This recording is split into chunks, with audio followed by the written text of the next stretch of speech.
time. I'm going to pre-pull the name now. A very lucky name. And while they are wrangling that person, we will get the show started. You know how it works. They get 60 seconds. The time is up and you hear the sound of a kitten. That means they have to... Fucking how do you fuck this up? How? Why are you hitting other buttons before that fucking thing? It's unbelievable. God, you have the easiest job on planet Earth. It's a fucking the kitten button. The same soundboard that you've been hitting for 11 fucking years. At 60 seconds, you hear the sound of a kitten. Wow, impressive. That means you have to wrap it up then, or else you bring out the angry West Hollywood bear. There it is. And then I interview them, and we find out more about them. And I'm excited, Tony. Dr. Phil, the guest of the year 2023 is here. Well, hey, you guys made it easy. You're the best comedy fans in the motherfucking world. I'll just say that much right now. And you fucking know what it is. Okay? Are you excited? What are you smoking right now, player? Just tooting on a cigar? Just chewing on a cigar? Aren't you supposed to smoke it? They won't let you? Well, not with that attitude. Yeah, you got to fucking believe in yourself. Ladies and gentlemen, getting tonight's show started with a brand new minute. One of our new regulars on the show, an absolute phenom. He's in tight quarters on this show, but if you ever see this guy on a big stage doing stand-up, it is a sight to see. But this, right now, is a brand new minute from our very own Casey Rocket.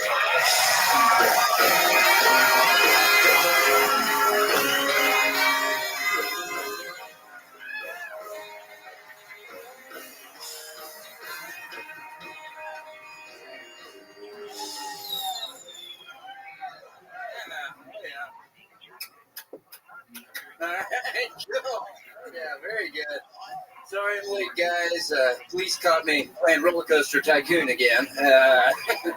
Fucked up part is I don't have a computer. All right, 6 people died. All right, hell yeah, very cool. Sorry to the victims. All right, we're doing good. Hell yeah, God, it's been a tough week. I'm such a little brat. My parents tried to send me to adult military school recently, so AKA the Coast Guard. All right, this is a Navy crowd. All right, hell yeah, love that. God, yeah, cool. Got myself on that one. God, I had a lot of crazy friends growing up.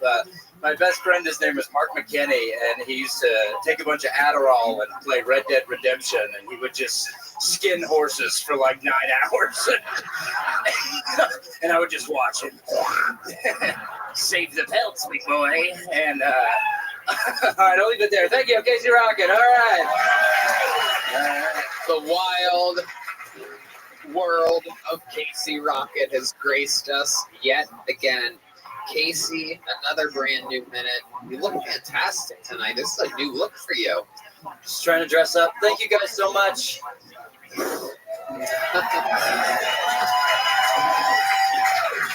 absolutely adorable bundle of charisma you are. The ultra likable Casey Rocket. Dr. Phil, you ever seen anything quite like Casey Rocket? No, this is my first time seeing it live. You're dressed like Fozzie Bear's agent, but I love your energy is palpable.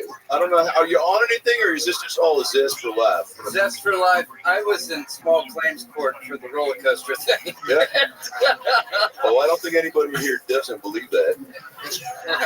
Are you a big roller coaster guy, Casey? I built a whole park and it collapsed. Just trying to save money, I used aluminum.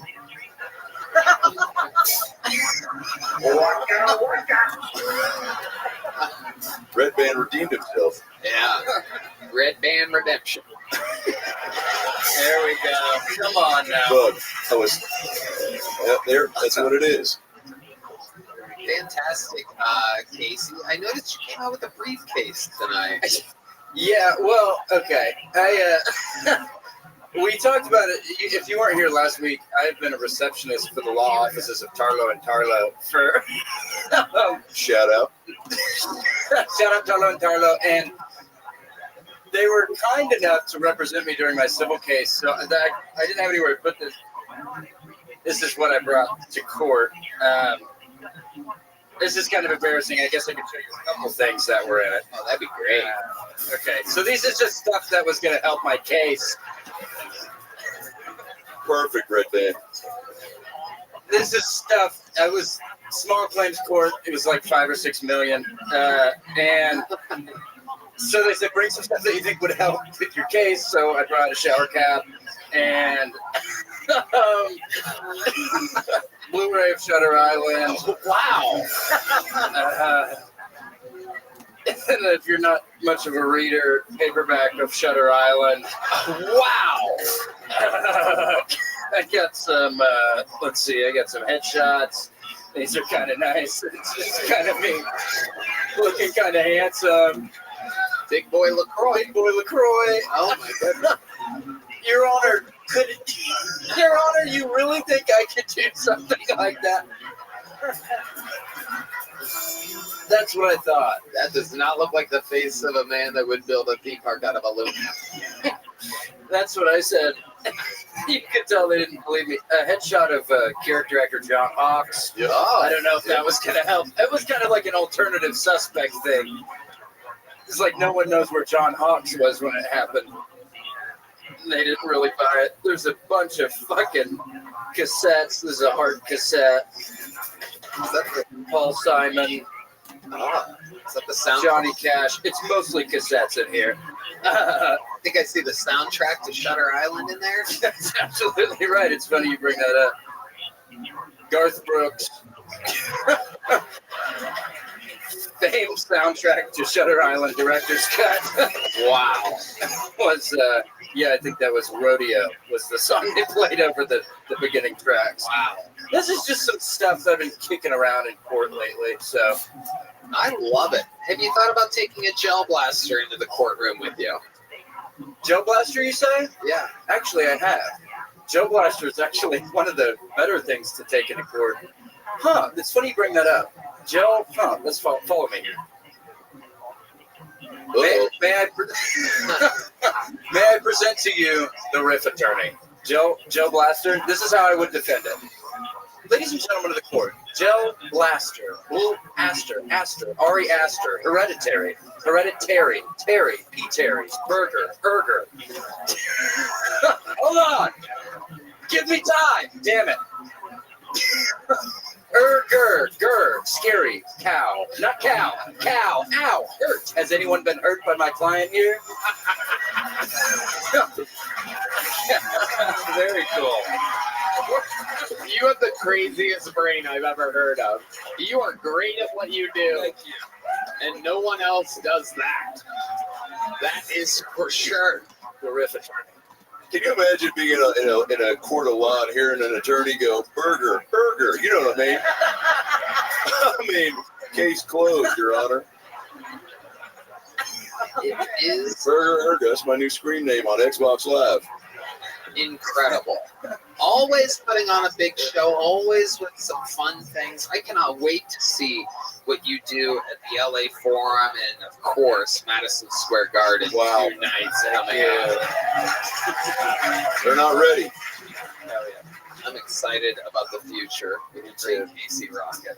Thank you guys. So fun. Hell yeah. Casey Have a good Rocket, night. ladies Appreciate and it. gentlemen. And so it has begun.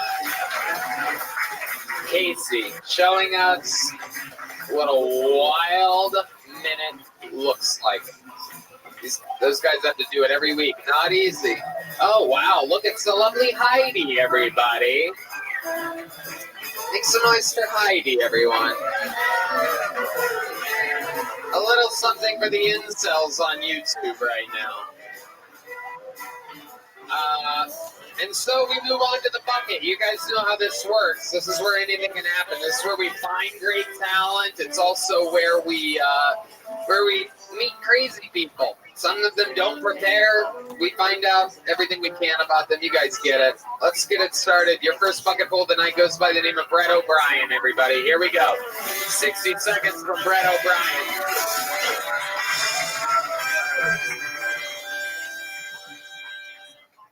I was watching that show, My 600-Pound Life, and before the lady got on the scale to weigh herself, she took off her shoes.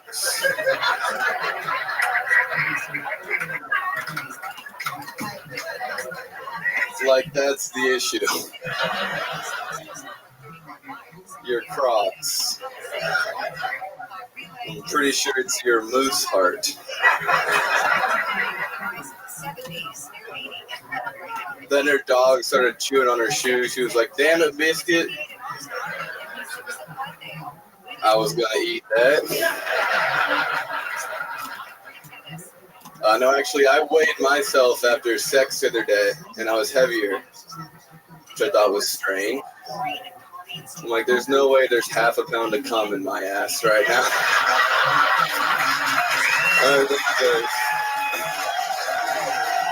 Wow, a great set. 59 seconds on the dot for Brett O'Brien.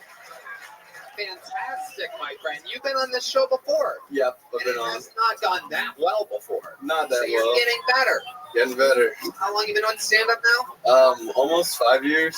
Almost 5 years. And how long have you been in Austin? Like almost 3.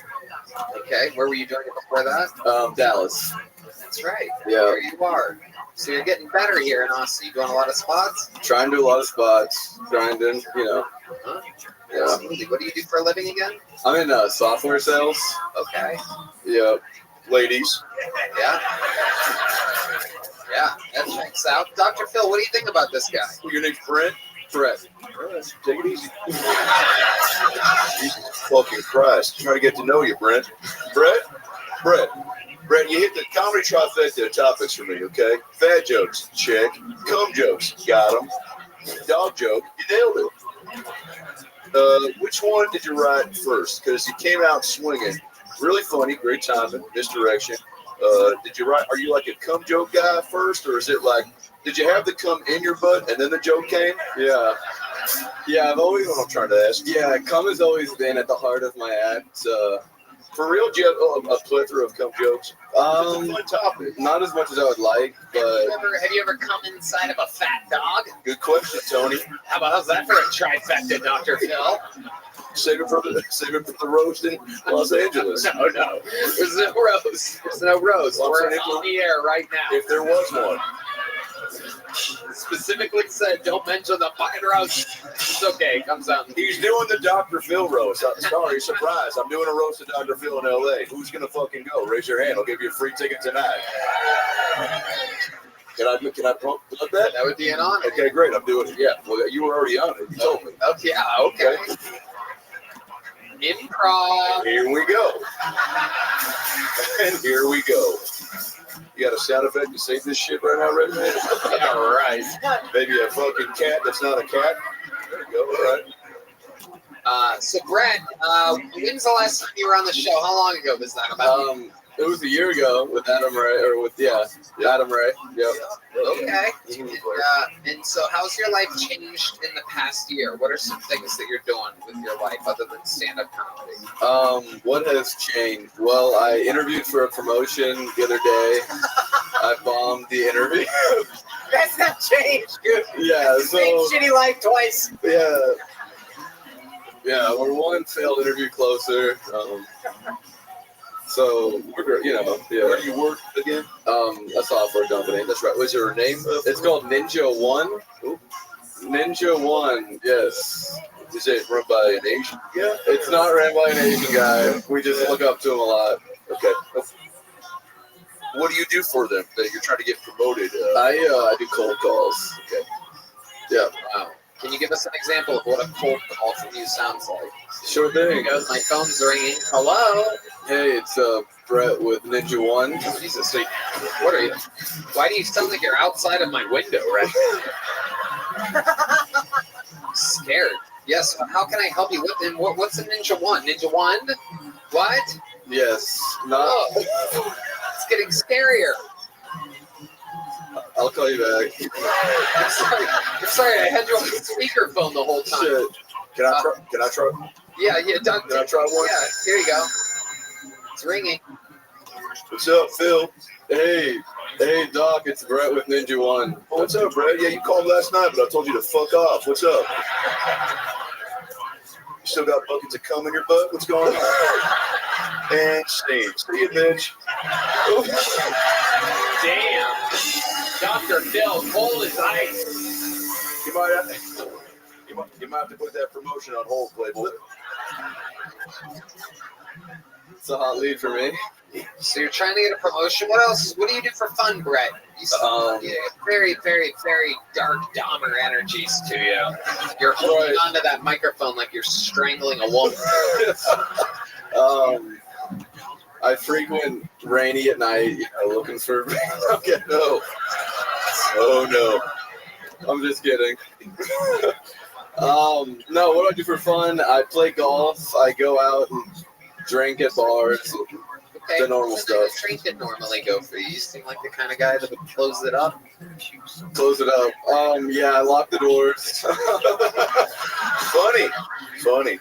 No, it ends with me getting drunk, and usually that's about it. You get home, you think, damn it, man, you blew it. You blew it. No luck with the ladies. My girlfriend dumped me like a month ago. What did you say she dumped you? How did she dump you? Text, in person? In person. But how did she do that? Did she come to your place? You go to hers? She came over. What did she say exactly? Let's replay that phone call. Hand me the phone. Yeah. Red Band hitting you with the jingle. It was in person. Yeah. Oh, hey baby. Why'd you call me? I'm in the living room. Yeah. Sorry. What's up? Yeah. Fuck. Wait, she broke up with him. So how did you break up with you? Dr. Phil, it really helps. I'm not great at improv. Here, give me my phone back. Burger. Yeah. Burger. Gives me a lot of material for the upcoming roast of Dr. Phil.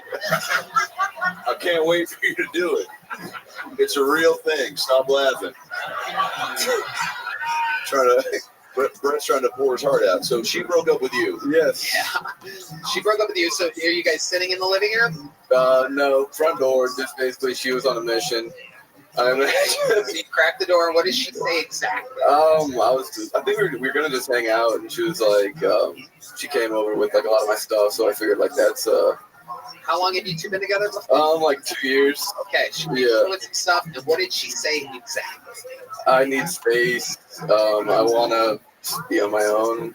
That type of thing. Jesus Christ, Red Band. Something about another guy. Bored. Okay. And what did you say? Like, what? This is kind of lady? Yeah. I just said, why? Was it something I did? You know what I mean? She was like, no. The bullshit. Like, I just want to be by myself. Because I graduated at 21 and she graduated like 2 years later. So she's still with her family. And like, I was trying to talk about moving together. And she was like, I'm not ready for that. right. What sort of stuff of yours did she bring by? Like With jackets, shoes, artifacts of clothing. Artifacts? Yeah. Clothing? Artifacts? who describes clothes like that? Yeah, I don't know. Or If that's even how you say that. Weird. Articles of clothing. Articles. Yeah. That's a whole different one. Well, An artifact of clothing would be your King Tut mummy hat. Like that. yeah. She brought my old chalice. That's how I knew it was over. Yeah.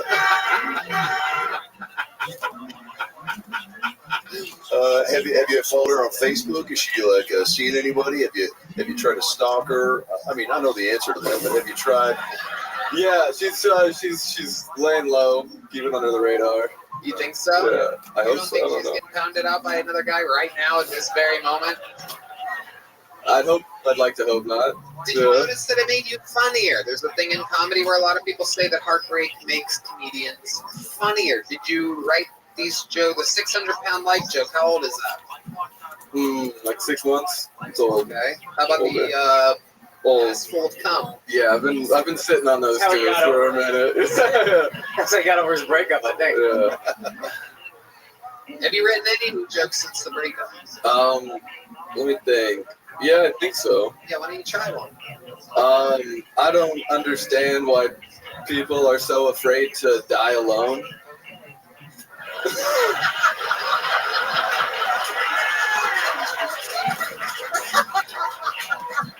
Because if you're not dying alone, you're dying with like a group of people in a mass tragedy. I think I'd much rather die alone. Wow. There's a little more. Did you get a little joke book last time you were on the show? No, I got Big Joke Book and then Secret Show. I've been on, this is my 4th time. Right. Yeah. I'd love to have you back on the Secret Show Thursday. Thank you. There you go. Brett O'Brien. One door Good job, closes, ladies. another Thank door opens. You can catch him at the Secret Show wearing artifacts of clothing. This podcast is sponsored by Talkspace. May is Mental Health Awareness Month, and Talkspace, the leading virtual therapy provider, is encouraging people to talk it out in therapy. Opening up to a therapist might feel uncomfortable, cathartic, exhausting, or exhilarating. But one thing's for certain, if you keep talking or texting with a licensed therapist, you'll gain insights and uncover truths that only you can find in therapy. Get those personal breakthroughs and judgment-free support by signing up for Talkspace. I think therapy is extremely beneficial and made a huge difference in my life. Talkspace makes it easy to find a therapist you like, and you can do sessions from the comfort of your own home. There's no need to commute to appointments, miss time work, or line up childcare in order to attend sessions. It is mental health made easy. Talkspace lets you send messages to a therapist so you don't have to wait for the next session. Therapy can help you shift your perspective, find tools to cope with difficult times, and be a guided light. Talkspace can help with any specific challenges you might be facing. It's the #1 online therapy platform with licensed therapists in over 40 specialties, including anxiety, depression, substance abuse, relationship issues, and more. Yes! To celebrate May Mental Health Awareness Month and the power of talking it out in therapy, Talkspace is offering every listener to this podcast $80 off your first month for promo code SPACE80. You go to Talkspace.com/Tony to match with a licensed therapist today. Go to Talkspace.com/Tony to get $80 off your first month with code SPACE80. And to show you some more of the show, that's Talkspace.com/Tony, code SPACE80. Hello, indeed. Hi, everybody. Hi. This podcast is sponsored by Squarespace, the all-in-one website platform for entrepreneurs to stand out and succeed online. Whether you're just starting out or managing a growing brand, Squarespace makes it easy to create a beautiful website, engage with your audience, and sell anything from products to content to time, all in one place, all on your terms.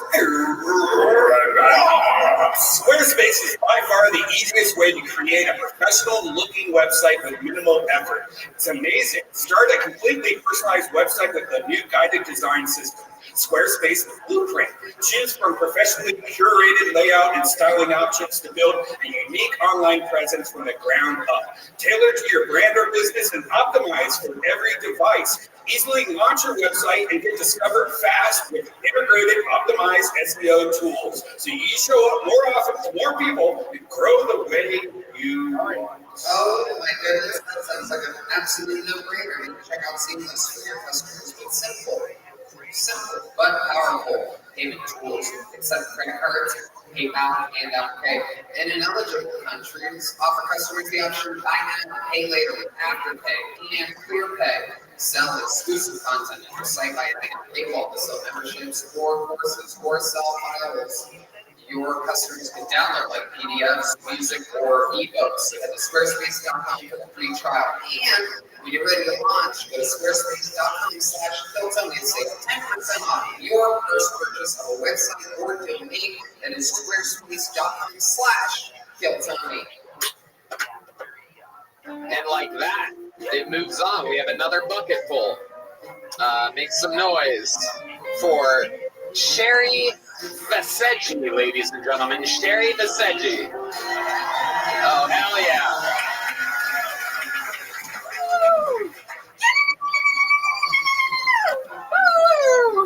Yay! I am originally from Iran. Ooh, I'm kidding, stop it. There are no terrorist women. Come on, did you forget 2 seconds ago? That means celebrate. Just don't do it in the airport. Yeah. This idea of covering yourself up in the Middle East is called hijab, and in Austin it's called a thong. Yeah, let's keep Austin weird. Yeah, so my pronouns in the Middle East are walla hasqiha walla wada, which translates to shut the fuck up, bitch.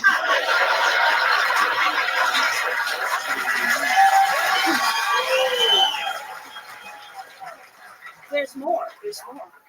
Or I will stone you. I need some rocks. Where's Count Patterson?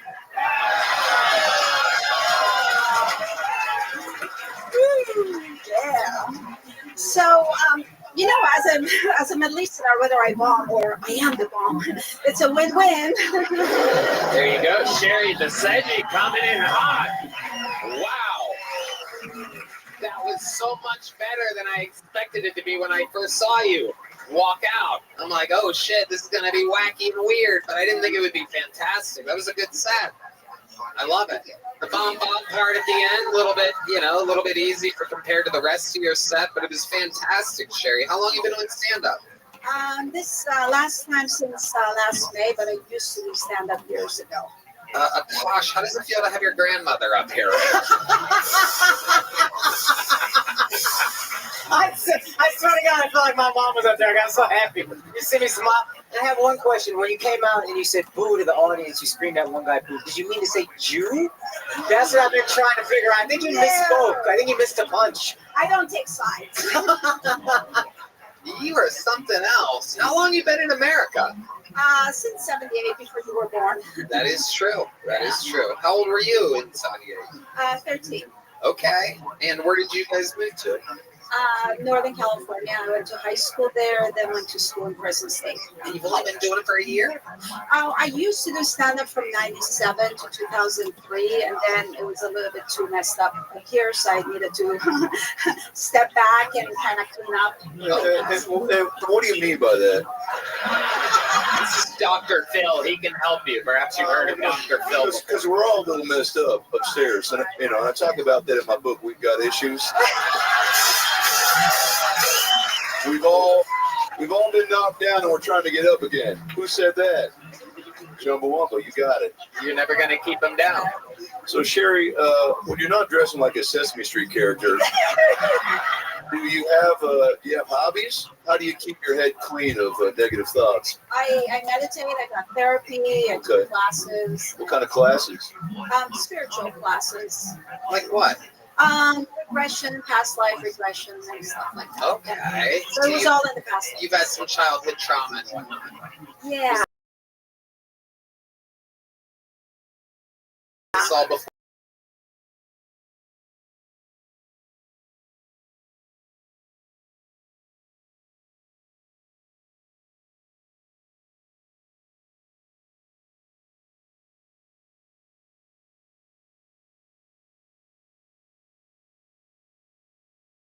In LA, great. Well, you're very funny. Thank you. What's your writing process like?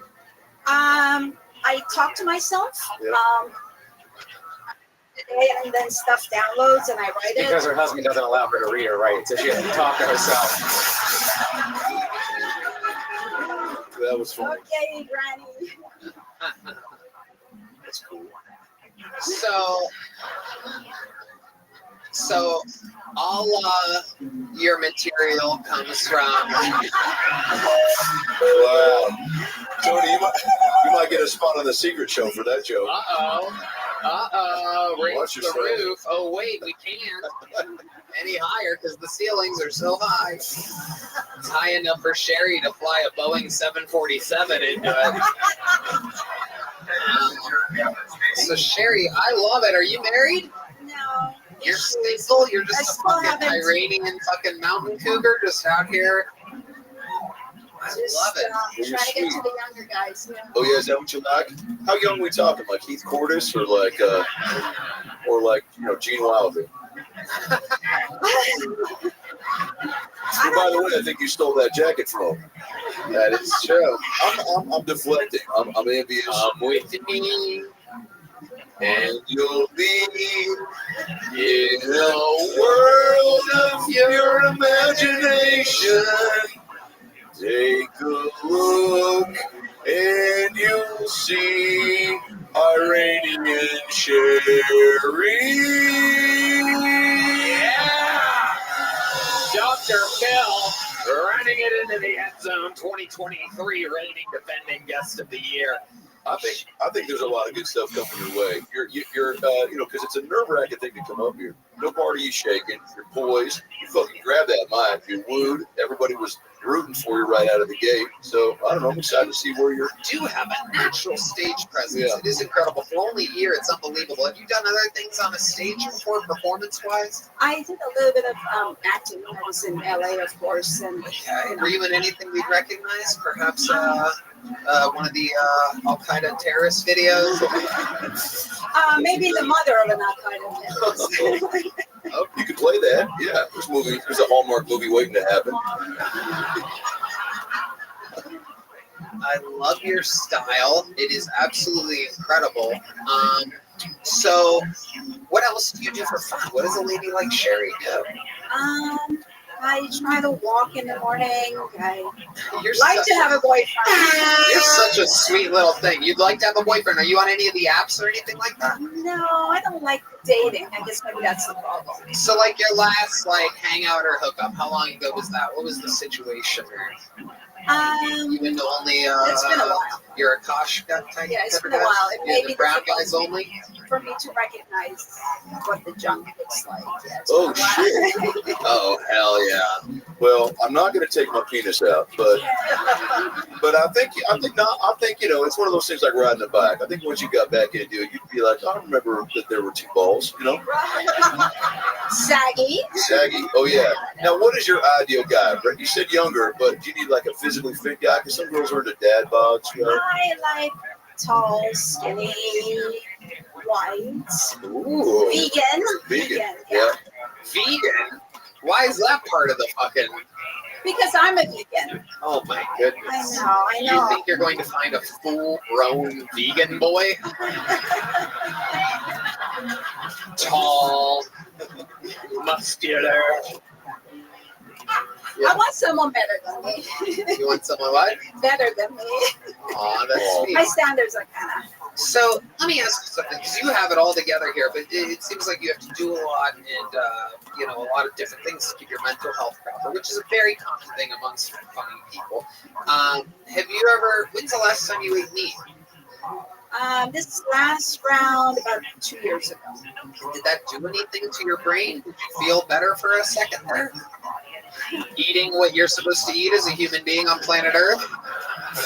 Boy, somebody listens to Joe Rogan, huh? Listen. He's right, though. Meat is better. It helps your body, okay? And I talk about that in chapter 11. Meat helps your body. Suck a cock from time to time and see what your brain comes up with. That's chapter 12 and 13. I'm not completely off meat. Oh, so you'll eat some meat? When I have a boyfriend. Oh, because of a boy. Okay. Oh, look out. Okay, now that we're here, how do you start? You're in the bedroom. What's your first move? For real, because there might be a guy out there listening right now that's like, I need to know if Sherry means business. I need to know if heavy petting is involved, if anal is first base or third base. Well, where do you like to start, Sherry? Take me through it. We got time. A nice dinner. Yeah, I'm already out. So I think that you lost me at food and taking you for shit that I got to pay for. No, I'm joking. Oh, hold on, Sherry. We have a guy on the line right now that wants to say something. Perhaps an eligible bachelor. Let's see what he has to say. I love hemp protein. It's one of my favorite proteins. We sell it at Bonnet. We sell hemp protein. How about that guy? He never calls in either. That was special. It's the owner of the club, Joe Rogan, talking about how he loves hemp protein. Okay. Not impressed. My guess is he's not tall enough for Sherry. Tall order. What up, Duke? Well, Sherry, How you living, Pam? These Dr. Phil hoodies that you guys can get wherever Dr. Phil hoodies are sold, which is only one spot. They say we'll be right back on the back. And I have people that I connect with, so I want you to put that on and just live your best life. Perhaps. Because and once you find that special someone, you use it to clean up the mess, But I like your mojo, and I'm truly fired up to see where your comedy career goes because you're fearless. That's what you need, player. I always say I love the different shapes and sizes and ages and the variety of people we get. All types of different artifacts of people that we get up here, and I love love that you signed up for the show and came out with your explosive energy tonight. That was fantastic. There's a big joke about it. Whoa! Whoa! I can kick too. God, Sherry, making me wish I was a little bit taller. I love it. How loud can this place get for the great Sherry Bissett? Thank you, Sherry. Amazing. Yes, dude, I'm ready to play. Can you give me 5 minutes? Wow.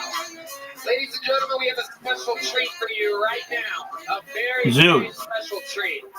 Before there were golden ticket winners on this show, you know, it still exists. Zoom. The show started 11 years ago. Can I you think give it me was about 5? 6, Can you 7, give me 8. 5?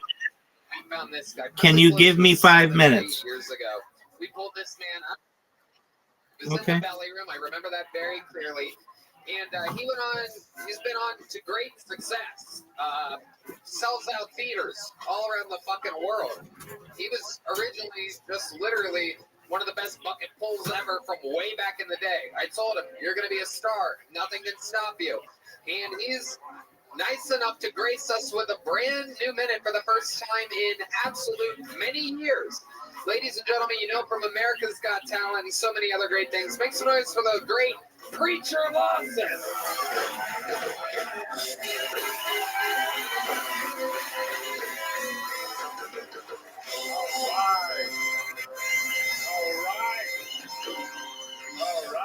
All right. Thank you. I think that women avoid eye contact with dudes because if they look at us for like 2 seconds, we just assume they like us. You have 1 second and you got to get out of there, ladies. 1,000. Go. Save yourself. Because in a man's brain, we like 1,002. You're like a dream come true. That's what we think. You got to go. It's so funny. If a woman looks at a man for 2 seconds, we like, oh, she want it. But if a man looks at another man for 2 seconds, we like, you trying to fight, bro? Who you looking at for 2 seconds? They're gay. Well, you know if they're gay or not because their chin is down, right? You can tell. That's the giveaway right there. Same rules apply. 1,000. Whoa, hey, whoa. Yeah, I've never had a boyfriend in my life.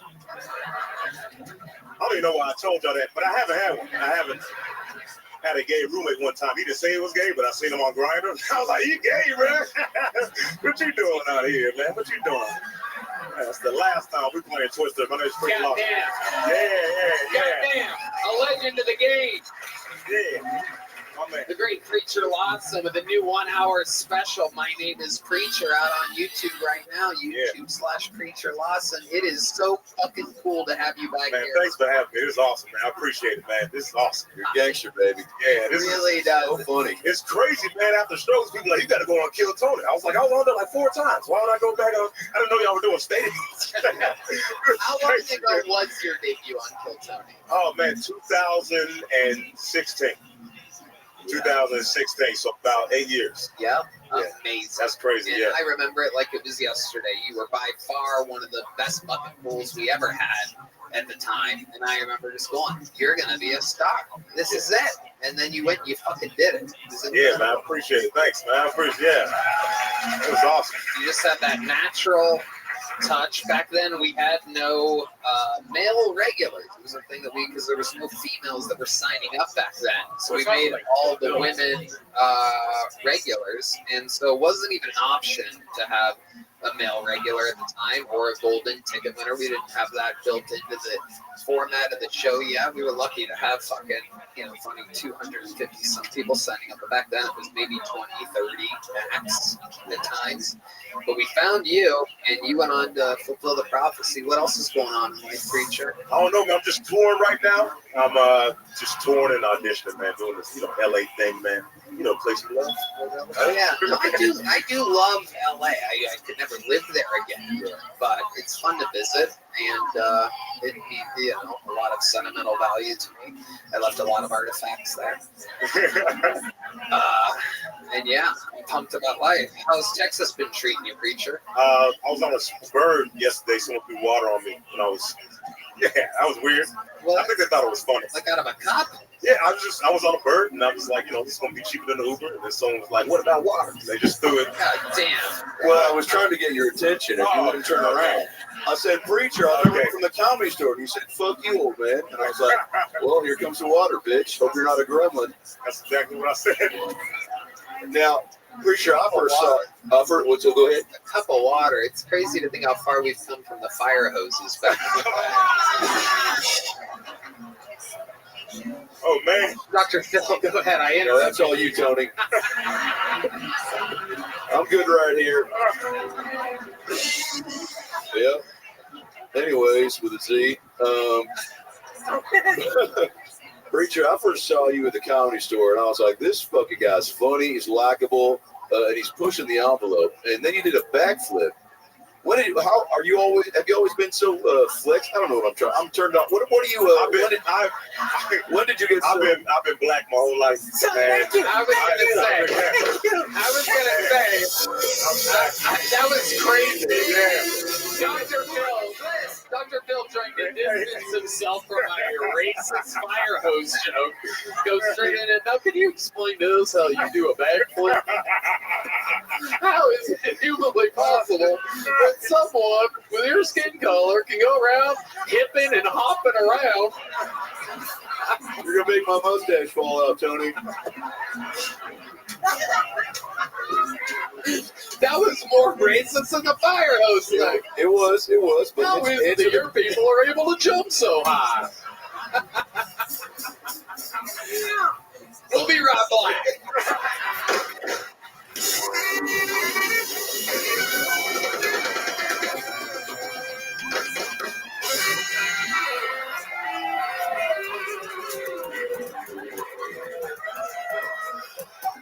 Woo! I mean, that we could just end the show, couldn't we? I'm like, I think. Yo, but for real, when did you know you could jump that high? No, but for real, because I'm not athletic, so I'm jealous, like when to even. Ken Morris. Can you teach me how to shoot a basketball? You're putting words in my mouth, Tony. Okay, I'll put some in your mouth, and you know what it is. Oh man. Yeah. Okay, well, let's change topics then. You're special. What's it called again? It's called My Name is Preacher. That's right. You forget? What's that? The easiest special name to remember. Well, My name is Preacher. I want to know why you named it that. Why you called your special My Name is Preacher? I named it first off, it's my name. Right, I know that. And yeah, I just think that's what it encapsulates. Right, but is there a joke? I do a joke about it. There it is. Okay. I do a joke about my name being Preacher. Right. Yeah. So It's great branding. It is Yeah. great. Well, it's a tough thing to title something like that. Like, for We've Got Issues, I said, well, what are we all trying to overcome? Issues. And who's trying to overcome them? We are, right? So maybe you guys can stop fucking ganging up on me and just answer a simple fucking question, you high-flying black guy. Now, am I on a hidden camera show? I'm about to fucking bring out Sherry and fuck her in front of everybody. If you don't start shaping up and shipping out, I'm sorry, Preacher. Yeah. You know I love you. I'm just trying to fucking, I wanted you to share the love of your special. I didn't know that was an actual Dr. Phil. Man, real. now. Is he small for you? What is this? Yeah, I had it made especially for this bit. No, this is it's a real book, Preacher, that I wrote. So let's stick to the script, player. That's awesome, man. Wait, but how long have you been doing stand-up again? 15 years. 15 years. It feels like, is there a time when it gets easier, or is it just the grind of it always pretty consistent? I feel like everything's always hard. If it's too easy, I think I'm getting lazy. Right. You know what I mean? So I completely agree.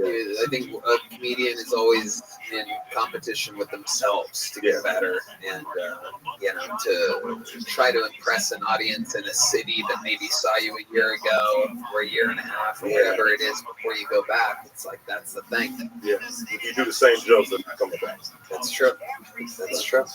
And, you know, you're fucking killing it. You're amazing. It's such a special treat to Thank you have so you much. here. I love you. The Bree. point is, for those of you that have been watching Kill Tony Forever, it's the return of Preacher Lawson. And for those of you that don't know, go watch the 1 hour special. My name is Preacher. Out now on YouTube. The man, the myth, the legend, Preacher Lawson. So funny. And we keep moving along. Hi, this podcast is sponsored by Move. You know, summer plans can sometimes cause more stress than relaxation. Maybe you're planning a summer vacation and you're juggling everyone's schedules. That's where mood products come in. A mellow THC high for mood sleepy or chill products can help you unwind. Mood's potent tropical blend is the perfect companion for whatever you have planned this summer. And basically, THC flowers the future of legal THC. Try it along with all the Moon's other amazing offerings like flower gummies, vapes, and more for a limited time. Moon giving our listeners a free THC pre-roll and 20% off your first order. Just visit hellomoon.com and use that code KILLTONY. I love mood. It makes so much sense. What kind of mood do you want to be in? Like, I wanted to get sleepy, so I tried the sleepy strain. And guess what happened, Tony? I got sleepy. It was like magic. It felt great. I got nice and cozy under the covers when it kicked in and listened to some relaxing tunes. Introducing THCA flower, its latest and most potent breakthrough for legal cannabis. Since THCA converts in THC when you heat it, you get access to the classic marijuana high. It has 10 high-using strains, the most potent they've ever offered. New puts an end against the rules of federally legal forms of THC extract from plants. All their products are regularly tested in third-party labs. Add more relaxation to your summer plans with Move. For a limited time only, get 20% off your first order and a free THCA pre-roll. Go to hellomoon.com and use the promo code KILLTONY. That's HelloMOOD.com. Code KILLTONY for 20% off your order and a free THCA pre-roll. Back to the bucket we go. It's been a good bucket tonight so far. Let's see what happens here. A new minute from Pedro Franco. Pedro Franco, ladies and gentlemen. All right, I'm Brazilian, man. I love America. I really do. I think it's a great place. The thing I don't like, I get called Mexican all the time. I'd be the tallest Mexican in the world, and I mean, dude, I got called Mexican by a cop. I was like, officer, how many Mexicans do you know that can see over the wall? Are you serious? It's no sense to me, dude. I'm trying to be a better person. I quit porn. I think that was huge for me. It's like, porn is just sad, dude. You know, everything about porn is sad. Even the fucking ads are sad. Like, click on a porn video, the ad comes on. Are you horny and alone? Yeah. Why are you attacking me? I'm using your website. It's the only business that does that. Like, imagine I went to McDonald's, like, oh, you want a McChicken, you fat fuck. Because I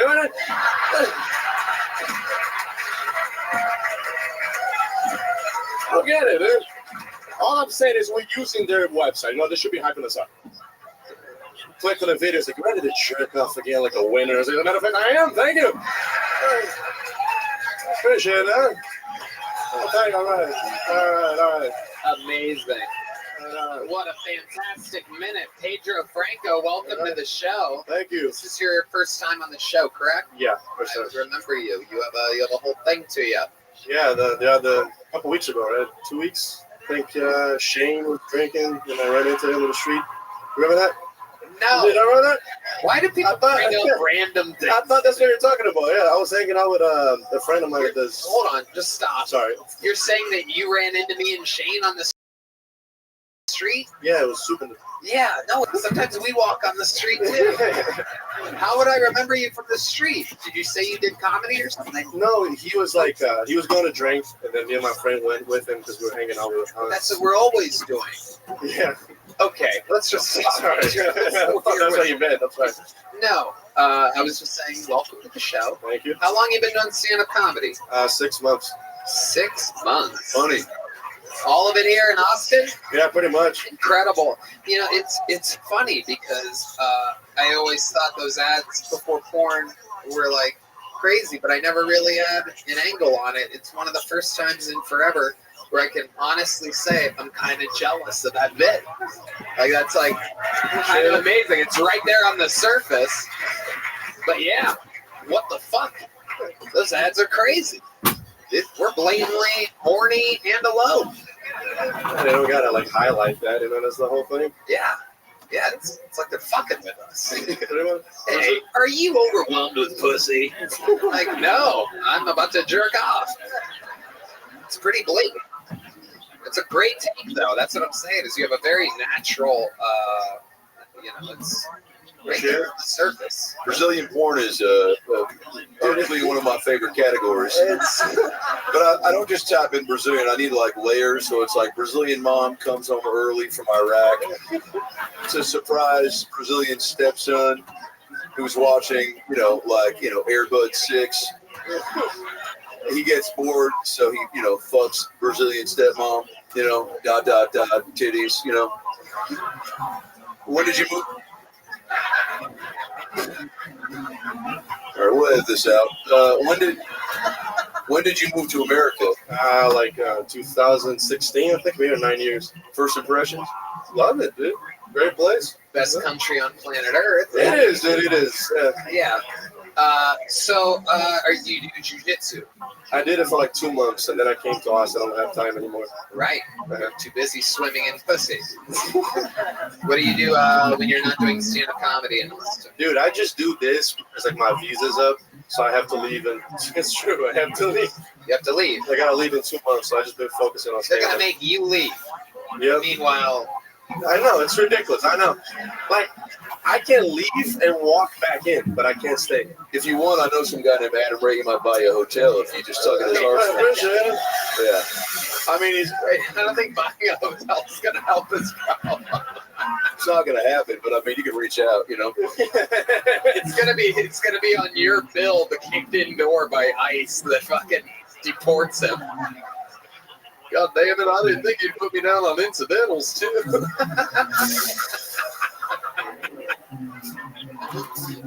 Oh my God!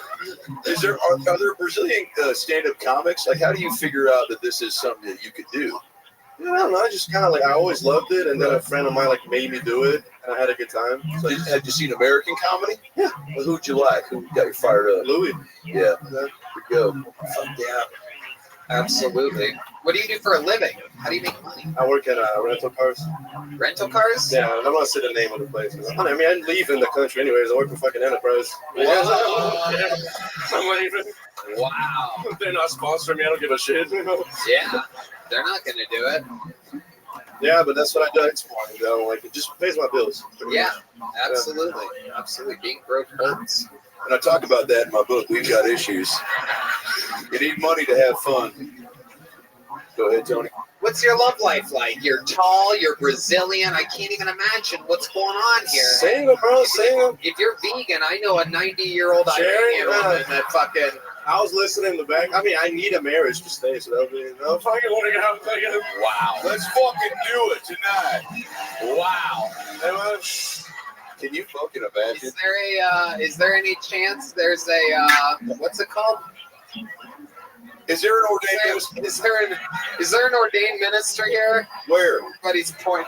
Wait, there's so many of them. This is crazy. Welcome to Texas, where everybody's like, God bless. This guy. Wait a second. This guy that looks like a DJ in Grand Theft Auto. You're a minister? You got a badge or something? You got your ID on you? Wait. Okay, is Sherry still here? Is Sherry still here? Is Sherry back there? Oh my fucking God. This could actually work. She's kind of what he described, or she described. It is. Bro, say you're a vegan, dude. Say you're a vegan and she will open up every door and hole, I swear to God. We know you beat your meat, but now you gotta sneak your meat. Because if your wife finds out, it's not the first time an Iranian woman's been in an arranged marriage, by the way. This is absolutely right on schedule. We're going to tell her you're a Brazilian heir, and she might be down for this. This is absolutely incredible. We're waiting for Sherry. Can we get the this guy puts the mini in minister. Come on up here. Here it comes, dude. Come on. Please welcome to the stage Sean McVay, the coach of the Los Angeles Rams. This is wild. This could be the first ever Kill Tony. He's a hot guy. I'm Sean McVay right now, Tony. Hey. You know Is what? this legal? What's that? Is that legal? I don't fucking know. We're just trying to have some fun.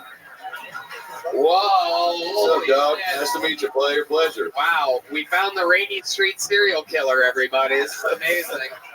Absolutely incredible. What's your name, sir? Tall. What is it? Tall. Tall? Wow, that's ironic. That's like the guy's next to his name being short. Yeah, my name's Pear. Hit me, Red Band. And my name's Straight. All right. Here you go. Your name is Tall. That is incredible. What do you do for work, Tall?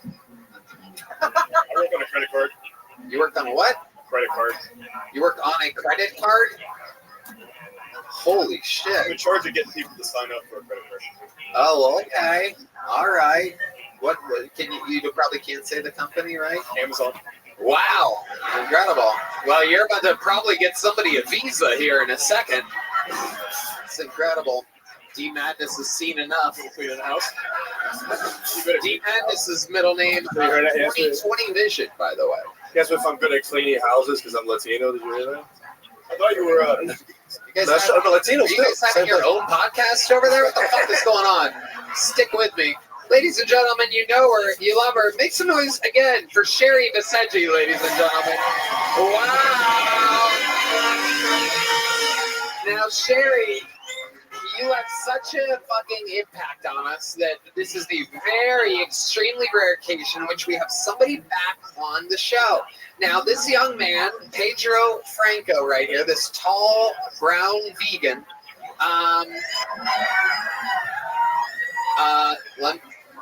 Yeah. let me just say, I need you guys. We don't have instant replay, but I'm going to show you what Sherry did when she found out that he was vegan. Ready? Tell me you're vegan. I'm vegan. yeah, That was hot. Keep going, Sherry. yeah. I do that. Wow, amazing. So, Sherry, we're in a little bit of a situation because Pedro is from Brazil. He's been here since 2016, and he needs to marry an American woman in order to get to stay in America. Now, the man next to you, believe it or not, his name is Tall. That might be a red flag. And Sherry, the man next to you, Tall, is an ordained minister. So, with that said, Pedro, I do believe now is the time to pop the question. Ask Sherry. Get down on one knee. Get down on one knee. Yeah.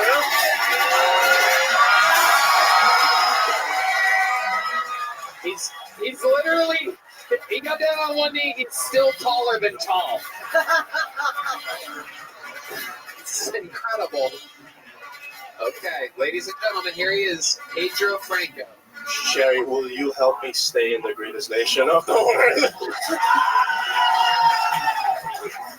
I believe I'm American enough that I can probably help you. That's right. There you go. That's good enough. That's good enough.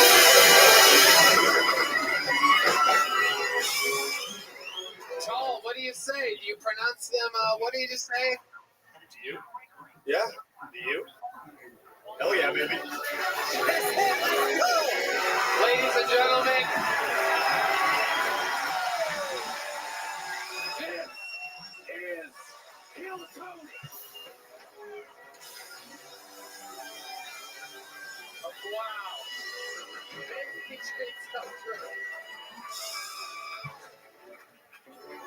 Dreams have come true here.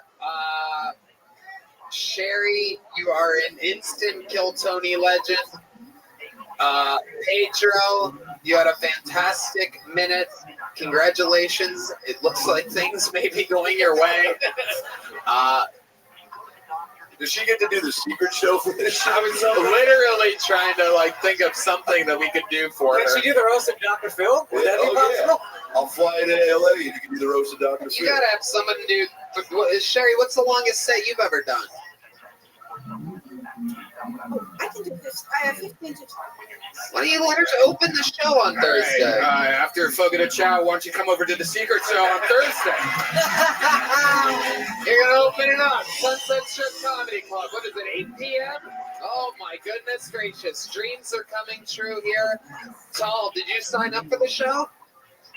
Okay, there you go. Thank you, Tall. Thank you, Sherry. And thank you, Pedro, ladies and gentlemen. Pedro, take one of these. Damn, he catches like Sherry. Woo! Goddamn. What an episode. What an episode so far. And now, ladies and gentlemen, the bucket pools have been so good that this is fucking crazy. It's time for another one of our regulars, everybody. One of the best to ever be a regular in the history of the show. This young man is on fucking fire. Here with a brand new minute. This is the one and only Cam Patterson.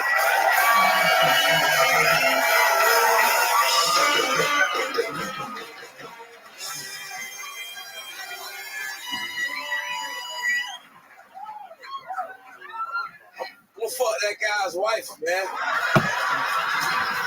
They just got married. I'm happy for them, but I like fucking old women, dog. That's not a part of me. I just want to tell y'all that I will fuck that old lady. I don't understand helping the homeless if you're not gonna give them a house. I think that's dumb. My barber likes to go on 6th Street to get home people haircuts. I think that's fucking stupid. Cause you gotta understand something. They get their money because they look homeless.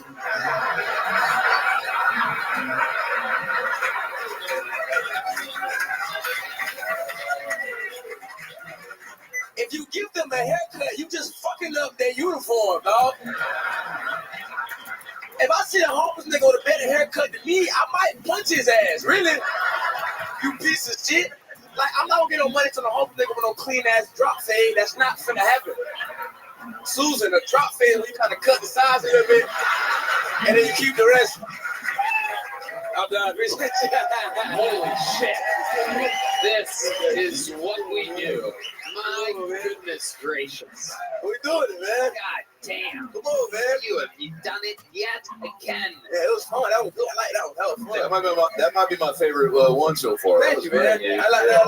Natural Cam Patterson. Thank you so much. Absolutely unstoppable right now. He is on fire. We did an episode of the Dr. Phil show yesterday. Oh yeah, baby. Yeah. And get ready. Tony, Cam, and William at the same motherfucking time, baby, last night. Yeah. You guys murdered that shit. It was fun. What's the name had on a thong? That was disturbing. Oh yeah. Disturbing Yeah, as somebody shit. came out in a thong, and then Cam said the N-word or something. You know. But That's my favorite word, man. You guys murdered it, man. It was fun. Cam, that is an amazing joke about giving the homeless people haircuts. Thank It's you. fucking unbelievably fantastic. Smart, funny, everything. As always, you came through riding the momentum of what happened on stage. That was fucking insane. Yeah. Yeah. That was crazy. It's a wild show. I was asking in the back, like, can they do that? Can that really happen? Is that legal? He said, hell yeah. That's what he said. You want to get back? Hell yeah. Look, what the fuck, man? That's not a real thing. It's not real shit. I mean, it'll be interesting to see. I don't know if I just for to kick that nigga door in and steal. You said you like older women, Sherry? Morning, Miss Aquarius. How are you? 73. I'm well. Did you sleep well? Excellent to hear. You ready to take on the day? Go get it, girl. Excellent. Take care. Bye.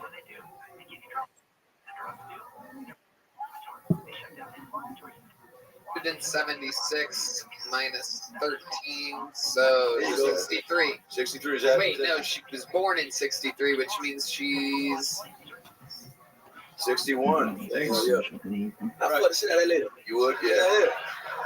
She ain't get the new chlamydia yet. I had that already. You know what I'm saying? oh wow. What does that duty again? Chlamydia does what? Just burn.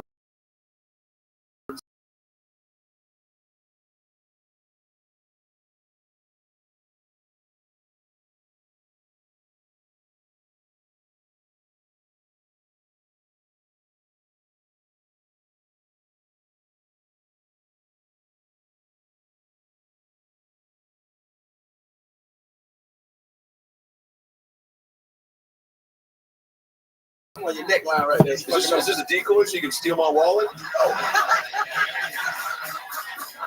Why would I steal your wallet, Dr. Phil? I don't know, but if you're here, who's outside Target selling candy bars for their baseball team?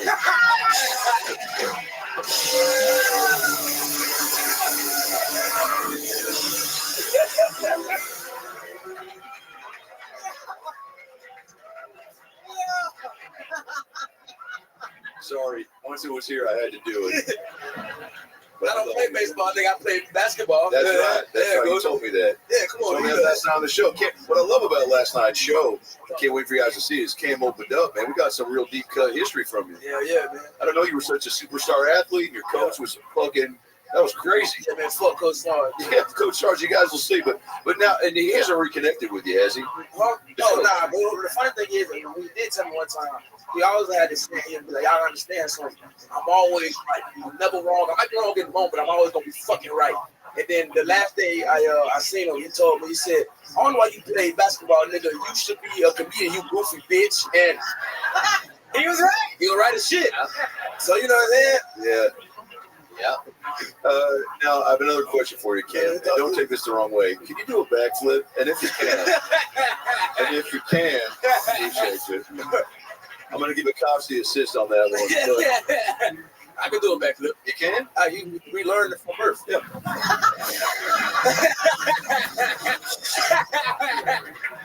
Out the womb, nigga, we just started flipping, dog.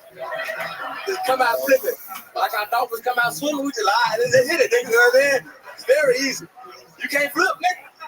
I mean, if I can flip a girl over if I'm fucking her on her period. Come on now. Talk to me. That was weird, but I like it. Wait a second. That was strange. Well, I talk about it more in my book in chapter 12. We've got issues. Don't let a period stop a Tuesday from being the best day ever. You got an audio version of that? I'll sign it for you. Okay. Well, So, but yeah. I got you if you flip for me. Wait, what? If you flip for me? What kind of fucking weird scenario is this, Dr. Phil? Flip for me, nigga. Flip for me. Just do a flip, nigga, man. I didn't say the N-word or the man thing. I was sincerely trying to make plans for the weekend, all right? I love you, Cam. Love you too, man. I need to see Tony a tour. See Cam out there. Is it just bananas when he comes out? Unbelievable. I don't know why you would use the word banana. God damn it, Dr. Phil. Absolutely. That's crazy. I swear to God, that one was a mistake. Yeah. It must be a blast out there. I think it's just a good old bowl of watermelon out there, huh? I bet it's just like a rotisserie chicken just spinning around. God damn it. Yeah. The man just said black. Yo, there's that little bitch. I was just thinking about you. I say to you, I need 5 minutes. I come back 4 minutes and 59 seconds later, and you're gone. What the fuck? Dr. Phil, you are actually out of control tonight. Yeah, sorry, my ass. Dude, nothing came up. You just have the attention span of a cricket and you leave, and it's bothersome. Yeah, you're everything.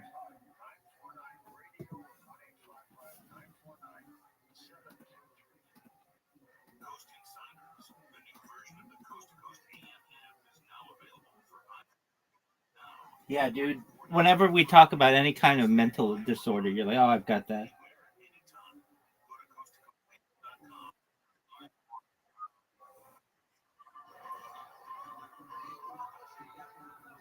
Okay. Shut the fuck up. You've got issues. Like I said, you like whatever it is, you've got it. Chapter 16. Join everybody else on fucking Twitter. What I'm doing to overcome. That's everybody, dude. That's just normal. Tourette's I get, but the other shit I don't buy. Doug, have you been diagnosed with it? Do you see a doctor? What did he do? I didn't hear it. No. You're just saying it. I love it. That does. Like I said, you've got everything. Anybody can say they have that. Absolute banana. The best. Cam Patterson, ladies and gentlemen. And back to the bucket we go. Below that. And Christian Alexander. Here we go. What's up? How we doing? We can all agree there's a homeless epidemic. Like the other day, I saw a homeless lady with a fat ass. She came up to me. Can I have $1? I was like, with an ass like that, I'll give you a home, bitch. Poor thing barely spoke a lick of English. I was like, what's your name? She goes, Roo. What a beautiful name. Took her home, hosed her. She helped me start believing in God. I mean, it's not like a cost thing. You just need to go see a doctor and be diagnosed with it. So whatever, I don't know, a copay is like $15. Nah, fuck that. My car did get totaled. I'm not gonna get a homeless bitch pregnant. What the fuck? Thank you. Wow. Yet another. Fuck you and fuck that shot. Christian Alexander, welcome. This is your first time on the show. Yes, sir. 23 years old. How long you been doing stand-up? 2 years consistently, but 4 years is my first time. You from Texas? Houston. Austin. With your mom? Oh, Hell yeah. Absolutely. Yeah, but I had What to do you do earn for those work? shots. I wasn't given them. I work at Adidas, and it's great because I got a foot fetish. So I see a lot of hoes' toes. That's what's up. Oh, look at that. What size do you like? Size 7. Yeah. Wow. He knew exactly what he's in. Size 7 in men's or women's? Women only. Ooh. Yeah. Men's is disgusting. You'll be doing it for your feet. Is there something about the foot? Like, what do you love about it? The stank. The stank. Wow. You're a dirty little boy. Look. My goodness, Christian. Do you have a girlfriend? No. Why do you say it like Inflation. very cheap for a guy that lives with his mother? Oh. Inflation. Do you know what that means? Kind of. What do you do for fun? What does a 23-year-old like Christian Alexander do for fun? I hate this hole. Drink and drive. Really? Practice it. Practice. Wow. The Houston pastime of drinking and driving. What do you like to drink? You like Tequila to soda. It's hard to get past the first part. I was thirsty. Have you been? It's Austin. Maybe. What? This is Austin. Inflation. Do you have to drive home tonight to Houston? No, I got my dad's credit card, so I ain't really paying for nothing. Okay. Knew it. All right, so mom You're and right. dad are still together. Yeah, but I wish they weren't. Why? I don't know, maybe.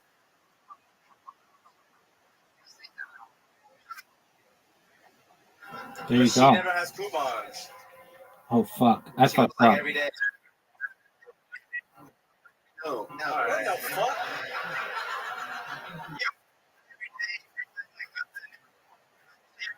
But you never see me coupons? Oh, gotcha. So she's saying discounts and the deals. I don't but think she so. never comes My up with any, my shot actual sucks. items, yeah. No. She goes back like the same cereal.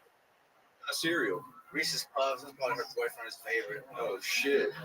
Wow. Very suspicious. What does dad do for work? You Nah, don't know he's a manager, but like, I don't know, when he works at Ski Rock, I don't ask. We don't talk. You know what I mean? My dad. You got your 400th win. Why don't you and your dad talk anymore? We don't watch wrestling. wrestling together? Yeah, it was cool. You didn't catch STFU, you got your 400th Oh win. my god, it was crazy. It was I crazy. prevented you from getting it earlier today. Cena came up. What was your favorite part? Cena. No, Cena, I was like, oh my god, John Cena. out, and my heart sank to my ass. That's Yeah. true. I got 400 wins when I was Best of me, I too. jumped up. prepubescent. It got me. I didn't like Randy Orton though. He was like fat. Okay, we're getting off subject. All right, You're going a little too inside base. Christian. Less than you. What's your love life like? Desperate. Really? A little bit, yeah. I like taller. Yeah. Because I like them all. But somehow, some way, have more of a life than you do. Or do you want to tell her with little feet? she got a skinny one with veins on it.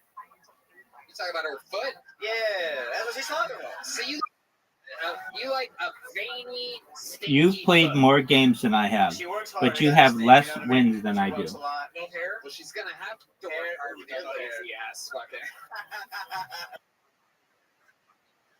That's When's the true. last time you spoke to your father, Christian? I told him I loved him the other day. For a lot of shit. Not good. Gotta be appreciated. Right? Yeah. Well, I feel like, Yeah. and Rabbi, if you could hit me with some soft piano music, I wouldn't. Conversation to warm you up for the real one you should be having soon. Okay. Like 3. Rabbi, hit me. I'm going to play Christian's dad, and Christian, you play yourself in this. There's no way you can fuck it up, Christian.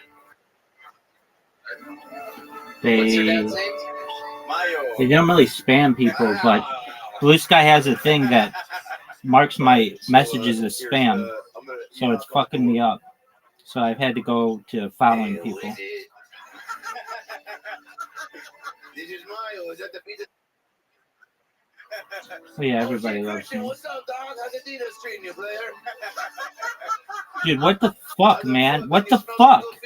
Dude, what the fuck? That actually helped me. I love you. I say, come on. Did you see that shot? I miss you, dog. We never watch wrestling anymore. Remember John Cena? Remember when John Cena? I remember that. I know you remember. I know. I used to take you to wrestling all the time, but you know, inflation. You know, I can't take anything like that. Yeah, you did just lose. You've never talked to me this much. That was a bad shot. Holy shit. Another one. That was also a bad My shot. goodness. Christian Alexander. Before we let you go, what's something about your life that would really surprise us? You ever, like the craziest thing that's ever happened to you that you think makes you different than everybody else? You ever almost die or I something? was molested as a child. Is that true? Yeah, it was a fucked up time, man. I remember I came home. Way too hard. You just lost another Really? hole. Kinda. It's like a woman. It don't really count. You know what I mean? Who was the woman? Yeah. We're still friends on Facebook too. So it's like Stop, Like stop, Tyler stop. Perry? bigger. Wait, what? He said Medea, not Medea. Oh, I thought you said Medea. Medea. Medea. It's a classic Medea IKEA kerfuffle.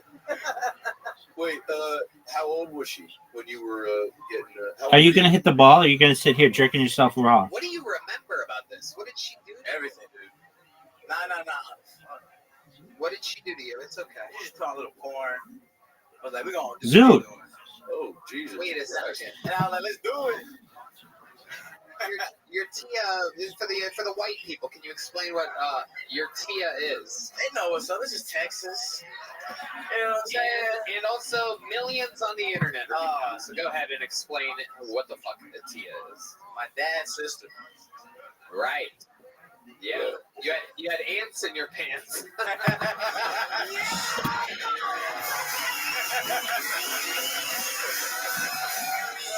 Thank you. That's respect right there. How about I like it when you hit the fucking ball. That is true. You're fired tonight. That was unbelievable. Oh my god. Hey, keep talking about your trauma. We'll think of more comments. You can read all about it in my book. We've got tissues.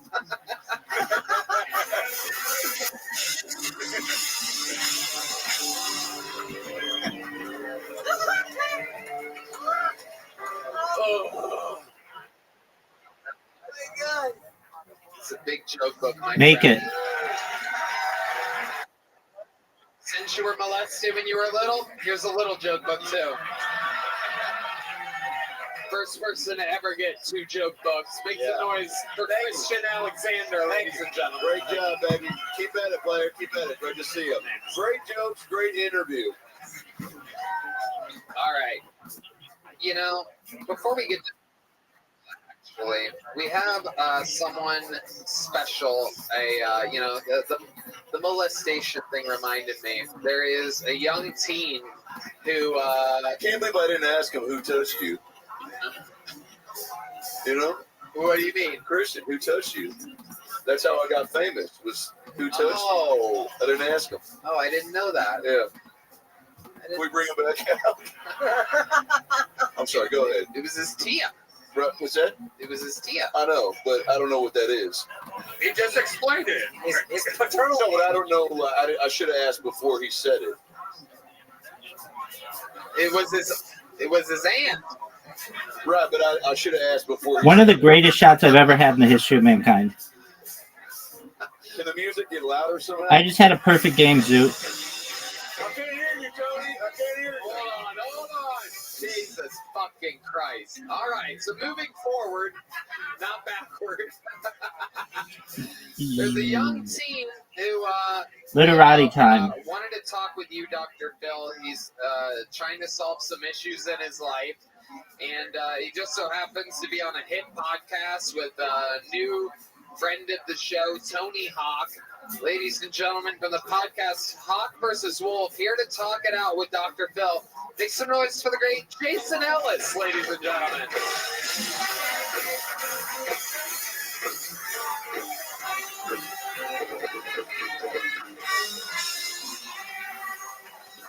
Jason Ellis. Zoot, is today your day?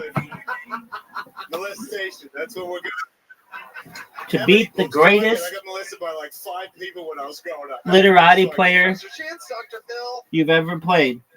Who was your favorite? No. Jesus Christ. The greatest. The greatest. Wait. Who touched you? Sidebar was your favorite. Right? I think the older ones, the women were my favorite.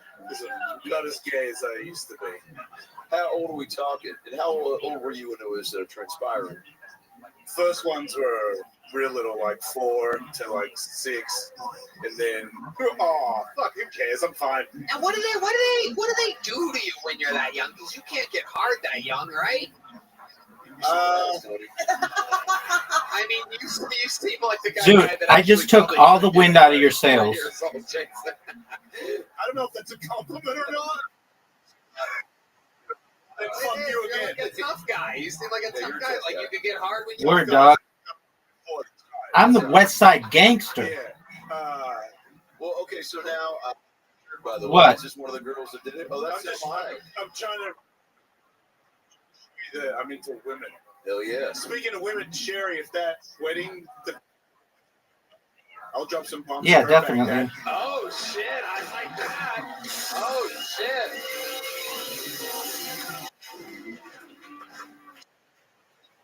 Pound out a little sand. Can we not include voice acting? That was my nickname in school. Yeah. Mark Trying Hamill. to find out some fun from the. All right.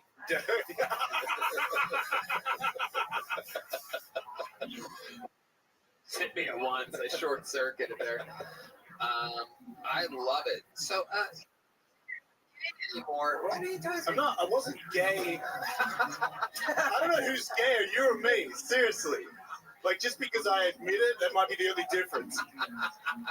No, you're gayer than me. Yeah, You fair did gay enough. shit. I think the only difference between you and I being gay and people making fun of Dude, us. the score's currently 38-6.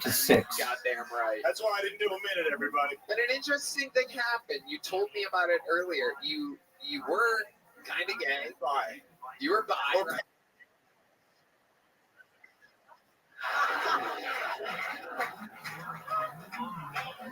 And then you quit drinking, and what happened? He's the voice in the Batman cartoon. He's the voice of the Joker in the Batman cartoon. That's what I'm saying. I just don't feel like doing it anymore. I used to want to fuck everybody all the time. That's what I'm saying. Like trans girls, guys, everybody. I was kind of like the more the better. How about Hermaphrodites? Yeah, fuck yeah. If you go on. Couple, yeah. I knew a guy that was born a girl and he had a vagina and a half a penis with a rubber one stuck on it, and they made balls out of his clit. So he had balls, a dick, and a vagina, and no boobs, and a beard. Whoa! Yeah. The beard really throws it off. Yeah, I'm single, by the way. Can you believe that? Wait, so a ball, a vagina, and a cock. Button in between the balls. If you pressed it, he would come. No joke. Are you serious? Yeah, unfortunately, yes. That's called a butthole, Jason. Hate to break it to you, but a butthole is also a button. He had one of about those. that in my book, chapter 22, the butthole button. But you can get a copy. I might need that, especially after this fucking thing. Well, no, you're an open book, and I like that. You always have been, right? I think you're a pretty fearless guy on stage and off stage. Yeah, it looks like it, right? Yeah. What do the tattoos mean, something? No, I mean just to protect my small fear, like terrified self inside. Yeah. Are any of the tattoos post-gay? They're all gay, actually. Okay. What's on your head? A wolf. I love that. And then an eagle on the back and some snake around. Like I like animals. Me too. Small world. Yeah.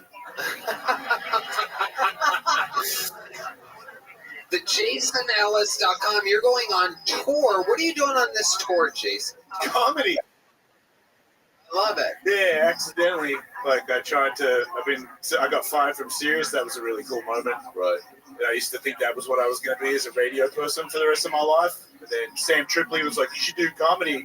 And I was like, I work. Like, how would that work?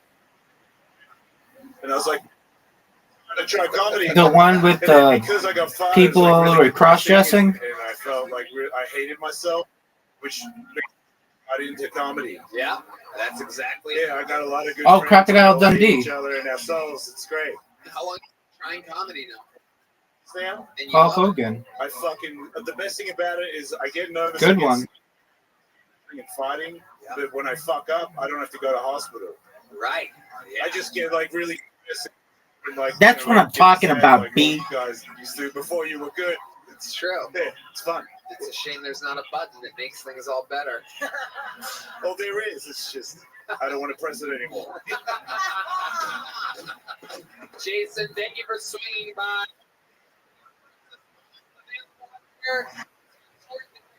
Stop.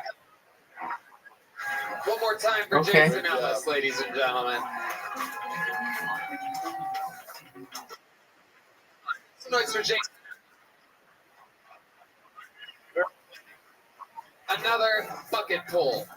We are moving and smoothly through it. Make some noise. 60 seconds uninterrupted for Avery Hutto. Avery Hutto. It's everybody. Here we go. 126 to Clap 28. for Avery, everyone.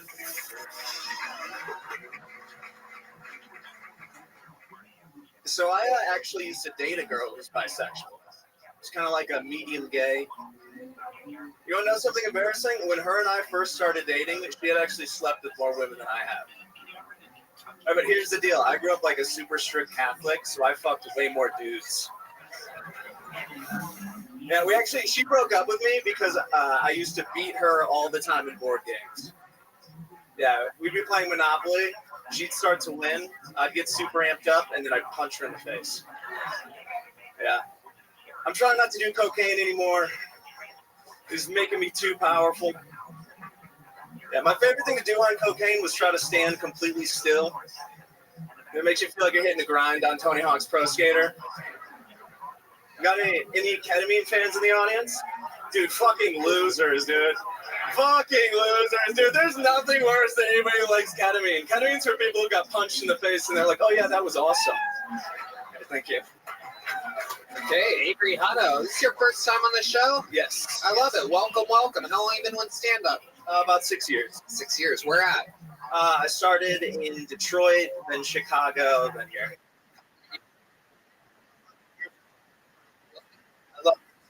Let me Texas. What'd you do, big dog? Broke up with a girl. I had some friends who were moving down. What'd you do? What do you do for work? I work at a cowboy boot company. So, okay. South There you go. Okay.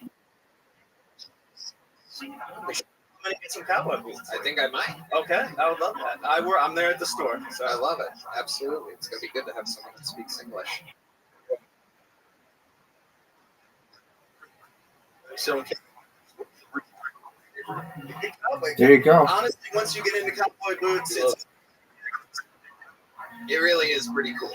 Perhaps. look at I'm serious. Dr. Phil. Check these bad boys out. Yeah, Those are fucking sweet. Those are some badass cowboy boots. Checks out. what sort of, you got all different types? Are they made from animals, or where do you get them from? This is going to be a genuine cowhide leather. That's our retired dairy cow. We also have a great ostrich.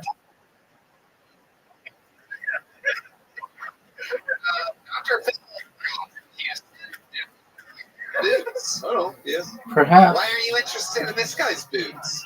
I don't know, because I sometimes I go in and out of being interested. What's happening right now? I don't know. You're gonna make my mustache fall off. After Cam tried to steal my wallet, I got frazzled. All right. Wait, now Avery, you said you had a girlfriend or no? Not anymore, no. Is comedy? Did you get into it for the gal factor, or did you? Are you not trying to focus on that part? I Gotta be a cowboy. More girls, some Take over the world. Some Latina baddies. What do they say to you? Yeah, I mean, I could buy like What do you say? 500 really good bots. Pretty hot. The rest is history. I love 500 reading really for good fun, Avery. bots. I like to read and write. That's big. Hang out at the library with the homies. I mean, I'd make them. Sounds suspiciously like what a guy that can't read would say. The words are good. I love it. What else? What about the wine? Cocaine Yeah. my whole life. I grew up in Detroit, and I may have been a wayward child smoking crack on the east side. Wow. Ew. Damn, Detroit got white crackheads? I mean, if it's about that, then I would just buy viewers, and I could do it pretty easily. That city's falling apart. Yeah, or anything, just straight to Right. crack. Just straight to crack. They don't call it crack, so it sounds like more fun. They're like, "Hey, you want some girl?" And you're like, "Oh, we're having Call it girl? yeah, boy and girl, crack and heroin."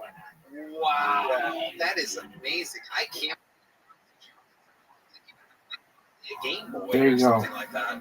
The stress, because I was so stress free from all the drugs. I So just eased Austin my isn't the best place to stay off of cocaine at. When's the last time you did something? So it's been a couple months. Okay.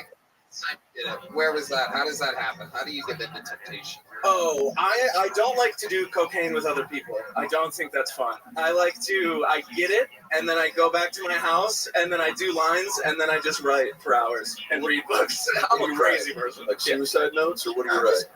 So, just journal. Is the stuff that you write, do you ever read it back? It's not bad. You got any We'll else? see. I don't have any on me. I can bring it. If I can Dr. get some. Phil did a line of blow right now, I would absolutely lose my mind. I mean, I've never done it. I was just kidding. Dude, if you do that, I'm not going to continue to play with you. I think that there's. What are you doing to your pants? Okay. You can have amazing Hey, comebacks. what, You came back down what 3-0 you in said you write- mini you ever in do something table stupid on soccer. I mean, I got into a relationship, and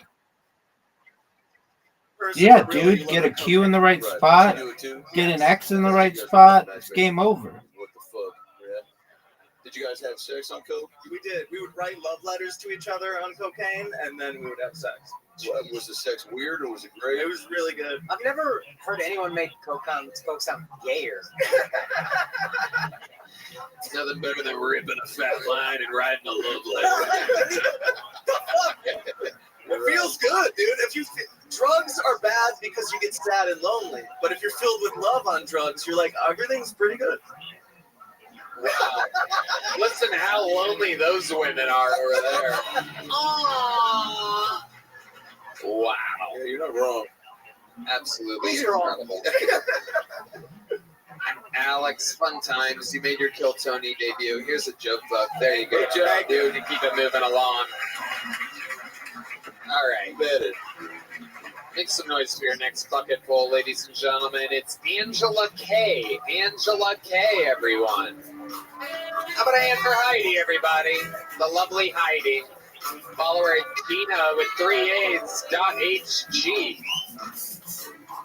And how about one more time for Angela K, everyone? So I had a colonoscopy recently, and there's really not a whole lot that's pleasant about being molested by Wally. And what's even worse than that is like the whole process to get ready for it. Like you gotta fast with a liquid diet for 24 hours and drink a whole gallon of this crap that I can only describe as Satan's jizz. Like, holy Jesus balls, bad, man. That stuff is so bad that they even tell you to mix it with like some sweet tea or some Crystal Light or something. So I did. I mixed it with some Crystal Light. You know what it tasted like? It tasted like Satan just inside some raspberry lemonade.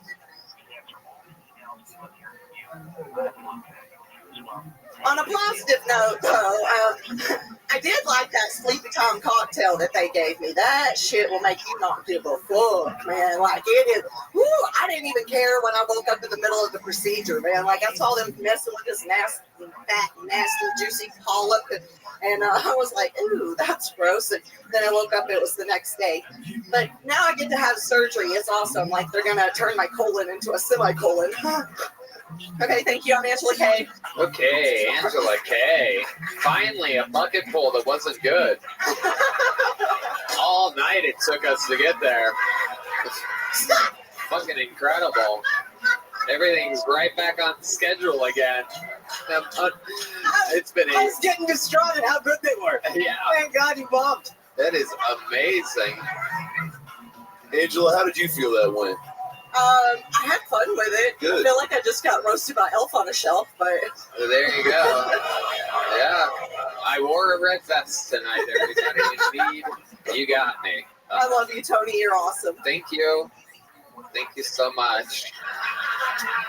That was one shitty colonoscopy set. Thank you. It was a shitty time. There you go. Yeah. That's the joke I just made. How long you been doing stand-up? 5 years. Where at? Just here and there. I'm not. What do you do for work? What convenience store are you a cashier at? I shop for Instacart. Oh, I was very close. Yeah, very close. Okay. Customer service. I'm all about it. Okay. They, what sort of weird deliveries have you made? Like, someone shows up and maybe it's Hans Kim and he's like, "Hey, where's my condom?" Or I don't know. What does Hans order? Probably Rice. Yep. Thanks, Red Man. If someone comes to the door and they're being, I guess, inappropriate, how do you handle that? Well, I actually haven't had that happen. I like to just throw their shit on the door and leave. Okay. Take a picture. Bye. See you later. Let me ask you something. All that talk about colonoscopies probably kill a hospice type of setup. Probably. What's wrong with your asshole? Well, you heard of the contaminated water at Camp Lejeune? Yeah. Yeah, well, I lived there when I was a baby. Oh so. my God! So you have Instacart and InstaShart. Yeah, something like that. Oh, thank you so much. Fantastic. So with your butt, you got an old. No, there's a polyp in my cecum that they can't get. A little. Your cecum? Yes. Oh, it's called a cecum. Yeah. You got a cecum too. Where's it at? Like right by where the small intestines meet the large intestines. Okay. It's an interesting name. I'm gonna have to seek it out. No one knows. Okay. Seekum jokes. Do you have to do No one anything with knows. it? Good question, Ray Ben. Wait, do I what? Say that. I mean, since it's just a removed, or can you just keep it? I mean, No, because if I keep it, it'll turn to cancer. Oh, so they got to pull up on your polyp. Yeah. All right. And what are they going to do? They're going to suck it out, cut it out? These people are all have to go vomit right now. A line of people going to vomit. Ain't a little polyp talk. What's wrong with you? No, they're gonna cut it out, and then I gotta like sit around. So for Camp 2 weeks. Lejeune, we always hear about this, right? Yeah. In infomercial, there's some fans. Yeah. Tell us about it. What was it? Those contaminated water? Yeah, contaminated water, like from like a dry cleaner, and then the fucking Marines were like putting the weapons cleaners and the hoorah. Yeah. They're very proud. I'm a huge fan of Camp Who's that? Lejeune and ruining people's assholes. Who would that be? People's assholes, people's kidneys, all that fun shit. How about the people's elbow? Finishing the. I disagree with that. Undertaker coming out. It's absolutely incredible. Back to the insides of your dark asshole. They're doing a So when are you reboot, planning on having and this procedure done? Well, I have Frankie the Munoz consult- is like a race car driver. I mean, I get what you're saying. The first Okay, wedding here on I get it. Tony. We're about to have the first. I'm not going to disagree with that. Jane Kazmarek, though, she's done some I shit. got some gloves. Done it before. Jane I'll do it again. Kazmarek, the mom, Now, she's is done there- some Are you shit. nervous to get the procedure? Do you like going under like that, or is it I have big no on the idea, but I'm drugs, sure right? she's done Well, something. yeah, the drugs are The fine, thing is, they but don't need to I- work. They have I'm ready to get residuals. it over with. Good. You know, And then what? writing jokes about it is actually helping. Well, good for you. Yeah. They have something like that, residuals. around for your benefit. Are you going to put on It some means jams checks and that let you come to have their pictures? house once Yeah, a put month the that pay them. inside- or what do they put inside you to grab it? Well, Good it's asshole. There you go. Dark side of the moon, perhaps. Back. Right, Camp residuals. Lejeune just Syndication. Air. We have a little joke book, but you know what? I'm gonna be honest with you. When's the last time you know someone bought a DVD? Extra tiny joke books. Catch this? When's the last time you know someone bought a DVD? We're gonna keep it moving. There goes Angela. Gentlemen, Anything. an action-packed episode this has been. There's only one way to put a ribbon. Ladies and gentlemen, some people call him the Memphis Strangler. Some people from Yabuki. Okay. Some people call him the Grand Wrangler. The Big Red Machine. It's indeed lights out William Montgomery.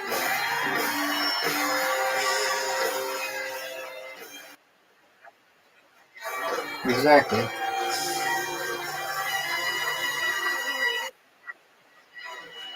Dude, you know the answer to that question. You're just talking to Hillary yourself. Clinton said that if Trump wins the election, he'll start killing his enemies, which is honestly a little ironic because if there's one thing that bitch knows about, it's killing your enemies.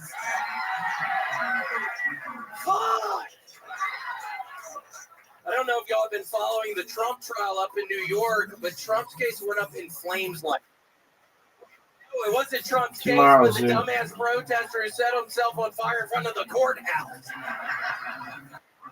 Zoot, focus on not getting your ass whooped. Normally you do better than this. So just waited until Trump got reelected. Could have burned himself up for half that much.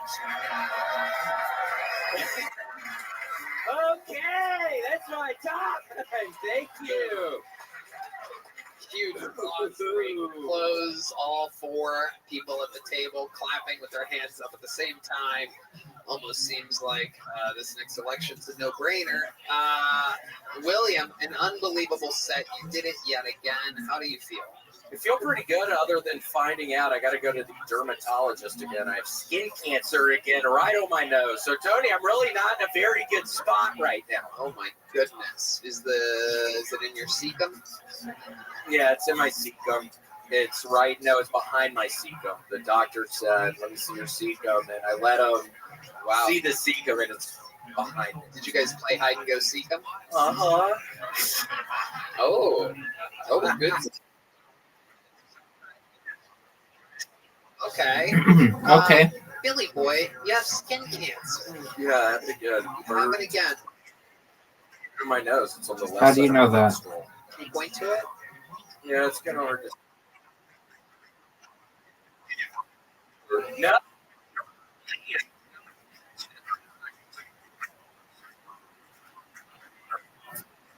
Wonderful. Like just all these people. I honestly have been looking. A lot of people moving out, coming in. It's a lot of people to watch the fucking the gate. The front gate hasn't been working for like fucking 2 weeks. So it's been a free for all for all these freaks coming in, fucking stealing shit from the trash can. And yeah, it's sad. I mean, when I can't be looking out because I'm dealing with blood coming out of my nose, it's sad. I mean, that's what I live for, Akash. Wow.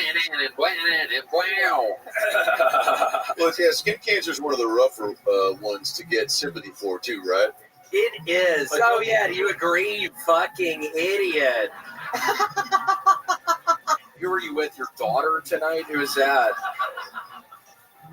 Okay. William, so much going on. We shocked the world on Friday night, took you back to your home state of Tennessee to perform at literally the greatest venue on planet Earth, the Ryman Auditorium, a.k.a. the Grand Ole Opry, a.k.a. the Mother Church. And Woo! how did it make you feel up there? Dude, it was wonderful. It was a wonderful feeling being able to go back to Tennessee, where sadly my best friend Swu died. He was from Nashville. It was sad. I revisited his house that I went to that he had found his body in. He died on the couch. Yeah, it was really bad. You can't mix cocaine and Xanax. But yeah, I went back to the house, went back to the scene. It was really hard. I mean, I was Very crying. special, sad interview with William Montgomery. Yeah, I'm sorry. It's so Oh, performing at the best venue in the world? Yes, my friend died miles from there. It's kind of incredible. You could have said anything in the world just then. Partying with Jelly Roll, the Black Keys, Winona Judd, but you're still thinking about Swoon, it seems. Swu, yeah. Also, Hans Kim, he threw me a vape with shit on it, so that was horrible. He was like, "No, there's shit on it. Drop it." I was like, "What'd you just fucking do, you idiot?" And I had to go wash my hands. There's doo-doo all over my right hand, so I'm gonna get Hans back for that. I don't know why he did that. What are you going to do? I don't know. I might fucking break into his place. I know where he lives and just wait in his closet. He has a gun that I know I could get from his fucking ass. So we'll see. Yeah, I guess we will. Shit. Yeah, we'll see. I'm not in the mood for it tonight, Dr. Phil. I'm in a real nasty mood tonight. No, I can tell. Real nasty tonight. Whoa, fired up. I swear to God, I wish I was feeling better, but I got cancer again. I'm feeling real nasty tonight. Swu is dead. You know what, William? He's never coming back. William, you see the new Barbie movie? Yeah, I saw the fucking Civil War movie, and I thought it was about the 1800s. It was not about that. What was it about? War photographers. I thought it was going to be like the fucking Civil War, but it wasn't. You're a big fan, obviously, of the Confederacy, so. William. Yo, pimp. Oh, No, I'm about to just fucking put something down. But it seems like the interview portion this evening's a little bit serious, a little bit dramatic. So, you know what maybe we should do? I think we should have a That's seat true. at the table, and maybe we put on this episode with a brand new minute from, I don't know, maybe just the 3.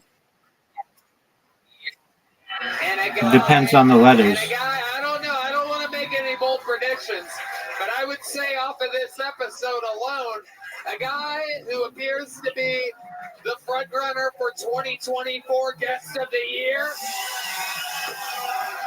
Why don't we pull? Joining the panel, William Montgomery, and closing out the show, this is Dr. Phil.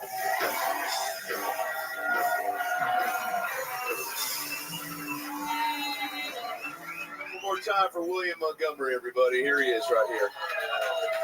William, dressed like a guy who works at a bowling last day of work. Yeah. A couple of jokes down here. A couple about William. William looks like Thanks, baby. you have sex with girls and then you give them fleas. Thought that was funny. Said, probably say Did that my again to fucking myself thing later. freeze? William lies a lot, mostly on cardboard boxes at bus stops. So put that one in the keeper tank. Let's see, Tony Hinchcliffe. Tony, okay, how can we call this "Kill Tony"? You look like you died 2 weeks ago. All right, sounded better in my over. Tony, you look like the second coolest. All right, well, let's see if I get 400 points. Pretty good. Yeah, this guy liked it. I like that guy for liking it. Tony, you Carton who went missing. That wouldn't help me. In that order. So check the game tape. If you're a Brian Redband's here, or as I like to call him, Judd Appetizer. Let's see. Brian's my favorite guy. Brian, you look like These are so difficult. People. Brian, you were my favorite character in Men in Black. Did you ever get that sugar water to we'll leave it there. I'll send you a link. Congrats on the engagement, by the way, Brian. You look exactly like a guy who would be engaged to an Asian. No, you're the sweetest. I'm happy for you both. Brian, you're like a cuddly teddy bear. That bear had a sex doll. What else we got? Cam Patterson was here. Good. Did you resign? Dude, fuck you, man. I could have had more points. Counselor who touches the kids. All right. Casey boy. Who's to say you still won't be? Now, that guy is just Kill Tony is really giving it to be himself, and now he's going to take his talents to the garden and just cause a scene. Casey, you look like you're doing a walkathon for schizophrenia. Casey, you look like you name a flavor for your boogers before you eat them. Yeah, I like that one. All right, you ready for the next game? Casey, you look like a model train conductor. I don't know. Casey's got more lithium than a Tesla battery. And then I just wrote "fuck Hans Kim" at the end here. So that's it. That's my time, everybody. Thank you so much, Dr. Bill. I love you guys. You guys are an amazing crowd now. Kill Tony. Best show in the fucking world. I love you guys. You ready for the next game? Akash sings Gaslit and Akash Sing comedy on YouTube. Thank you to Connect Mobile Health, the ID Drips, Talkspace, Squarespace, Gel Blaster, Red Rose, Yellow Rose, Hall Law Firm, Ninja Buses. The drawing is in, and it is incredible. Let's see the drawing from Chris Rogers. Whoa! A brand new William Montgomery. How about one more time for the best damn band in the land? Follow these guys. Watch them live. Do everything. Follow them. Have fun this week in Austin, Texas, those of you visiting. Make sure you catch the stream of Los Angeles. In the YouTube theater, a lot of crazy stuff happening there. You're not going to believe it. You're not to come out on YouTube. So just buy it. Support the show. It's a huge production. We got the director doing it, a very, very expensive, high-level production. We're going all out for these shows at Madison Square Garden and the Forum, trying to go to another level with this crazy show, which sounds fucking crazy, but a lot of special stuff happening. Another shout out to Jason Ellis, thejasonellis.com, Hawk vs. Wolf, Akash's special, Gaslit, out now, Akash Sing Comedy. And Preacher Lawson's new special, My Name is Preacher, at Preacher Lawson. Go fuck yourself. Red Band? I'll be in San Diego, Casey Rocket in July. Go to AmericanComicCo.com. Love you guys. So much stuff happening. Go to killmerch.com. I designed the new NASA hoodie, which I love, and I already have 2 up. And a lot of other really cool stuff. Literati. KillTonyLive.com for the live stream. more time for a couch singing Dr. Phil. We love you guys. Thank you. Good night, everybody.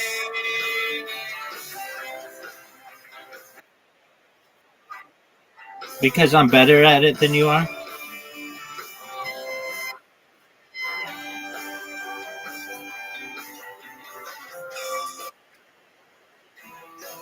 You played him, dog.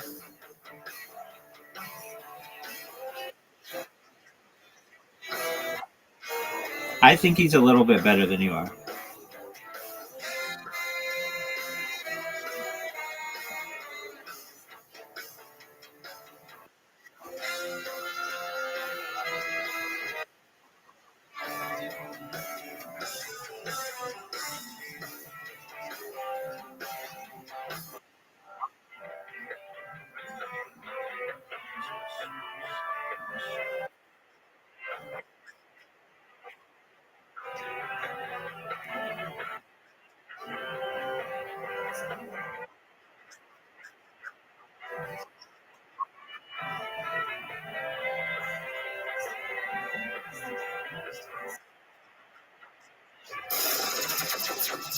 The Sunset Strip Comedy Club in Austin, Texas.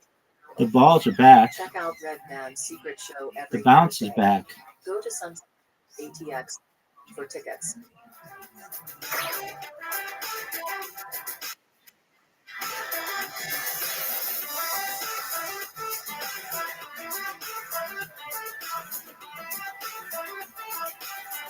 Your boy is back. The bounce is back.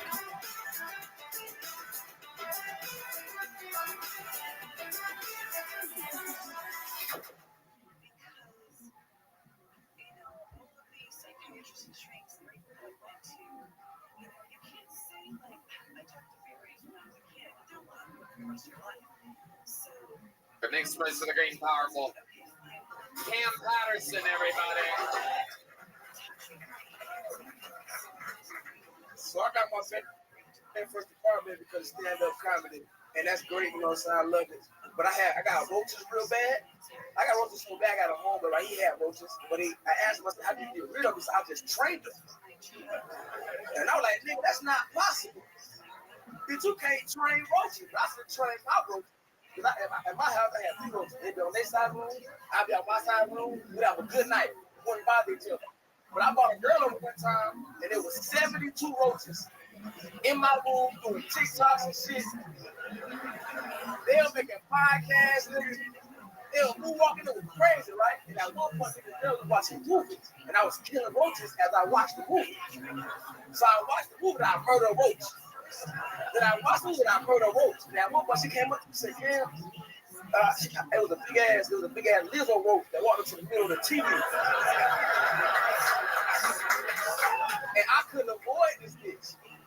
And she was like, "Cam, it's okay. I got roaches too." And I was like, ew, that's nasty.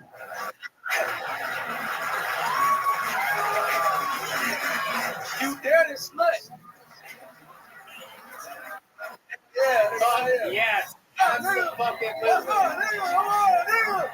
Come on, Cam nigga. Patterson. Come on, with you.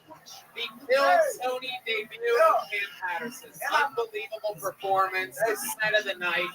Absolutely amazing. I love it, nigga. Welcome, welcome, welcome. So my older brother married racist, and he would always tell me, "Cam, don't tell me your life ain't no white bitch. You can fuck her, you put your dick in her mouth, you nut on her face. But y'all do never, and I mean never, date one." And I never understood that because I was only 6 years old. Zoo, you need an incredible comeback right here. You got 1. Focus. You got 2. I was perplexed. That's my first time using that word, sir, and I like it. It made me confused, nigga. I'll tell y'all this though. When I was in high school, I dated a girl, and I loved this bitch, but I let my whole family down. Fuck. I remember they came up to me. This would be a great comeback. Down 5-1. Black coach never got black time in high school. I could pick You're done. But she never saw me use the pick. So I just I'm gonna catch you. You're at 19 wins. I'm gonna beat that. That's an extremely weird place, but nice. Oh, now we're like, what the fuck? So I stabbed him.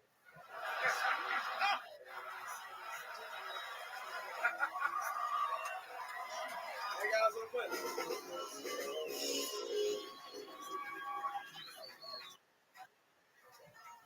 Shut up. So I just moved to Austin, and I love Austin, because everybody lied to me when I got here. They were like, Cam, you're gonna love Austin. It's so diverse. Look at y'all. I've only seen 6 other black people since I've been here, and they've all been crackheads. And one of them saw me, got happy, said, oh shit, another one. He was like, nephew, come here, nephew. I want to show you something around this corner, nephew. Follow me. And I didn't want to follow him around the corner because I knew he was going to blow crack dust in my face. And if y'all did not know, that's how you make crackheads. Did you know that, sir? Welcome to the club, nigga. You live outside forever now. Zoot has 0 points. Wow. When I was in high school, I had a basketball coach who smoked crack for real. And he the only coach that ever believed in me in my life. The only coach that ever believed in me. And he was a real deal crack smoker. Like, that's what he did. I remember one day he came up to the last time I ever saw him, he came up and said, Now you get shut off. He'd been an All-American. Then he walked away. Then the head. Listen, let me tell you something. This nigga actually smokes crack. You can't listen to this nigga, dog. He told the stripper she's gonna be a doctor last. You can't listen to this nigga. This nigga's a person. Yo, pimp. Welcome. What up, Temper? How you living, Temp? Going to your shows and shit, made me taste my drink. Kicking ass. To the NBA. I'm embarrassing your friend at games. I'm embarrassing your friend.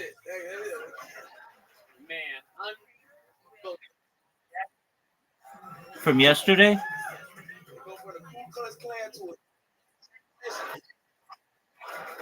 Oh, okay. Dude, this is your friend? Do you know Zoot, Temper?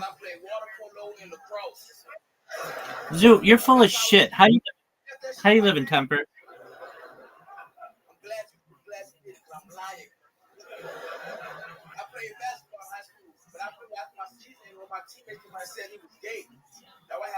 What's good, Temper?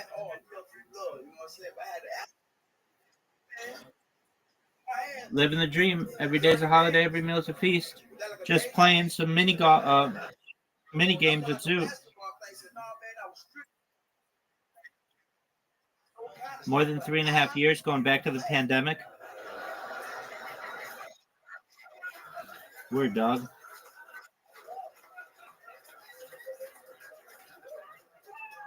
What's good in your life?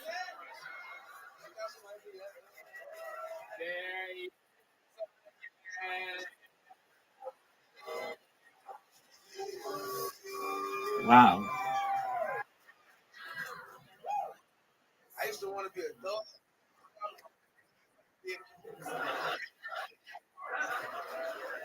I could have been a great dog. I knew I could be a real dog. And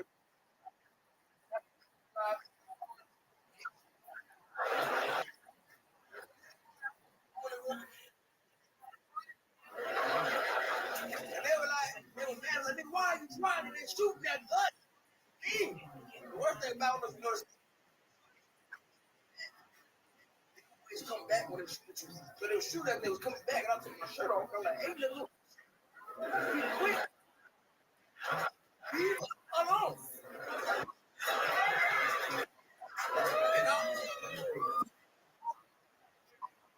To retaliate. Dog with hat. Cameron Patterson, I would like to retire.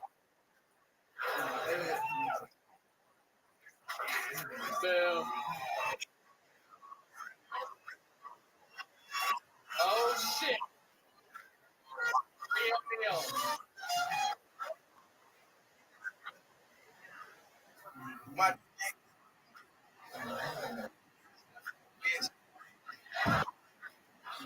that's why I envy. You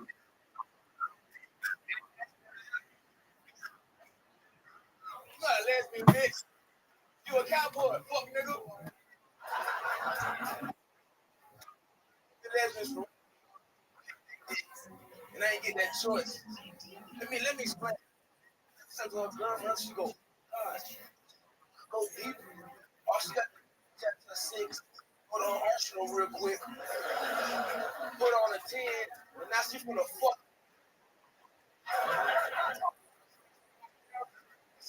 Go deeper, I'ma just call my homeboy.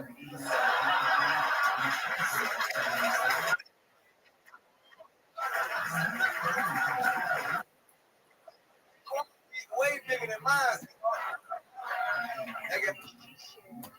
That's what it is. Wow, exactly 1 minute.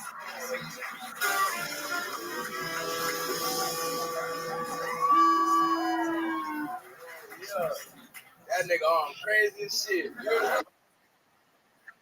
can't put that nigga right there. That's kind of crazy. Fuck you, nigga. We not the same bitch. Work at a grocery store, dog. Like y'all there, you know? Like y'all there. We're like old to the point where like slavery. It was. The lady would come in every day. She was in a wheelchair, and I always help that bitch. Because every time I would help her, I would say that she thought, so it's just like the good old times, right? And she was like, "You so behaving yourself." My name is Cameron. Who the fuck? So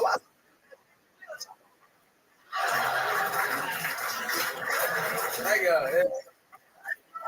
Beats on beats. An unbelievable appetite for destruction. You ever had a problem with the man? Like, you know what I'm saying? You met with the STDs and shit? Was it? I fuck up for a minute. She tell me just, I was like, no, because I can smell it. And that's a bad idea. Take over. And I just felt my hand just slip down in my.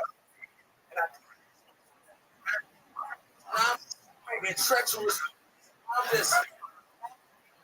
So, water that too. I was at work and I was lava. And I went to the doctor and did all the tests. I'm not happy about that, but I got it. And then he was like, yeah, oh, don't worry about it. Besides that, that. I'm like, for reason, nah, nigga, you got to go in Hey, guys, look. There it is, 58 seconds. The throw. If you can't tell by my sideways hat and my slides, I'm a scientist. And I've been studying which race get the best head. White women. You know, I love white women because 2 weeks ago, a white girl changed my life, y'all. She sucked my dick for the first time. And she sucked my dick so good, I watched The Office now. That's how good it was, dog. I be at home and say, this nigga Michael is a hoot. Dude, are you going to join this fucking game or not?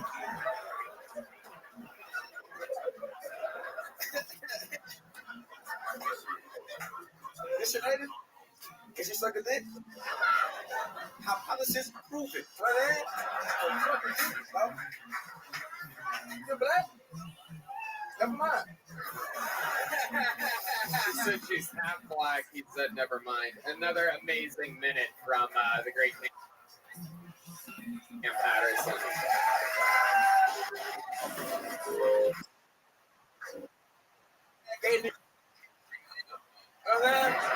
Absolutely. Start a lab. Wrestling profile Yo, pimp. by a crackhead. Just me. I was on 6th Street in the crackhead. 6th Street, nigga. I know you. I like, bro, you don't know me. He said, nah, nigga, I know you. You sell crack, don't you? Nah, bro, I do not sell crack. I said, nah, nigga, you sell crack. I said, bro, listen, you telling me that nigga over there is a liar. He was pointing at a brick wall. I'm like, bro, I do not sell crack. He said, you could have fooled me, bitch, and just walked away. Let me tell y'all something. I'm a good person. So I sold the crack.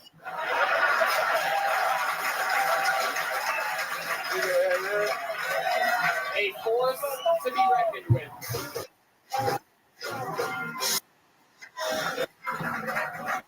Yeah, shut up, bitch. I gotta talk now. My favorite social media app is Twitter. I know they changed that shit to X, but go with me. I wrote this shit when it was Twitter. Now,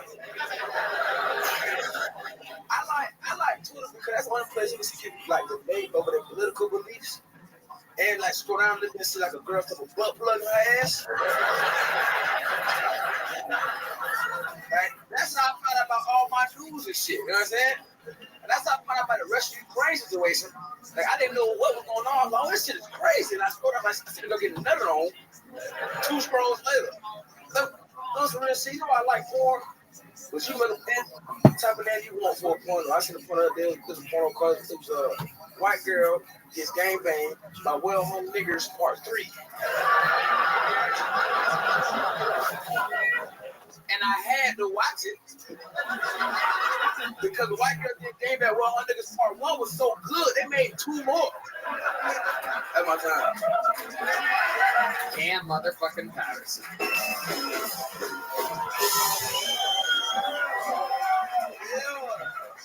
What's up, nigga? How y'all doing? That nigga was not 42, dog. Ain't no fucking way.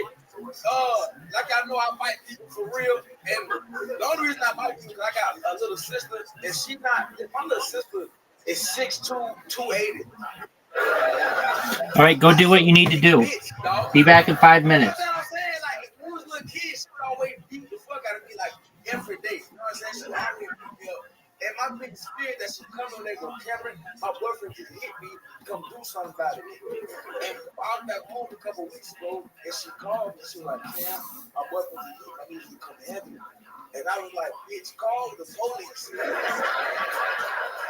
I can't help you, you fucking slut. I can't help you. But that's my little sister, and I love her, so, you know, so I went over there, right? I went to the house, and I was like, fuck, nigga. That's what I said, I'm scared.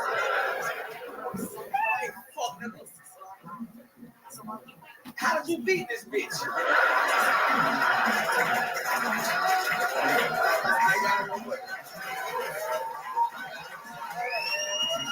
There you have it.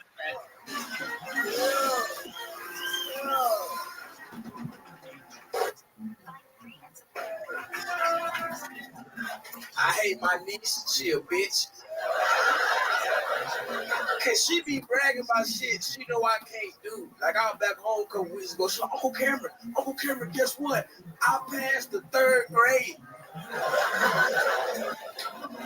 I'm like, I don't care, bitch. If you were so goddamn smart, you did it twice like I did. I only did it twice though because I couldn't read. That ain't funny, bitch. I couldn't read, so I couldn't read, dog. Let me ask you a question. You know how hard it is to learn how to read when you can't read? That shit is damn near impossible. Hey guys, over here. Yes. Another minute from Cam Patterson.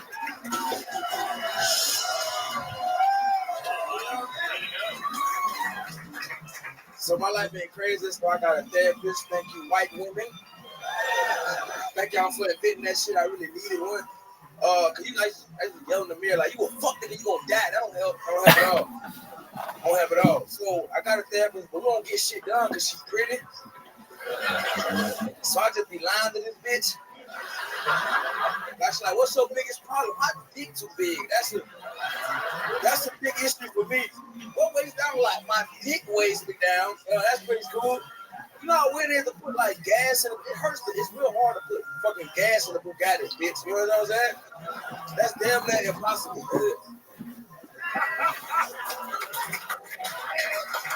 There you go. Cam Patterson. No.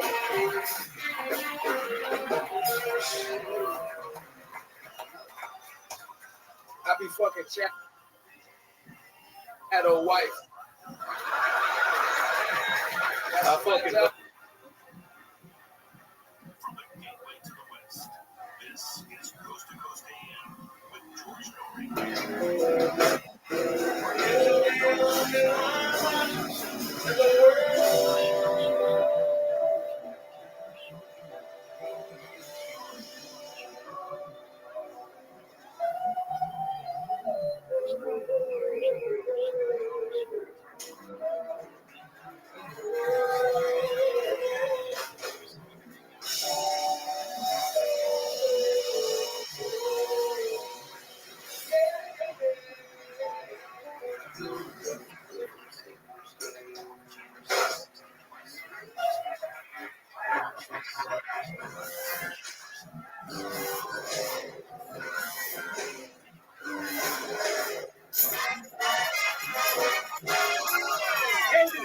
Coming live from Vulcan Gas Company here in Austin, Texas. For a brand new episode of Cal County, get up that County!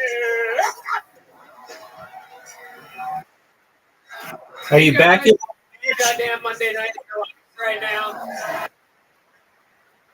All right, well then come back. Yeah, we're here, everybody. Make some noise for Brian Red Band. Hey, everybody. This is Kill Tony, brought to you by the Red Rose and the Yellow Rose. How about a hand for that goddamn band? Am I right, people? We are here in Austin, Texas, with some unbelievable local musicians. Of course, that's the great Michael Gonzalez on the drums over there. This is our friend Matt Muelling on the electric tonight. And, of course, the great E Madness right here on the bass guitar.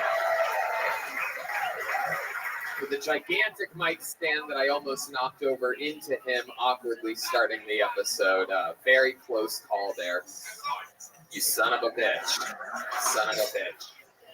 That is the Screwball Peanut Butter Whiskey Kill Tony band. Also Kill Tony, brought to you by local legends here, Deep Eddy Vodka, which we absolutely love. I mix all their different flavored vodkas with a bunch of different things because I can admit that I like a good feminine beverage. And Deep Eddy is delicious. Sometimes I mix it with Screwball Peanut Butter Whiskey, have a little whiskey vodka. Just fucking support our sponsors. You know what I mean? Wake up the next morning, drink a little liquid IV for the hangover, hire some people on ZipRecruiter, and it's a fucking day. How many of you flew from somewhere else to be here tonight? See, this is a regular thing here that we don't talk about very often. People are like, oh, you're going to move to Austin. Oh, there's going to be the same audience every night. Oh, fucking idiots. Now they're all in hell. All our favorite places are closing in LA. Anyway, who gives a fuck? Doesn't matter. We made the right decision. It's good to be here in beautiful Texas on a 135-degree day. Here's a little bit more about the amazing other sponsors that made tonight's episode available for you here right now. Hey, y'all. Indeed, it is Tony Hinchcliffe here, telling you that I am back out on tour with my stand-up comedy, lugging a bunch of my funniest friends with me all around the country. We're back at it. Tampa, Florida, July 15th and 16th. Houston, Texas, July 28th, 29th, and the 30th. Dallas, Texas, the 12th and 13th of August, and August 26th and 27th. San Antonio, Texas. Nashville, Tennessee, making my long-awaited return September 29th, 30th, and October 1st. That's tickets available at TonyHinchcliffe.com, and we'll see how. Are you guys ready to start tonight's episode or what?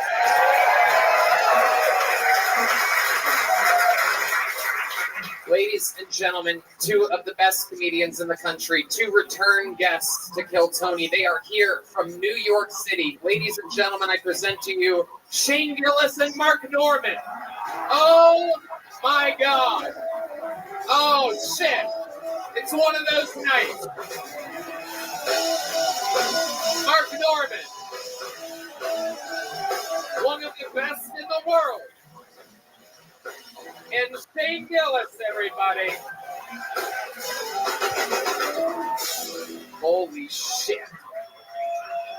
Just a random ass Monday in Austin, Texas. Oh, I got you there. All right, The comedy. city is wild, folks. These guys already taped an episode of the Joe Rogan Experience earlier today where Shane famously drank 18 beers. Yeah, and Ari Whoa. died. Ari's dead. Mark had a bunch of whiskeys, and Oh, yeah. Ari Shafir, there's a slight chance that you were here the day that Ari was supposed to be on the show with these two and passed away. He was old. He was on his way out. That old Peeb. He told Shane that he could stick with him. He's in Jewish hell. I don't think Germany. Oh, yeah. We're doing this shit tonight. Absolutely. Yeah, we are. You guys know how it works. You guys have been guests on the show numerous times. There's a bunch of people that signed up to get their chance to do 60 seconds uninterrupted. And then I interview them afterwards, and we all talk to them. We find out more about them. You know, the 60 seconds is up, and you hear the sound of a kitten. That means they have to wrap it up then, or else they bring out the Angry West Hollywood Bear. And that's how that works. You guys ready to start tonight's episode, huh?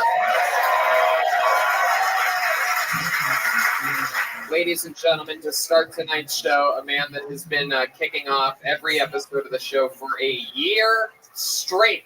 One of the strongest Kill Tony regulars in the history of the show. This man writes and performs a brand new minute every week. It's the one and only Hans Kim.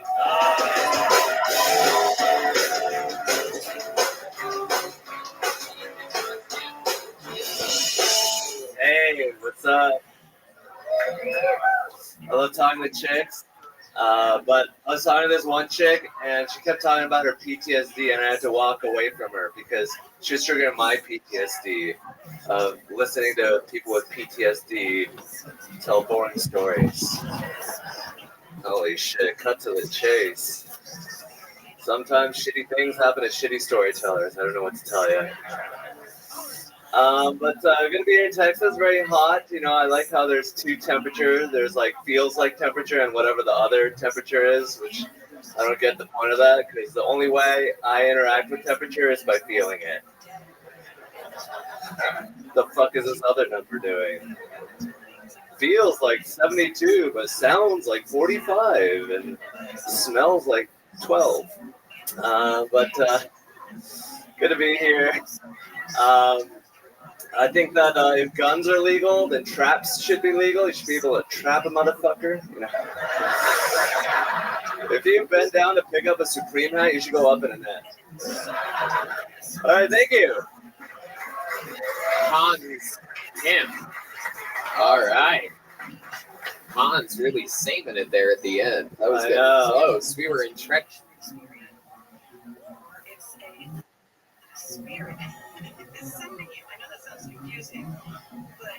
The following is a conversation with Nick Bostrom, a philosopher at University of Oxford and the director of the Future of Humanity Institute. He has worked on fascinating and important ideas in existential risk, simulation hypothesis, human enhancement ethics, and the risks of superintelligent AI systems, including in his book, Superintelligence.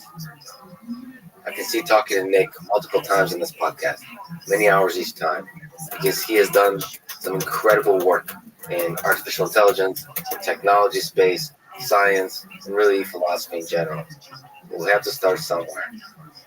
This conversation was recorded before the outbreak of the coronavirus pandemic, that both Nick and I'm sure, will have a lot to say about next time we speak. And perhaps that is for the best, because the deepest lessons can be learned only in retrospect, when the storm has passed.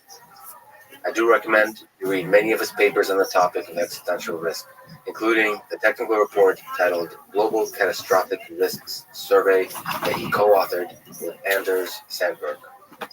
For everyone feeling the medical, psychological, and financial burden of this crisis, I'm sending love your way. Stay strong. We're in this together. We'll beat this thing. This is the Artificial Intelligence Podcast. If you enjoy it, subscribe on YouTube, review it with 5 stars on Apple Podcast, support it on Patreon, or simply connect with me on Twitter, Lex Friedman, spelled Fridman. As usual, I'll do 1 or 2 minutes of ads now, never any ads in the middle that can break the flow of the conversation. I hope that works for you. It doesn't hurt the listening experience.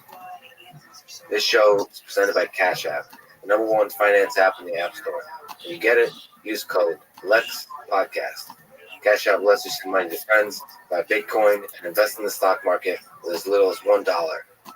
Since Cash App is fractional share trading, let me mention that the order execution algorithm that works behind the scenes to create the abstraction of fractional orders is an algorithmic marvel. So big props to the Cash App engineers for solving a hard problem that in the end provides an easy interface that takes a step up to the next layer of abstraction over the stock market, making trading more accessible for new investors and diversification much easier. So again, if you get Cash App from the App Store, Google Play, and use the code LEXPODCAST, you get $10. Cash App will also donate $10 to FIRST, an organization that's helping to advance robotics and STEM education for young people around the world. And now, here's my conversation with Nick Bostrom. At the risk of asking the Beatles to play Yesterday or the Rolling Stones to play Satisfaction, let me ask you the basics. What is the simulation hypothesis? That we are living in a computer simulation. What is a computer simulation? How are we supposed to even think about that? Well, so the hypothesis is meant to be understood in a literal sense, not that we can kind of metaphorically view the universe as an information processing physical system, but that there is some advanced civilization built a lot of computers, and that what we experience is an effect of what's going on inside one of those computers, so that the world around us, our own brains, everything we see and perceive and think and feel would exist because this computer is running certain programs. Do you think of this computer as something similar to the computers of today, these deterministic sort of Turing machine type things?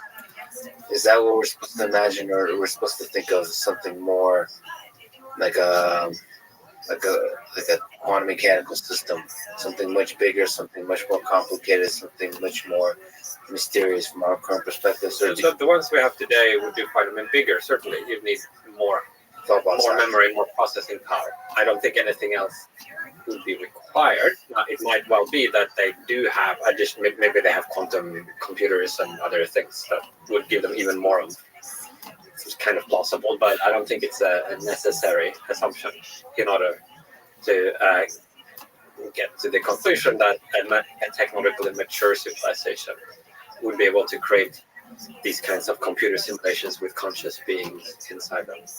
So do you think the simulation hypothesis is an idea that's most useful in philosophy, computer science, physics? So where do you see it having valuable kind of starting point in terms of the thought experiment of it? Is it useful? I guess it's more informative and interesting and maybe important. But it's not designed to be useful for something else. Okay, interesting, sure. But is it philosophically interesting, or is there some kind of implications of computer science and physics? I think not so much for computer science or physics per se. Certainly it would be of interest in philosophy. I think also to say cosmology or physics, in as much as you're interested in the fundamental building blocks of the world and the rules that govern it.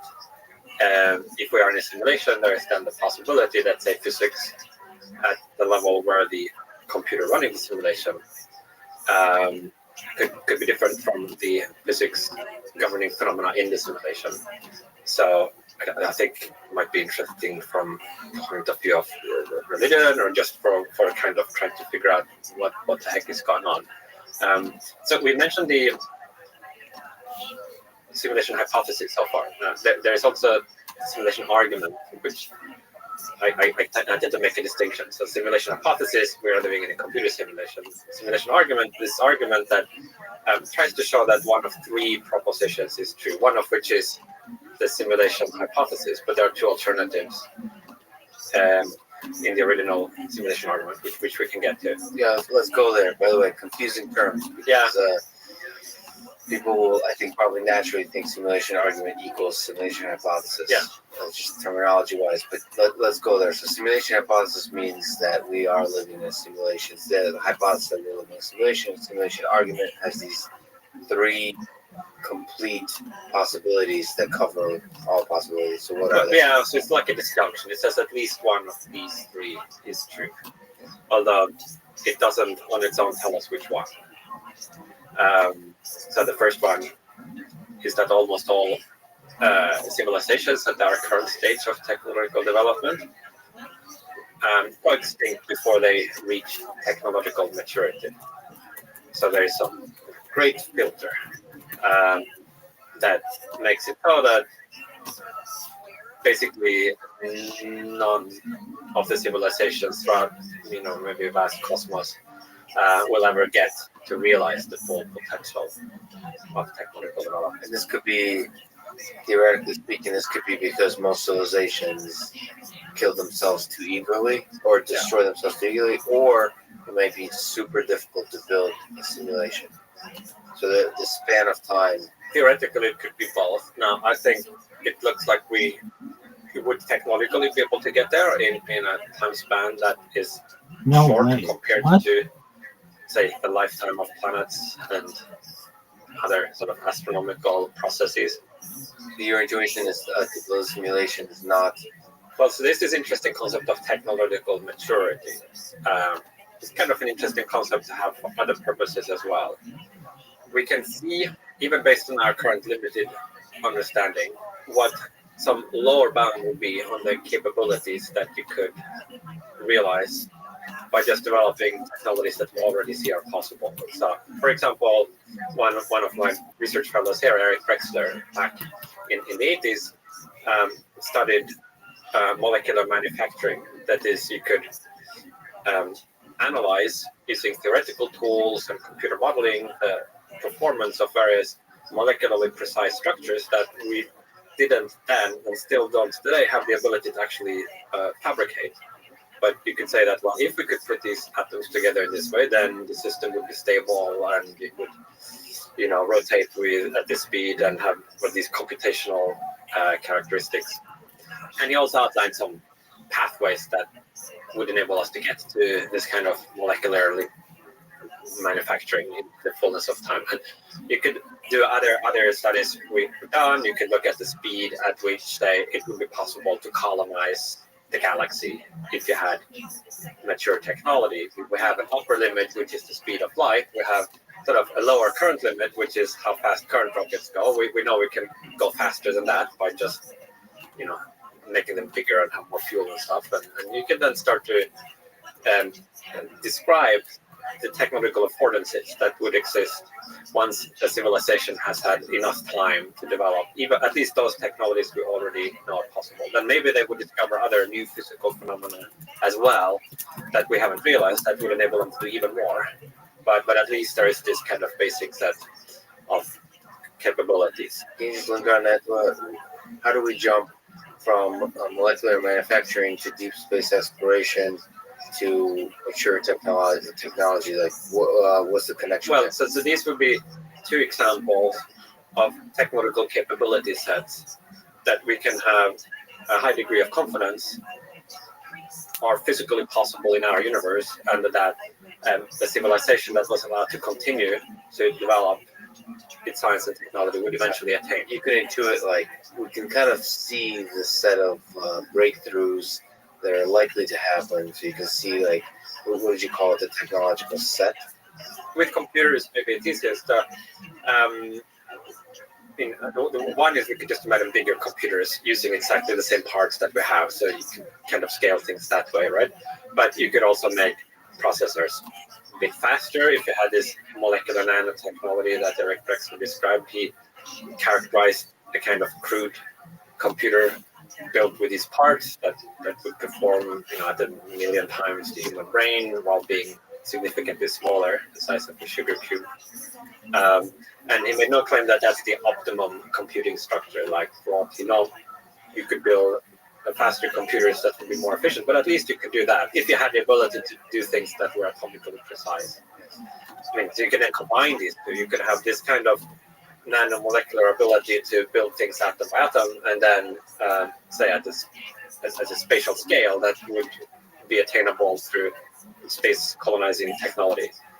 You could then start, for example, to characterize a lower bound on the amount of computing power that technologically mature civilization would have if it could grab resources, planets and so forth, and then use this molecular nanotechnology to optimize them for computing.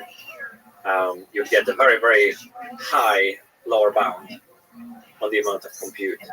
So sorry, just to define some terms. So technologically mature civilization is one that took that piece of technology to its lower bound. What is a technologically mature civilization? Okay, so it's a strong concept that we really need for the simulation hypothesis. I just think it's interesting in its own right. Yeah. So it would be the idea that there is at some stage of technological development where you basically maxed out. You developed all those general purpose, widely useful technologies that could be developed, or at least kind of come very close to the 99.9% there or something. So that's an independent question. You can think either that there is such a ceiling, or you might think the technology tree just goes on forever. Where does your sense fall? I would guess that there is a maximum that you would start to asymptote toward. So new things won't keep springing up. New ceilings. And in terms of basic technological capabilities, I think that there's like a finite set of those that can exist in this universe. Moreover, I wouldn't be that surprised if we actually reached close to that level fairly shortly after we have, say, machine superintelligence. So I don't think it would take millions of years for a human originating civilization to begin to do this. It's like more likely to happen on historical timescales. But that's an independent speculation from the simulation argument. I mean, for the purpose of the simulation argument, it doesn't really matter whether it goes indefinitely far up or whether there is a ceiling, as long as we know we can at least get to a certain level. And it also doesn't matter whether that's going to happen in 100 years or 5,000 years or 50 million years. Like the timescales really don't make any difference. Can you look on that a little bit? Like there's a big difference between 100 years and 10 million years. Yeah. So it doesn't really not matter, because you just said, does it matter if we jump scales to beyond historical scales? So we described that. So for the simulation argument, sort of, doesn't it matter that we if it takes 10 million years, it gives us a lot more opportunity to destroy civilization in the meantime? Yeah, well, so it would shift around the probabilities between these three alternatives. That is, if we are very, very far away from being able to create these simulations, if it's like, say, billions of years into the future, then it's more likely that we will fail ever to get there. There's more time for us to kind of, give good things along the way. And so this is similarly for other civilizations. So it is important to think about how hard it is to build a simulation. In terms of figuring out which of the disjuncts. But for the simulation argument itself, which is agnostic as to which of these three alternatives is true. Yeah, okay. It's like you don't have to like the simulation argument would be true whether or not we thought this could be done in 500 years or it would take 500 million years. No, for sure. The simulation argument stands. I mean, I'm sure there might be some people who oppose it, but it doesn't matter. I mean, it's very nice, those three cases covered. The fun part is at least not saying what the probabilities are, but kind of thinking about, kind of intuiting, reasoning about like what's more likely, what are the kind of things that would make some of the arguments less and more. So like, but let's actually, I don't think we went through them. So number one is we destroy ourselves before we ever create simulation. Right. So that's kind of sad, but we have to think not just what might destroy us. I mean, so that there could be some whatever disasters, some meteors slamming the Earth a few years from now that could destroy us, right? But you'd have to postulate, in order for this done to be true, that almost all civilizations throughout the cosmos also failed to reach technological maturity. And the underlying assumption there is that there is likely a very large number of other intelligent civilizations. Well, if there are, then they would virtually all have to succumb in the same way. I mean, and that leads off another. I guess there are a lot of little digressions that are interesting. Let's go there. So go there. Yeah, Keep dragging us back. Well, there is a set of basic questions that always come up in conversations with interesting people, like the Fermi paradox. Like you can almost define whether a person is interesting, whether at some point the question of the Fermi paradox comes up. Well, so for what it's worth, it looks to me that the universe is very big. I mean, in fact, according to the most popular current cosmological theory, is infinitely big. And so then it would follow pretty trivially that it would contain a lot of other civilizations, in fact, infinitely many. If you have some local stochasticity and infinitely many, it's like, infinitely many lumps of matter, one next to another. There's kind of random stuff in each one, then you're going to get all possible outcomes with probability 1, infinitely repeated. So then certainly there would be a lot of extraterrestrials out there. Even short of that, if the universe is very big, that might be a finite but large number. If we were literally the only one, then of course, if we went extinct, then all of civilizations at our current stage would have gone extinct before becoming technological mature. So then it kind of becomes trivially true that a very high fraction of those went extinct. But if we think there are many, I mean, it's interesting because there are certain things that possibly could kill us, like if you look at existential risks, and it might be a different, like the best answer to what would be most likely to kill us might be a different answer than the best answer to the question, if there is something that kills almost everyone, what would that be? Because that would have to be some risk factor that was kind of uniform overall possible civilization. Yeah, so in this, for the sake of this argument, you have to think about not just us, but like every civilization dies out before they create the civilization. Yeah, or something very close to everybody. Okay, so what's number 2 in the? Well, so number 2 is the convergence hypothesis. That is that maybe like some of these civilizations do make it through to technological maturity, but out of those who do get there, they all lose interest in creating these simulations. So they have the capability of doing it, but they choose not to. Not just a few of them decide not to, but out of the million, maybe not even a single one of them would do it. And I think when you say lose interest, that sounds like unlikely because it's like they get bored or whatever, but it could be so many possibilities within that. I mean, losing interest could be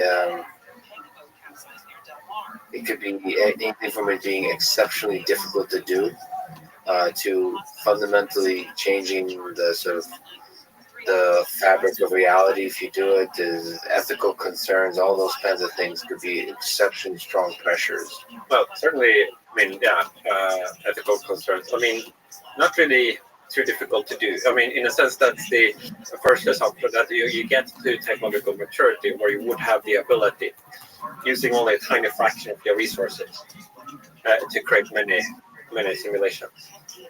So would it be the case that they would need to spend half of their GDP forever in order to create one simulation, and they had this like difficult debate about whether they should, invest half of their GDP for this? It more be like, well, if any little fraction of the civilization feels like doing this at any point during maybe their, millions of years of existence, then there would be millions of simulations. But certainly there could be many conceivable reasons for why there would be this convergence. Many possible reasons for not running ancestor simulations or other computer simulations. even if you could do so cheaply. By the way, what's an ancestor simulation? Well, that would be a type of computer simulation that would contain people like us we think have lived on our planet in the past and like ourselves in terms of the types of experiences they have. And where those simulated people are conscious. So it's like not just simulated in the same sense that a non-player character would be simulated in a current computer game where it kind of has like an avatar body and then a very simple mechanism that moves it forward or backwards, but something where the simulated being has a brain, let's say, that's simulated at a sufficient level of granularity that that it would have the same subjective experiences as we have. So where does consciousness fit into this? Do you think simulation, like, is there different ways to think about how this can be simulated, just like you're talking about now? Do we have to simulate each brain within the larger simulation? Is it enough to simulate just the brain, just the minds, and not the simulation, like not the big universe itself? Like, is there different ways to think about this? Yeah, I guess there is a kind of premise in the simulation argument rolled in from philosophy of mind, that is that it would be possible to create a conscious mind in a computer, and that what determines whether some system is conscious or not is not like whether it's built from organic biological neurons, but maybe something like what the structure of the computation is that it implements.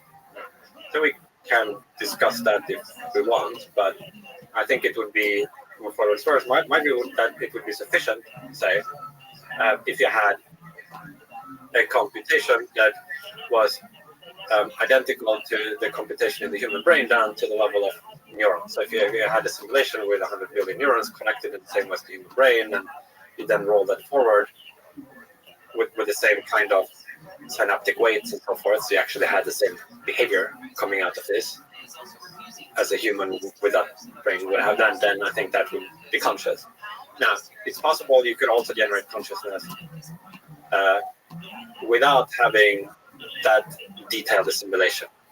There I'm getting more uncertain exactly how much you could simplify or abstract away. Can you look on that? What do you mean? So I missed where you're placing consciousness in this second. Well, so if you are a computationalist, you think that what creates consciousness is the implementation of a computation. Some property, emergent property of the computation. Yeah, yeah, you can say that. But then the question is, what's the class of computations such that when they are run, consciousness emerges? So if you just have like something that adds 1 + 1 + 1 + 1, like a simple computation, you think maybe that's not going to have any consciousness. If on the other hand the computation is one like our human brains are performing, where as part of the computation there is like a global workspace, a sophisticated attention mechanism, there is like self-representations of other cognitive processes and a whole lot of other things that possibly would be conscious. And in fact, if it's exactly like ours, I think definitely it would.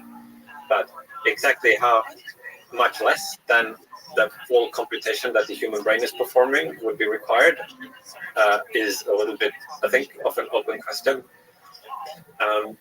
You asked another interesting question as well, which is, would it be sufficient to just have, say, the brain, or would you need the environment? Right, that's a nice one. In order to generate the same kind of experiences that we have. And there is a bunch of stuff we don't know. I mean, if you look at, say, current virtual reality environments, one thing that's clear is that we don't have to simulate all details of them all the time in order for, say, the human player to have the perception that there is a full reality and that you can have, say, procedurally generated, where you might only render a scene when it's actually within the view of the player character. And so similarly, if this environment that we perceive is simulated, it might be that only the parts that come into our view are rendered at any given time, and a lot of aspects that never come into view, say the details of this microphone I'm talking into, exactly what each atom is doing at any given point in time, might not be part of the simulation, only a more coarse-grained representation. So that to me is actually from an engineering perspective why the simulation hypothesis is really interesting to think about. Right. Is how difficult is it to fake sort of in a virtual reality context? I don't know if fake is the right word, but to construct a reality that is sufficiently real to us to be immersive in the way that the physical world is. I think that's actually probably an answerable question of psychology, of computer science. Where's the line where it becomes so immersive that you don't want to leave that world? Yeah, or that you don't realize while you're in it that it is a virtual world. Yeah, those are two actually questions. Yours is the more sort of the good question about the realism. But mine, from my perspective, what's interesting is it doesn't have to be real, but how can we construct a world that we wouldn't want to leave? Yeah, I mean, I think that might be too low a bar. I mean, if you think, say, when people first had Pong or something like that, like, I'm sure there were people who wanted to keep playing it for a long time because it was fun, and they wanted to be in this little world. I'm not sure we'd say it's immersive. I mean, I guess in some sense it is, but like an absorbing activity doesn't even have to be. But they left that world, though.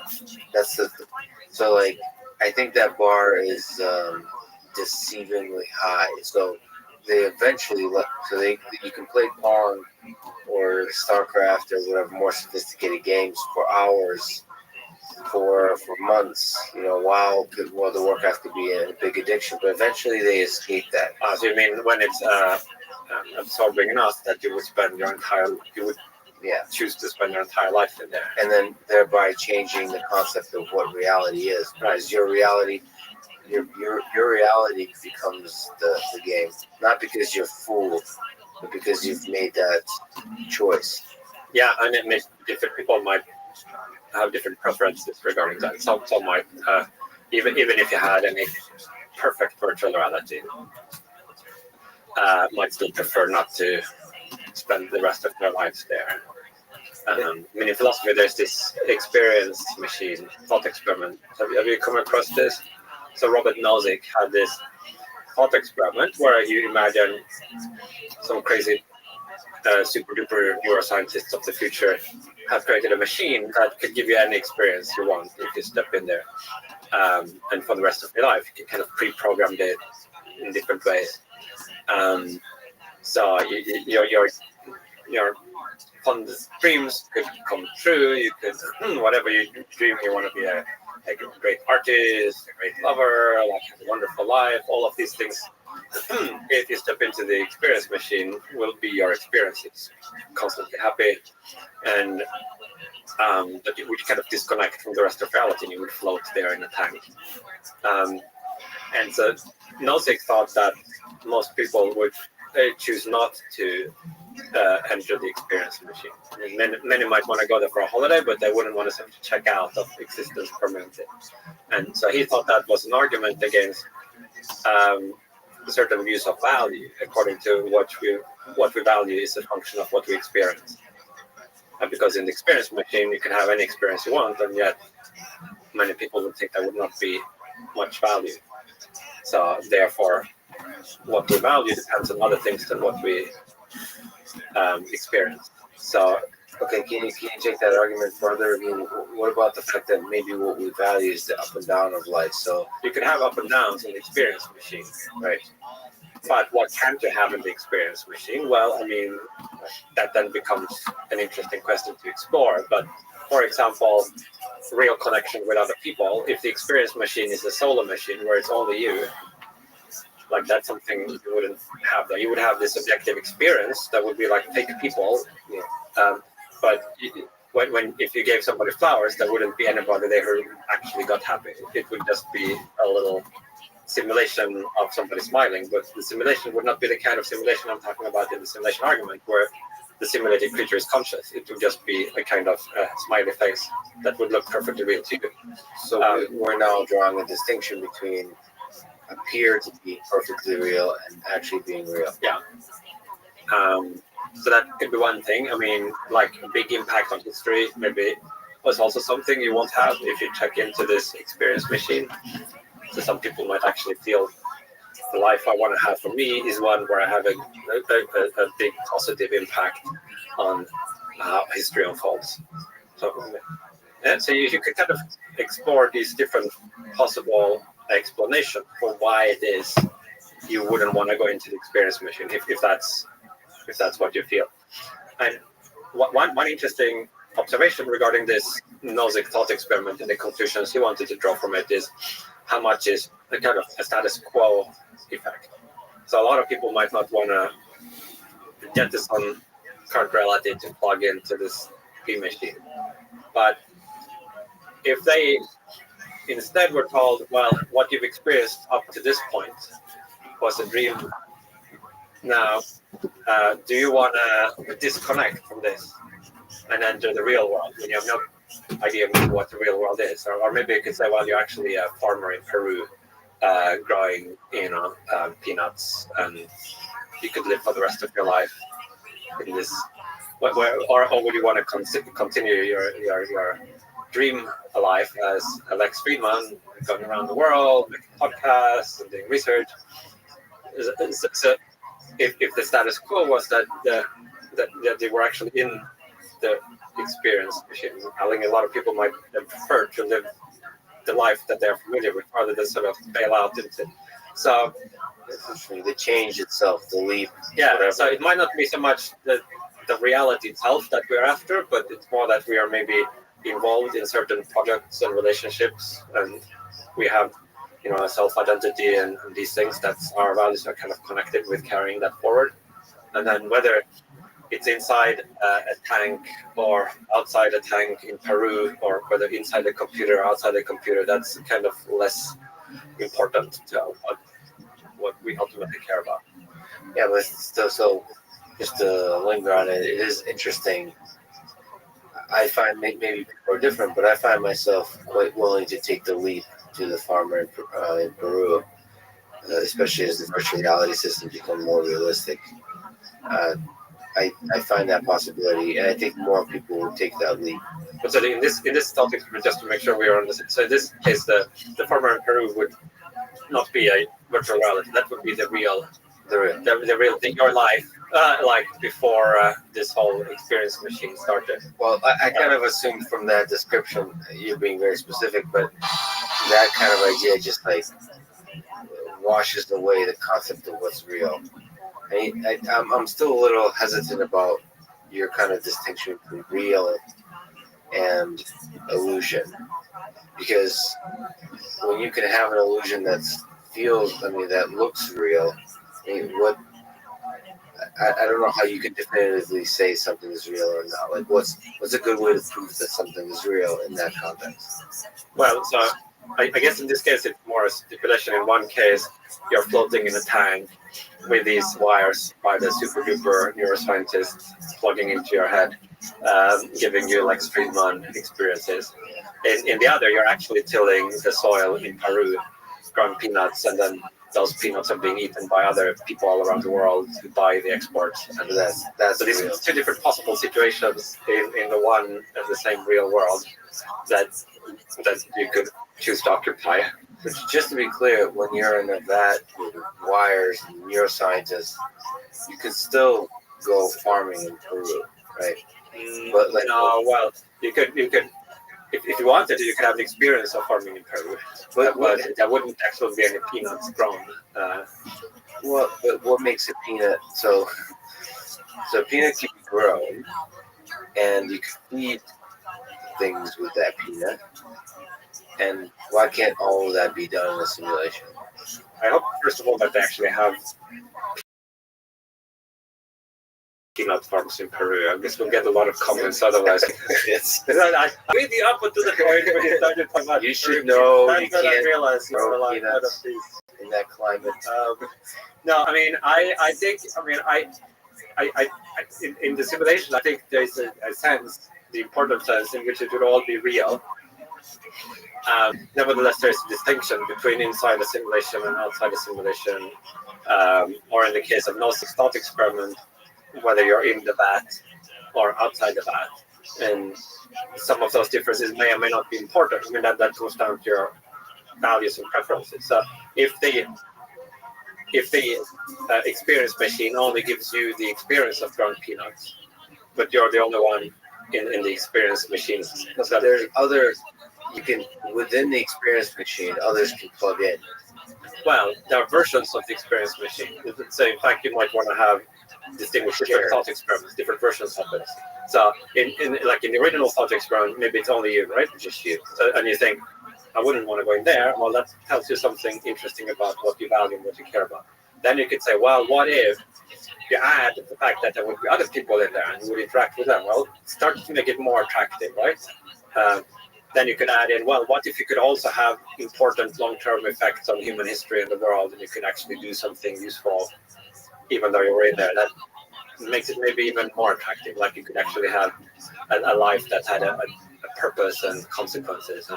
So as you sort of add more into it, it becomes more similar to the baseline reality that you were comparing it to. Yeah, but I just think inside the experience machine, and without taking those steps you just mentioned, you still have an impact on long-term history of the creatures that live inside that, of the quote-unquote fake creatures that live inside that experience machine. And that, like, at a certain point, if there's a person waiting for you inside that experience machine, maybe your newly found wife, and she dies, she has fear, she has hopes, and she exists in that machine. When you plug out, when you unplug yourself and plug back in, she's still there, going on about her life. Oh, well, in that case, yeah, it starts to have more of an independent existence. Independent existence. But it depends, I think, on how she's implemented in the experience machine. Take one limit case where all she is a static picture on the wall of photograph. You think, well, I can look at her, right? But that's it. There's no. But then you think, well, it doesn't really matter much what happens to that any more than a normal photograph. If you tear it up, right? It means you can't see it anymore, but you haven't harmed the person whose picture you tore up. But if it's actually implemented, say, at a neural level of detail, so that she's a fully realized digital mind with the same behavioral repertoire as you have, then very possibly she would be a conscious person like you are. And then you would, what you do in this experience machine would have real consequences for how this other mind felt. So you have to specify which of these experience machines you're talking about. I think it's not entirely obvious that it would be possible to have an experience machine that gave you a normal set of human experiences, which include experiences of interacting with other people, without that also generating consciousnesses corresponding to those other people. That is, if you create another entity that you perceive and interact with, that to you looks entirely realistic. Not just when you say hello, they say hello back, but you have a rich interaction, many days, deep conversations. Like it might be that the only possible way of implementing that could be one that also has a side effect, instantiated this other person in enough detail that you would have a second consciousness there. I think that's to some extent an open question. So you don't think it's possible to fake consciousness, to fake? Well, it might. I mean, I think you can certainly fake. If you have a very limited interaction with somebody, you could certainly fake that. That is, if all you have to go on is somebody said hello to you, that's not enough for you to tell whether there was a real person there or a pre-recorded message or, like a very superficial simulation that has no consciousness. That's something easy to fake. We could already fake it now. You can record a voice recording and, But if you have a richer set of interactions where you're allowed to ask open-ended questions and probe from different angles, that could sort of be, you could give canned answer to all of the possible ways that you could probe it. then it starts to become more plausible that the only way to realize this thing in such a way that you get the right answer from any which angle you probe it would be a way of instantiating it. We also instantiated the conscious mind. Yeah, I'm with you on the intelligence part, but there's something about me that says consciousness is easier to fake. Like I've recently gotten my hands on a lot of Rubas. Don't ask me why or how, but and I've made them. There's just a nice robotic mobile platform for experience, and I made them scream or moan in pain, so on, just to see when they're responding to me. And it just does sort of psychological experiment on myself, and I think they appear consciously pretty quickly. Like to me, at least my brain can be tricked quite easily. So if I introspect, it's harder for me to be tricked that something is intelligent. So I just have this feeling that inside this experience machine, just saying that you're conscious and having certain qualities of the interaction, like being able to suffer, like being able to hurt, like being able to wonder about the essence of your own existence, not actually, creating the illusion that you're wondering about it is enough to create the consciousness and create the illusion of consciousness, and because of that, create a really immersive experience to where you feel like that is the real world. Do you think there's a big gap between appearing conscious and being conscious? Or is it that you think it's very easy to be conscious? I'm not actually sure what it means to be conscious. All I'm saying is the illusion of consciousness is enough for this to create a social interaction that's as good as if the thing was conscious. Meaning, I'm making it about myself. Right. Yeah. I mean, I guess there are a few different things. One is how good the interaction is, which might mean if you don't really care about probing hard for whether the thing is conscious, but maybe it would be a satisfactory interaction. Whether or not you really thought it was conscious. Now, if you really care about it being conscious like inside this experience machine, how easy would it be to fake it? And you say it sounds fairly easy, but then the question is, would that also mean it's very easy to instantiate consciousness? Like it's much more widely spread in the world than we have thought. It doesn't require a big human brain with 100 billion neurons. All you need is some system that exhibits basic intentionality and can respond, and you already have consciousness. Like in that case, I guess you still have a close coupling. I guess then a case would be where they can come apart, where you could create the appearance of there being a conscious mind without actually not being another conscious mind. I'm somewhat agnostic exactly where these lines go. I think one observation that makes it possible that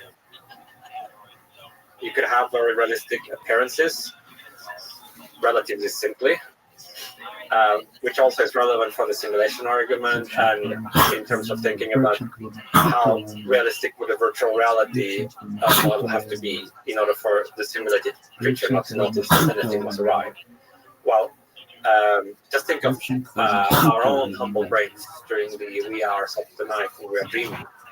Many times, dreams are very immersive, but often you also don't realize that you're in a dream.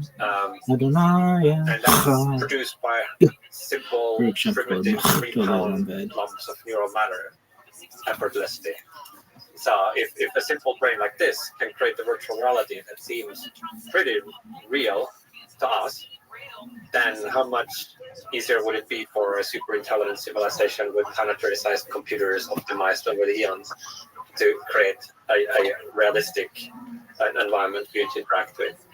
Yeah, by the way, behind that intuition is that our brain is not that impressive relative to the possibilities of what technology could bring. It's also possible that the brain is the epitome, is the ceiling. Like just the ceiling. How is that possible? Meaning, like, this is the smartest possible thing the universe could create. So that seems unlikely to me. Yeah, I mean, for some of these reasons we alluded to earlier, in terms of the designs we already have for computers that would be faster by many orders of magnitude than the human brain. Yeah, but it could be that the cognitive constraints themselves is what enables the intelligence. So the more powerful you make the computer, the less likely it is to become super intelligent. This is where I say dumb things to push back on. I'm not sure I follow with my. Yeah, I mean, so there are different dimensions of intelligence. A simple one is just speed. Like if you can solve the same challenge faster, in some sense, you're like smarter. So there, I think we have very strong evidence for thinking that you could have a computer in this universe that would be much faster than the human brain, and therefore have speed superintelligence, like be completely superior, maybe 1,000,000 times faster. Then maybe there are other ways in which you could be smarter as well, maybe more qualitative ways, right? And there, the concepts are a little bit less clear-cut, so it's harder to make a very crisp, neat, firmly logical argument for why there could be qualitative superintelligence as opposed to just things that were faster, although I still think it's very plausible. And for various reasons that are less than watertight arguments. But you can sort of, for example, if you look at animals and and even within humans, like there seems to be like Einstein versus random person. Like it's not just that Einstein was a little bit faster, but like how long would it take a normal person to invent general relativity? It's like it's not 20% longer than it took Einstein or something like that. It's like I don't know whether they would do it at all or it would take millions of years or some totally bizarre. So, but your intuition is that the compute size will get you increasing the size of the computer and the speed of the computer might create some much more powerful levels of intelligence that would enable some of the things we've been talking about with like the simulation, being able to simulate an ultra realistic environment, ultra realistic perception of reality. Yeah, I mean, strictly speaking, it would not be necessary to have superintelligence in order to have, say, the technology to make these simulations, ancestry simulations, or other kinds of simulations. As a matter of fact, I think if we are in a simulation, it would most likely be one built by a civilization that had superintelligence. It definitely would help a lot. I mean, you could build more efficient, larger scale structures if you had superintelligence. I also think that if you have the technology to build these simulations, that's like a very advanced technology. It seems kind of easier to get the technology to superintelligence. So I'd expect by the time they could make these fully realistic simulations of human history with human brains in there, like before that they got to that stage, they would have figured out how to create machine superintelligence or maybe biological enhancements of their own brains if they were biological creatures to start with.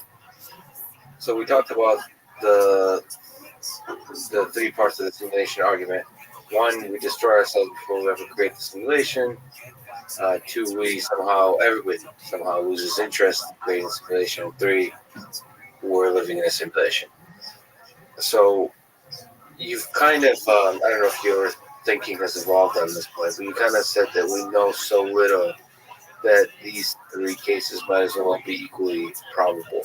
So probabilistically speaking, where do you stand on this? Yeah, I don't think equal necessarily would be the most supported probability assignment. So how would you, without assigning actual numbers, what's more or less likely?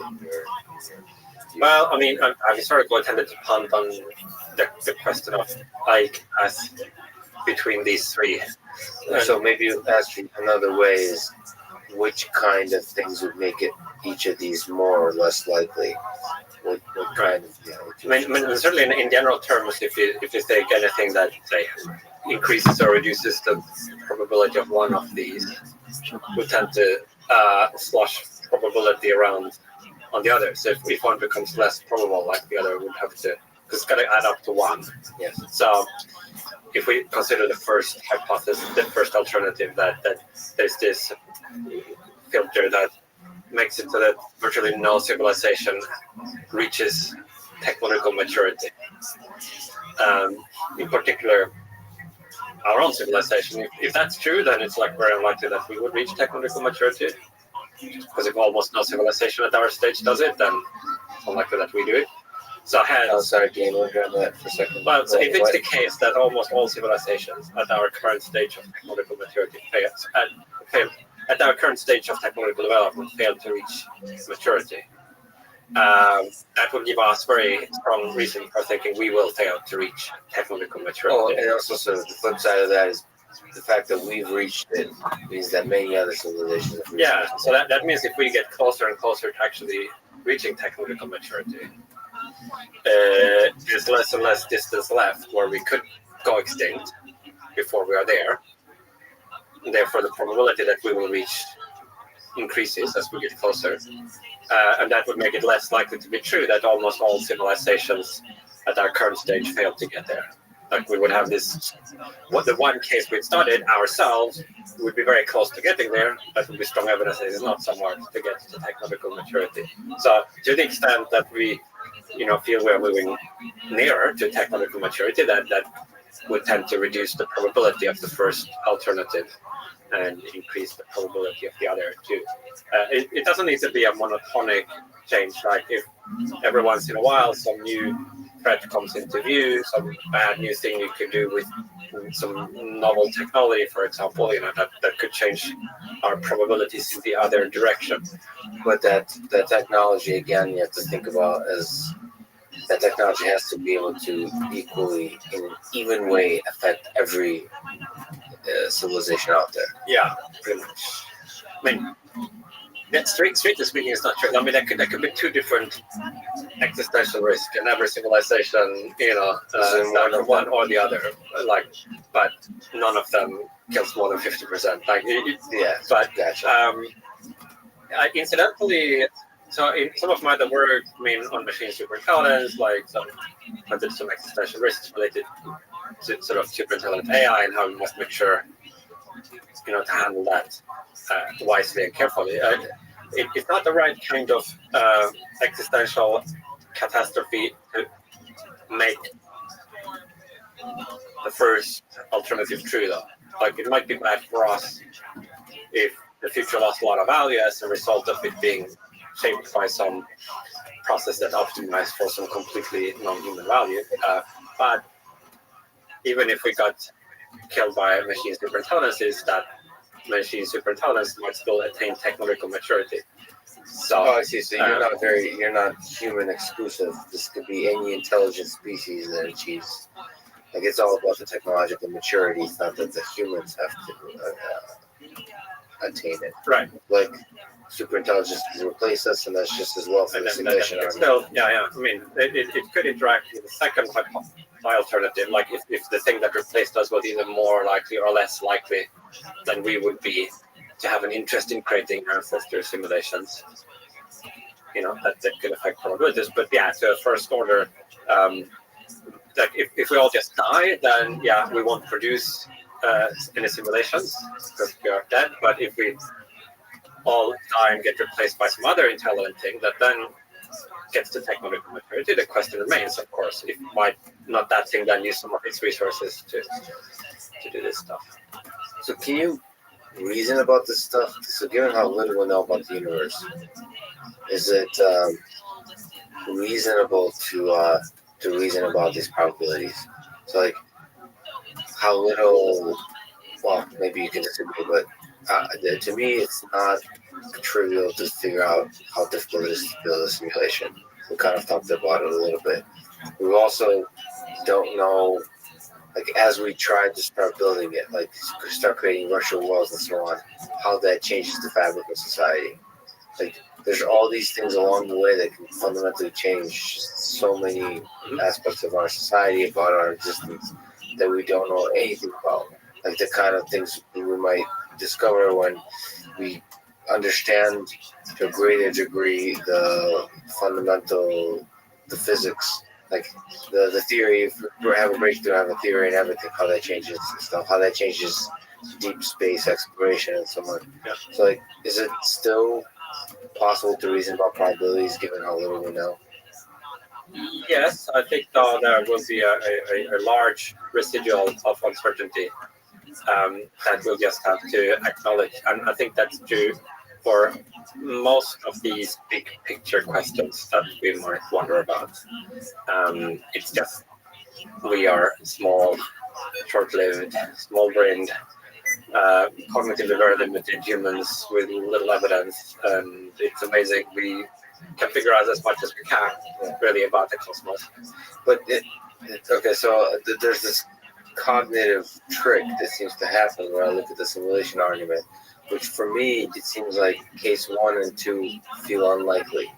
I want to say feel unlikely as opposed to sort of like it's not like I have too much scientific evidence to say that either 1 or 2 are not true. It just seems unlikely that every single civilization destroys itself, and it feels unlikely that the civilizations lose interest. So naturally, without necessarily explicitly doing it, but the simulation argument basically says it's very likely we're living in a simulation. Like, to me, my mind naturally goes there. I think the mind goes there for a lot of people. Is that the incorrect place for it to go? Well, not necessarily. I think the second alternative, which has to do with the motivations and interests of technologically mature civilizations. I think there is much we don't understand about that. Can you talk about that a little bit? What do you think? I mean, this is a question that pops up when you build an AGI system or build a general intelligence, or how does that change our motivation? Do you think it'll fundamentally transform our motivation? So it doesn't seem that implausible that once you take this leap to technological maturity, I mean, I think like it involves creating machine superintelligence, possibly that would be sort of on the path for basically all civilizations, maybe before they are able to create large numbers of ancestor simulations. That possibly could be one of these things that quite radically changes the orientation of what a civilization is in fact optimizing for. There are other things as well. So at the moment we have not perfect control over our own being, our own mental states, our own experiences are not under our direct control. So for example, if you want to experience pleasure and happiness, you might have to do a whole host of things in the external world to try to get into the stage, into the mental state where you experience pleasure. Like when people get some pleasure from eating great food, well, they can't just turn that on. They have to kind of actually go to a nice restaurant, and then they have to make money to. So there's like all this kind of activity that maybe arises from the fact that we are trying to ultimately produce mental states, but the only way to do that is by a whole host of complicated activities in the external world. Now, at some level of technological development, I think we'll become omnipotent in the sense of gaining direct ability to choose our own internal configuration and enough knowledge and insight to be able to actually do that in a meaningful way. So then it could turn out that there are a lot of instrumental goals that would drop out of the picture and be replaced by other instrumental goals, because we could now serve some of these final goals in more direct ways. And who knows how all of that shakes out after civilizations reflect on that and converge on different attractors and so on and so forth. And that could be new instrumental considerations that come into view as well, that we are just oblivious to, that would maybe have a strong shaping effect on actions, like very strong reasons to do something or not to do something. And we just don't realize they're there because we are so dumb, bumbling through the universe. But if almost inevitably on route to attaining the ability to create many ancestor simulations, if you do have this cognitive enhancement or advice from superintelligences or you yourself, then maybe there's like this additional set of considerations coming into view. And yes, it's obvious that the thing that makes sense is to do X. Whereas right now it seems, you could X, Y, or Z, and different people will do different things, and we are kind of random in that sense. Yeah, because at this time, with our limited technology, the impact of our decisions is minor. I mean, that's starting to change in some ways, but well, I'm not sure it follows that the impact of our decisions is minor. Well, it's starting to change. I mean, I suppose 100 years ago it was minor. It's starting to. Well, it depends on how you view it. So, what people did 100 years ago still have effects on the world today. Oh, I see, as a civilization in the together. Yeah, so it might be that the greatest impact of individuals is not at technological maturity or very far down. It might be earlier on when there are different tracks, civilization could go down. Maybe the population is smaller, things still haven't settled out. If you count the indirect effects, those could be bigger than the direct effects that people have later on. So part 3 of the argument says that so that leads us to a place where eventually somebody creates a simulation. Now, I think you had a conversation with Joe Rogan. I think there's some aspect here where you got stuck a little bit. How does that lead to we're likely living in a simulation? So this kind of probability argument, if somebody eventually creates a simulation, why does that mean that we're not in a simulation?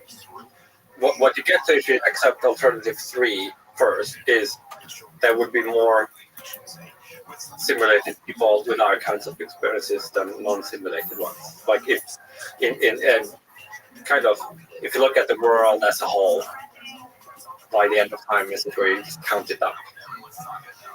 There would be more simulated ones than non-simulated ones. Then there is an extra step to get from that. If you assume that, suppose for the sake of the argument that that's true, how do you get from that to the statement we are probably in a simulation?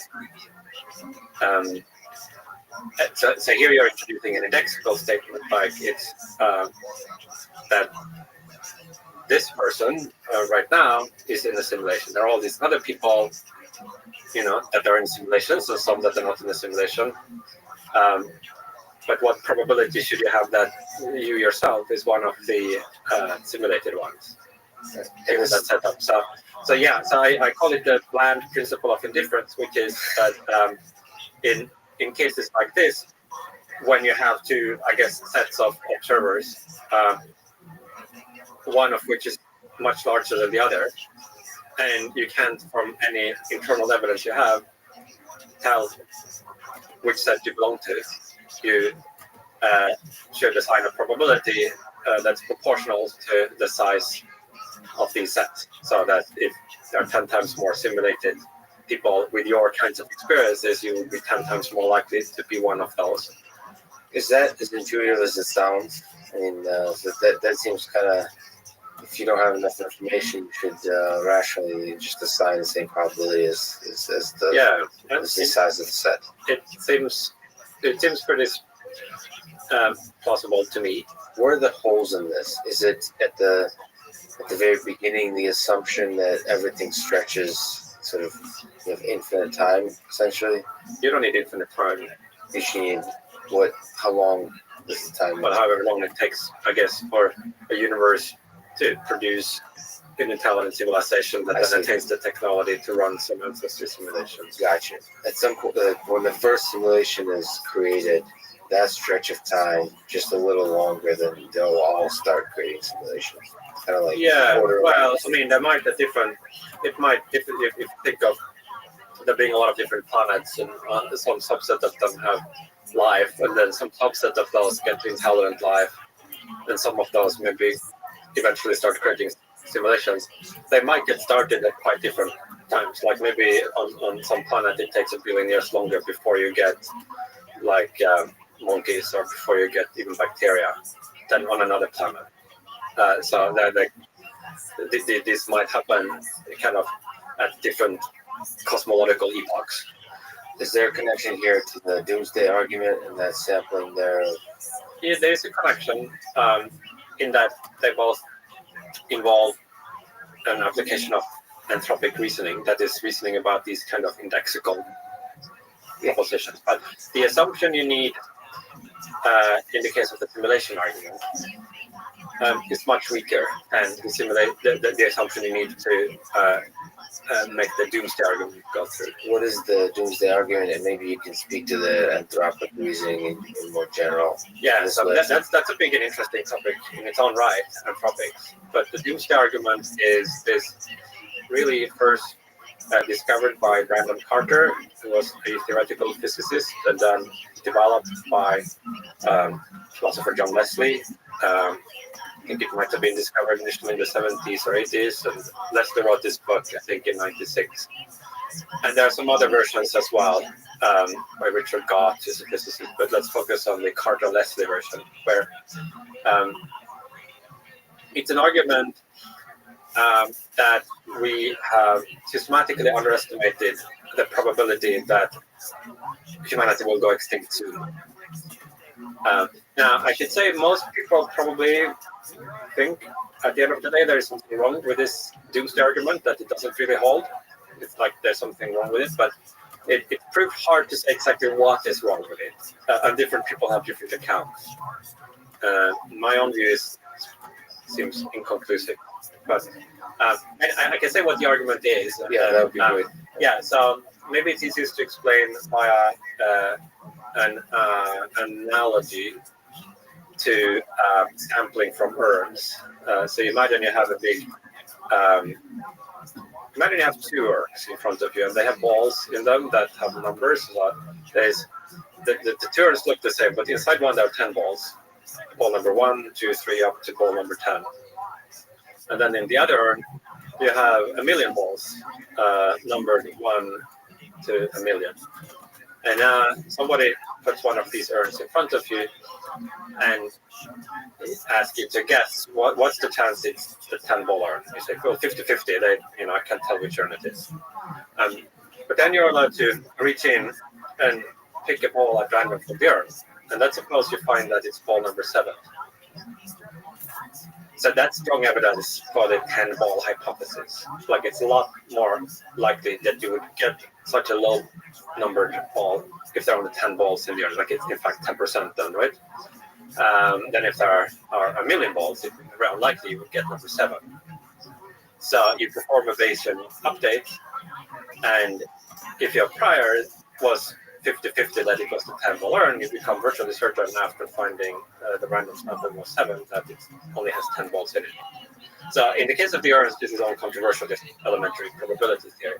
The doomsday argument says that you should reason in a similar way with respect to different hypotheses about how many balls there will be in the urn of humanity, how many humans there will ever be by the time we go extinct. So to simplify, let's suppose we only consider 2 hypotheses, either maybe 200 billion humans in total, or 200 trillion humans in total. You could fill in more hypotheses, but it doesn't change the principle here. So it's easiest to see if we just consider these 2. So you start with some prior based on ordinary empirical ideas about threats to civilization and so forth. And maybe you say it's a 5% chance that we will go extinct by the time there will have been 200 billion only. You're kind of optimistic, let's say. I think probably we'll make it through, colonize the universe. But then, according to this doomsday argument, you should take up your own birth rank as a random sample. So your birth rank is your sequence in the position of all humans that have ever existed. And it turns out you're about a human number of 100 billion. Give or take. That's like roughly how many people have been born before you. That's fascinating because we each have a number. We would each have a number in this. I mean, obviously, the exact number would depend on where you started counting, like which ancestors was human enough to count as human. But those are not really important. There are relatively few of them. So, so you're roughly 100 billion. Now, if there are only going to be 200 billion in total, that's a perfectly unremarkable number. You're somewhere in the middle, like run-of-the-mill human, completely unsurprising. Now, if they're going to be 200 trillion, you would be remarkably early. It's like, what are the chances out of these 200 trillion humans that you should be human number 100 billion, that seems it would have a much lower conditional probability. And so analogously to how in the EARN case, you thought after finding this low numbered random sample, you updated in favor of the EARN having few balls. Similarly, in this case, you should update in favor of the human species having a lower total number of members. That is doomed soon. You said doom soon? That's well, that with the hypothesis in this case that it will end. Just like that term for that hypothesis. So what it kind of crucially relies on, the doomsday argument, is the idea that you should reason as if you were a random sample from the set of all humans that will ever have existed. If you have that assumption, then I think the rest kind of follows. The question then is, why should you make that assumption? In fact, you know you're 100 billion, so where do you get this prior? And then there's like a literature on that with different ways of supporting that assumption. And that's just one example of that type of reasoning, right? That seems to be kind of convenient when you think about humanity. When you think about sort of even like existential threats and so on, as it seems that quite naturally that you should assume that you're just an average case. Yeah, that you're a kind of a typical random sample. Now, in the case of the doomsday argument, it seems to lead to what intuitively we think is the wrong conclusion, or at least many people have this reaction, that there's got to be something fishy about this argument, because from very, very weak premises, it gets this very striking implication that we have almost no chance of reaching size 200 trillion humans in the future. And how can we possibly get there just by reflecting on when we were born? It seems you would need sophisticated arguments about the impossibility of space colonization, blah, blah. So one might be tempted to reject this key assumption. I call it the self-sampling assumption. The idea that you should reason as if you're a random sample from all observers or in your some reference class. However, it turns out that in other domains, it looks like we need something like this self-sampling assumption to make sense of bona fide scientific inferences. In contemporary cosmology, for example, we have these multiverse theories. And according to a lot of those, all possible human observations are made. So, I mean, if you have a sufficiently large universe, you will have a lot of people observing all kinds of different things. So if you have two competing theories, say about the value of some constant, it could be true according to both of these theories that there would be some observers observing the value that corresponds to the other theory. Because there will be some observers that have hallucinations, so there's a local fluctuation or a statistically anomalous measurement. These things will happen. And if enough observers make enough different observations, there will be some that sort of by chance make these different ones. And so what we would want to say is, well, many more observers, a larger proportion of the observers will observe as it were the true value. And a few will observe the wrong value. If we think of ourselves as a random sample, we should expect with a wide probability to observe the true value, and that will then allow us to conclude that the evidence we actually have is evidence for the theories we think are supported. It kind of then is a way of making sense of these inferences that clearly seem correct, that we can make various observations and infer what the temperature of the cosmic background is and the fine structure constant and all of this. But it seems that without rolling in some assumption similar to the self-sampling assumption, this inference just doesn't go through. And there are other examples. So there are these scientific contexts where it looks like this kind of anthropic reasoning is needed and makes perfect sense. And yet, in the case of the doomsday argument, it has this weird consequence, and people might think there's something wrong with it there. So there's then this project that would consist in trying to figure out what are the legitimate ways of reasoning about these indexical facts when observer selection effects are in play. In other words, developing a theory of anthropics. And there are different views of looking at that, and it's a difficult methodological area. But to tie it back to the simulation argument, the key assumption there, this bland principle of indifference, is much weaker than the self-sampling assumption. So if you think about, in the case of the doomsday argument, it says you should reason as if you are a random sample from all humans that will have lived, even though in fact you know that you are about number 100 billion human and you're alive in the year 2020. Whereas in the case of the simulation argument, it says that, well, if you actually have no way of telling which one you are, then you should assign this kind of uniform probability. Yeah. Your role as the observer in the simulation argument is different, it seems like. Who's the observer? I mean, I keep assigning the individual consciousness. Yeah, I mean, when you say you, when a lot of observers in the simulation, in the context of the simulation argument, but they're all the relevant observers would be A, the people in original histories, and B, people in simulations. So this would be the class of observers that we, I mean, there are also maybe the simulators, but we can set those aside for this. So the question is, given that class of observers, a small set of original history observers and a large class of simulated observers, which one should you think is you?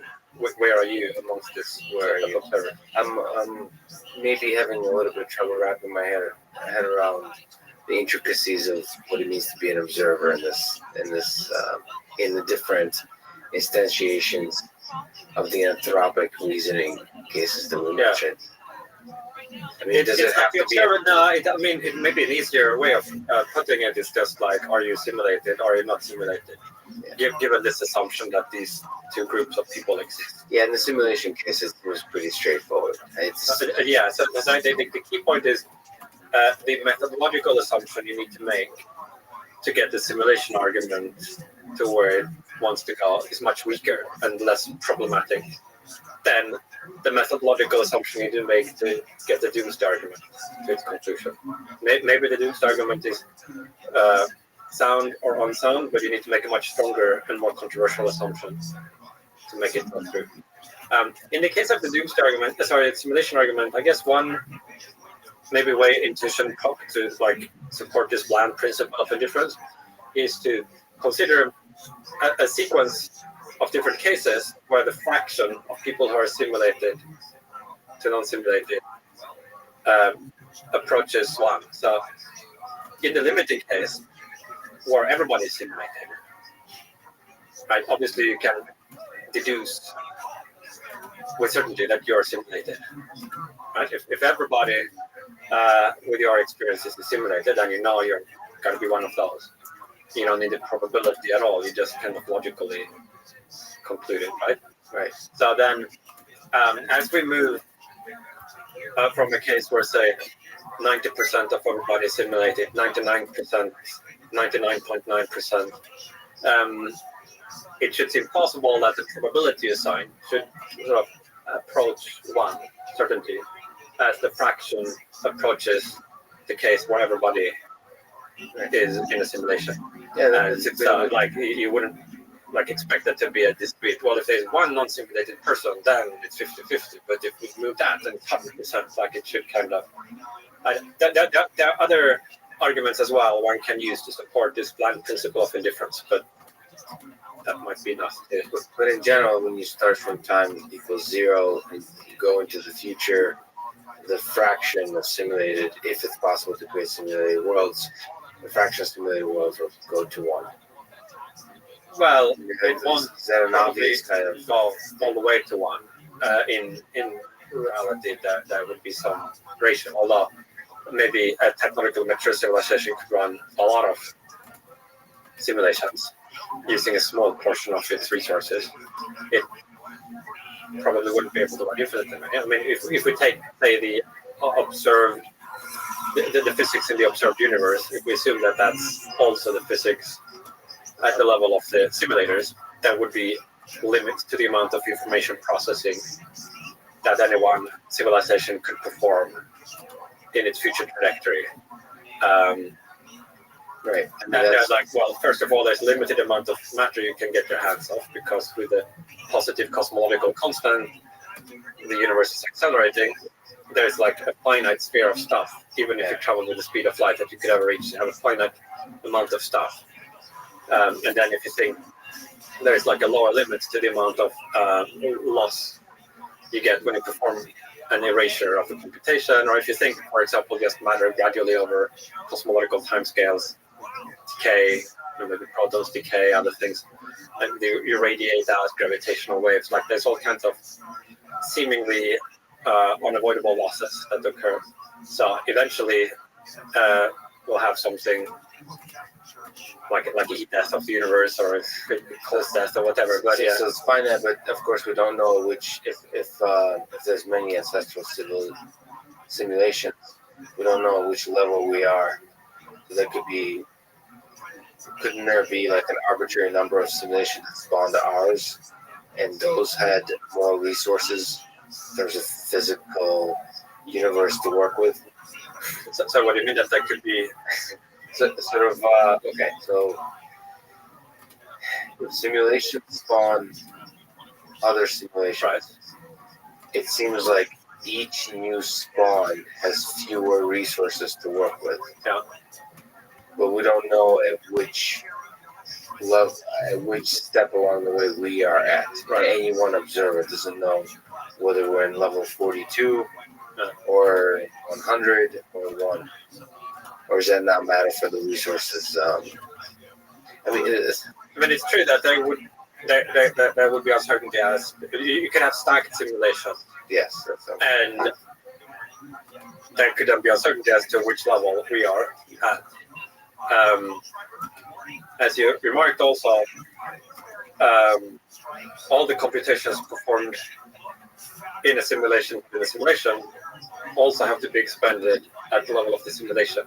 Right. The computer in basement reality, where all these simulations with the simulations are taking place, like that computer ultimately it's CPU or whatever it is, like that has to power this small tower, right? So if there is a finite compute power in basement reality, that would impose a limit to how tall this tower can be. And if each level kind of imposes a large extra overhead, you might think maybe the tower would not be very tall, that most people would be low down in the tower. I love the term basement reality. Let me ask one of the popularizers. You said there's many do this. When you look at sort of the last few years of the simulation hypothesis, just like you said, it comes up every once in a while. Some new community discovers it and so on. But I would say one of the biggest popularizers of this idea is Elon Musk. Do you have any kind of intuition about what Elon thinks about when he thinks about simulation? Why is this of such interest? Is it all the things you've talked about, or is there some special kind of intuition about simulation that he has? I mean, you might have a better. I think. I mean, why it's of interest. I think it's like seems pretty obvious why, if to the extent that one thinks the argument is credible, why it would be of interest. It would, if it's correct, tell us something very important about the world, one way or the other, whichever of the three alternatives for simulation. That seems like arguably one of the most fundamental discoveries, right? Now, interestingly, in the case of somebody like Elon, so there's like the standard argument for why you might want to take the simulation hypothesis seriously, the simulation argument, right? In the case that if you are actually Elon Musk, let's just say, there's a kind of an additional reason in that what are the chances you would be Elon Musk? Like, it seems like maybe there would be more interest in simulating the lives of very unusual and remarkable people. So if you consider not just the simulations where all of human history or the whole of human civilization are simulated, but also other kinds of simulations which only include some subsets of people. Like in those simulations that don't include a subset, it might be more likely that they would include subsets of people with unusually interesting or consequential lives. You're Elon Musk. You gotta wonder, right? It's more likely. Yeah, or if you are, like, if you are Donald Trump, or if you are Bill Gates, or you're like some particularly like distinctive character, you might think that. I mean, if you just think of yourself into the shoes, right? It's gotta be like an extra reason to think. That's kind of so interesting. Right. So on a scale of like farmer in Peru to Elon Musk, the more you get towards the Elon Musk, the higher the probability. You'd imagine that would be some extra boost from that. There's an extra boost. So he also asked the question of what he would ask an AGI, saying the question being, what's outside the simulation? Do you think about the answer to this question, if we are living in a simulation, what is outside the simulation? So the programmer of the simulation. Yeah, I mean, I think it connects to the question of what's inside the simulation in that if you had views about the creators of the simulation, it might help you make predictions about what kind of simulation it is, what might happen, what happens after the simulation, if there is some after, but also like a kind of setup. So these two questions would be quite closely intertwined. But do you think it would be very surprising to, like, is the stuff inside the simulation, is it possible for it to be fundamentally different than the stuff outside? Yeah. Like another way to put it, can the creatures inside the simulation be smart enough to even understand or have the cognitive capabilities or any kind of information processing capabilities enough to understand the mechanism that created them? They might understand some aspects of it. I mean, it's a level of, it's kind of, there are levels of explanation, like degrees to which you can understand. So does your dog understand what it is to be human? Well, that's some idea, like humans are these physical objects that move around and do things. And a normal human would have a deeper understanding of what it is to be a human. And maybe some very experienced psychologist or great novelist might understand a little bit more about what it is to be human. And maybe super intelligence could see right through your soul. So similarly, I do think that we are quite limited in our ability to understand all of the relevant aspects of the larger context that we exist in. But there might be hope for some. I think we understand some aspects of it, but how much good is that? If there's like one key aspect that changes the significance of all the other aspects, we understand maybe 7 out of 10 key insights that you need, but the answer actually like varies completely depending on what like number 8, 9, and 10 insight is. It's like whether you want to suppose that the big task were to guess whether a certain number was odd or even, like a 10-digit number. And if it's even, the best thing for you to do in life is to go north, and if it's odd, the best thing for you is to go south. Now we are in a situation where maybe through our science and philosophy we figured out what the first 7 digits are. We have a lot of information, right? Most of it we figured out, but we are clueless about what the last 3 digits are. So we are still completely clueless about whether the number is odd or even, and therefore whether we should go north or go south. I feel that's an analogy, but I feel we're somewhat in that predicament. We know a lot about the universe. We've come maybe more than half of the way there to kind of fully understanding it, but the parts we're missing are plausibly ones that could completely change the overall upshot of the thing, and including change our overall view about what the scheme of priorities should be or which strategic direction would make sense to pursue. Yeah, I think your analogy of us being the dog trying to understand human beings is an entertaining one. Probably correct. The closer the understanding tends from the dog's viewpoint to us human psychologists' viewpoint, the steps along the way there will have completely transformative ideas of what it means to be human. So the dog has a very shallow understanding. It's interesting to think that, to analogize that a dog's understanding of the human being is the same as our current understanding of the fundamental laws of physics in the universe. Man. Okay, we spent an hour and 40 minutes talking about the simulation. I like it. Let's talk about superintelligence, at least for a little bit. And let's start at the basics. What to you is intelligence? Yeah, it doesn't. Not to get too stuck with the definitional question. I mean, the common sense understand, like the ability to solve complex problems, to learn from experience, to plan, to reason, some combination of things like that. Is consciousness mixed up into that, or no? Is consciousness mixed up into that, or is it? Well, I don't think. I think you could be fairly intelligent at least without being conscious, probably. And So then, what is I don't think super there's- intelligence? So Yeah, that would be like something that was much more had much more general cognitive capacity than we humans have.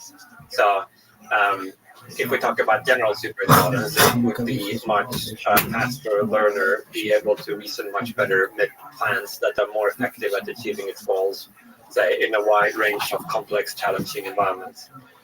in terms of as we turn our eye to the idea of sort of existential threats from superintelligence, do you think superintelligence has to exist in the physical world, or can it be digital only? Sort of, we think of our general intelligence as us humans, as an intelligence that's associated with the body, that's able to interact with the world, that's able to affect the world directly with physically. I mean, digital only is perfectly fine. I think. I mean, it's physical in the sense that obviously the computers and the memories are physical, but its capability to affect the world sort of can be very strong, even if it has a limited set of actuators. If it can type text on the screen or something like that, that would be, I think, ample. So, in terms of the concerns of existential threat of AI, how can an AI system that's in the digital world have existential risk? Sort of, what are the attack vectors for digital? Well, I mean, I guess maybe to take one step back, so I should emphasize that I also think there's this positive potential from machine intelligence, including superintelligence, and I want to stress that because like some of my writing has focused on what can go wrong. And when I wrote the book Superintelligence, at that point, I felt that there was a kind of neglect of what would happen if AI succeeds, and in particular, a need to get a more granular understanding of where the pitfalls are, so we can avoid them. I think that since the book came out in 2014, there has been a much wider recognition of that, and a number of research groups are now actually working on developing, say, AI alignment techniques and so on and so forth. So, I'd like, I think now it's important to make sure we bring back onto the table the upside as well. And there's a little bit of a neglect now on the upside, which is, I mean, if you look at, I was talking to a friend, if you look at the amount of information that is available, for people talking and people being excited about the positive possibilities of general intelligence, it's far outnumbered by the negative possibilities in terms of our public discourse. Possibly, yeah. It's hard to measure. So, can you linger on that for a little bit? What are some, to you, possible big positive impacts of general intelligence, superintelligence? Well, superintelligence. So because I tend to also want to distinguish these two different contexts of thinking about AI and AI impacts, the kind of near-term and long-term, if you want, both of which I think are legitimate things to think about, and people should, discuss both of them. But they are different, and they often get mixed up, and then you get confusion. Like I think you get simultaneously like maybe an overhyping of the near term and then underhyping of the long term. And so I think as long as we keep them apart, we can have like two good conversations, but or we can mix them together and have one bad conversation. Can you clarify just the two things we're talking about, the near term and the long term? Yeah, and what are the distinctions? Well, it's a blurry distinction. But say the things I wrote about in this book, Superintelligence, long term. Things people are worrying about today with, I don't know, algorithmic discrimination or even things, self-driving cars and drones and stuff, more near term. Then of course, you could imagine some medium term where they kind of overlap and one evolves into the other. But at any rate, I think both, the issues look kind of somewhat different depending on which of these contexts. So I think it would be nice if we could talk about the long term and think about a positive impact or a better world because of the existence of the long-term superintelligence. Yeah. Do you have views of such a world? Yeah, I mean, I guess it's a little hard to articulate because it seems obvious that the world has a lot of problems as it currently stands. and it's hard to think of any one of those which it wouldn't be useful to have a friendly aligned superintelligence working on. So from health to the economic system to be able to sort of improve the investment and trade and foreign policy decisions, all that kind of stuff. All that kind of stuff, and a lot more. I mean, what's the killer app? Well, I don't think there is one. I think AI, especially artificial general intelligence, is really the ultimate general purpose technology. So it's not that there's this one problem, this one area where it will have a big impact. But if and when it succeeds, it will really apply across the board in all fields where human creativity and intelligence and problem solving is useful, which is pretty much all fields, right? The thing that it would do is give us a lot more control over nature. It wouldn't automatically solve the problems that arise from conflict between humans. Fundamentally political problems. Some subset of those might go away if we just had more resources and cooler tech, but some subset would require coordination that is not automatically achieved just by having more technological capability. But anything that's not of that sort, I think you just get like an enormous boost with this kind of cognitive technology once it goes all the way. Now, again, that doesn't mean I'm like thinking, people don't recognize what's possible with current technology, and like sometimes things get overhyped. But I mean, those are perfectly consistent views of the ultimate potential being enormous. And then it's a very different question of how far are we from that, or what can we do with near-term technology. Yeah, so what's your intuition about the idea of intelligence explosion? So there's this, when you start to think about that leap from the near term to the long term, the natural inclination, like for me, sort of building machine learning systems today, it seems like it's a lot of work to get to general intelligence. But there's some intuition of exponential growth, of exponential improvement, of intelligence explosion. Can you maybe try to elucidate, try to talk about what's your intuition about the possibility of an intelligence explosion, that it won't be this gradual, slow process, that might be a phase shift? Yeah, I think it's, we don't know how explosive it will be. I think for what it's worth, it seems fairly likely to be that at some point there will be some intelligence explosion, like some period of time where progress in AI becomes extremely rapid. Roughly in the area where you might say it's kind of humanish equivalent in core cognitive faculties, that the concept of human equivalent starts to break down when you look too close at it. But and just how explosive does something have to be for it to be called an intelligence explosion? Like, does it have to be like overnight, literally, or a few years? But overall, I guess if you plotted the opinions of different people in the world, I guess that would be somewhat more probability towards the intelligence explosion scenario than probably the average, AI researcher, I guess. So, and then the other part of the intelligence explosion, or just forget explosion, progress, is once you achieve that gray area of human level intelligence, is it obvious to you that we should be able to proceed beyond it to get super intelligence? Yeah, that seems, as much as any of these things can be obvious, given we've never had one, people have different views, more people have different views, there's like some degree of uncertainty that always remains for any big futuristic, philosophical, grand question, that just we realize humans are fallible, especially about these things.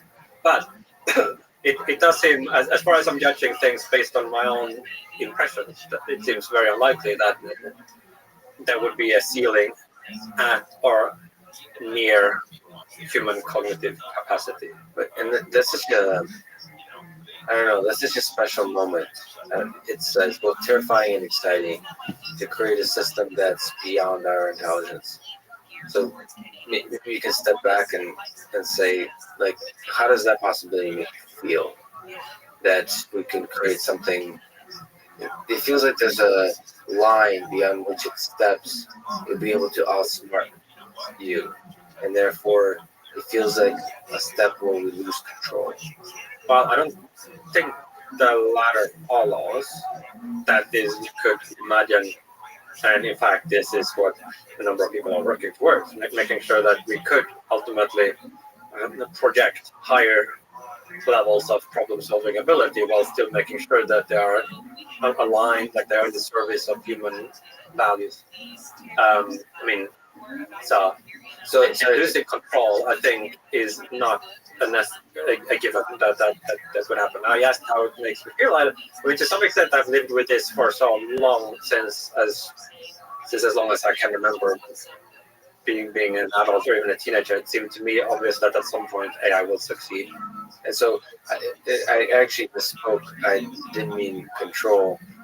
I meant because the control problem is an interesting thing, and I think the hope is at least we should be able to maintain control over systems that are smarter than us. But we do lose our specialness. Mm-hmm. It's sort of we'll lose our place as the smartest, coolest thing on Earth, and there's an ego involved with that humans are very good at dealing with. I mean, I value my intelligence as a human being. It seems like a big transformative step to realize there's something out there that's more intelligent. I mean, you don't see that as such fundamentally. I think yes, although I think it would be small. I mean, I think there are already a lot of things out there that are. I mean, certainly if you think the universe is big, there's going to be other civilizations that already have super intelligences, or that just naturally have brains the size of beach balls and are like completely leaving us in the dust. And we haven't come face to face with. We haven't come face to face, but I mean that's not a question. What would happen in a kind of post-human world? Like how much day to day would these super intelligences be involved in the lives of one? I mean, you could imagine some scenario where it would be more like a background thing that would help protect against some things, but you wouldn't like that. They wouldn't be this intrusive kind of like making you feel bad by like making clever jokes on your experience. Like there's like all sorts of things that maybe in the human context would feel awkward about that. You don't want to be the dumbest kid in your class. Everybody picks it. Like a lot of those things, maybe you need to abstract away from. If you're thinking about this context where we have infrastructure that is in some sense beyond any or all humans. I mean, it's a little bit like, say, the scientific community as a whole, if you think of that as a mind. It's a little bit of a metaphor, but I mean, obviously it's going to be like way more capacious than any individual. So in some sense, there's this mind-like thing already out there that's like just vastly more intelligent than any individual is. And we think, okay, you just accept that as a fact. That's the basic fabric of our existence. There's super intelligent. Yeah, you get used to a lot of.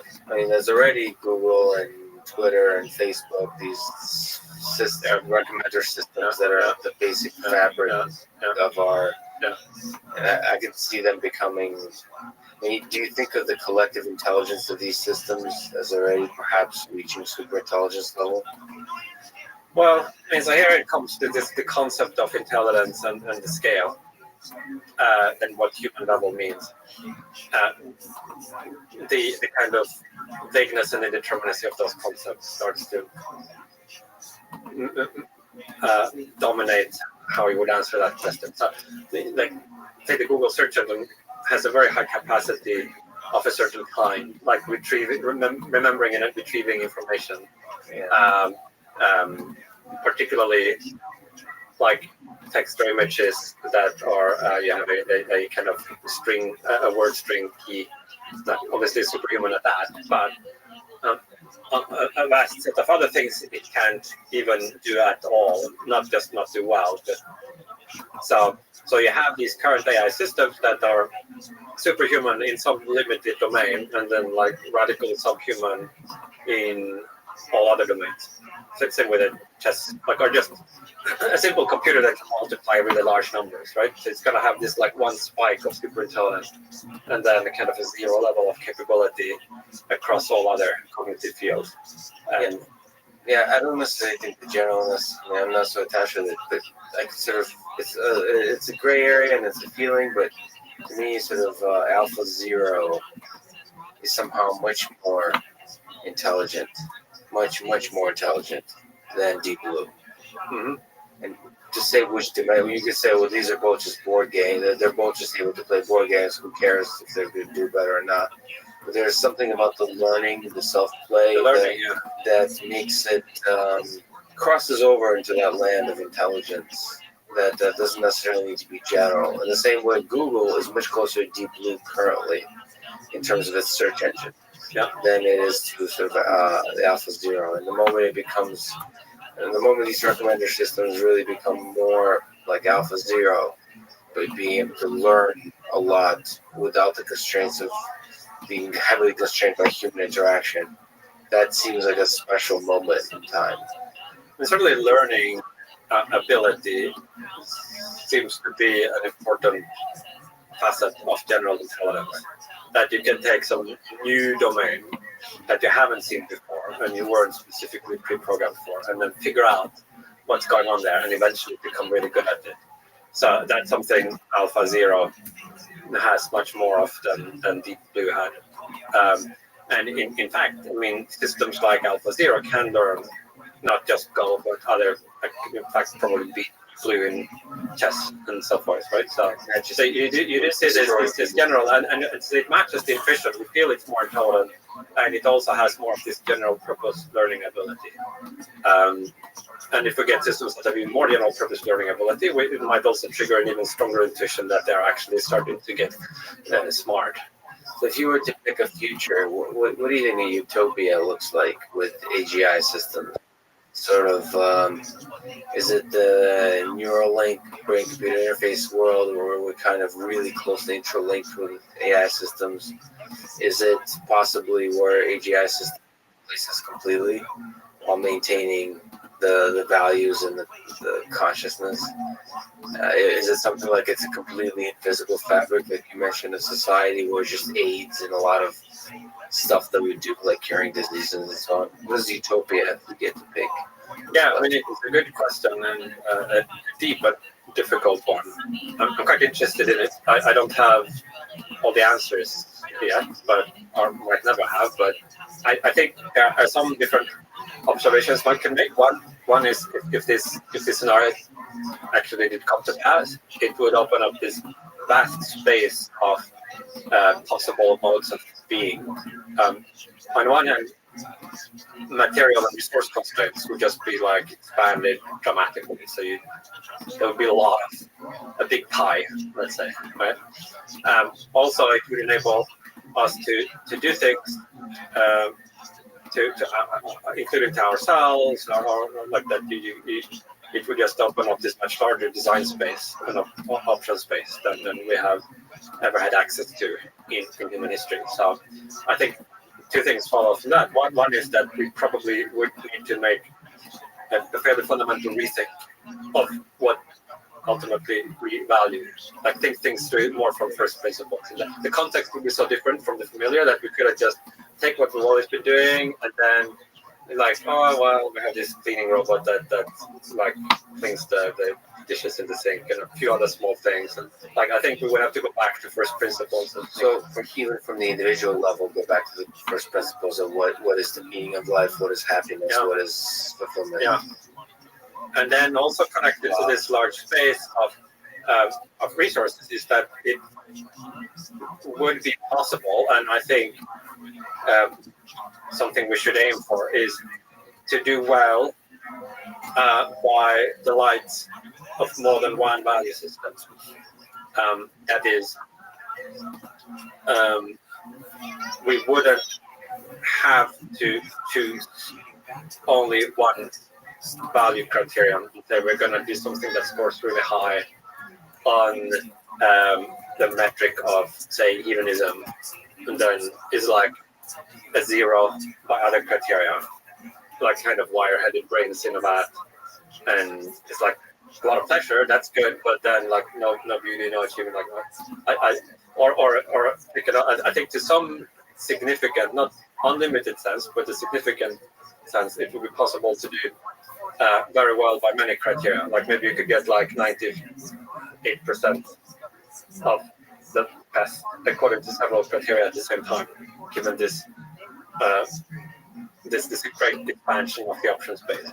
And so to have competing value systems, competing criteria is forever, just like our Democrat versus Republican, there seems to be this always multiple parties that are useful for our progress in society, even though it might seem dysfunctional inside the moment, but having the multiple value systems seems to be beneficial for, I guess, a balance of power. So that's not exactly what I have in mind. That it although it can be maybe in an indirect way it is, but that if you had the chance to do something that scored well on several different metrics, our first instinct should be to do that rather than immediately leap to the thing. Which ones of these value systems are we going to screw over?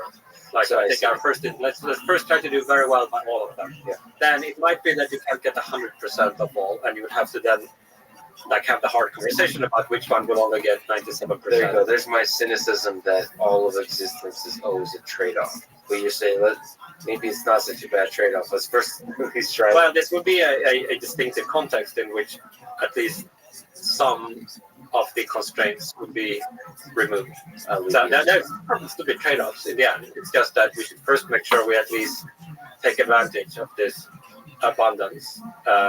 So in terms of thinking about this, like one should think. I think in this kind of frame of mind of generosity and inclusiveness to different value systems, and see how far one can get there first. And I think one could do something that would be very good according to many different criteria. We kind of talked about AGI fundamentally transforming the value system of our existence, the meaning of life. But today, what do you think is the meaning of life?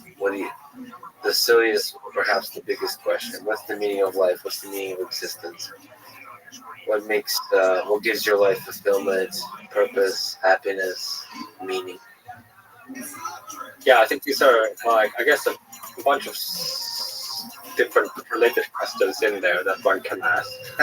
Yes, happiness, meaning, all the. I mean, like you could imagine somebody getting a lot of happiness from something that they think was meaningful, like mindless, like watching reruns of some television series, or eating junk food. Like maybe some people that gives pleasure, but they wouldn't think it had a lot of meaning. Whereas conversely, something that might be quite loaded with meaning might not be very fun always. Like some difficult achievement that really helps a lot of people maybe requires self-sacrifice and hard work, and so these things can, I think, come apart, which is something to bear in mind also if you're thinking about these utopia questions that you might to actually start to do some constructive thinking about that. You might have to isolate and distinguish these different kinds of things that might be valuable in different ways. Make sure you can sort of clearly perceive each one of them, and then you can think about how you can combine them.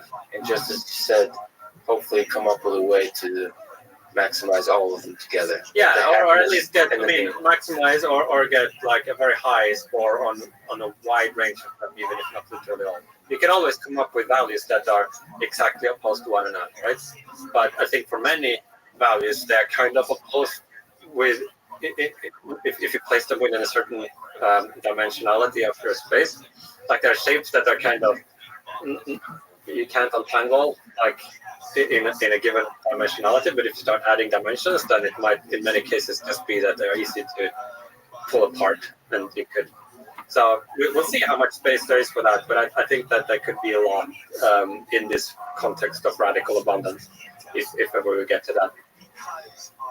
I don't think there's a better way to end it, Nick. You've influenced a huge number of people to work on what could very well be the most important problems of our time. So it's a huge honor. Thank you so much for talking. Well, thank you for coming by, Lex. That's fun. Thank you. Thanks for listening to this conversation with Nick Bostrom, and thank you to our presenting sponsor, Cash App. Please consider supporting the podcast by downloading Cash App and using code LEXPODCAST.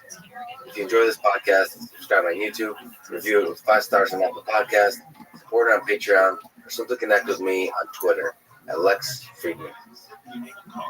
And now, let me leave you with some words from Nick Bostrom.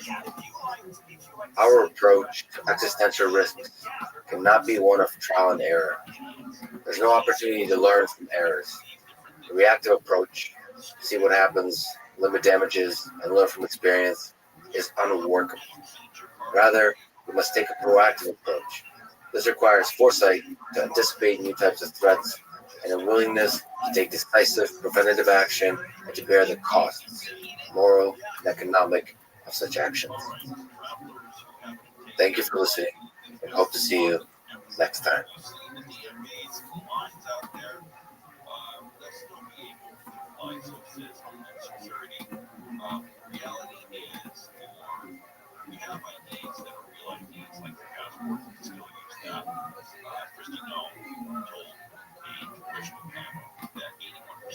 The following is a conversation with Sean Carroll.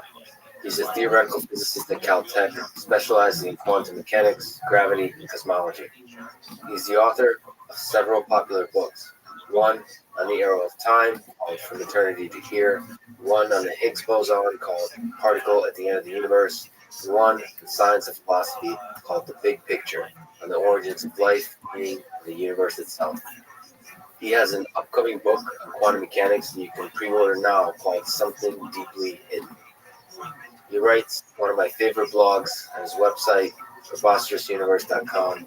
I recommend clicking on the greatest hits link that lists accessible, interesting posts on the arrow of time, dark matter, dark energy, the Big Bang, general relativity, string theory, quantum mechanics, and the big meta questions about the philosophy of science, God, ethics, politics, academia, and much, much more. Finally, and perhaps most famously, he's the host of a podcast called Mindscape that you should subscribe to and support on Patreon. Along with the Joe Rogan Experience, Sam Harris's Making Sense, and Dan Carlin's Hardcore History, Sean's Mindscape podcast is one of my favorite ways to learn new ideas or explore different perspectives and ideas that I thought I understood. It was truly an honor to meet and spend a couple hours with Sean. It's a bit heartbreaking to say, but for the first time ever, the audio recorder for this podcast died in the middle of our conversation. There are technical reasons for this having to do with phantom power that I now understand and will avoid. It took me 1 hour to notice and fix the problem. So, much like the universe's 68% dark energy, roughly the same amount from this conversation was lost, except in the memories of the two people involved and in my notes. I'm sure we'll talk again and continue this conversation on this podcast or on Sean's.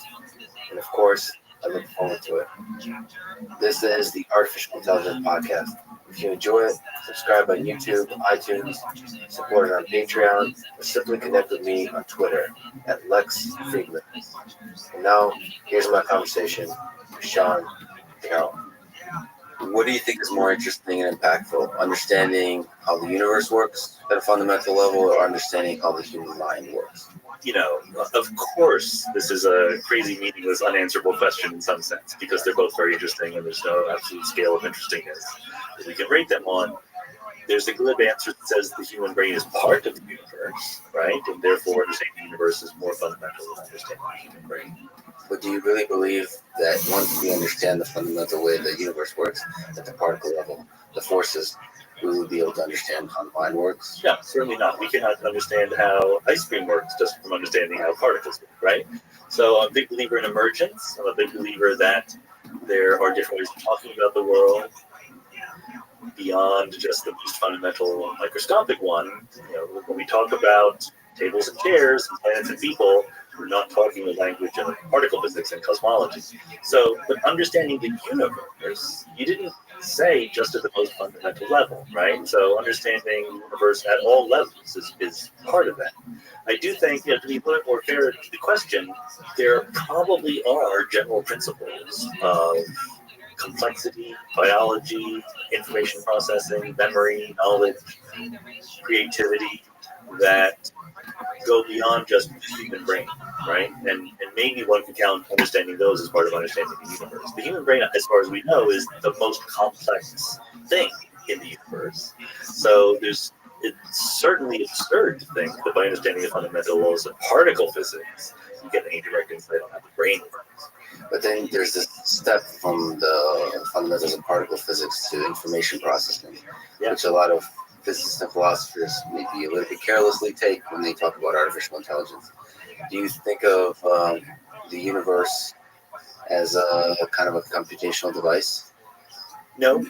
To be like the honest answer there is no. There's a sense in which the universe processes information, clearly. There's a sense in which the universe is like a computer, clearly. But in some sense, I think I tried to say this once on my blog and no one agreed with me, but the universe is more like a computation than a computer, because the universe happens once. A computer is a general purpose machine, right? That you can ask it different questions, even about the calculator, right? It's set up to answer certain kinds of questions. The universe isn't that. So information processing happens in the universe, but it's not what the universe is. Because I know your MIT colleague Seth Lloyd feels very differently about this, right? Well, you're thinking of the universe as a closed system. I am. So what makes a computer more like a PC, like a computing machine, is that there's a human that everyone's comes up to it and moves the mouse around. Yeah. So gives it input, and that's why you're saying it's just a computation, a deterministic thing that's just unrolling. But the immense complexity of it is nevertheless like processing. There's a state, and then changes with rules. And there's a sense for a lot of people that if the human brain operates within that world, then it's simply just a small subset of that. And so there's no reason we can't build arbitrarily great intelligences. Yeah. Do you think of intelligence in this way? Intelligence is tricky. I don't have a definition of it offhand. So I remember this panel discussion that I saw on YouTube. I wasn't there, but Seth Lloyd was on the panel, and so was Martin Rees, the famous astrophysicist. And Seth gave his shtick for why the universe is a computer, explained this, and Martin Rees said, so what is not a computer? And Seth was like, that's a good question. I'm not sure. Because if you have a sufficiently broad definition of what a computer is, then everything is, right? And similarly, or the analogy gains force when it excludes some things. Is the moon going around the Earth performing a computation? I can come up with definitions in which the answer is yes, but it's not a very useful computation. I think that it's absolutely helpful to think about the universe in certain situations, certain contexts, as an information processing device. I'm even guilty of writing a paper called Quantum Circuit Cosmology, where we modeled the whole universe as a quantum circuit. As a circuit, yeah. And with qubits, kind of with qubits, basically, right? Yeah. So qubits becoming more and more entangled. So do we want to digress a little bit? This is kind of fun. So here's a mystery about the universe that is so deep and profound that nobody talks about it. Space expands, right?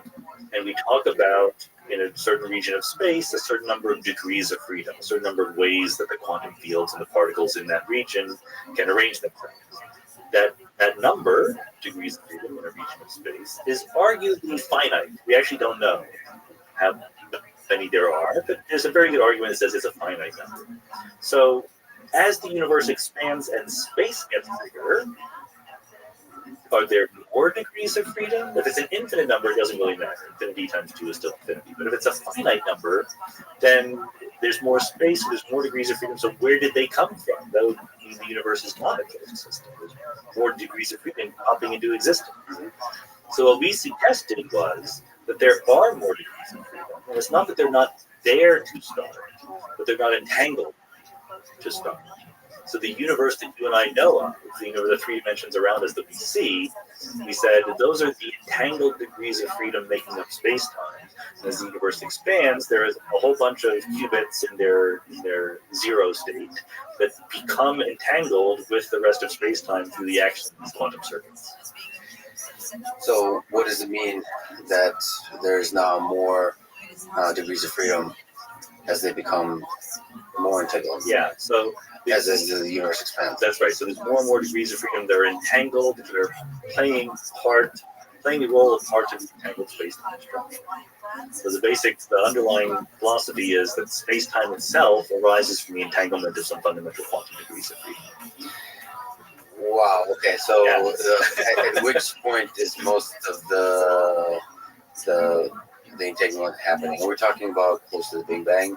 Or are we talking about throughout the time of the history? Yeah. So the idea is that at the Big Bang, almost all the degrees of freedom that the universe could have were there. They were unentangled with anything else.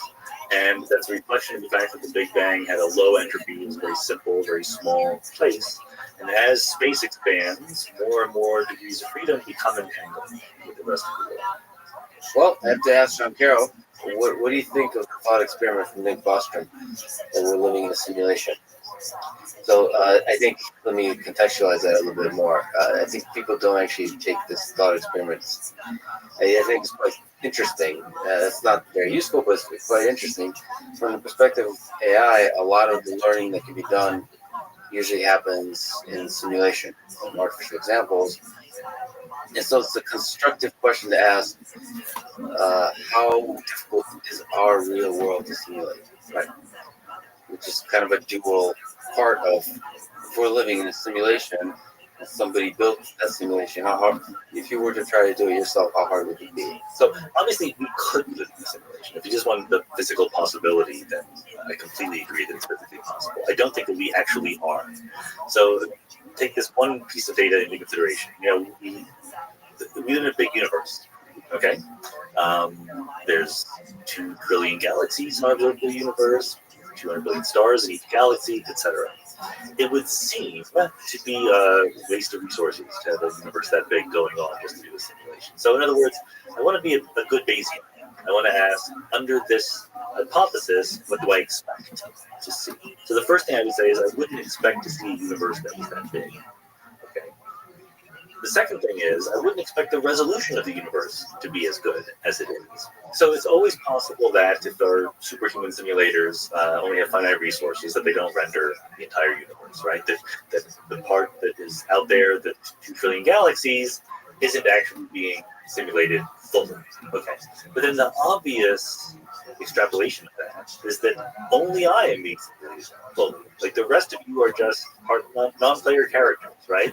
I'm the only thing that is real. The rest of you are just chatbots. Beyond this wall, I see the wall, but there is literally nothing on the other side of it. That is sort of Bayesian prediction of what it would be like to do an efficient simulation of me. So, like, none of that seems quite realistic. I don't see. I hear the argument that it's just possible and easy to simulate lots of things. I don't see any evidence from what we know about our universe that we look like a simulated universe. Now, maybe you could say, well, we don't know what it would look like, but that's just abandoning your Bayesian responsibilities. Like your job is to say, under this theory, here's what you expect to see. Yes, so certainly, if you think about simulations, it's a thing that's like a video game where only a small subset is being rendered. But say all the laws of physics, the entire closed system of the quote-unquote universe, it had a creator. Yeah, it's always possible. Right, so that's not useful to think about when you think about physics. The way Nick Bostrom phrases it, if it's possible to simulate the universe, eventually we will do it, right? And you can use that, by the way, for a lot of things. Well, yeah. But I guess the question is, how hard is it to create a universe? I wrote a little blog post about this, and maybe I'm missing something, but there's an argument that says not only that it might be possible to simulate a universe, but probably if you imagine that you actually attribute consciousness and agency to the little things that we're simulating, to our little artificial beings, there's probably a lot more of them than there are ordinary organic beings in the universe, or there will be in the future, right? So there's an argument not only is being a simulation possible, it's probable because in the space of all living consciousnesses, most of them are being simulated, right? Most of them are not at the top level. I think that argument must be wrong because it follows from that argument that, if we're simulated, we can also simulate other things. Well, but if we can simulate other things, they can simulate other things, right? If we give them enough power and resolution. And ultimately, we'll reach a bottom because the laws of physics in our universe have a bottom. We're made of atoms and so forth. So there will be the cheapest possible simulation. And if you believe the original argument, you should conclude that we should be in the cheapest possible simulation because that's where most people are. But we don't. It doesn't look at all like we're at the edge of resolution. That we're 16-bit, things. But it's much easier to make much lower level things than we are. So, and also, I question the whole approach to the anthropic principle that says we are typical observers of the universe. I think that's not actually. I think that there's a lot of selection that we can do that we're typical within things we already know, but not typical within all. So, do you think there's intelligent life? However, you would like to find intelligent life out there in the universe? My guess is that there is not intelligent life in the observable universe out there. Simply on the basis of the fact that the likely number of other intelligent species in the observable universe, there's two likely numbers, 0 or billion. And if there had been billions, we would have noticed it. For there to be literally like a small number, like, Star Trek, there's a dozen intelligent civilizations in our galaxy, but not a billion. That's weird. That's sort of bizarre to me. It's easy for me to imagine that there are 0 others because it's just a big bottleneck to making multicellular life or technological life or whatever. It's very hard for me to imagine that there's a whole bunch out there that have somehow been hidden from us. The question I'd like to ask is, what would intelligent life look like? What I mean by that question and where it's going is, what if intelligent life is just fundamental, is in some very big ways different than the one that has on Earth? That there's all kinds of intelligent life that operates at different scales of both size and temporal. Like, it's a great possibility because I think we should be humble about what intelligence is, what life is. We don't even agree on what life is, much less what intelligence is, right? So that's an argument for humility, saying there could be intelligent life of a very different character, right? But you can imagine the dolphins are intelligent but never invent space travel because they live in the ocean. They don't have thumbs, right? So they never invent technology. They never invent smelting. Maybe the universe is full of intelligent species that just don't make technology, right? That's compatible with the data, I think. And I think maybe what you're pointing at is even more out there versions of intelligence. Intelligence in intermolecular clouds, or on the surface of a neutron star, or in between the galaxies and giant things where the equivalent of a heartbeat is 100 million years. On the one hand, yes, we should be very open-minded about those things. On the other hand, we all of us share the same laws of physics. There might be something about the laws of physics, even though we don't currently know exactly what that thing would be, that makes meters and years the right length and time scales for intelligent life.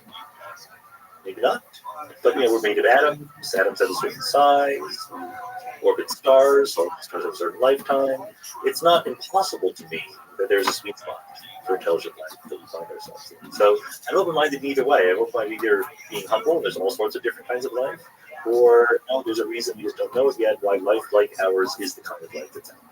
Yeah, I'm of two minds too, but I often wonder if our brains are just designed to, quite obviously, to operate and see the world on these time scales, and we're almost blind, and the tools we've created for detecting things are blind to the kind of observation needed to see intelligent life at other scales. Well, I'm totally open to that, but So here's another argument I would make. We have looked for intelligent life, but we've looked at for it in the dumbest way we can, right? By turning radio telescopes to the sky. And why in the world, in a super advanced civilization, randomly beam out radio signals wastefully in all directions into the universe? That just doesn't make any sense. Especially because in order to think that we would actually contact another civilization, you would have to do it forever. You'd have to keep doing it for millions of years. That sounds like a waste of resources. If you thought that there were other solar systems with planets around them where maybe intelligent life didn't yet exist but might someday, you wouldn't try to talk to it with radio waves. You would send a space out there and you would park it around it. And it would be like, from our point of view, it would be like 2001, where there's a monolith. But there could be an artifact. In fact, the other way works also, right? There could be artifacts in our solar system that have been put there by other technologically advanced civilizations, and that's how we would eventually contact them. We have just haven't explored the solar system well enough yet to find them. The reason why we don't think about that is because we're young and impatient, right? Like, it would take more than my lifetime to actually send something to another star system and wait for it to come back. So, but if we start thinking on hundreds of thousands of years or million-year timescales, it's clearly the right thing to do. Are you excited by the thing that Elon Musk is doing with SpaceX in general? But the idea of space exploration, even though your species is young and impatient? Yeah. No, I do think that space travel is crucially important, long term, even to other stars. And I think that many people overestimate the difficulty because they say, look, if you travel 1% the speed of light in the star system, we'll be dead before we get there, right? And I think that it's much easier, and therefore, when they write their science fiction stories, they imagine we go faster than the speed of light, because otherwise they're too impatient, right? We're not going to go faster than the speed of light, but we could easily imagine that the human lifespan gets extended to thousands of years. And once you do that, then the stars are much closer, effectively, right? I mean, what's a 100-year trip, right?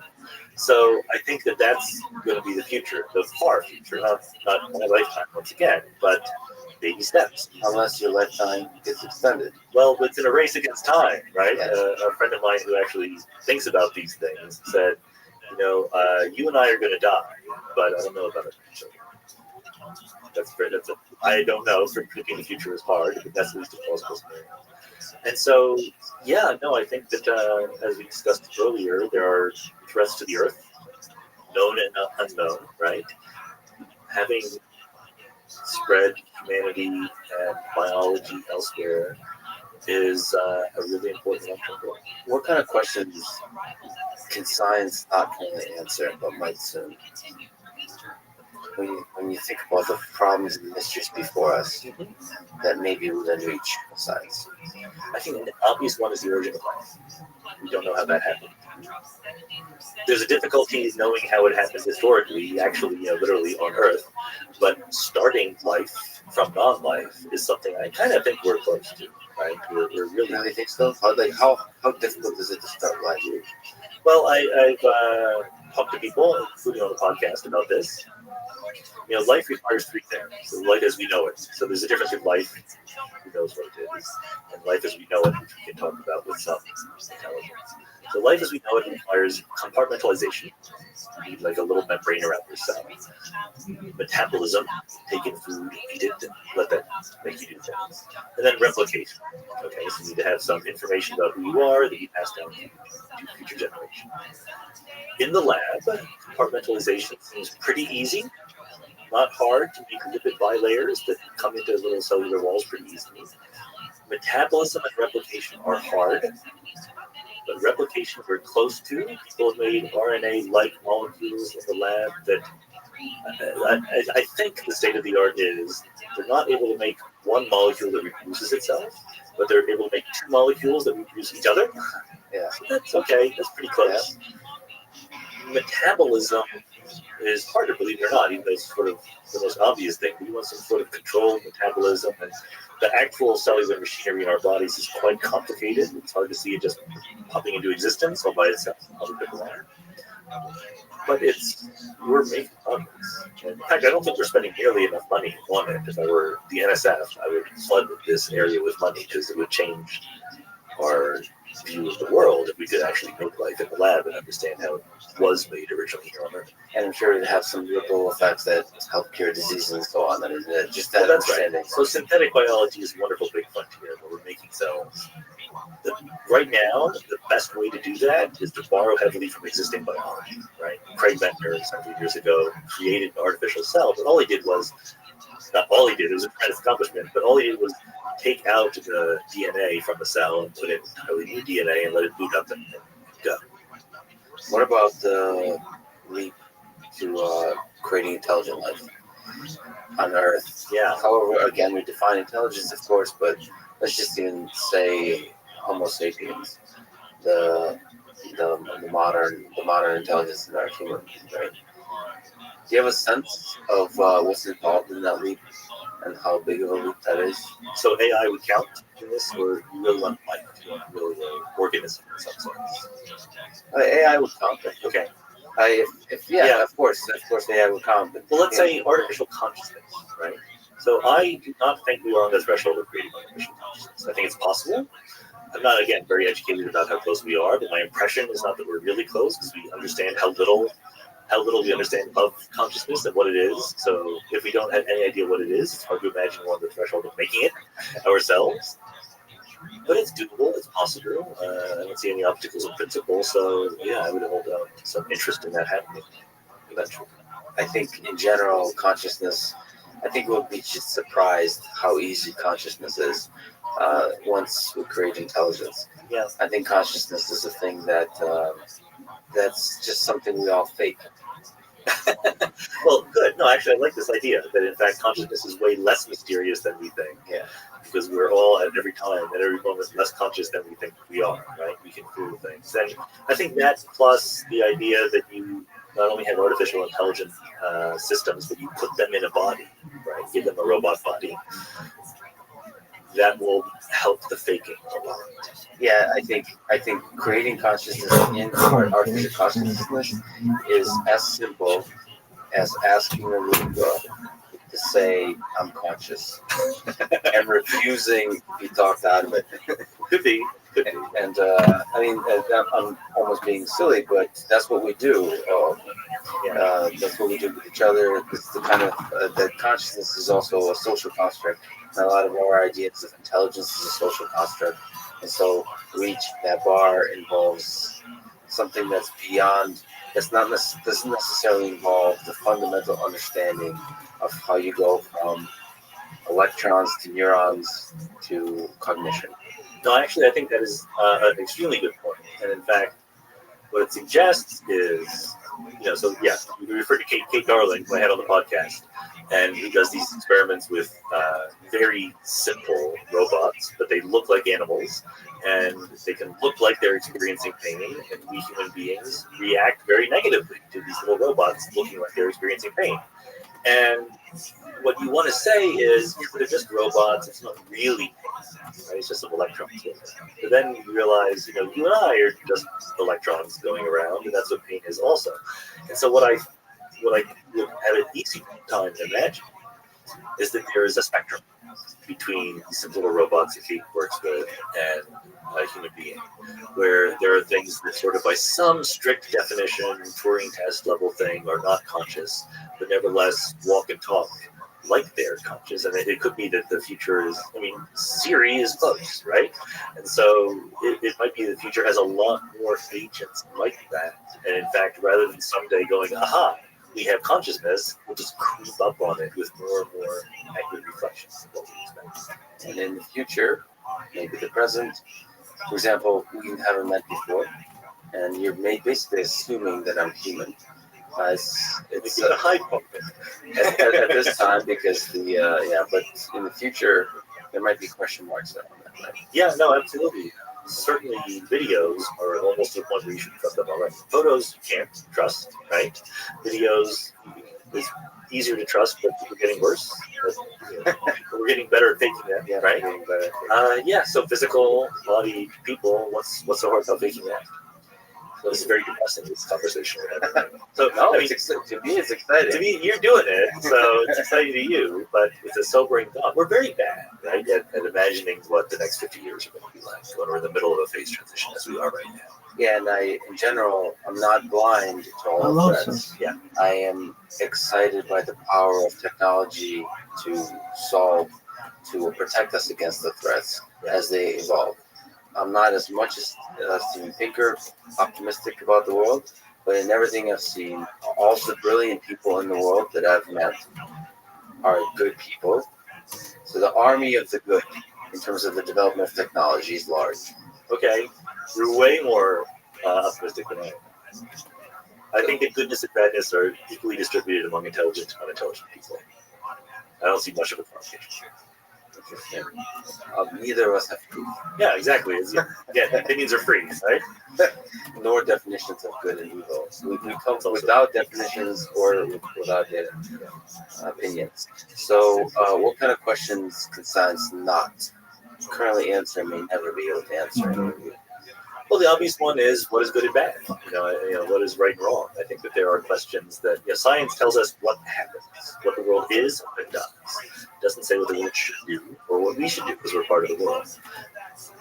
But we are part of the world, and we have the ability to feel like something's right, something's wrong. And to make a very long story very short, I think that the idea of moral philosophy is systematizing our intuitions of what is right and wrong. And science might be able to predict ahead of time what we will do, but it won't ever be able to judge whether we should have done it. So, you're kind of unique in terms of scientists. It doesn't have to do with podcasts, but even just reaching out, I think you refer to as sort of doing interdisciplinary science.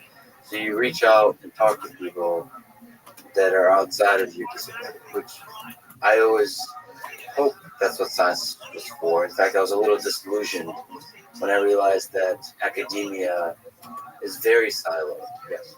And so the question is, at your own level, how do you prepare for these conversations?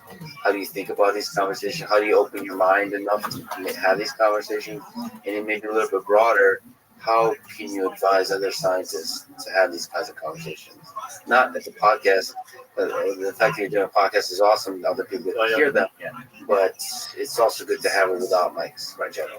It's a good question, but a tough one to answer.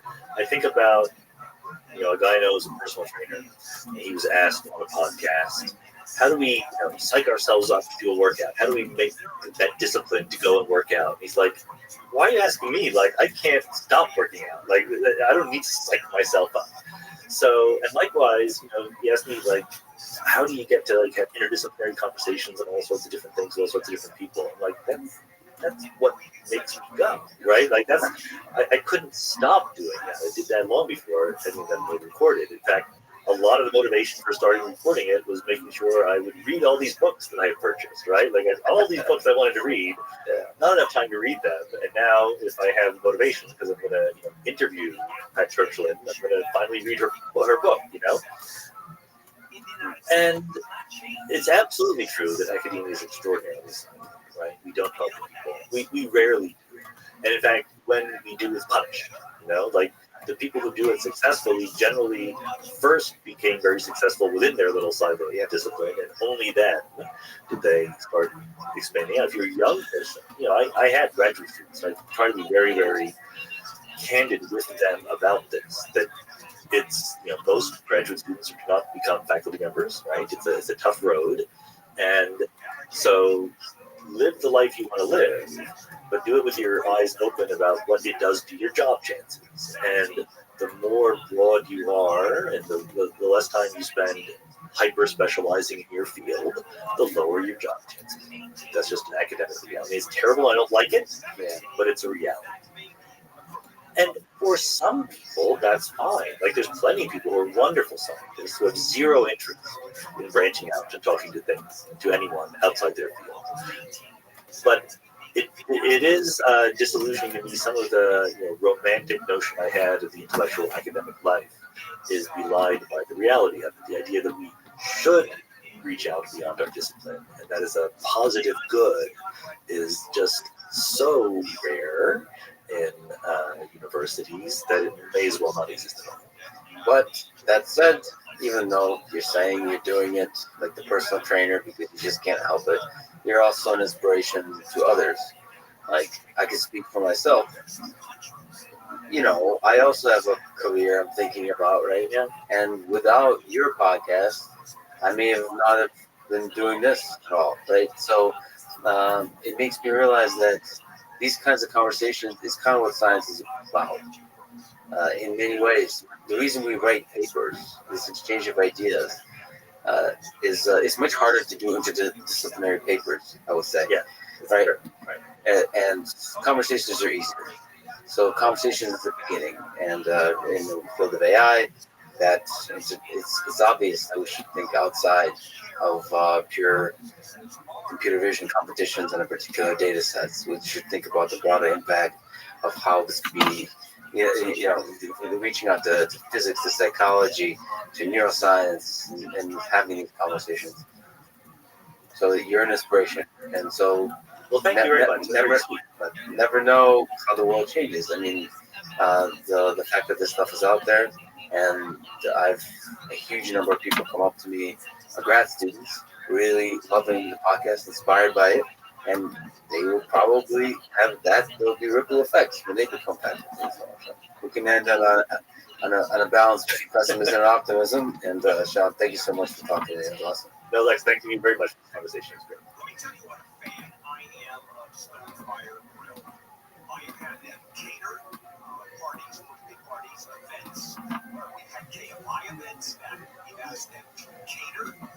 I go there as often as I can. I'm half an hour away from my new stuff, and I still live right out there. That's how good the food is.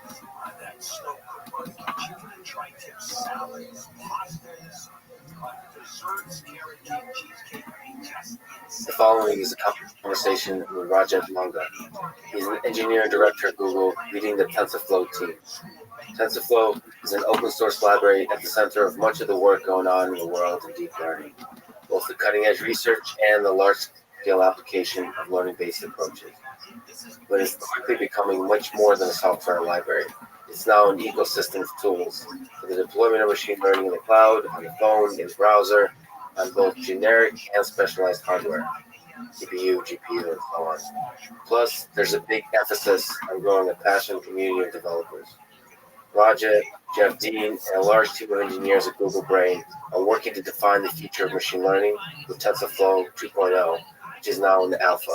I think the decision to open source TensorFlow was a definitive moment in the tech industry. It showed that open innovation can be successful and inspire many companies to open source their code, to publish, and in general engage in the open exchange of ideas. This conversation is part of the Artificial Intelligence Podcast. If you enjoy it, subscribe on YouTube, iTunes, or simply connect with me on Twitter at Lex Friedman, spelled F-R-I-D. And now, here's my conversation with Raja Manga. You were involved with Google Brain since its start in 2011 with Jeff Dean. It started with Disbelief, the proprietary machine learning library, and turned into TensorFlow in 2014, the open source library. So what were the early days of Google Brain like? What were the goals, the missions? How do you even proceed forward when there's so much possibilities before you? It was interesting back then, when I started, when you were just talking about it. The idea of deep learning was interesting and intriguing in some ways. It hadn't yet taken off, but it held some promise. It showed some very promising and early results. I think the idea where Andrew and Jeffrey started was, what if we can take this work people are doing in research and scale it to what Google has in terms of the compute power, and also put that kind of data together? What does it mean? And so far the results have been, if you scale the compute, scale the data, it does better and it might work. And so that was the first year to, can we prove that out? And with this belief, when we started the first year, we got some early wins, which is always great. What were the wins like? What was the wins where you were, there's some promise to this is going to be good? I think there are two early wins were, one was speech, that we collaborated very closely with the speech research team who was also getting interested in this.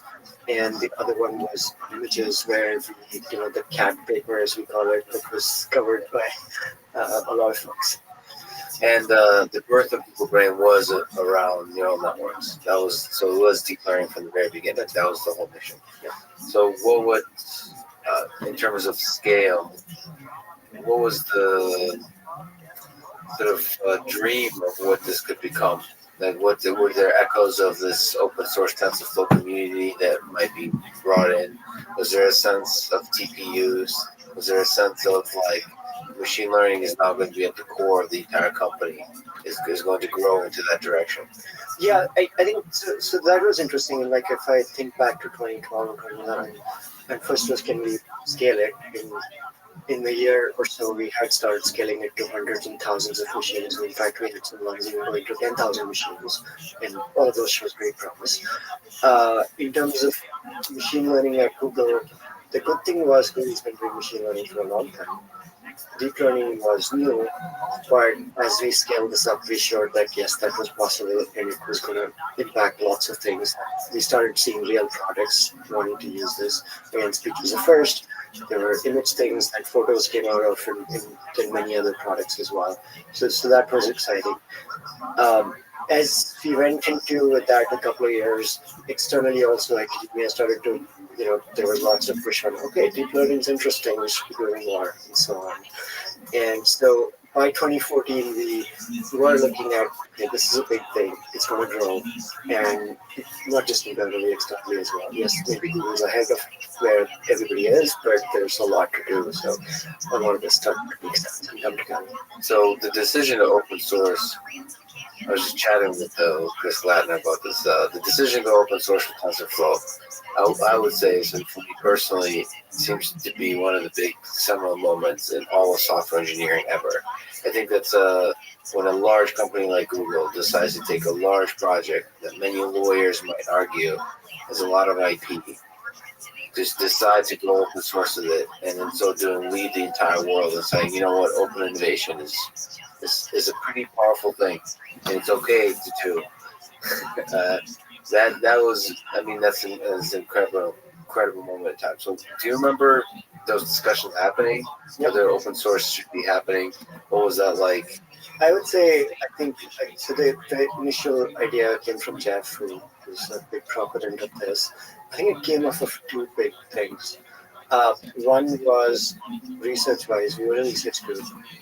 We were putting all our research out there. We were building on all this research, and we wanted to push the state-of-the-art forward. And part of that was to share the research. That's how I think deep learning and machine learning is really growing so fast.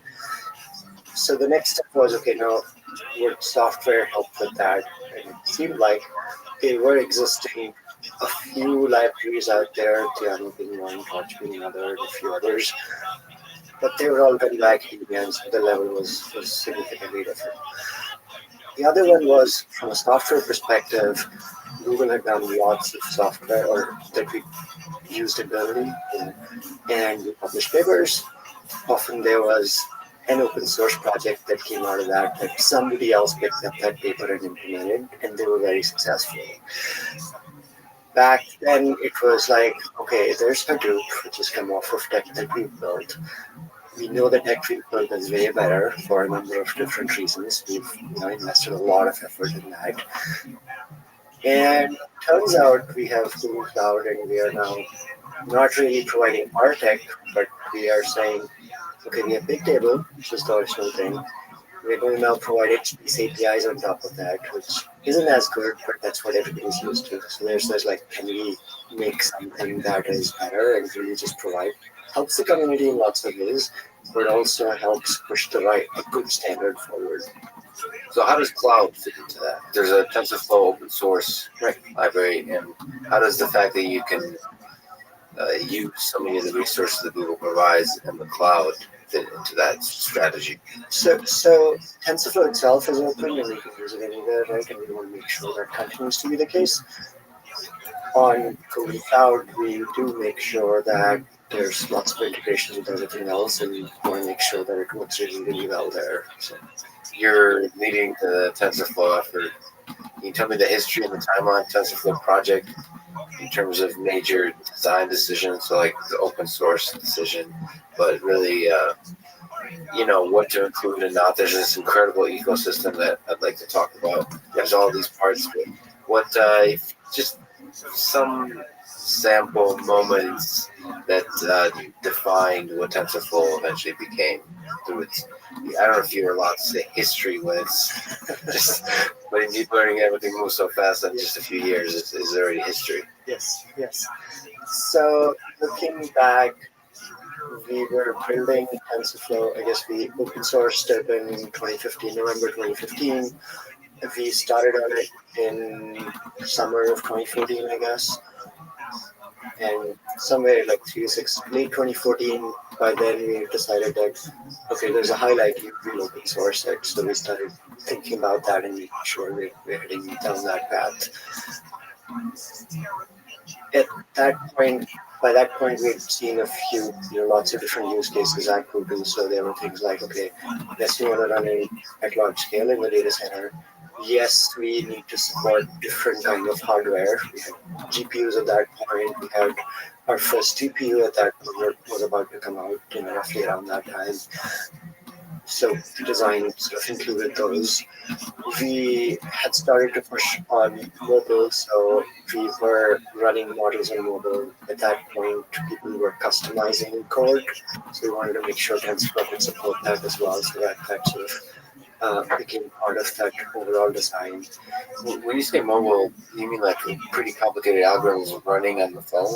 That's correct. So when you have a model that you deploy on the phone and run it the right. So already at that time, there was ideas of running machine learning on the phone. That's correct. We already had a couple of products that we and in those cases, we had basically customized and crafted code or some internal libraries that we used. So I was actually at Google during this time, parallel, I guess, universe, but we were using Piano and Cafe. Yep.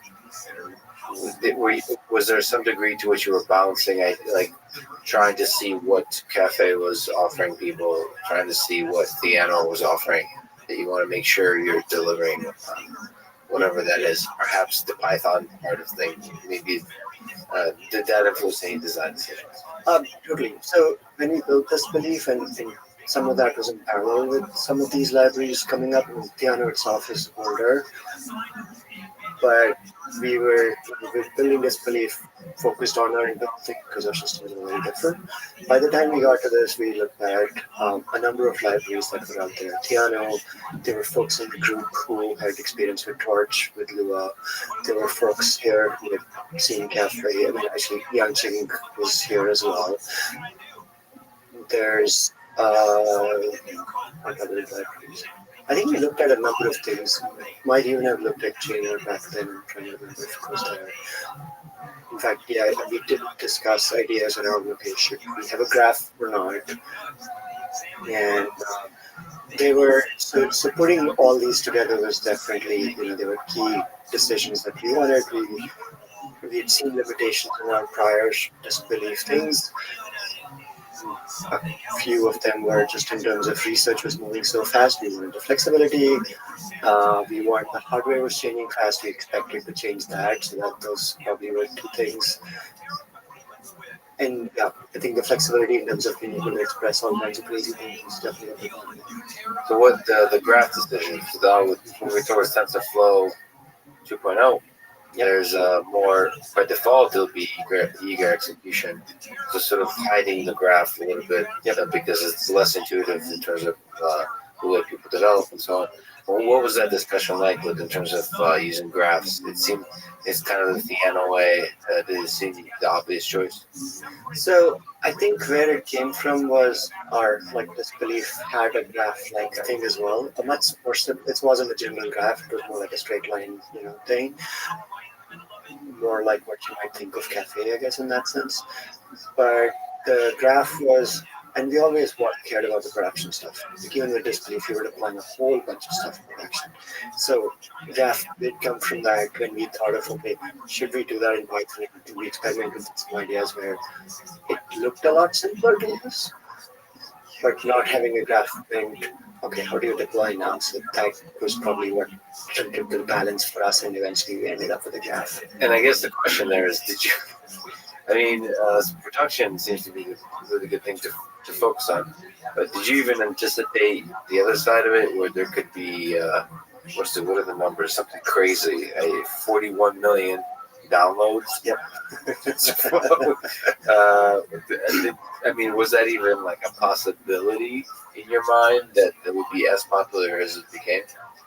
So I think we did see a need for this a lot from the research perspective and like early days of deep learning in some ways. 41 billion, no, I don't think I imagine this number then. It seemed like there's a potential future where lots more people would be doing this, and how do we enable that? I would say this kind of growth probably started somewhat after the open sourcing, where we're like, okay, deep learning is actually growing way faster for a lot of different reasons, and we are in just the right place to push on that and leverage that and deliver on lots of things that people want.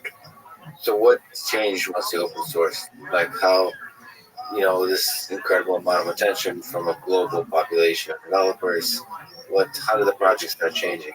I don't even actually remember it during those times. I know looking now, there's really good documentation. There's an ecosystem of tools. There's a community. Well, there's a YouTube channel now, right? It's very, very community driven. Back then, I guess 0.1 version. Is that the version? I think we call it 0.6 or 5, something like that. I forget about that. What changed leading into 1.0?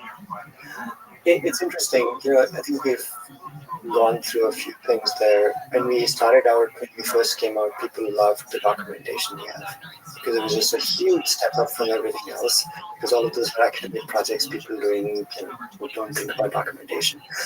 I think what that changed was, instead of deep learning doing a research thing, some people who were just developers could now suddenly take this out and do some interesting things with it, right? Who had no clue what machine learning was before then. And that, I think, really changed how things started to scale up in some ways and pushed on it. Over the next few months, as we looked at how do we stabilize things, as we look at not just researchers, now we want stability, people want to deploy things. That's how we started planning for the Nato. And there are certain needs for that perspective, and so again, documentation comes up, designs, kinds of things to put that together. And so that was exciting to get that to a stage where more and more enterprises wanted to buy in and really get behind that. And I think post 1.0 and with the next few releases, their enterprise adoption also started to take off. I would say between the initial release and 1.0, it was researchers, of course, then a lot of hobbyists and early interest, people excited about this who started to get on board, and then over the 1.x thing, lots of enterprises. I imagine anything that's below 1.0 is pressure to be enterprise probably wants something that's stable. Exactly. And do you have a sense now the TensorFlow is stable? Like, it feels like deep learning in general is extremely dynamic field. So much is changing. Do you have and TensorFlow has been growing incredibly. Do you have a sense of stability at the helm of it? I mean, I know you're in the midst of it, but yeah, it's. I think in the midst of it, it's often easy to forget what an enterprise wants and what some of the people on that side want. There's still people running models that are 3 years old, 4 years old. So Inception is still used by tons of people. Even ResNet 50 is a couple of years old now or more. But there are tons of people who use that, and they're fine. They don't need the last couple of bits of performance or quality. They want some stability and things that just work. And there is value in providing that with that kind of stability and making it really simple, because that allows a lot more to utilize. And then there's the research crowd, which wants, we want to do these crazy things exactly like you're saying, right? And not just deep learning in the straight up models that used to be there. They want RNNs, and even RNNs are maybe old. There are transformers now, and now it needs to combine with RL and MDNs and so on. So there's definitely that area, that like the boundary that's shifting and pushing the state of the art.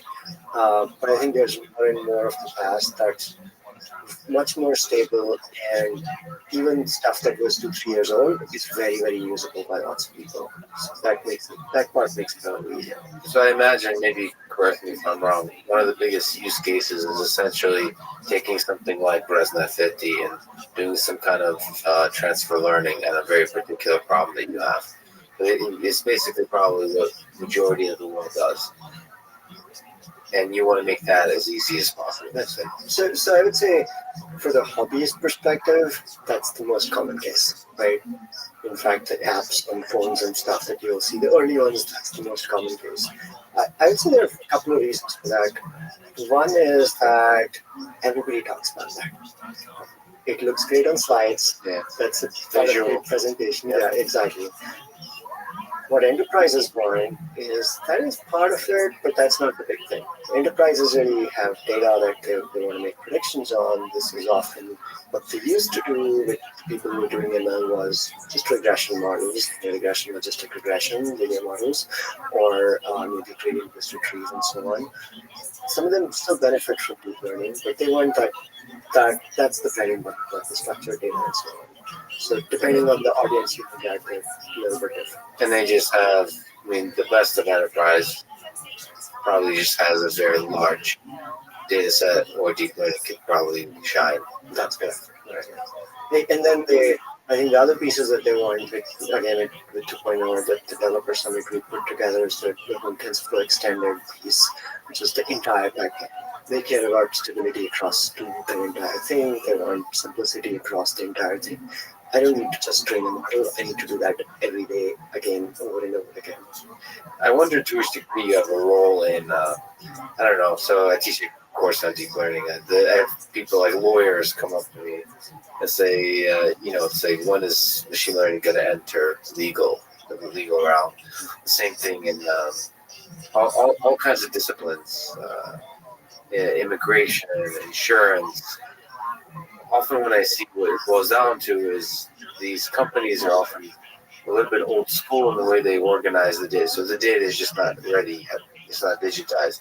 Do you also find yourself being in the role of an evangelist for, like, let's organize your data, folks, and then you'll get the big benefit of TensorFlow?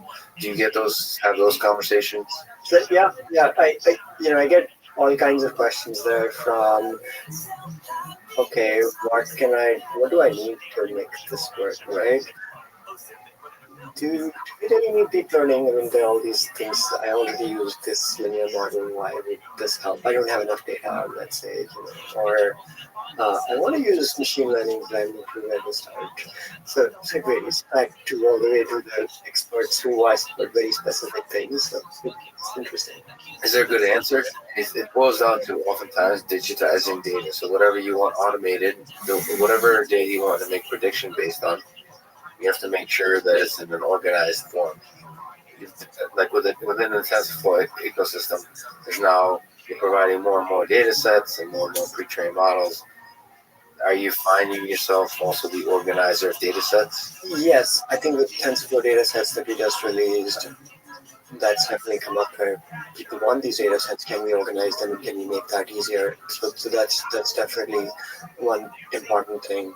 The other related thing I would say is I often tell people, you know what, don't think of the most fanciest thing, like the newest model that you see. Make something very basic work, and then you can improve it. There's just lots of things you can do with it. Yeah, start with the basic. True. One of the big things that makes TensorFlow even more accessible was the appearance, whenever that happened, of Keras, the Keras standard, sort of outside of TensorFlow. I think it was Keras on top of Piano at first only, and then Keras became on top of TensorFlow. Do you know when Keras chose to also add TensorFlow as a backend? Was it just the community that drove that initially? Do you know if there was discussions, conversations? Yeah, so Francois started Keras project before he was at Google, and the first thing was Theano. I don't remember if that was after TensorFlow was created or way before. And then at some point, when TensorFlow started becoming popular, there were enough similarities that he decided to create this interface and put TensorFlow as a backend. I believe that might still have been before he joined Google, so we weren't really talking about that. He decided on his own and thought that it was interesting and relevant to the community. In fact, I didn't find out about him being at Google until a few months after he was here. He was working on some research ideas and doing Keras on his nights and weekends projects. Oh, interesting. So he wasn't like part of the TensorFlow. He didn't join initially. He joined research and was doing some amazing research. He has some papers on that research. He's a great researcher as well. And at some point, we realized, he's doing this good stuff. He seemed to like the API, and he's right here. So we talked to him, and he said, okay, why don't I come over to our team and work with you for a quarter, and let's make that integration happen. And we talked to his manager, and he said, sure, my quarter's fine. And that quarter's been something like 2 years now. So he's fully on this. So Keras got integrated into TensorFlow like in a deep way. And now with 2.0, TensorFlow 2.0, sort of Keras is kind of the recommended way for a beginner to interact with TensorFlow, which makes that initial sort of transfer learning or the basic use cases, even for enterprise, super simple. Right? That's good. So what was that decision like? That seems like it's kind of a bold decision as well. We did spend a lot of time thinking about that one. We had a bunch of APIs, some built by us. There was a parallel layers API that we were building. And when we decided to do Keras in parallel, so they were like, okay, two things that we are looking at. And the first thing we were trying to do is just have them look similar, like be as integrated as possible, share all of that stuff. There were also like the other APIs that others had built over time because we didn't have a standard one. But one of the messages that we kept hearing from the community, okay, which one do we use? And they kept saying like, okay, here's a model in this one, and here's a model in this one, which you like. So that's sort of like, okay, we had to address that straight on with 2.0. The whole idea was we need to simplify. We had to pick one. Based on where we were like, okay, let's see what do the people like. And Keras was clearly one that lots of people loved. There were lots of great things about it. So we settled on that. Organically, that's kind of the best way to do it. It was great. It was surprising, nevertheless, to sort of bring in an outside. I mean, there was a feeling like Keras might be almost like a competitor. And it's a certain kind of to TensorFlow, and in a sense, it became an empowering element of TensorFlow. That's right. Yeah, it's interesting how you can put two things together which can align. And in this case, I think Francois, the team, and I, a bunch of us have chatted, and I think we all want to see the same kind of things. We all care about making it easier for the huge set of developers out there, and that makes a difference. So Python has Guido van Rossum, who until recently held the position of benevolent dictator for life, right? So does a huge, successful open source project like TensorFlow need one person who makes a final decision? So you've did a pretty successful TensorFlow Dev Summit just now, last couple of days. There's clearly a lot of different new features that be incorporated in amazing ecosystem and so on. How are those design decisions made? Is there a BDFL in TensorFlow, and or is it more distributed, organic? I think it's somewhat different. I would say I've always been involved in the key design directions, but there are lots of things that are distributed where there are a number of people, Martin Wick being one who's really driven a lot of our open source stuff, the APIs, and there are a number of other people who've been, pushed and been responsible for different parts of it. We do have regular design reviews. Over the last year, we've really spent a lot of time opening up to the community and adding transparency. We're setting more processes in place, so RFCs, special interest groups, really grow that community and scale that. I think the kind of scale that the ecosystem is in, I don't think we could scale with having me as the sole point of decision maker. So I got it. So yeah, the growth of that ecosystem. Maybe you can talk about it a little bit. First of all, when I started with Andre Karpathy when he first did ComNet.js, the fact that you could train a neural network in the browser in JavaScript was incredible. Yep. So now TensorFlow.js is really making that a serious, like a legit thing, a way to operate, whether it's in the back end or the front end. Then there's the TensorFlow Extended, like you mentioned. There's TensorFlow Lite for mobile. And all of it, as far as I can tell, it's really converging towards being able to, save models in the same kind of way. You can move around, you can train on the desktop and then move it to mobile and so on. Like, there's that cohesiveness. So can you maybe give me whatever I missed, a bigger overview of the mission of the ecosystem that's trying to be built and where is it moving forward? Yeah. So in short, the way I like to think of this is our goal is to enable machine learning, and in a couple of ways. One is we have lots of exciting things going on in ML today. We started with deep learning, but we now support a bunch of other algorithms too. So one is to, on the research side, keep pushing on the state of the art. How do we enable researchers to build the next amazing thing? So BERT came out recently. It's great that people are able to do new kinds of research. And there are lots of amazing research that happens across the world. So that's one direction.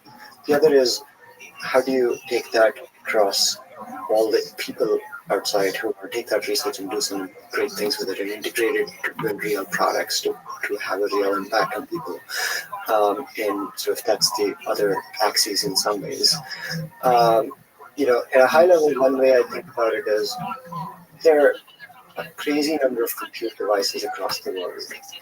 And we often used to think of ML and training and all of this as something we do either in the workstation or the data center or cloud. But we see things running on the phones, we see things running on really tiny chips, and we had some demos at the Developer Summit. And so the way I think about this ecosystem is, how do we help get machine learning on every device that has a compute capability? And that continues to grow. And so in some ways, this ecosystem is looked at various aspects of that and grown over time to cover more of those, and we continue to push the boundaries. In some areas, we built more tooling and things around that to help you. And the first tool we started was TensorBoard. You wanted to learn just the training piece. TFX, TensorFlow Extended, to really do your entire ML pipelines if you're care about all that production stuff. But then going to the edge, going to different kinds of things. And it's not just us. If you're a place where there are lots of libraries being built on top, so there's some for research, maybe things like TensorFlow agents and TensorFlow probability that started as research things, or for researchers who are focusing on certain kinds of algorithms. They're also being deployed or used by production folks. And some have come from within Google, just teams across Google who wanted to build these things. Others have come from just the community, because there are different pieces that different parts of the community care about. And I see our goal as enabling even that. Right? It's not, we cannot and won't build every single thing. That just doesn't make sense. But if we can enable others to build the things that they care about, and there's a broader community that cares about that, and we can help encourage that, and that's great. That really helps the entire ecosystem, not just those. One of the big things about 2.0 that we're pushing on is, okay, we have these so many different pieces, right? How do we help make all of them work well together? So there are a few key pieces there that we're pushing on. One being the core format, and then how we share models themselves through stable model and TensorFlow Hub and so on. and a few of the pieces that we didn't put this together. I was very skeptical that that's, when TensorFlow.js came out, I didn't see, or Deep Learning JS. Yeah, that was the first. It seemed like technically a very difficult project. As a standalone, it's not as difficult, but as a thing that integrates into the ecosystem, it is very difficult. So, I mean, there's a lot of aspects of this you're making look easy, but on the technical side, how many challenges have to be overcome here? A lot.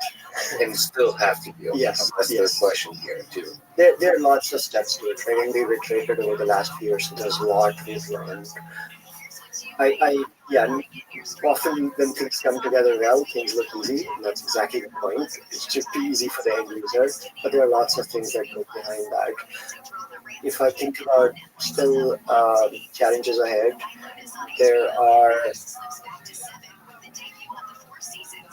we have a lot more devices coming on board, for example, from the hardware perspective. How do we make it really easy for these vendors to integrate with something like TensorFlow, right? So there's a lot of compiler stuff that others are working on. There are things we can do in terms of our APIs and so on that we can do.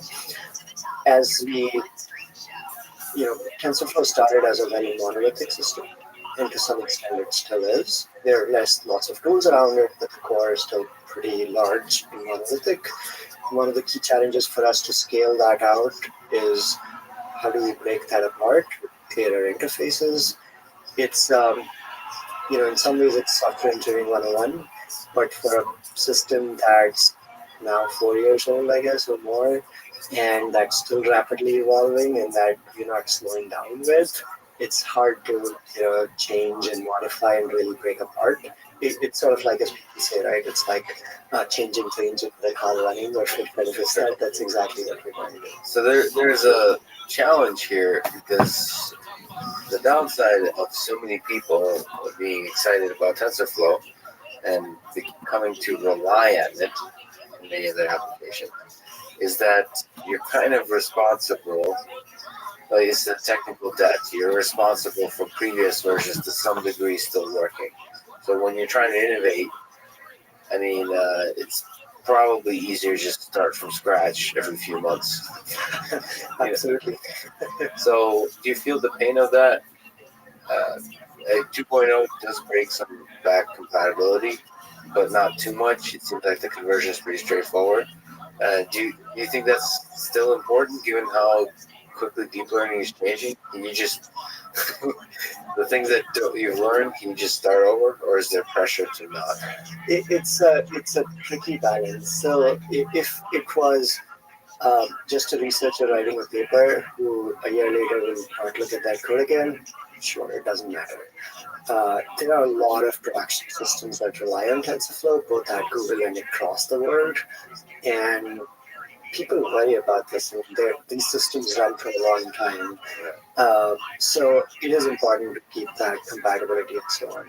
And yes, it does come with a huge cost. We have to think about a lot of things as we do new things and make new changes.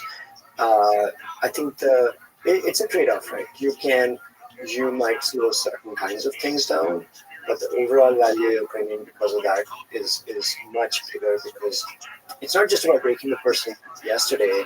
It's also about telling the person tomorrow, like, you know what, this is how we do things. We're not going to break you when you come on board, because there are lots of new people who are also going to come on board. One way I like to think about this, and I always push the team to think about as well, when you want to do new things, you want to start with a clean slate. Design with a clean slate in mind, and then we'll figure out how to make sure all the other things work. And yes, we do make compromises occasionally, but unless you design with the clean slate and not worry about that, you'll never get to a good place. Oh, that's brilliant. So even if you are responsible when you're in the idea stage, when you're thinking of new, just put all that behind you. That's right. Okay, that's really well put. So I have to ask this because a lot of students, developers ask me how I feel about PyTorch versus TensorFlow. So I've recently completely switched my research group to TensorFlow. I wish everybody would just use the same thing, and TensorFlow is as close to that, I believe, as we have. But Do you enjoy competition? So TensorFlow is leading in many ways, many dimensions, in terms of the ecosystem, in terms of the number of users, momentum, power, production level, so on. But a lot of researchers are now also using PyTorch. Do you enjoy that kind of competition, or do you just ignore it and focus on making TensorFlow the best that it can be? So just like research or anything people are doing, right, it's great to get different kinds of ideas. And when we started with TensorFlow, like I was saying earlier, it was very important for us to also have production in mind. We didn't want just research, right? And that's why we chose certain things. Now, PyTorch came along and said, you know what, I only care about research. This is what I'm trying to do. What's the best thing I can do for this? And it started iterating and said, okay, I don't need to worry about graphs. Let me just run things. I don't care if it's not as fast as it can be, but let me just make this part easy. And there are things you can learn from that, right? They again had the benefit of seeing what had come before, but also exploring certain different kinds of spaces, and they had some good things there, building on, say, things like chain error and so on before that. So competition is definitely interesting. It made us, this is an area that we had thought about, like I said, very early on. Over time, we had revisited this a couple of times. Should we add this again? At some point, we said, you know what? It seems like this can be done well, so let's try it again. And that's how we started pushing on unit execution and how do we combine those two together, which has finally come very well together in 2.0, but it took us a while to get all the things together and so on. So let me ask, put another way, I think eager execution is a really powerful thing that was added. You think it wouldn't have been, Muhammad Ali versus Frazier, right? You think it wouldn't have been added as quickly if PyTorch wasn't there? It might have taken longer. Yeah, it was. I mean, we tried some variants of that before, so I'm sure it would have happened, but it might have. I'm grateful that TensorFlow spawned the way they did. Just doing some incredible work last couple of years. What other things that we didn't talk about are you looking forward in 2.0 that comes to mind? So we talked about some of the ecosystem stuff, making it easily accessible through Keras, eager execution. Is there other things that we missed? Yeah, so I would say one is just where 2.0 is, and all the things that we've talked about.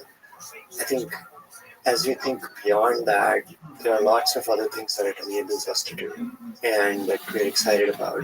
So what it's setting us up for, okay, here are these really clean APIs. We've cleaned up the surface for what the users want. What it also allows us to do a whole bunch of stuff behind the scenes once we are ready with 2.0. So for example, in TensorFlow with graphs and all the things you could do, you could always get a lot of good performance if you spend the time to do it. Right? And we've clearly shown that, lots of people do that. With 2.0, with these APIs, where we can give you a lot of performance just with whatever you do. Because we see these, it's much cleaner. We know most people are going to do things this way. We can really optimize for that and get a lot of those things out of the box. And it really allows us, both for single machine and distributed and so on, to really explore other spaces behind the scenes after on the future versions as well. So right now the team's really excited about that over time I think we'll see that. The other piece that I was talking about in terms of just restructuring the monolithic thing into more pieces and making it more modular, I think that's going to be really important for a lot of the other people in the ecosystem, the organizations and so on that want to build things. Can you elaborate a little bit what you mean by making TensorFlow more ecosystem more modular? So the way it's organized today is there are lots of repositories in the TensorFlow organization at GitHub.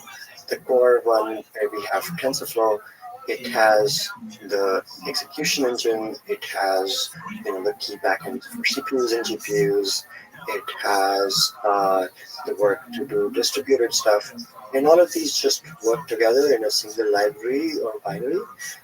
There's no way to split them apart. There are some interfaces, but they're not very clear.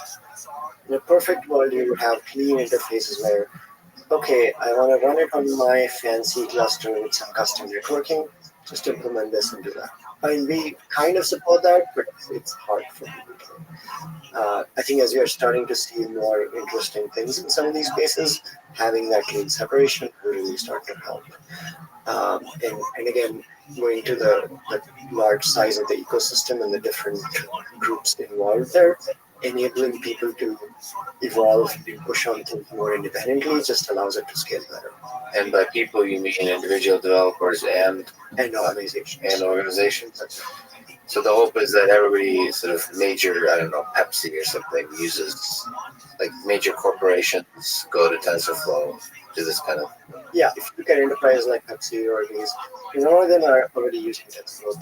They are not the ones that do the development or changes in the code. Some of them do, but a lot of them don't. I mean, they have small pieces. There are lots of these, some of them being, let's say, hardware vendors who are building their custom hardware and they want their own pieces, or some of them being bigger companies, say IBM. They're involved in some of our special interest groups, and they see a lot of users who want certain things and they want to optimize for that. So folks like that often. Autonomous vehicle companies, perhaps. Exactly, yes. So, yeah, like I mentioned, TensorFlow has been downloaded 41 billion times, 50,000 commits, almost 10,000 pull requests, and 1,800 contributors. So, I'm not sure if you can explain it, but what does it take to build a community like that? What, if in retrospect, what do you think? What is the critical thing that allowed for this growth to happen, and how does that growth continue? Yeah. Yeah, that's an interesting question. I wish I had all the answers there, I guess, so we could replicate it. I think there are a number of things that need to come together, right? One, just like anything, it is about there's a sweet spot of timing, what's needed, does it grow with what's needed? So in this case, for example, TensorFlow is not just grown because it is a good tool, it's also grown with the growth of deep learning itself. So those factors come into play. Other than that, though, I think just listening to the community, to what they need, being open to, like in terms of external contributions, we've spent a lot of time in making sure we can accept those contributions well, we can help the contributors in adding those, putting the right process in place, getting the right kind of community, welcoming them, and so on. Like over the last year, we've really pushed on transparency. That's important for an open source project. People want to know where things are going, and we're like, okay, here's the process where you can do that, here are RFCs and so on.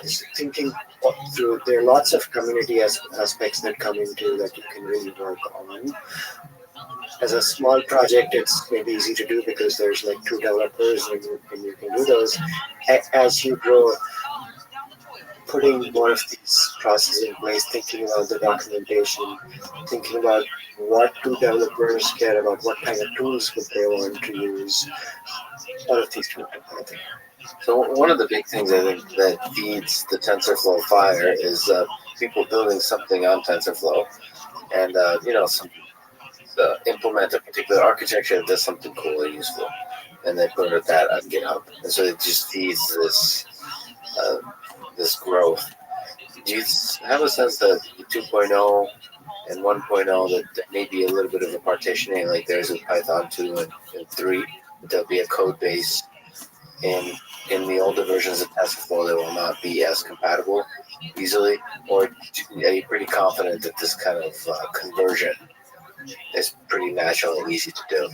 So we're definitely working hard to make that very easy to do. There's lots of tooling that we talked about at the Developer Summit this week, and we continue to invest in that tooling. It's when you think of these significant version changes, that's always a risk, and we're really pushing hard to make that transition very, very smooth. I think so at some level, people want to move when they see the value in the new thing. They don't want to move just because it's a new thing. And some people do, but most people want a really good thing. And I think over the next few months, as people start to see the value, we'll definitely see that shift happening. So pretty excited and confident that we'll see people moving. As you said earlier, the speed is also moving rapidly, so that'll help because we can do more things, and all the new things will clearly happen in 2.x, so people will have lots of good reasons to move. So what do you think TensorFlow 3.0 is there are things happening so crazily that even at the end of this year seems impossible to plan for? Or is it possible to plan for the next 5 years? I think it's tricky. There are some things that we can expect in terms of, okay, change. Yes, change is going to happen. Are there some things going to stick around and some things not going to stick around? I would say the basics of deep learning, say convolutional models or the basic kind of things, they'll probably be around in some form still in 5 years. Will RL and CAD stay? Very likely, based on where they are. Will we have new things? Probably, but those are hard to predict. And some things that we can see is, things that we're starting to do right with some of our projects right now is just combining good execution in graphs, where you're starting to make it more like just your natural programming language. You're not trying to program something else. Similarly with Swift for TensorFlow, we're taking that approach. Can you do something round up, right? So some of those ideas seem like, okay, that's the right direction. In 5 years, we expect to see more in that area. Other things we don't know is, will hardware accelerators be the same? Will we be able to train with 4 bits instead of 32 bits? And I think the TPU side of things is one. I mean, TPU is already on version 3. It seems that the evolution of TPU and TensorFlow are sort of they're co-evolving almost in terms of both are learning from each other and from the community and from the applications where the biggest benefit is achieved. That's right. You've been trying to sort of, with Keras, to make TensorFlow as accessible and easy to use as possible.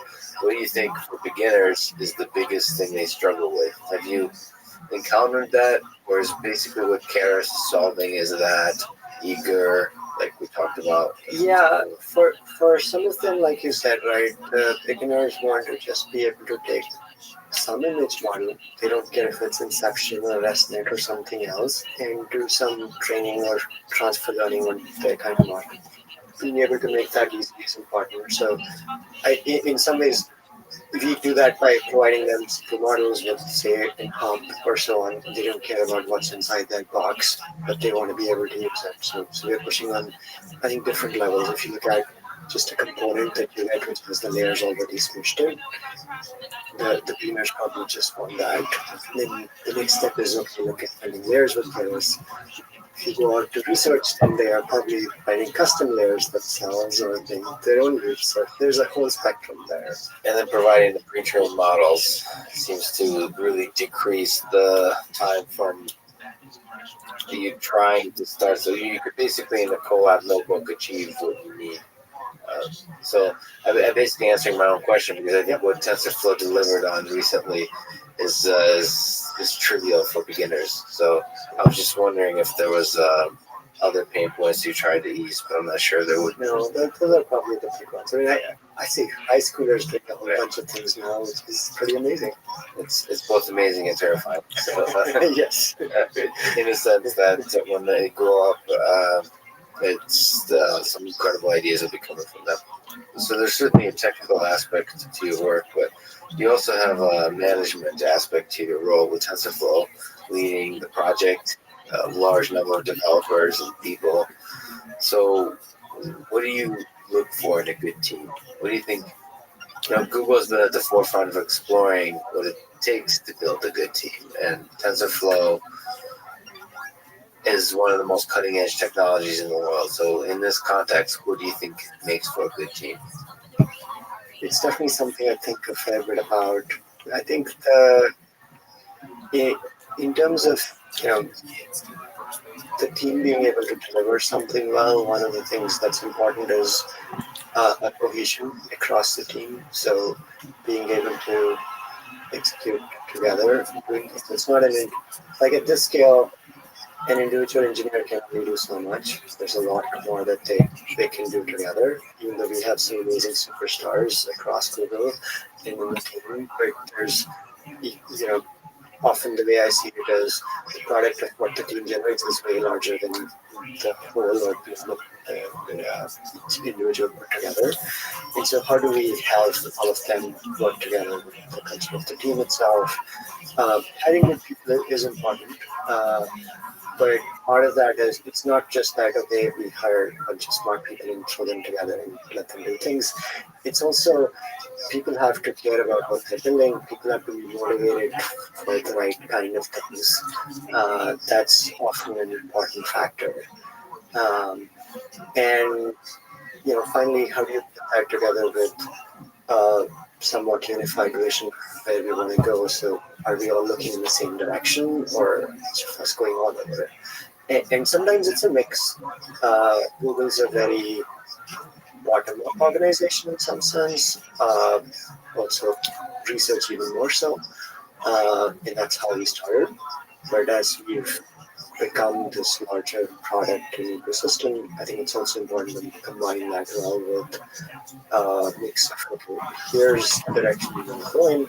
There is exploration we'll do around that, but let's keep staying in that direction, not just all over the place. And is there a way you monitor the health of the team? Sort of like, is there a way you did a good job? The team is good. Like, you're saying nice things, but it's sometimes difficult to determine how aligned. Yes, because it's not binary. It's not like it's there's tensions and complexities and so on. And the other element of this is you mentioned superstars. There's so much, even at Google, such a large percentage of work is done by individual superstars too. So there's and sometimes those superstars can be against the dynamic of the team and those tensions. And I'm sure TensorFlow might be a little bit easier because the mission of the project is so beautiful. You're at the cutting edge, so it's exciting. Yeah. But have you had struggled with that? Has there been challenges? There are always people challenges in different kinds of ways. That said, I think we've been what's good about getting people who care and are have the same kind of culture, and that's Google in general to a large extent. But also, like you said, given that the project has had so many exciting things to do, there's been room for lots of people to do different kinds of things and grow, which does make the problem a bit easier, I guess. Yeah. And it allows people, depending on what they're doing, if there's room around them, then that's fine. But yes, we do care about whether a superstar or not, that they need to work well with the team across Google. That's interesting to hear. So it's like superstar or not, the productivity broadly is about the team. Yeah. I mean, they might add a lot of value, but if they're hurting the team, then that's a problem. So in hiring engineers, it's so interesting, right? The hiring process. What do you look for? How do you determine a good developer or a good member of a team from just a few minutes or hours together? So, again, no magic answers, I'm sure. Yeah. I mean, Google has a hiring process that we've refined over the last 20 years, I guess, and that you've probably heard and seen a lot about. So we do work with the same hiring process, and that's really helped. For me in particular, I would say, in addition to the core technical skills, what does matter is their motivation in what they want to do. Because if that doesn't align well with where we want to go, that's not going to lead to long-term success for either them or the team. And I think that becomes more important the more senior the person is, but it's important at every level.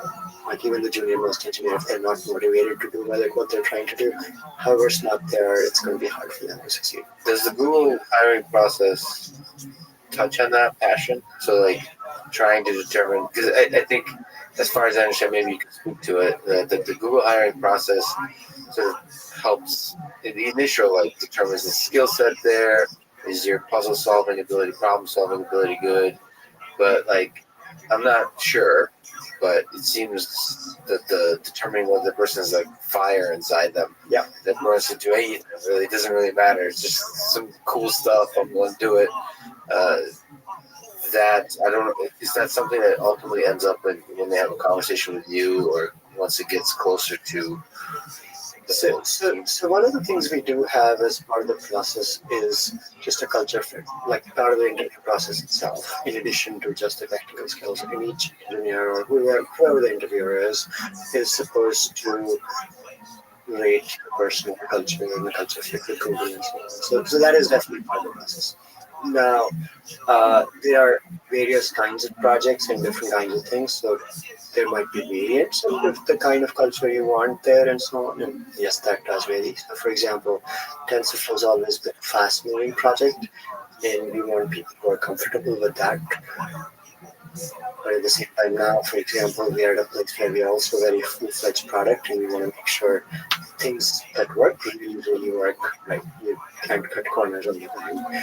So balancing that out and finding the people who are the right fit for those is important. And I think those kind of things do vary a bit across projects and teams and product areas across Google, and so you'll see some differences there in the final checklist.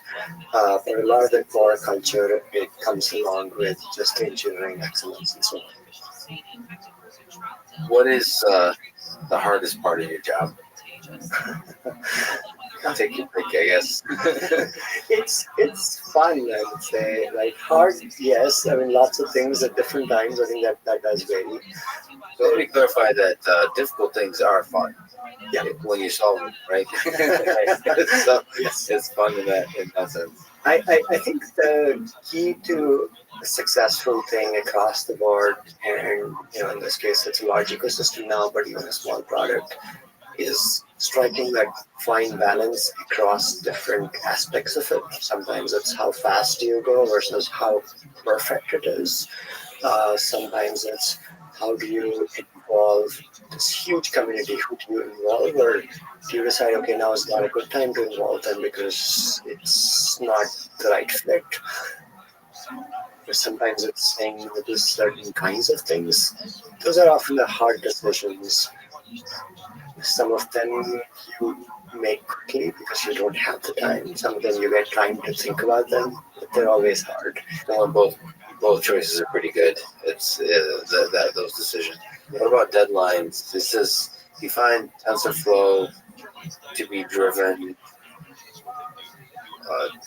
by deadlines to a degree that a product might, or is there still a balance to where it's less deadline? You had the Dev Summit. Yeah, they came together incredibly. It looked like there's a lot of moving pieces and so on. So that did that deadline make people rise to the occasion, releasing TensorFlow 2.0 Alpha?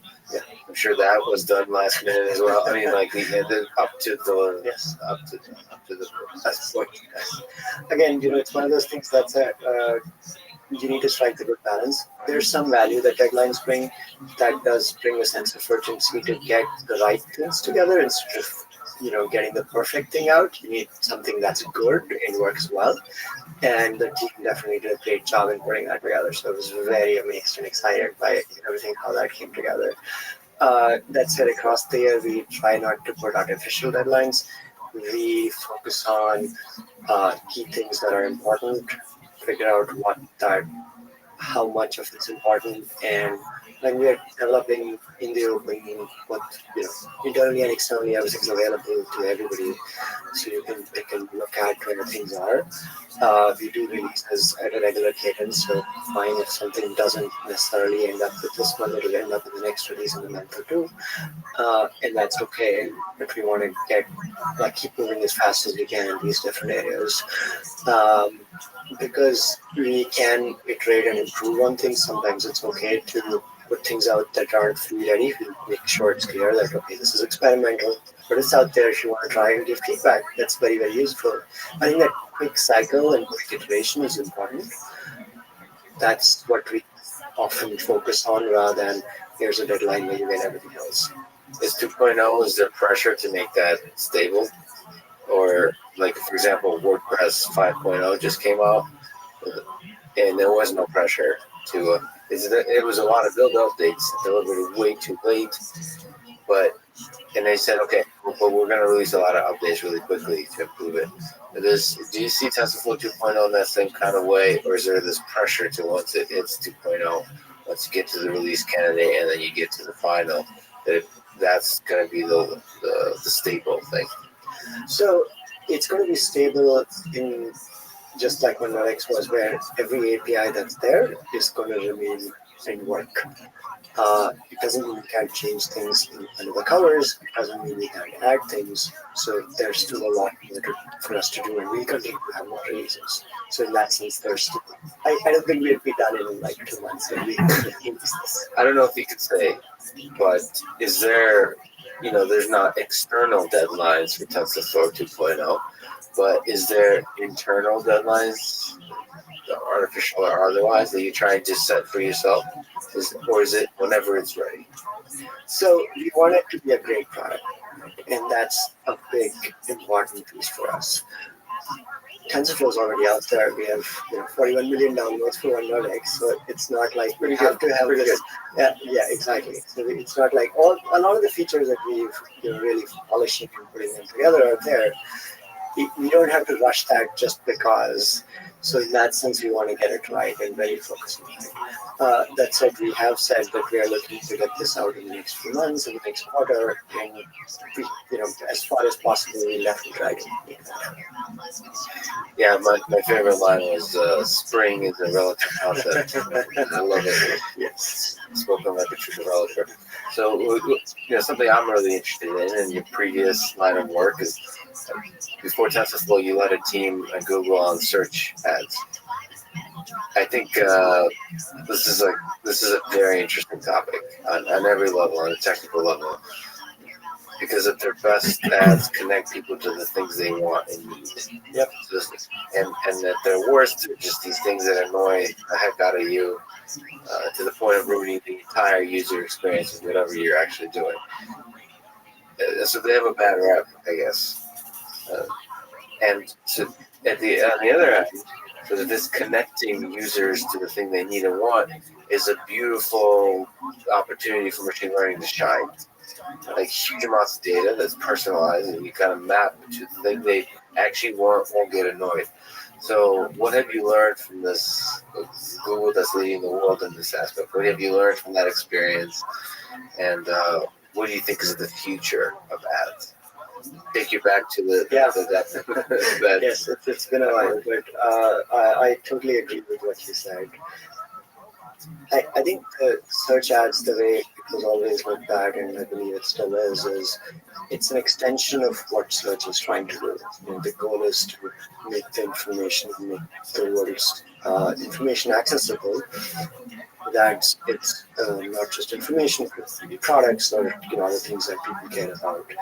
And so it's really important for them to align with what the users need. And in search ads, there's a minimum quality level before that ad can be shown. If we don't have an ad that hits that quality, then it will not be shown. Even if we have it, and okay, maybe we lose somebody there, that's fine. That is really, really important, and I think that is something I really liked about being there. Advertising is a key part. As a model, it's been around for ages, right? It's not a new model. It's been adapted to the web and became a core part of search and many other search engines across the world. I do hope, like I said, there are aspects of ads that are annoying, and I go to a website and if it just keeps popping an ad in my face not to let me read, that's going to be annoying, clearly. So I hope we can strike that balance between showing a good ad where it's valuable to the user and provides the monetization to the service. And this might be search, this might be a website, all of these. They do need the monetization for them to provide that service. But if it's done in that good balance between showing just some random stuff that's distracting versus showing something that's actually valuable. So do you see it moving forward as to continue being a model that that funds businesses like Google? That's a significant revenue stream. Because that's one of the most exciting things, but also limiting things in the internet is nobody wants to pay for anything. Yeah. And advertisements, again, coupled at their best, are actually really useful and not annoying. Do you see that continuing and growing and improving? Or do you see sort of more Netflix type models where you have to start to pay for content? I think it's a mix. I think it's going to take a long while for everything to be paid at the if at all. Probably not. I think there's always going to be things that are sort of monetized with things like ads. But over the last few years, I would say we've definitely seen that transition towards more paid services across the web, and people are willing to pay for them because they do see the value. Netflix is a great example. We have YouTube doing things. People pay for the apps they buy. More people I find are willing to pay for newspaper content, for the good news websites across the web. That wasn't the case even a few years ago, I would say. And I just see that changing myself as well, and just lots of people around me. So definitely hopeful that we'll transition to that mixed model where maybe you get to try something out for free, maybe with ads, but then there's a more clear revenue model that sort of helps go beyond that. So, speaking of revenue, how is it that a person can use the TPU in a Google Colab for free? So what's I guess the question is, what's the future of TensorFlow in terms of empowering, say, I teach a class of 300 students, and they amassed by MIT, what is going to be the future of them being able to do their homework in TensorFlow? Like, where are they going to train these networks, right? Right. What's that future look like with TPUs, with cloud services, and so on? I think a number of things there. I mean, TensorFlow, open source, you can run it wherever. You can run it on your desktop, and your desktops always keep getting more powerful, so maybe you can do more. My phone is like, I don't know how many times more powerful than my first desktop. You probably train it on your phone now, yeah. That's right. So in that sense, the power you have in your hands is a lot more. Clouds are actually very interesting from, say, students or courses perspective because they make it very easy to get started. Colab, the great thing about it is go to a website and it just works. No installation needed, nothing to, you're just there and things are working. That's really the power of cloud as well. And so I do expect that to grow. Again, Colab is a free service. It's great to get started, to play with things, to explore things. That said, with free you can only get so much. Yeah. So just like we were talking about, free versus paid, and there are services you can pay for and get a lot more. Great. So if I'm a complete beginner interested in machine learning and TensorFlow, what should I do? Probably start with going to our website and playing there. Just go to tensorflow.org and start clicking on things. Yep. Check out tutorials and guides. There's stuff you can just click there and go to a Colab and do things. No installation. You can get started right there. Okay, awesome. Roger, thank you so much for talking today. Thank you, Lex. Fun, it's great. When people stop going to church, in our cases, because the kids were no longer involved, because they went to day school there. And so it's a direct correlation. Organized religion, people who are in organized religion meet at church or synagogue or mosques where they have potlucks. The following is a conversation with Peter Rabbi. He's a professor at UC Berkeley and the director of the Berkeley Robotics Learning Lab. He's one of the top researchers in the world working on how we make robots understand and interact with the world around them, especially using imitation and deep reinforcement learning. This conversation is part of the MIT course in Artificial General Intelligence and the Artificial Intelligence podcast. If you enjoy it, please subscribe on YouTube, iTunes, or your podcast provider of choice, or simply connect with me on Twitter at Lex Friedman, spelled F-R-I-D. And now, here's my conversation with Peter Rabbi. You've mentioned that if there was one person you could meet, it would be Roger Federer.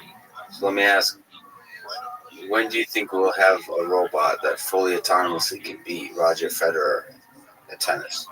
Roger Federer level player at tennis?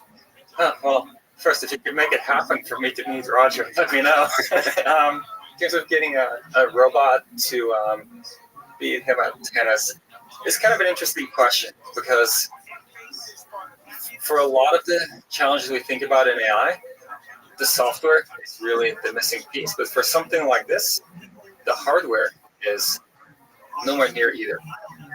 To really have a robot that can physically run around, Boston Dynamics robots are starting to get there, but still not really human level ability to run around and then swing a racket. So you think that's a hardware problem? I don't think it's a hardware problem only. I think it's a hardware and a software problem. I think it's both. And I think they'll have independent progress. So I'd say the hardware maybe in 10, 15 years. On the grass. With the sliding. Yeah. Oh, the play, I'm not sure what's harder, grass or clay. The clay involves sliding, which might be harder to master, actually. Yeah. But you're not limited to bipedal. I mean, I'm sure there's Well, if we can build a machine, it's a whole different question, of course. You know, if you can say, okay, this robot can be on wheels, it can move around on wheels, and can be designed differently, then I think that can be done sooner probably than a full humanoid type of setup. What do you think of swing a rack? So you've worked at basic manipulation. How hard do you think is the task of swinging a racket with be able to hit a nice backhand or a forehand?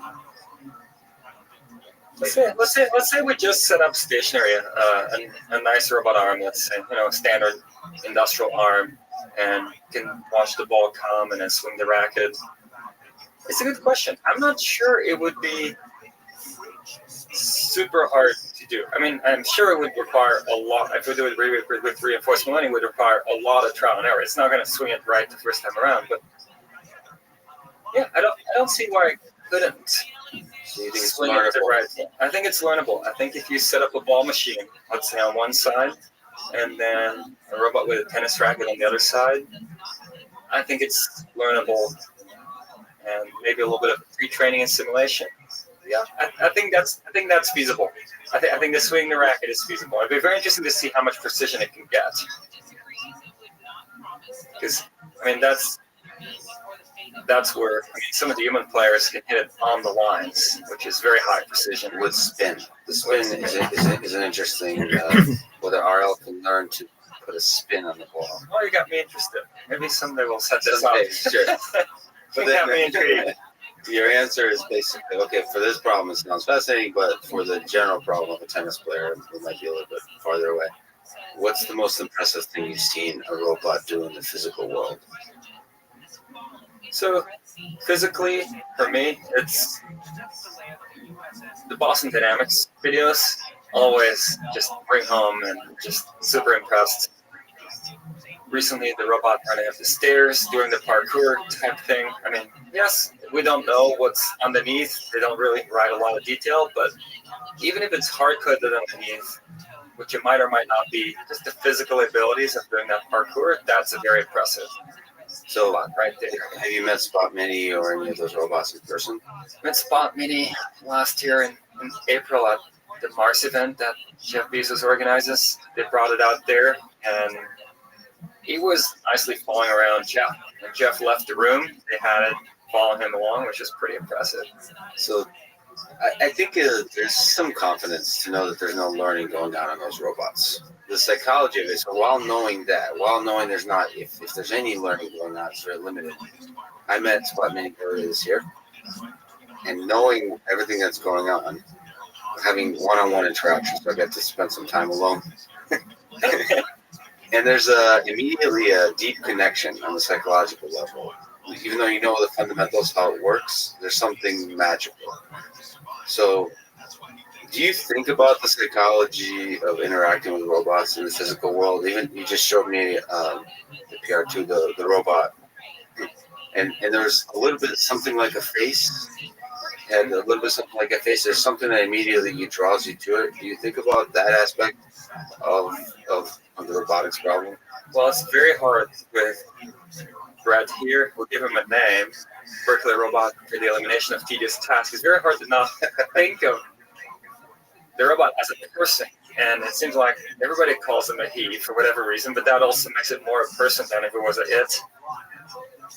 And it seems pretty natural to think of it that way. This past weekend really struck me. I've seen Pepper many times on videos, but then I was at an event organized by Fidelity, and they had scripted Pepper to help moderate some sessions, and they had scripted Pepper to have the personality of a child a little bit, and it was very hard to not think of it as its own person in some sense, because it was just kind of it would just jump into conversation, making it very interactive. Moderator would be saying, Pepper would just jump in, hold on, how about me? Can I participate in this too? And you're just like, okay, this is like a person. And that was 100% scripted. And even then it was hard not to have that sense of somehow there was something there. So as we have robots interact in this physical world, is that a signal that could be used in reinforcement learning? You've worked a little bit in this direction, but do you think that psychology could be somehow pulled in? Yes, that's a question. Let's say a lot of people ask, and I think part of why they ask is they're thinking about how unique are we really still as people. Like after they see some results, they see a computer play Go, they see a computer do this, that. They're like, okay, but can it really have emotion? Can it really interact with us in that way? And then once you're around robots, you already start feeling it. And I think the kind of maybe methodologically, the way that I think of it is, if you run something like reinforcement learning, it's about optimizing some objective. And there's no reason that the objective couldn't be tied into how much does a person like interacting with this system, and why could not the reinforcement learning system optimize for the robot being fun to be around? And why wouldn't it then naturally become more and more interactive and more maybe like a person or like a pet? I don't know what it would exactly be, but more and more have those features and acquire them automatically. As long as you can formalize an objective of what it means to like something, how you exhibit, what's the ground truth? How do you get the reward from human? Do you have to somehow collect that information from human? But you're saying if you can formulate it as an objective, it can be learned. There's no reason it couldn't emerge through learning, and maybe one way to formulate as an objective, you wouldn't have to necessarily score it explicitly. So standard rewards are numbers. Numbers are hard to come by. This is a 1.5 or 1.7 on some scale. It's very hard to do for a person. But much easier is for a person to say, okay, what you did the last 5 minutes was much nicer than what you did the previous 5 minutes. And that now gives a comparison. And in fact, there have been some results on that. For example, Paul Cristiano and collaborators at OpenAI had the Hopper, Mujoko Hopper, a one-legged robot that learns to do backflips purely from feedback. I like this better than that. That's kind of equally good. And after a bunch of interactions, it figured out what it was the person was asking for, namely a backflip. And so I think the same thing. Oh, it wasn't trying to do a backflip. It was just getting a score from the comparison score from the person based on the person having in mind, in their own mind, I wanted to do a backflip, but the robot didn't know what it was supposed to be doing. It just knew that sometimes the person said this is better, this is worse, and then the robot figured out what the person was actually after was a backflip. And I'd imagine the same would be true for things like more interactive robots, that the robot would figure out over time, oh, this kind of thing apparently is appreciated more than this other kind of thing. So when I first picked up Richard Sutton's reinforcement learning book, before sort of this deep learning, before the reemergence of neural networks as a powerful mechanism for machine learning, RL seemed to me like magic. It was beautiful. So that seemed like what intelligence is, RL, reinforcement learning. So how do you think you can possibly learn anything about the world when the reward for the actions is delayed, is so sparse? Like, why do you think RL works? Why do you think you can learn anything under such sparse rewards, whether it's regular reinforcement learning or deep reinforcement learning? It's your intuition. The counterpart of that is, why is RL, why does it need so many samples, so many experiences to learn from?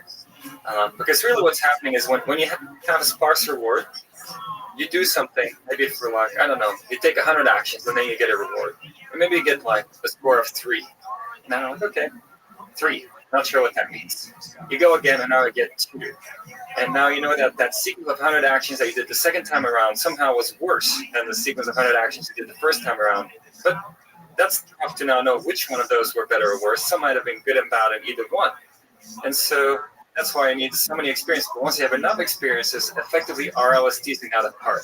It's trying to say, okay, what is consistently there when you get a higher reward and what's consistently there when you get a lower reward? And then kind of the magic of sometimes the policy gradient update is to say, now let's update the neural network to make the actions that were kind of present when things are good more likely, and make the actions that are present when things are not as good less likely. So that is the counterpoint, but it seems like you would need to run it a lot more than you do. Even though right now people could say that RL is very inefficient, but it seems to be way more efficient than one would imagine on paper. That the simple updates to the policy gradient, that somehow you can learn exactly as you just said, what are the common actions that seem to produce some good results, that somehow can learn anything. It seems counterintuitive, at least. Is there some intuition behind that? Yeah, so I think there's a few ways to think about this. The way I tend to think about it mostly originally when we started working on deep reinforcement learning here at Berkeley, it's maybe 2011, 12, 13, around that time. John Schulman was a PhD student initially kind of driving it forward here. And the way we thought about it at the time was, if you think about rectified linear units or kind of rectifier type neural networks, what do you get? You get something that's piecewise linear feedback control. And if you look at the literature, linear feedback control is extremely successful. It can solve many, many problems surprisingly well. I remember, for example, when we did helicopter flight, if you're in a stationary flight regime, not a non-stationary, but a stationary flight regime like hover, you can use linear feedback control to stabilize a helicopter. Very complex dynamical system, but the controller is relatively simple. And so I think that's a big part, is that if you do feedback control, even though the system you control can be very, very complex, often relatively simple control architectures can already do a lot, but then also just linear is not good enough. And so one way you can think of these neural networks is that they tile the space, which people were already trying to do more by hand or with finite state machines. Say, this linear controller here, this linear controller here. Neural network learns to tile the space and say linear controller here, another linear controller here, but it's more subtle than that. And so it's benefiting from this linear control aspect, it's benefiting from the tiling, but it's somehow tiling it one dimension at a time. Because if, let's say, you have a 2-layer network, given that hidden layer, you make a transition from active to inactive or the other way around. That is essentially one axis, but not axis aligned, but one direction that you change. And so you have this kind of very gradual tiling of the space where you have a lot of sharing between the linear controllers that tile the space. And that was always my intuition as to why to expect that this might work pretty well. It's essentially leveraging the fact that linear feedback control is so good, but of course not enough. And this is a gradual tiling of the space with linear feedback controls that share a lot of expertise across them. So that's really nice intuition. Do you think that scales to the more and more general problems? So we start going up the number of control dimensions when you start going down in terms of how often you get a clean reward signal. Does that intuition carry forward to those crazier, weirder worlds that we think of as the real world? So I think where things get really tricky in the real world compared to the things we've looked at so far with great success in reinforcement learning is the time scales, which takes us to an extreme. So when you think about real world, I mean, I don't know, maybe some student decided to do a PhD here, right? Okay, that's a decision, that's a very high level decision. But if you think about their lives, I mean, any person's life, it's a sequence of muscle fiber contractions and relaxations, and that's how you interact with the world. And that's a very high frequency control thing, but it's ultimately what you do and how you affect the world. Until I guess we have brain readings, you can maybe do it slightly differently, but typically that's how you affect the world. And the decision of doing a PhD is like so abstract relative to what you're actually doing in the world. And I think that's where credit assignment becomes just completely beyond what any current RL algorithm can do. And we need hierarchical reasoning at a level that is just not available at all yet. Where do you think we can pick up hierarchical reasoning? By which mechanisms? Yeah, so maybe let me highlight what I think the limitations are of what already was done 20, 30 years ago. In fact, you'll find reasoning systems that reason over relatively long horizons. The problem is that they were not grounded in the real world. So people would have to hand design some kind of logical, dynamical descriptions of the world, and that didn't tie into perception, and so it didn't tie into real objects and so forth. And so that was a big gap. Now with deep learning, we start having the ability to really see with sensors, process that, and understand what's in the world. And so it's a good time to try to bring these things together. And I see a few ways of getting there. One way to get there would be to say deep learning can get bolted on somehow to some of these more traditional approaches. Now, bolted on would probably mean you need to do some kind of end-to-end training where you say, my deep learning processing somehow leads to a representation that in turn uses some kind of traditional underlying dynamical systems that can be used for planning. And that's, for example, the direction Aviv Tamar and Bernard Kuritage here have been pushing with causal implicant, and of course other people too. That's one way. Can we somehow force it into the form factor that is amenable to reasoning? Another direction we've been thinking about for a long time and didn't make any progress on was more information theoretic approaches. So the idea there was that what it means to take high-level action is to take and choose a latent variable now that tells you a lot about what's going to be the case in the future, because that's what it means to take a high-level action. So when I decide I'm going to navigate to the gas station because I need to get gas for my car, well, that'll now take 5 minutes to get there. But the fact that I get there, I could already tell that from the high-level action I took much earlier. That we had a very hard time getting success with. Not saying it's a dead end necessarily, but we had a lot of trouble getting that to work. And then we started revisiting the notion of what are we really trying to achieve? What we're trying to achieve is not necessarily hierarchy per se, but you can think about what does hierarchy give us? We hope it would give us is better credit assignment. Kind of what does better credit assignment is giving us? It gives us faster learning, right? And so faster learning is ultimately maybe what we're after. And so that's what we ended up with the RL squared paper on learning to reinforcement learn, which at the time Rocket One led. And that's exactly the meta learning approach where you say, okay, we don't know how to design hierarchy. We know what we want to get from it. Let's just end-to-end optimize for what we want to get from it and see if it might emerge. And we saw things emerge. The maze navigation had consistent motion down hallways, which is what we want. Hierarchical control should say, I want to go down this hallway, and then when there is an option to take a turn, I can decide whether to take a turn or not and repeat. Even had the notion of where have you been before or not, to not revisit places you've been before. It still didn't scale yet to the real world kind of scenarios I think you had in mind, but it was some sign of life that maybe you could meta learn these hierarchical concepts. I mean, it seems like through these meta learning concepts, get at what I think is one of the hardest and most important problems of AI, which is transfer learning. So it's generalization. How far along this journey towards building general systems are we? Being able to do transfer learning well. So there's some signs that you can generalize a little bit, but do you think we're on the right path, or totally different breakthroughs are needed to be able to transfer knowledge between different learning models?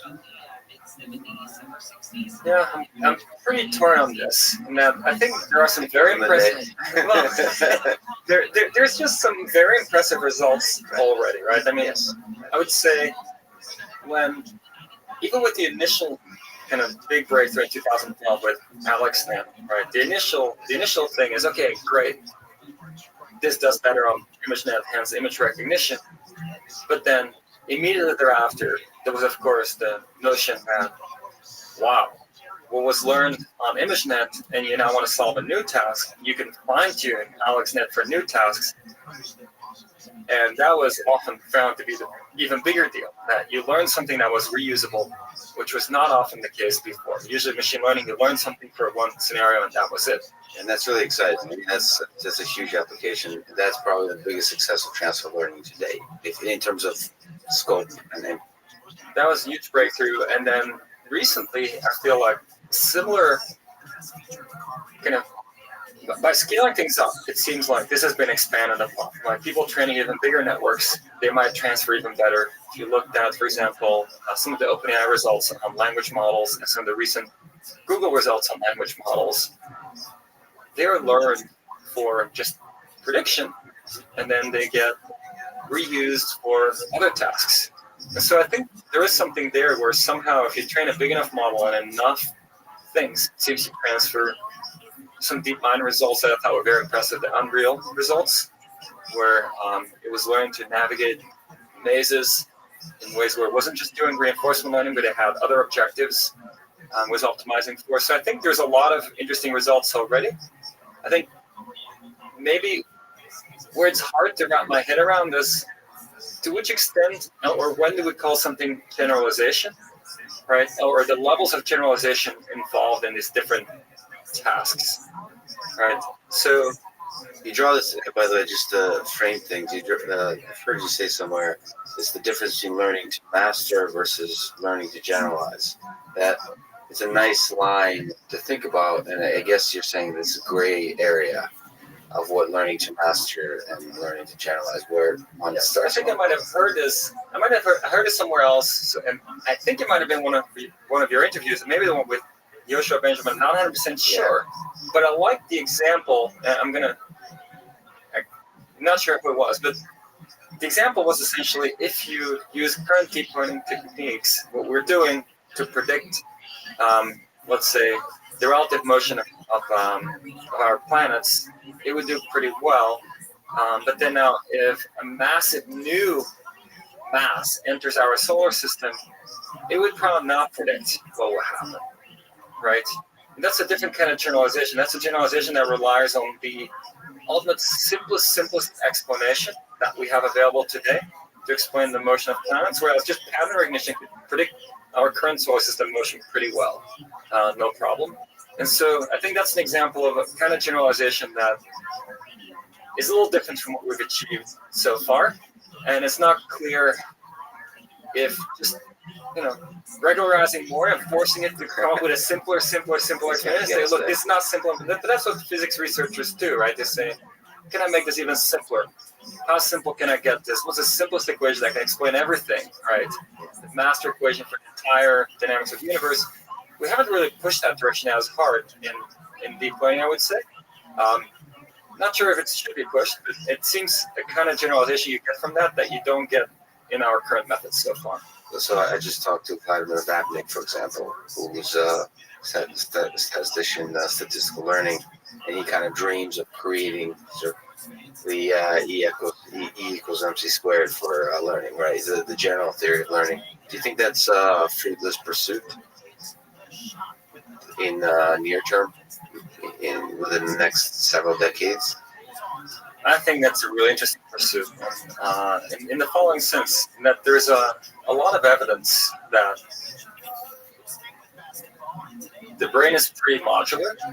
And so I wouldn't maybe think of it as a theory, maybe, the underlying theory, but more kind of the principle, where there have been findings where people who are blind will use the part of the brain usually used for vision for other functions.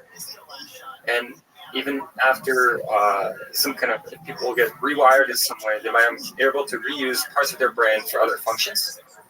And so what that suggests is some kind of modularity. And I think it is a pretty natural thing to strive for, to see, can we find that modularity? Can we find this thing? Of course, it's not every part of the brain is not exactly the same. Not everything can be rewired arbitrarily. But if you think of things like the neocortex, which is a pretty big part of the brain, that seems fairly modular from what the findings so far. Can you design something equally modular, and if you can just grow it, it becomes more capable probably? I think that would be the kind of interesting underlying principle to shoot for that is not unrealistic.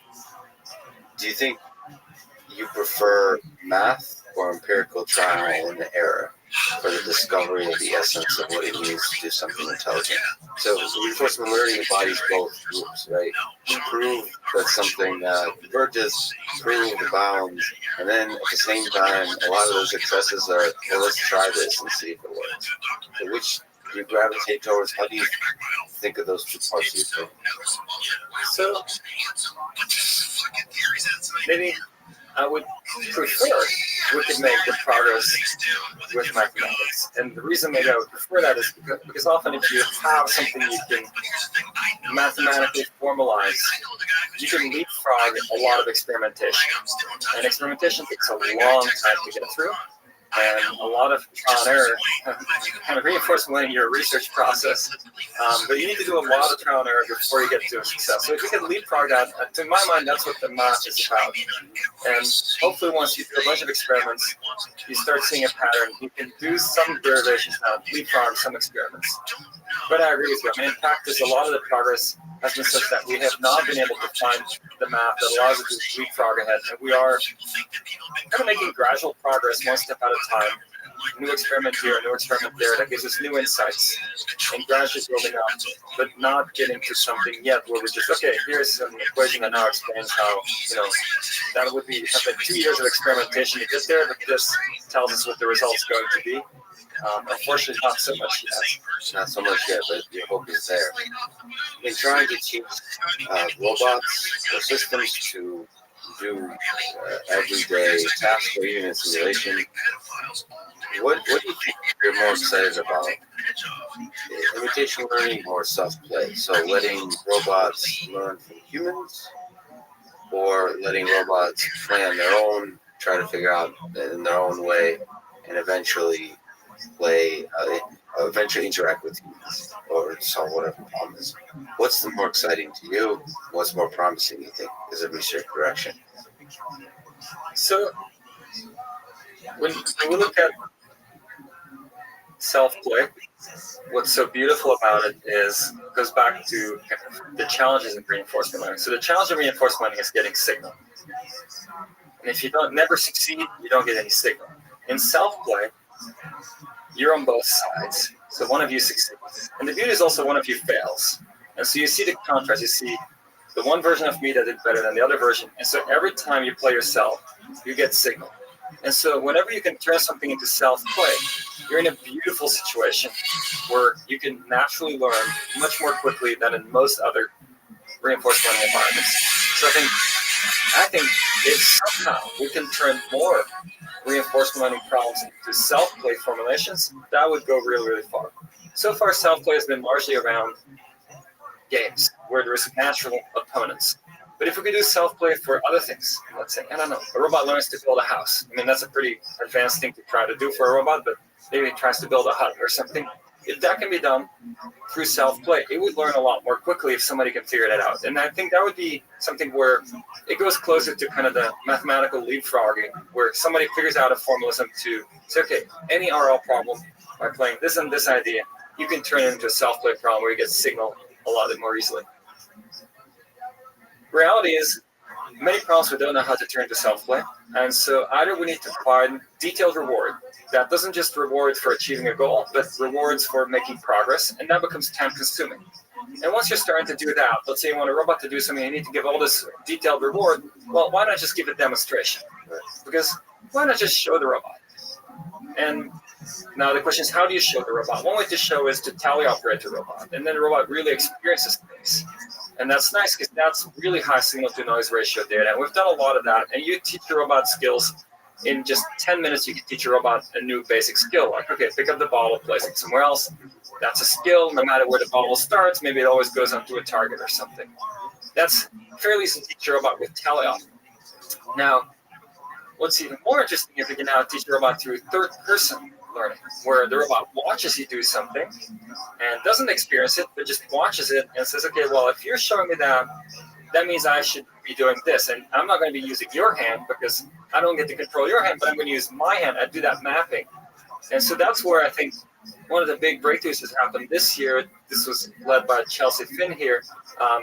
It's almost like learning a machine translation for demonstrations, where you have a human demonstration, the robot learns to translate it into what it means for the robot to do it. And that was a meta-learning formulation. Learn from one to get the other. And that, I think, opens up a lot of opportunities to learn a lot more quickly. So my focus is on autonomous vehicles. Do you think this approach of third-person watching, the autonomous driving, is amenable to this kind of approach? So for autonomous driving, I would say it's third person is slightly easier. And the reason I'm going to say it's slightly easier to do with third person is because the power dynamics are very well understood. So easier than first person, or I think the distinction between third person and first person is not a very important distinction for autonomous driving. They're very similar, because the distinction is really about who turns the steering wheel, and or maybe let me put it differently: how to get from a point where you are now to a point, let's say, a couple of meters in front of you. And that's a problem that's very well understood. And that's the only distinction between third and first person there. Whereas with robot manipulation, interaction forces are very complex, and it's still a very different thing. For autonomous driving, I think there's still the question, imitation versus RL. So imitation gives you a lot more signal. I think where imitation is lacking and needs some extra machinery is it doesn't, in its normal format, doesn't think about goals or objectives. And of course, there are versions of imitation learning, inverse reinforcement learning type imitation learning, which also thinks about goals. I think then we're getting much closer. But I think it's very hard to think of a fully reactive car generalizing well. If it really doesn't have a notion of objectives to generalize well to the kind of generality that you would want. You'd want more than just that reactivity that you get from just behavioral cloning / supervised learning. So a lot of the work, whether it's self-play or even imitation learning, would benefit significantly from simulation, from effective simulation. And you're doing a lot of stuff in the physical world and in simulation. Do you have hope for greater and greater power of simulation being boundless eventually, to where most of what we need to operate in the physical world could be simulated to a degree that's directly transferable to the physical world? Or are we still very far away from that? So I think we could even rephrase that question in some sense. Please. And then, so the power of simulation, right? As simulators get better and better, of course, becomes stronger, and we can learn more in simulation. But there's also another version, which is where you say the simulator doesn't even have to be that precise, as long as it's somewhat representative. And instead of trying to get one simulator that is sufficiently precise to learn and transfer really well to the real world, I'm going to build many simulators. Ensemble of simulators. Ensemble of simulators. Not any single one of them is sufficiently representative of the real world such that it would work if you train in there. But if you train in all of them, then there is something that's good in all of them. The real world will just be, another one of them that's, not identical to any one of them, but just another one of them. Another sample from the distribution of simulators. Exactly. We do live in a simulation, so this is just one other one. I'm not sure about that, but yeah. It's definitely a very advanced simulator if it is. Yeah, it's a pretty good one. I've talked to Russell. It's something you think about a little bit too. Of course, you're really trying to build these systems, but do you think about the future of AI? A lot of people have concern about safety. How do you think about AI safety as you build robots that operate in the physical world? What is how do you approach this problem in an engineering kind of way, in a systematic way? So, when a robot is doing things, you kind of have a few notions of safety to worry about. One is that the robot is physically strong and, of course, could do a lot of damage. Same for cars, which you can think of as robots do in some way. And this could be completely unintentional. So it could be not the kind of long-term AI safety concerns that, okay, AI is smarter than us and now what do we do? But it could be just very practical. Okay, this robot, if it makes a mistake, what are the results going to be? Of course, simulation comes in a lot there to test in simulation. It's a difficult question. And I'm always wondering, let's say you look at, let's go back to driving, because a lot of people know driving well, of course. What do we do to test somebody for driving, right? To get a driver's license? What do they really do? I mean, you fill out some tests, and then you drive. And I mean, in suburban California, a driving test is just you drive around the block, pull over, you do a stop sign successfully, and then you pull over again, and you're pretty much done. And you're like, okay, if a self-driving car did that, would you trust it that it can drive? I'd be like, no, that's not enough for me to trust it. But somehow for humans, we've figured out that somebody being able to do that is representative of them being able to do a lot of other things. And so I think somehow for humans, we figured out representative tests of what it means if you can do this, what you can really do. Of course, testing humans don't want to be tested at all times. Self-driving cars or robots could be tested more often, probably. You can have replicas that get tested that are known to be identical because they use the same neural net and so forth. But still, I feel like we don't have this kind of unit tests or proper tests for robots. And I think there's something very interesting to be thought about there, especially as you update things. Your software improves. You have a better self-driving car suite. You update it. How do you know it's indeed more capable on everything than what you had before, that you didn't have any bad things creep into it? So I think that's a very interesting direction of research that there is no real solution yet, except that somehow for humans we do. Because we say, okay, you have a driving test, you passed. You can go on the road now, and humans have accidents every 1 million or 10 million miles, something pretty phenomenal compared to that short test that is being done. So let me ask, you mentioned that Andrew Ng, by example, showed you the value of kindness. And do you think the space of good policies for humans and for AI is populated by policies that with kindness or ones that are the opposite, exploitation, human evil? So if you just look at the sea of policies we operate under as human beings, or if AI system had to operate in this real world, do you think it's really easy to find policies that are full of kindness that would naturally fall into them? Or is it like a very hard optimization problem? I mean, there's kind of two optimizations happening for humans, right? So for humans, there's kind of the very long-term optimization, which evolution has done for us, and we're kind of predisposed to like certain things. And that's in some sense what makes our learning easier, because I mean, we know things like pain and hunger and thirst. And the fact that we know about those is not something that we were taught. That's kind of innate. When we're hungry, we're unhappy. When we're thirsty, we're unhappy. When we have pain, we're unhappy. And ultimately, evolution built that into us to think about those things. And so I think there is a notion that it seems somehow humans evolved in general to prefer to get along in some ways, but at the same time also to be very territorial and kind of centric to their own tribe. It seems like that's the kind of space we converge onto. I mean, I'm not an expert in anthropology, but it seems like we're very kind of good within our own tribe, but need to be taught to be nice to other tribes. Well, if you look at Steven Pinker, he highlights this pretty nicely in Better Angels of Our Nature, where he talks about violence decreasing over time consistently. So whatever tension, whatever teams we pick, it seems that the long arc of history goes towards us getting along more and more. So, I hope so. So do you think it's possible to teach RL-based robots this kind of kindness, this kind of ability to interact with humans, this kind of policy, even to let me ask a fun one. Do you think it's possible to teach RL-based robot to love a human being and to inspire the human to love the robot back.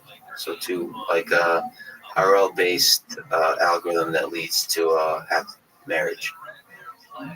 That's an interesting question. Maybe I'll answer it with another question, right? I mean, but I'll come back to it. So another question you can have is, okay, I mean, how close does some people's happiness get from interacting with just a really nice dog? Like, I mean, dogs, you come home, that's what dogs do. They greet you. They're excited. It makes you happy when you come home to your dog. You're just like, okay, this is exciting. They're always happy when I'm here. And if they don't greet you, because maybe whatever, your partner took on a trip or something, you might not be nearly as happy when you get home, right? And so the kind of, it seems like the level of reasoning a dog has is pretty sophisticated, but then it's still not yet at the level of human reasoning. And so it seems like we don't even need to achieve human level reasoning to get like very strong affection with humans. And so my thinking is, why not, right? Why couldn't, with an AI, couldn't we achieve the kind of level of affection that humans feel among each other or with friendly animals and so forth? It's a question. Is it a good thing for us or not? That's another thing, right? Because, I mean, but I don't see why not. Why not? Yeah. So Elon Musk says love is the answer. Maybe he should say love is the objective function, and then RL is the answer, right? Oh, maybe. Oh, Peter, thank you so much. I don't want to take up more of your time. Thank you so much for talking today. Well, thanks for coming by. Great to have you visit. People we've worked with for 20 years and sitting there and saying, okay, now we're going to go around the table and say a fun fact about you. What would you even say? No, I'm talking about myself. Like, what fun fact would you say about me? I'm not saying I hate the people. I'm saying that's awful to have everyone's attention on you. You're supposed to unveil something fun that nobody knows about you. 130 plus of them in there that would take forever to go through, even if all they did was say, what's your name, where are you from, and what's your favorite state? But you know that that's a thing that's happening right now in the real world. Like Zoom calls with fun facts about you. Yeah, the real world doesn't. Do you want to unveil what your fun fact is? I don't know. I would be in the same position as you. I don't know. I don't know what's fun about this. See, that's what I'm thinking. The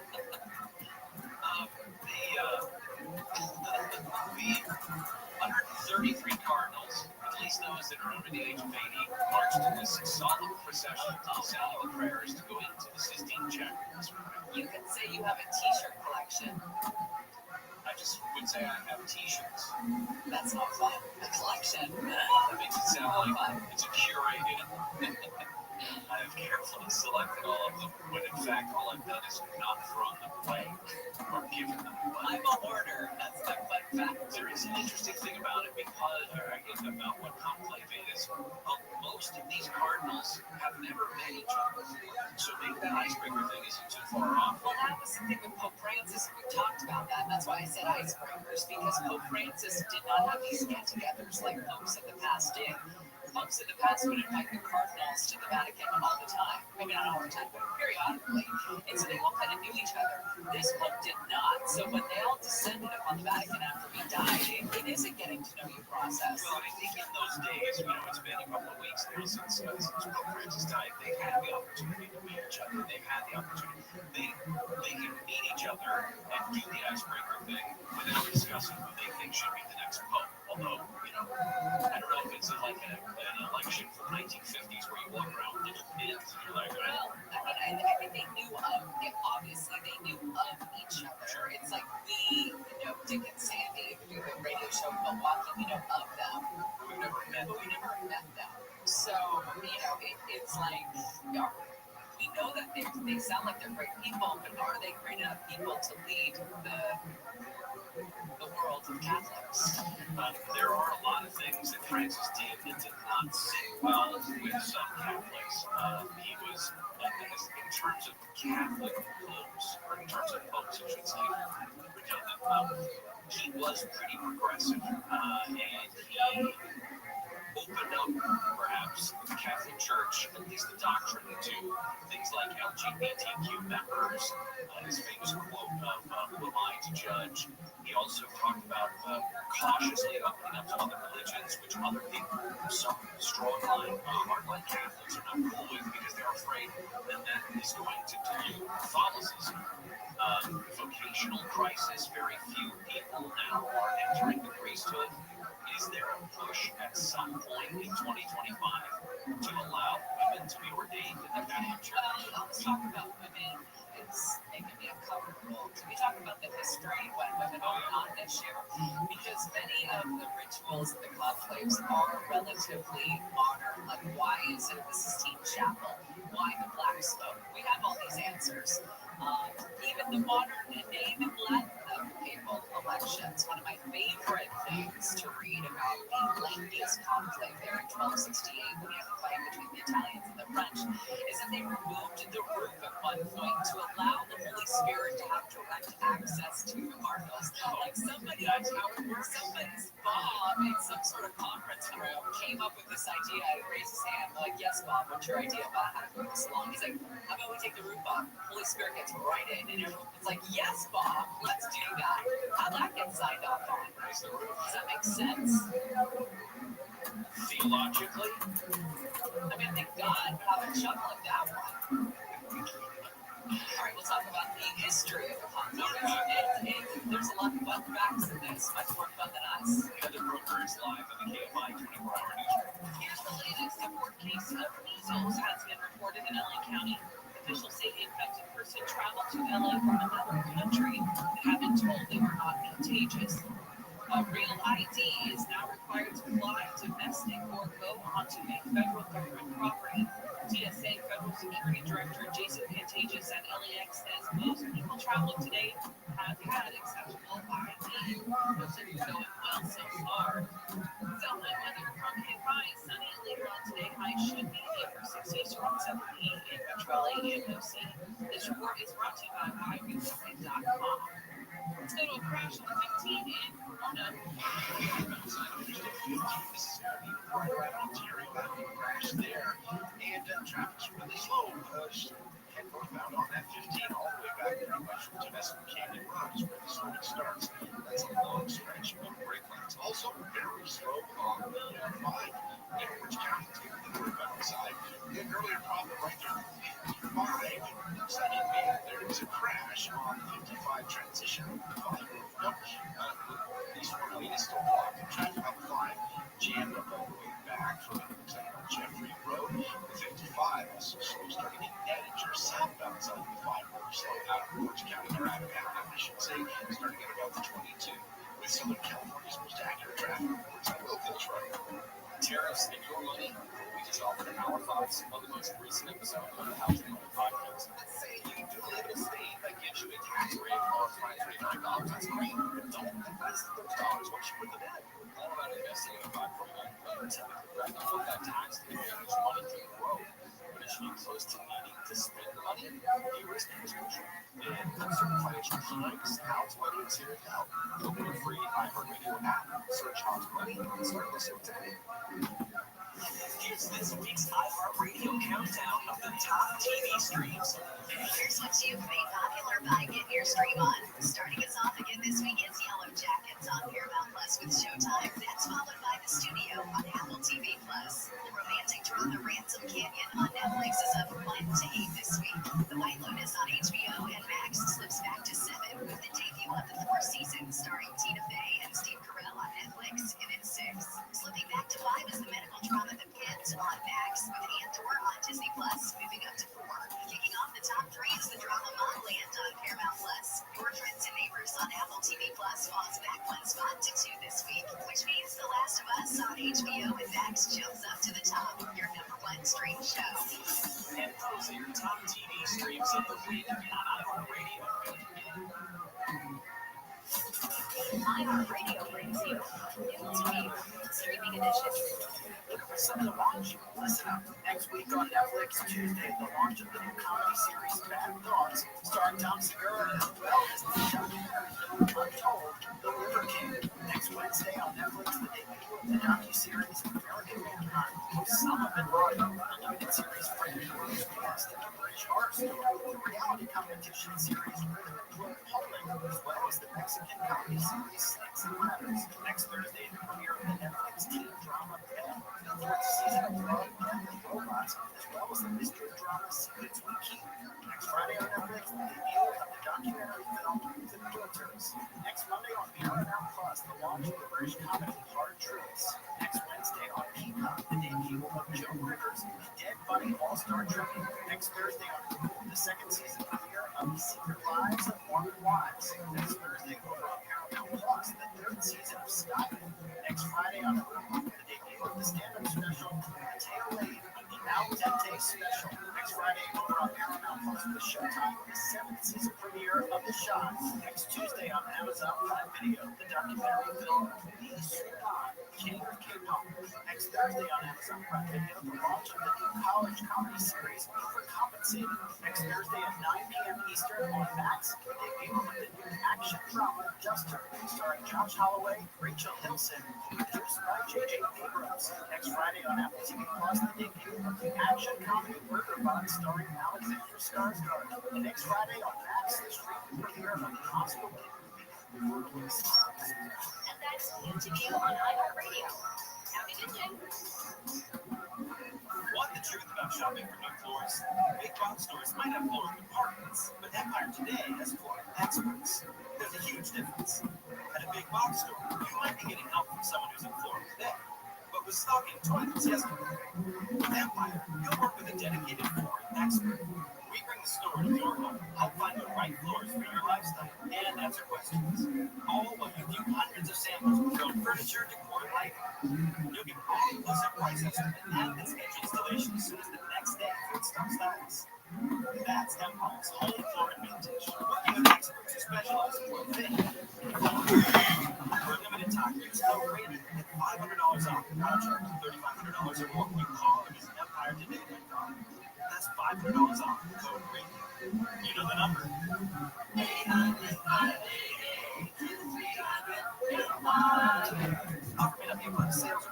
The following is a conversation with Peter Rabbi. He's a professor at UC Berkeley and the director of the Berkeley Robotics Learning Lab. He's one of the top researchers in the world working on how to make robots understand and interact with the world around them, especially using imitation and deep reinforcement learning. This conversation is part of the MIT course on Artificial General Intelligence and the Artificial Intelligence podcast. If you enjoy it, please subscribe on YouTube, iTunes, or your podcast provider of choice, or simply connect with me on Twitter at Lex Friedman, spelled F-R-I-D. And now, here's my conversation with Peter Rabbi. You've mentioned that if there was one person you could meet, it would be Roger Federer.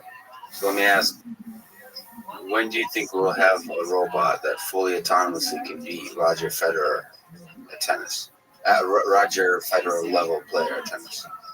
Well, first, if you could make it happen for me to meet Roger, let me know. In terms of getting a robot to beat him at tennis, it's kind of an interesting question because for a lot of the challenges we think about in AI, the software is really the missing piece. But for something like this, the hardware is nowhere near either. To really have a robot that can physically run around, the Boston Dynamics robots are starting to get there, but still not really human level ability to run around and then swing a racket. So you think that's a hardware problem? I don't think it's a hardware problem only. I think it's a hardware and a software problem. I think it's both. And I think they'll have independent progress. So I'd say the hardware maybe in 10, 15 years. On the play, not grass. I mean, grass With the sliding? Yeah. Well, the play, I'm not sure what's harder, grass or clay. The clay involves sliding, which might be harder to master, actually. Yeah. But you're not limited to bipedal. I mean, I'm sure there's Well, if we can build a machine, it's a whole different question, of course. You know, if we can say, okay, this robot can be on wheels, it can move around on wheels, and can be designed differently, then I think that can be done sooner probably than a full humanoid type of setup. What do you think? Swing a racket? So you've worked at basic manipulation. How hard do you think is the task of swinging a racket with be able to hit a nice backhand or a forehand? Let's say we just set up stationary, a nice robot arm. Let's say standard industrial arm, and can watch the ball come and then swing the racket. It's a good question. I'm not sure it would be super hard to do. I mean, I'm sure it would require a lot. If we do it with reinforcement learning, it would require a lot of trial and error. It's not going to swing it right the first time around, but yeah, I don't see why I couldn't. So you think it's swing it the right way. I think it's learnable. I think if you set up a ball machine, let's say on one side, and then a robot with a tennis racket on the other side, I think it's learnable, and maybe a little bit of pre-training and simulation. Yeah, I think that's feasible. I think the swinging the racket is feasible. It'd be very interesting to see how much precision it can get. Because I mean that's where some of the human players can hit it on the lines, which is very high precision. With spin, the spin is an interesting. Whether RL can learn to put a spin on the ball. Well, you got me interested. Maybe someday we'll set this up. Sure. But then, got me intrigued. Your answer is basically, okay, for this problem it sounds fascinating, but for the general problem of a tennis player, we might be a little bit farther away. What's the most impressive thing you've seen a robot do in the physical world? So, physically, for me, it's the Boston Dynamics videos. Always just bring home and just super impressed. Recently, the robot running up the stairs, doing the parkour type thing. I mean, yes, we don't know what's underneath. They don't really write a lot of detail, but even if it's hard-coded underneath, which it might or might not be, just the physical abilities of doing that parkour, that's a very impressive. So, right there. Have you met Spot Mini or any of those robots in person? Met Spot Mini last year in April at the Mars event that Jeff Bezos organizes. They brought it out there, and he was nicely following around Jeff. When Jeff left the room, they had it follow him along, which is pretty impressive. So I think there's some confidence to know that there's no learning going on in those robots. The psychology of it, so while knowing there's not, if there's any learning going on, it's very limited. I met Spot Mini earlier this year, and knowing everything that's going on, having one-on-one interactions, I got to spend some time alone. And there's immediately a deep connection on the psychological level. Even though you know the fundamentals, how it works, there's something magical. So, do you think about the psychology of interacting with robots in the physical world? Even you just showed me the PR2, the robot, and there was a little bit something like a face. Had a little bit like a face. There's something that immediately draws you to it. Do you think about that aspect of the robotics problem? Well, it's very hard with Brett here. If we'll give him a name, Berkeley Robot for the elimination of tedious tasks. It's very hard to not think of the robot as a person, and it seems like everybody calls him a he for whatever reason, but that also makes it more a person than if it was a it. And it seems pretty natural to think of it that way. This past weekend really struck me. I've seen Pepper many times on videos, but then I was at an event organized by Fidelity, and they had scripted Pepper to help moderate some sessions, and they had scripted Pepper to have the personality of a child a little bit, and it was very hard to not think of it as its own person in some sense, because it was just going to jump in. It would just jump in the conversation, making it very interactive. Moderator was saying, it would just jump in. Hold on, how about me? Can I participate in this too? And you're just like, okay, this is like a person. And that was 100% scripted. And even then, it was hard not to have that sense of somehow there was something there. So as we have robots interact in this physical world, is that a signal that can be used in reinforcement learning? You've worked a little bit in this direction, but do you think that psychology can be somehow pulled in? Yes, that's a question I would say a lot of people ask. And I think part of why they ask is they're thinking about how unique are we really still as people. Like after they see some results, they see a computer play Go, they see a computer do this, that, they're like, okay, but can it really have emotion? Can it really interact with us in that way? And then once you're around robots, you already start feeling it. And I think the kind of maybe methodologically, the way that I think of it is, if you run something like reinforcement learning, it's about optimizing some objective. And there's no reason that the objective couldn't be tied into how much does a person like interacting with this system, and why could not the reinforcement learning system optimize for the robot being fun to be around? And why wouldn't it then naturally become more and more interactive and more maybe like a person or like a pet? I don't know what it would exactly be, but more and more have those features and acquire them automatically. As long as you can formalize an objective of what it means to like something, how you exhibit, what's the ground truth? How do you get the reward from human? You have to somehow collect that information from you. But you're saying if you can formulate it as an objective, it can be learned. There's no reason it couldn't emerge through learning, and maybe one way to formulate as an objective, you wouldn't have to necessarily score it explicitly. So standard rewards are numbers. Numbers are hard to come by. This is a 1.5 or 1.7 on some scale. It's very hard to do for a person. But much easier is for a person to say, okay, what you did the last 5 minutes was much nicer than what you did the previous 5 minutes. And that now gives a comparison.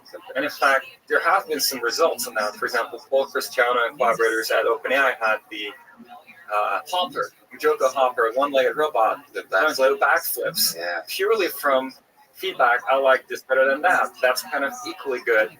And after a bunch of interactions, it figured out what it was the person was asking for, namely a backflip. And so I think the same thing. Oh, it wasn't trying to do a backflip. It was just getting a score a comparison score from the person based on the person having in mind, in their own mind, I wanted to do a backflip, but the robot didn't know what it was supposed to be doing. It just knew that sometimes the person said, this is better, this is worse. And then the robot figured out what the person was actually after was a backflip. And I'd imagine the same would be true for things like more interactive robots, that the robot would figure out over time, oh, this kind of thing apparently is appreciated more than this other kind of thing. So when I first picked up Richard Sutton's reinforcement learning book, before sort of this deep learning, before the reemergence of neural networks as a powerful mechanism for machine learning, RL seemed to me like magic. It was beautiful. So that seemed like what intelligence is, the RL, reinforcement learning. So how do you think you can possibly learn anything about the world when the reward for the actions is delayed, is so sparse? Like why do you think RL works? Why do you think you can learn anything under such sparse rewards, whether it's regular reinforcement learning or deep reinforcement learning? It's your intuition. The counterpart of that is, why is RL, why does it need so many samples, so many experiences to learn from?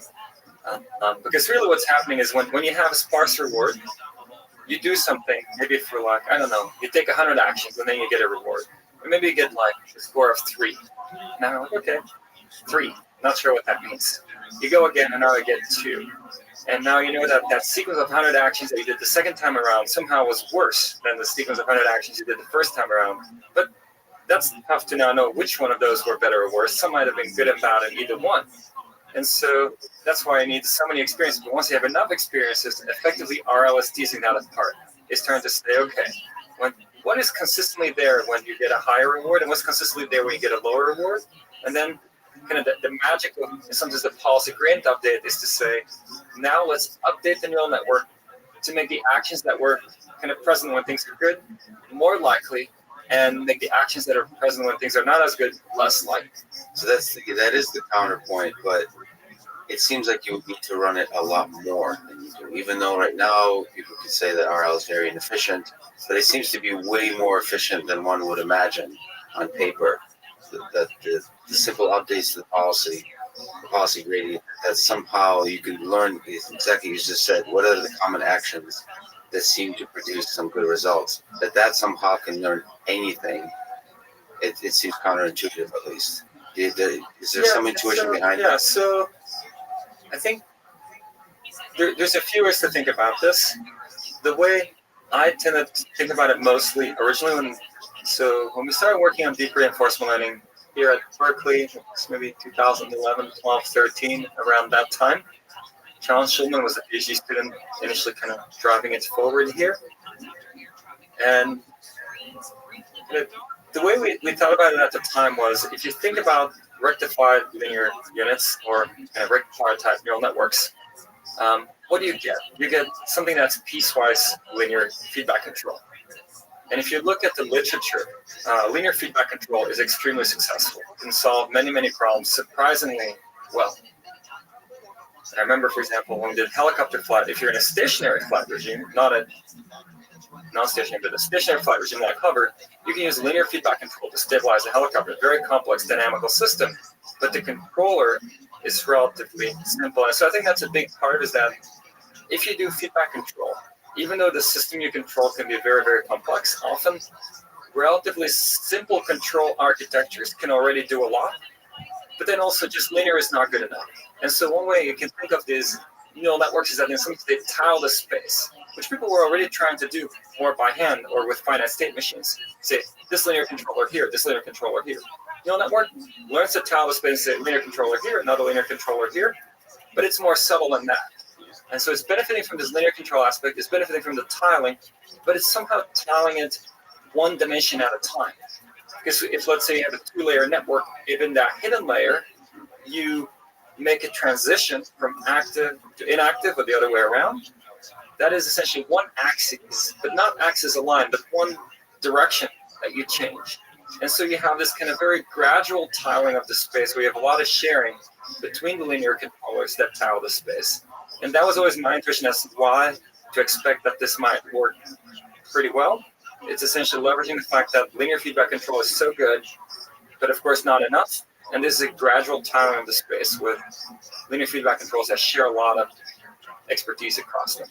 So that's really nice intuition. But do you think that scales to the more and more general problems of we start going up the number of dimensions when you start going down in terms of how often you get a clean reward signal? Does that intuition carry forward to those crazier, weirder worlds that we think of as the real world? So I think where things get really tricky in the real world compared to the things we've looked at so far with great success in reinforcement learning is the time scales, which takes us to an extreme. So when you think about real world, I don't know, maybe some student decided to do a PhD here, right? Okay, that's a decision. That's a very high level decision. But if you think about their lives, I mean, any person's life, it's a sequence of muscle fiber contractions and relaxations, and that's how you interact with the world. And that's a very high frequency control thing, but it's ultimately what you do, how you affect the world. Until I guess we have brain readings, you can maybe do it slightly differently, but typically that's how you affect the world. And the decision of doing a PhD is like so abstract relative to what you're actually doing in the world.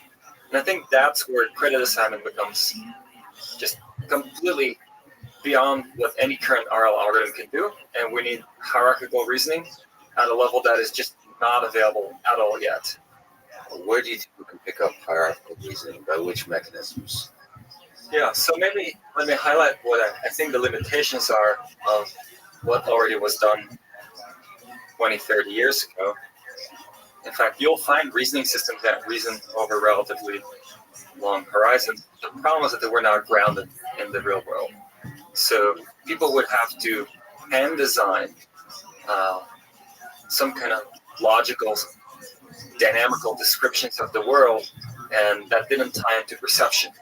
And so it didn't tie into real objects and so forth. And so that was a big gap. Now with deep learning, we start having the ability to really see with sensors, process that, and understand what's in the world. And so it's a good time to try to bring these things together. I see a few ways of getting there. One way to get there would be to say deep learning can get bolted on somehow to some of these more traditional approaches. Now, bolted on would probably mean you need to do some kind of end-to-end training where you say, my deep learning processing somehow leads to a representation that in turn uses some kind of traditional underlying dynamical systems that can be used for planning. And that's, for example, the direction Aviv Tamar and Bernard Kuritage here have been pushing with causal infogram, and of course other people too. That's one way. Can we somehow force it into the form factor that is amenable to reasoning? Another direction we've been thinking about for a long time and didn't make any progress on was more information theoretic approaches. So the idea there was that what it means to take high-level action is to take and choose a latent variable now that tells you a lot about what's going to be the case in the future, because that's what it means to take a high-level action. So when I decide I'm going to navigate to the gas station because I need to get gas from my car, well, that will now take 5 minutes to get there. But the fact that I get there, I could already tell that from the high-level action I took much earlier. That we had a very hard time getting success with. Not saying it's a dead end necessarily, but we had a lot of trouble getting that to work. And then we started revisiting the notion of what are we really trying to achieve? What we're trying to achieve is not necessarily hierarchy. Today we could think about what does hierarchy give us? We hope it would give us is better credit assignment. Kind of what does better credit assignment is giving us? It gives us faster learning, right? And so faster learning is ultimately maybe what we're after. And so that's what we ended up with the RL squared paper on learning to reinforcement learn, which at the time Rothschild 1 led. And that's exactly the meta learning approach where you say, okay, we don't know how to design hierarchy. We know what we want to get from it. Let's just end-to-end optimize for what we want to get from it and see if it might emerge. And we saw things emerge. The maze navigation had consistent motion down hallways, which is what we want. A hierarchical controller should say, I want to go down this hallway. And then when there is an option to take a turn, I can decide whether to take a turn or not and repeat. Even had the notion of where have you been before or not, to not revisit places you've been before. It still didn't scale yet to the real world kind of scenarios I think you had in mind, but it was some sign of life that maybe you could meta learn these hierarchical concepts. I mean, it seems like through these meta learning concepts, you get at what I think is one of the hardest and most important problems of AI, which is transfer learning. So it's generalization. How far along this journey towards building general systems are we? Being able to do transfer learning well. So there's some signs that you can generalize a little bit, but do you think we're on the right path, or is totally different breakthroughs are needed to be able to transfer knowledge between different learned models? Yeah, I'm pretty torn on this. Now, I think there are some very impressive. Well, there's just some very impressive results already, right? I mean, I would say even with the initial kind of big breakthrough in 2012 with AlexNet, right? The initial thing is, okay, great. This does better on ImageNet, hence image recognition. But then immediately thereafter, there was, of course, the notion that, wow, what was learned on ImageNet and you now want to solve a new task, you can fine-tune AlexNet for new tasks. And that was often found to be the even bigger deal, that you learn something that was reusable, which was not often the case before. Usually machine learning, you learn something for one scenario and that was it. And that's really exciting. I mean, that's just a huge application. That's probably the biggest success of transfer learning to date, in terms of scope. And then that was a huge breakthrough. And then recently, I feel like similar kind of, by scaling things up, it seems like this has been expanded upon. Like people training even bigger networks, they might transfer even better. If you looked at, for example, some of the OpenAI results on language models and some of the recent Google results on language models, they are learned for just prediction, and then they get reused for other tasks.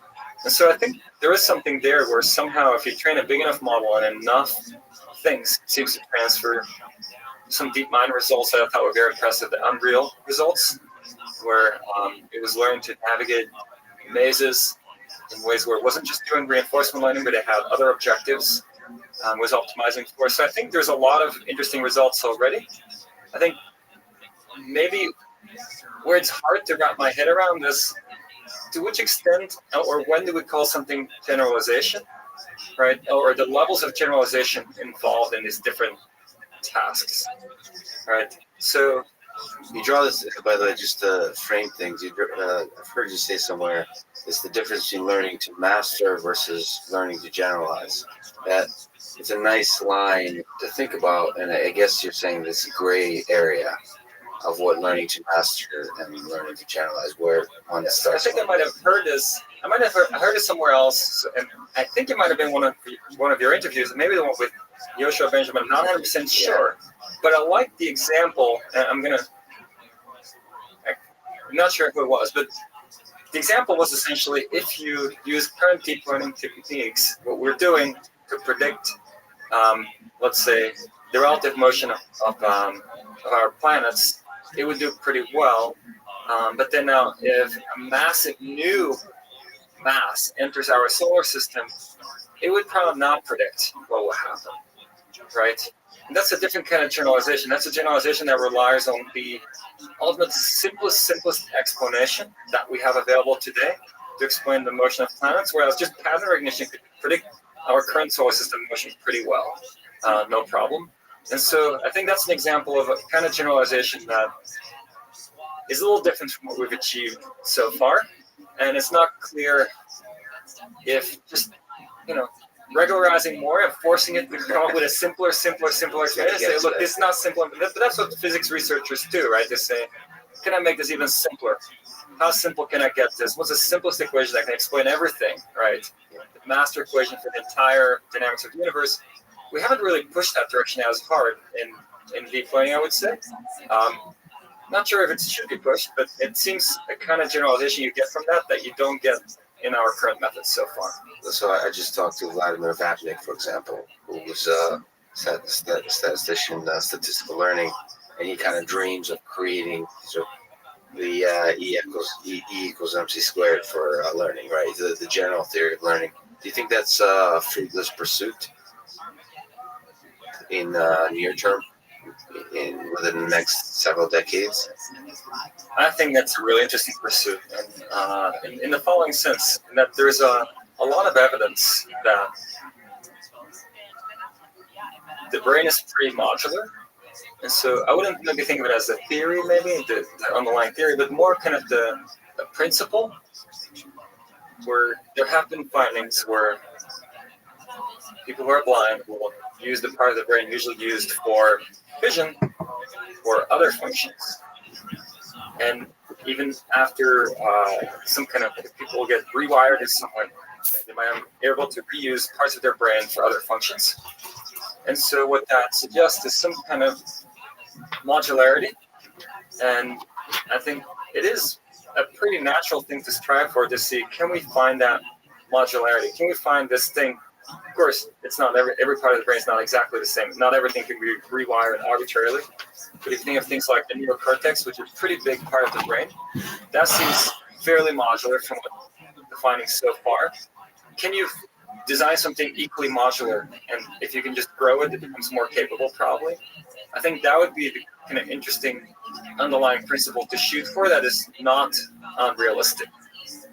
Do you think you prefer math or empirical trial and error for the discovery of the essence of what it means to do something intelligent? So reinforcement learning embodies both groups, right? To prove that something converges, prove the bounds, and then at the same time, a lot of the successes are, well, let's try this and see if it works. So which do you gravitate towards? How do you think of those two parts of your brain? So maybe I would prefer we could make the progress with mathematics. And the reason maybe I would prefer that is because often if you have something you can mathematically formalize, you can leapfrog a lot of experimentation. And experimentation takes a long time to get through. And a lot of trial and error kind of reinforces your research process. But you need to do a lot of trial and error before you get to a success. So if you can leapfrog that, to my mind, that's what the math is about. And hopefully once you do a bunch of experiments, you start seeing a pattern. You can do some derivations that leapfrog some experiments. But I agree with you. I mean, in practice, a lot of the progress has been such that we have not been able to find the map that allows it to leapfrog ahead, and we are kind of making gradual progress one step at a time. A new experiment here, a new experiment there that gives us new insights, and gradually building up, but not getting to something yet where we're just, okay, here's an equation that now explains how, that would have been 2 years of experimentation to get there, but this tells us what the result's going to be. Unfortunately, not so much yet. Not so much yet, but your hope is there. In trying to teach robots or systems to do everyday tasks or even in simulation, what do you think you're more excited about? Imitation learning or self-play? So letting robots learn from humans, or letting robots play on their own, try to figure out in their own way, and eventually interact with humans or solve whatever problem is. What's the more exciting to you? What's more promising, you think, as a research direction? So when we look at self-play, what's so beautiful about it goes back to kind of the challenges of reinforcement learning. So the challenge of reinforcement learning is getting signal. And if you never succeed, you don't get any signal. In self-play, you're on both sides. So one of you succeeds. And the beauty is also one of you fails. And so you see the contrast. You see the one version of me that did better than the other version. And so every time you play yourself, you get signal. And so whenever you can turn something into self-play, you're in a beautiful situation where you can naturally learn much more quickly than in most other reinforcement learning environments. So I think if somehow we can turn more reinforcement learning problems into self-play formulations, that would go really, really far. So far, self-play has been largely around games where there's natural opponents. But if we could do self-play for other things, let's say, I don't know, a robot learns to build a house. I mean, that's a pretty advanced thing to try to do for a robot, but maybe it tries to build a hut or something. If that can be done through self-play, it would learn a lot more quickly if somebody can figure that out. And I think that would be something where it goes closer to kind of the mathematical leapfrogging, where somebody figures out a formalism to say, okay, any RL problem by playing this and this idea, you can turn it into a self-play problem where you get signal a lot more easily. Reality is, many problems we don't know how to turn to self-play, and so either we need to provide detailed reward that doesn't just reward for achieving a goal, but rewards for making progress, and that becomes time-consuming. And once you're starting to do that, let's say you want a robot to do something, you need to give all this detailed reward. Well, why not just give a demonstration? Because why not just show the robot? And now the question is, how do you show the robot? One way to show is to tally-operate the robot, and then the robot really experiences things. And that's nice because that's really high signal-to-noise ratio data. And we've done a lot of that, and you teach your robot skills. In just 10 minutes, you can teach your robot a new basic skill, like, okay, pick up the bottle, place it somewhere else. That's a skill. No matter where the bottle starts, maybe it always goes onto a target or something. That's fairly easy to teach your robot with tally-op. Now, what's even more interesting if you can now teach your robot through third-person learning, where the robot watches you do something and doesn't experience it, but just watches it and says, okay, well, if you're showing me that, that means I should be doing this. And I'm not going to be using your hand because I don't get to control your hand, but I'm going to use my hand. I do that mapping.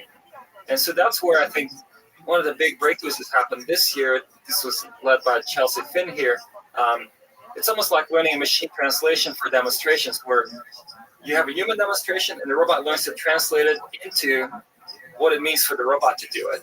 And that was a meta-learning formulation. Learn from one to get the other. And that, I think, opens up a lot of opportunities to learn a lot more quickly. So my focus is on autonomous vehicles. Do you think this approach of third-person watching, the autonomous driving, is amenable to this kind of approach? So for autonomous driving, I would say it's third person is slightly easier. And the reason I'm going to say it's slightly easier to do with third person is because the car dynamics are very well understood.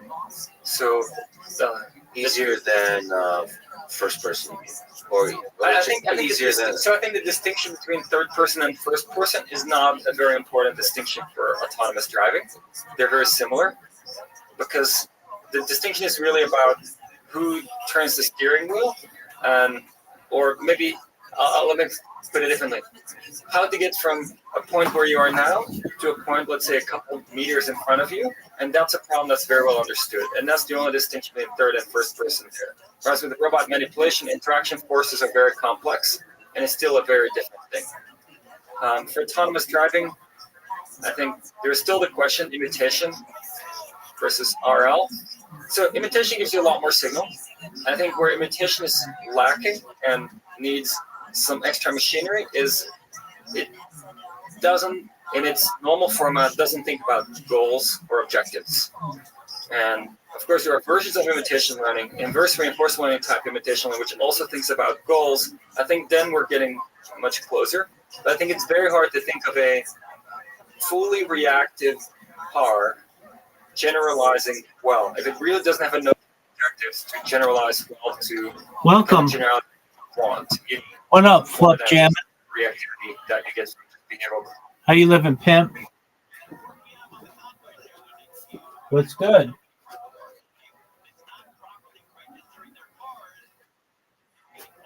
Flip jamming. Yo, bro. How you living, pimp? How are you?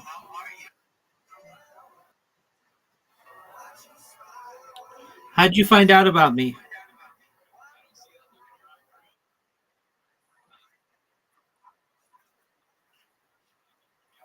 How'd you find out about me? Yeah, we met like a month ago or something like that. How'd you find out about me?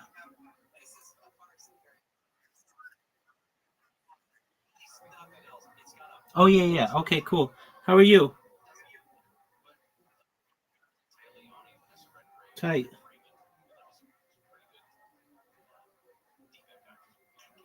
What's new?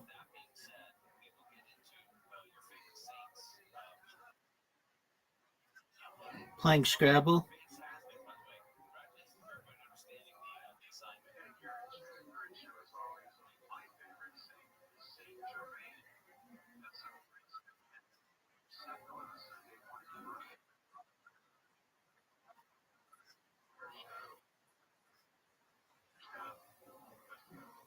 Yo, dog, what'd you say? Yeah, I couldn't fucking hear you. Cloning supervised learning. So a lot of the work, whether it's self-play or even imitation learning, would benefit significantly from simulation, effective simulation. And you're doing a lot of stuff in the What physical up, world dog? and in simulation. Do you have hope? Power I of can't hear simulation you. being boundless eventually, to where most of what we need to operate in the physical world is simulated to a degree that's directly transferable to the physical world, or are we still very far away from that? So I think we could even rephrase that question in some sense. Please. And then so the power of simulation, right? As simulators get better and better, of course, becomes stronger, and we can learn more simulation. But there's also another version, which is where you say the simulator doesn't even have to be that precise, as long as it's somewhat representative. And instead of trying to get one simulator that is sufficiently precise to learn and transfer really well to the real world, I'm going to build many simulators. Ensemble of simulators? Ensemble of simulators. Not any single one of them is sufficiently representative of the real world such that it would work if you train in there. But if you train in all of them, then there is something that's good in all of them. The real world will just be, another one. That's, not identical to any one of them, but just another one of them. Another sample from the distribution of simulators. Exactly. We do live in a simulation, so this is just one other one. I'm not sure about that, but yeah. Definitely a very advanced simulator if it is. Yeah, it's a pretty good one. I've talked to Russell. It's something you think about a little bit too. Of course, you're really trying to build these systems, but do you think about the future of AI? A lot of people have concern about safety. How do you think about AI safety as you build robots that are operating in the physical world? What is how do you approach this problem in an engineering kind of way, in a systematic way? So, what a robot is doing, things kind of have a few notions of safety to worry about. One is that the robot is physically strong and, of course, could do a lot of damage. Same for cars, which we can think of as robots too in some way. And this could be completely unintentional. So it could be not the kind of long-term AI safety concerns that, okay, AI is smarter than us and now what do we do? But it could be just very practical. Okay, this robot, if it makes a mistake, what are the results going to? Of course, simulation comes in a lot there to test in simulation. It's a difficult question. And I'm always wondering, let's say you look at, let's go back to driving, because a lot of people know driving well, of course. What do we do to test somebody for driving, right? To get a driver's license?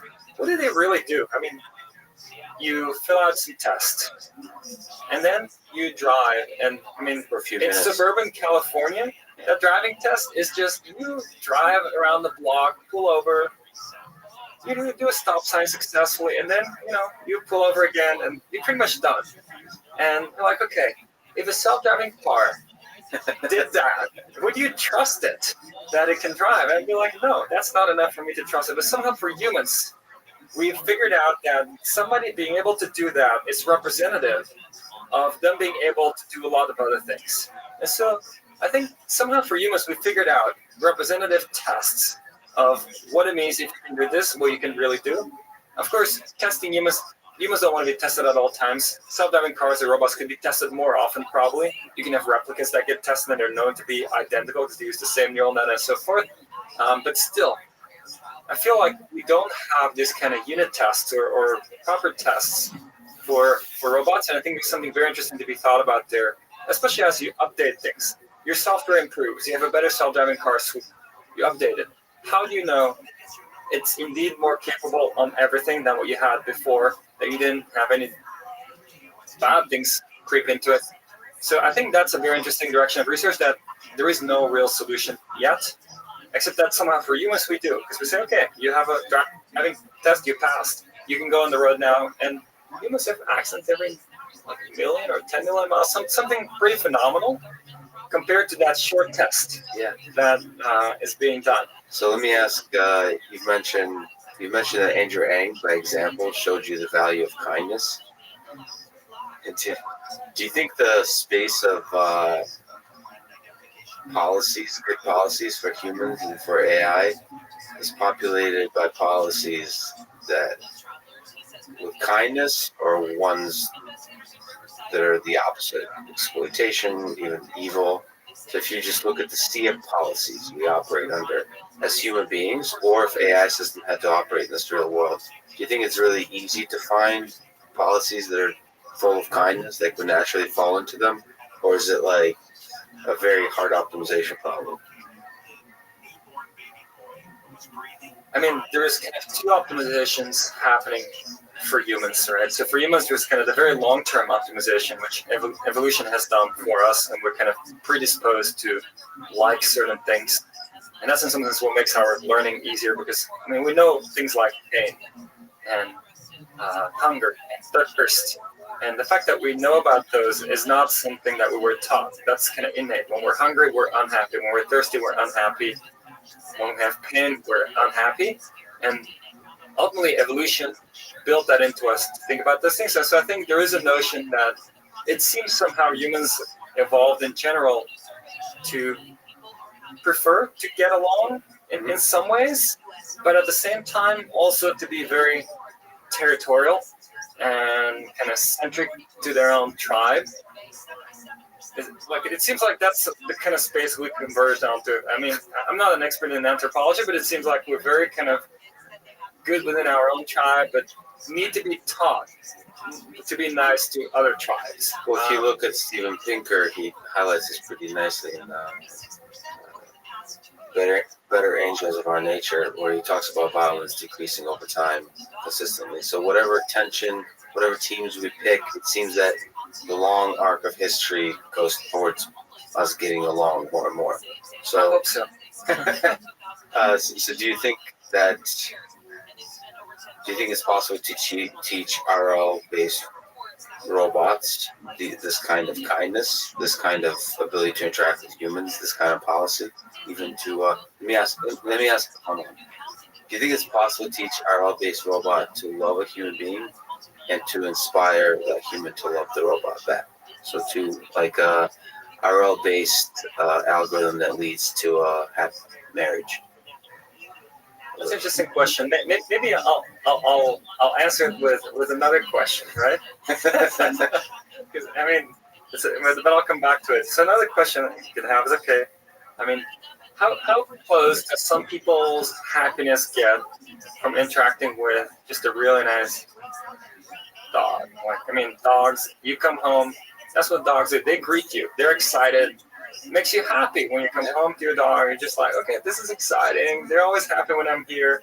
And if they don't greet you, because maybe whatever, your partner took them on a trip or something, you might not be nearly as happy when you get home, right? And so the kind of, it seems like the level of reasoning a dog has is pretty sophisticated, but then it's still not yet at the level of human reasoning.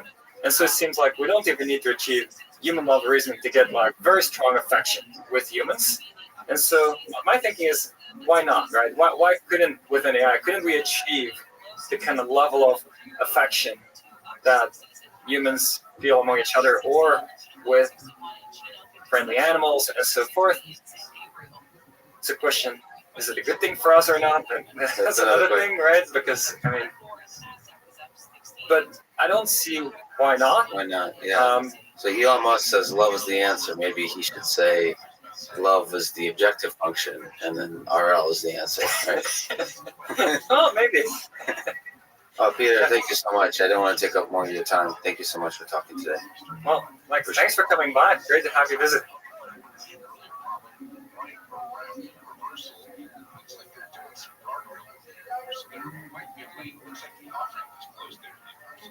Some additional slowing you should get out of quick pass.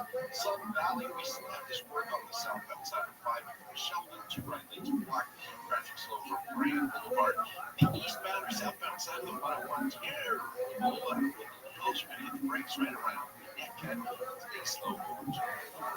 The following is a conversation with Thomas Sandholm.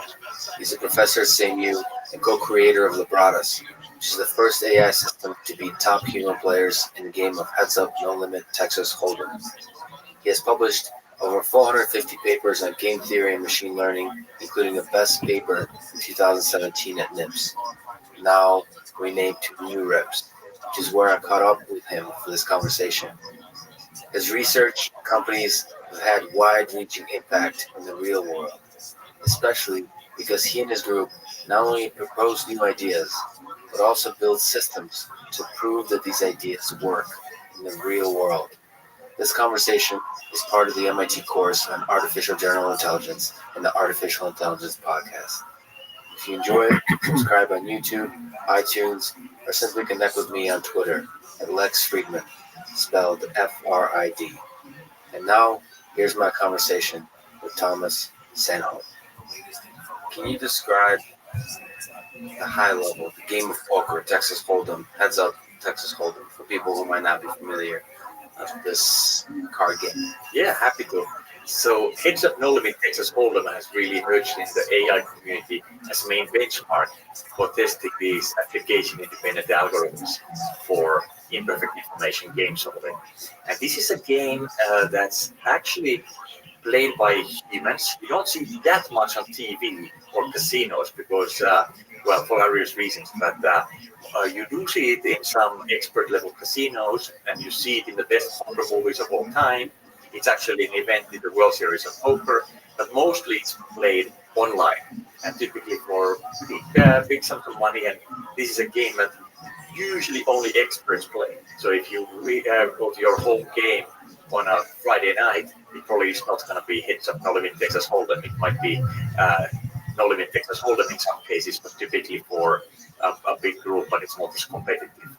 While Heads Up means it's two players, so it's really like me against you. Am I better or are you better? Much like chess or Go in that sense. But an imperfect information game, which makes it much harder because I have to deal with issues of you knowing things that I don't know, and I know things that you don't know, instead of pieces being nicely laid on the board for both of us to see.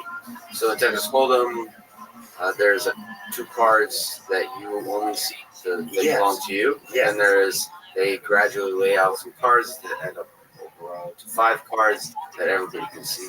Yeah. So the imperfect nature of the information is the 2 cards that you're holding up front. Yeah. So as you said, you first get 2 cards in private each, and then there's a betting round. Then you get 3 cards in public on the table. Then there's a betting round. Then you get the 4th card in public on the table. There's a betting round. Then you get the 5th card on the table. There's a betting round. So there's a total of 4 betting rounds and 4 tranches of information revelation, if you will. Only the first tranche is private, and then it's public from there. And this is probably by far the most popular game in AI and just the general public in terms of imperfect information. So it's probably the most popular spectator game to watch, right? So, which is why it's a super exciting game to tackle. So it's on the order of chess, I would say, in terms of popularity, in terms of AI setting it as the bar of what is intelligence. So in 2017, Libratus beat Latin there. A little bit of Latin. Libratus beat a few 4 expert human players. Can you describe that event? What you learned from it? What was it like? What was the process in general for people who have not read the papers and studied? Yeah. So the event was that we invited 4 of the top 10 players. These are specialist players in Texas Knowledge and Texas Hold'em, which is very important because this game is actually quite different than the multiplayer version. We brought them in to Pittsburgh to play at the Reverse Casino for 20 days. We wanted to get 120,000 hands in because we wanted to get statistical significance. So it's a lot of hands for humans to play, even for these top pros who play fairly quickly normally. So we couldn't just have one of them play so many hands. 20 days they were playing basically morning to evening, and it raised 200,000 as a little incentive for them to play. And the setting was so that they didn't all get 50,000. We actually paid them out based on how they did against the AI each. So they had an incentive to play as hard as they could, whether they're way ahead or way behind or right at the mark of beating the AI. And you don't make any money, unfortunately. Right, no, we can't make any money. So originally, a couple of years earlier, I actually explored whether we could actually play for money, because that would be, of course, interesting as well, to play against the top people for money, but the Pennsylvania Gaming Board said no. So we couldn't. So this is much like an exhibit, like for a musician or a boxer or something like that. Nevertheless, you're keeping track of the money, and Libratus won close to $2 million, I think. So if it was for real money, if you were able to earn money, that was a quite impressive and inspiring achievement. Just a few details. What were the players looking at? I mean, were they behind a computer? What was the interface like? Yes, they were playing much like they normally do. These top players, when they play this game, they play mostly online. So they used to play through a UI. Yes. And they did the same thing here. So there was this layout. You can imagine it. There's a table on the screen. There's the human sitting there, and then there's the AI sitting there, and the screen shows everything that's happening, the cards coming out, and shows the bets being made. And we also have the betting history for the human. So if the human forgot what had happened in the hand so far, they could actually reference back and so forth. Is there a reason they were given access to the betting history? Or? Well, we just it didn't really matter. They wouldn't have forgotten anyway. These are top quality people, but we just wanted to put out there so it's not a question of human forgetting and the AI somehow trying to get advantage of better memory.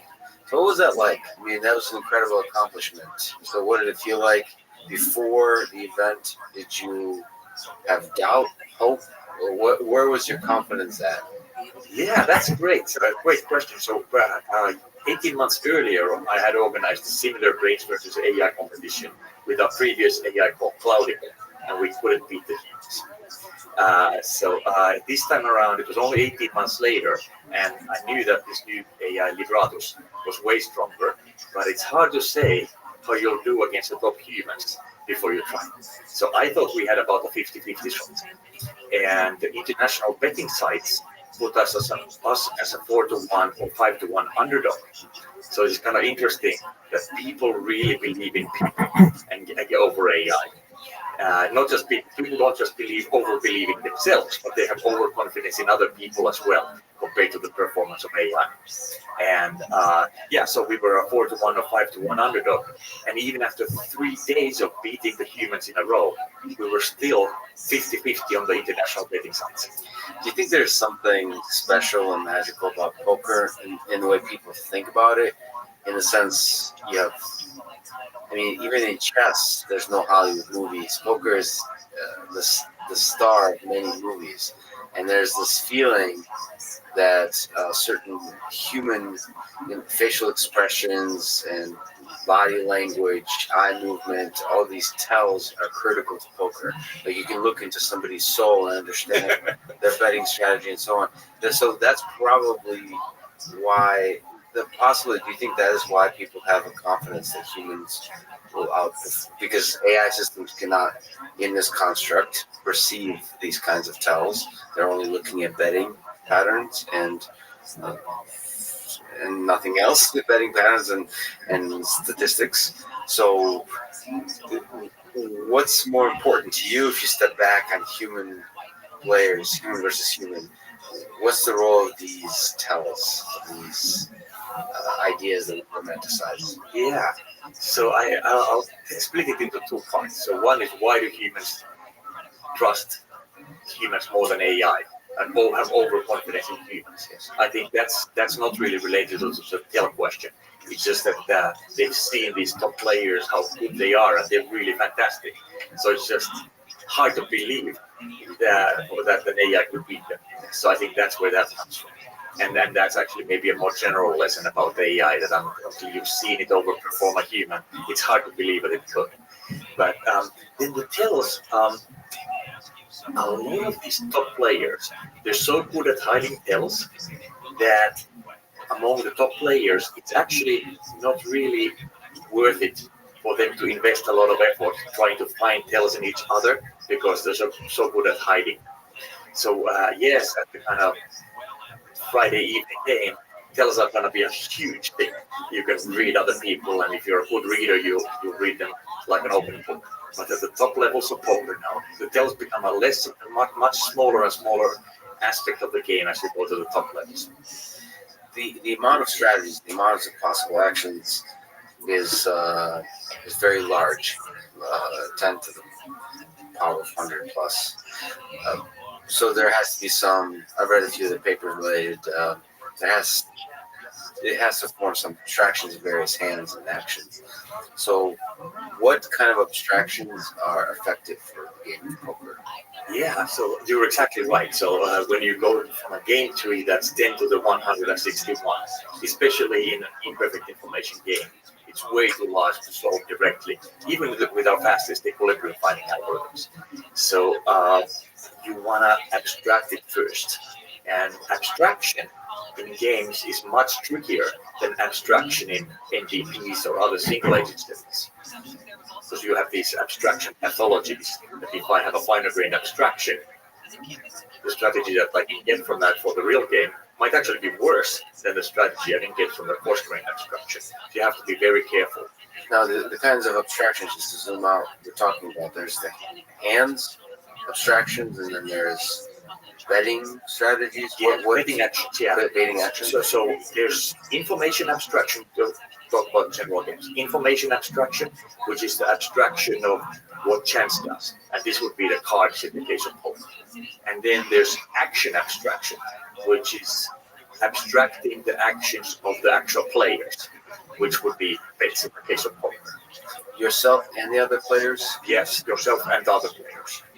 And for information abstraction, we were completely automated. So these are algorithms.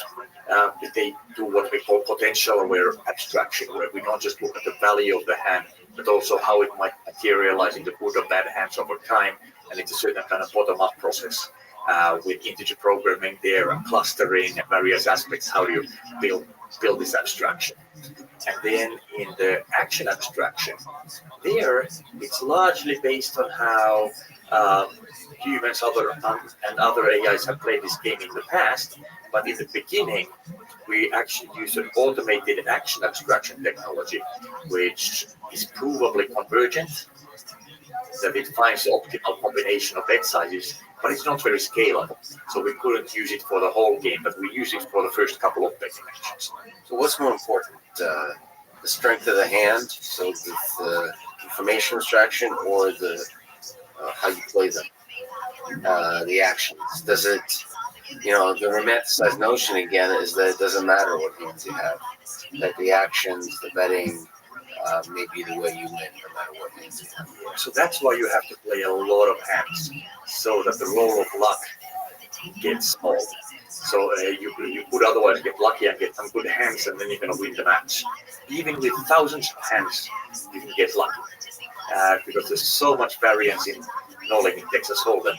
Because if we both go all in, it's a huge stack of variance. So there are these massive swings in No Limit Texas Hold'em. So that's why you have to play not just thousands, but over 100,000 hands to get statistical significance. So let me ask another way this question. If you didn't even look at your hands, but they didn't know that, your opponents didn't know that, how well would you be able to do?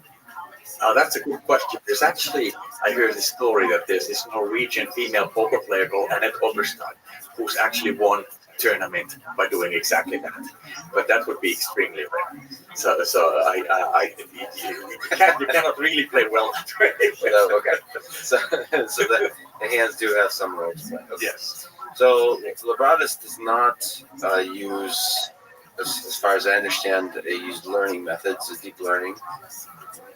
Is there room for learning in there's no reason why Lebradas doesn't, combine with an AlphaGo type approach for estimating the quality or function estimator.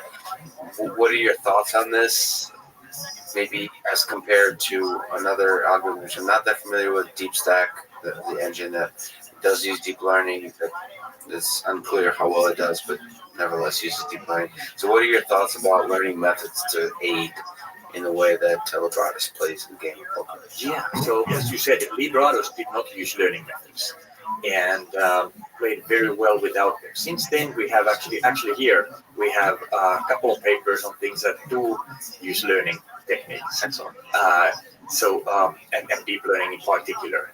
And sort of the way you're talking about, where it's learning an evaluation function.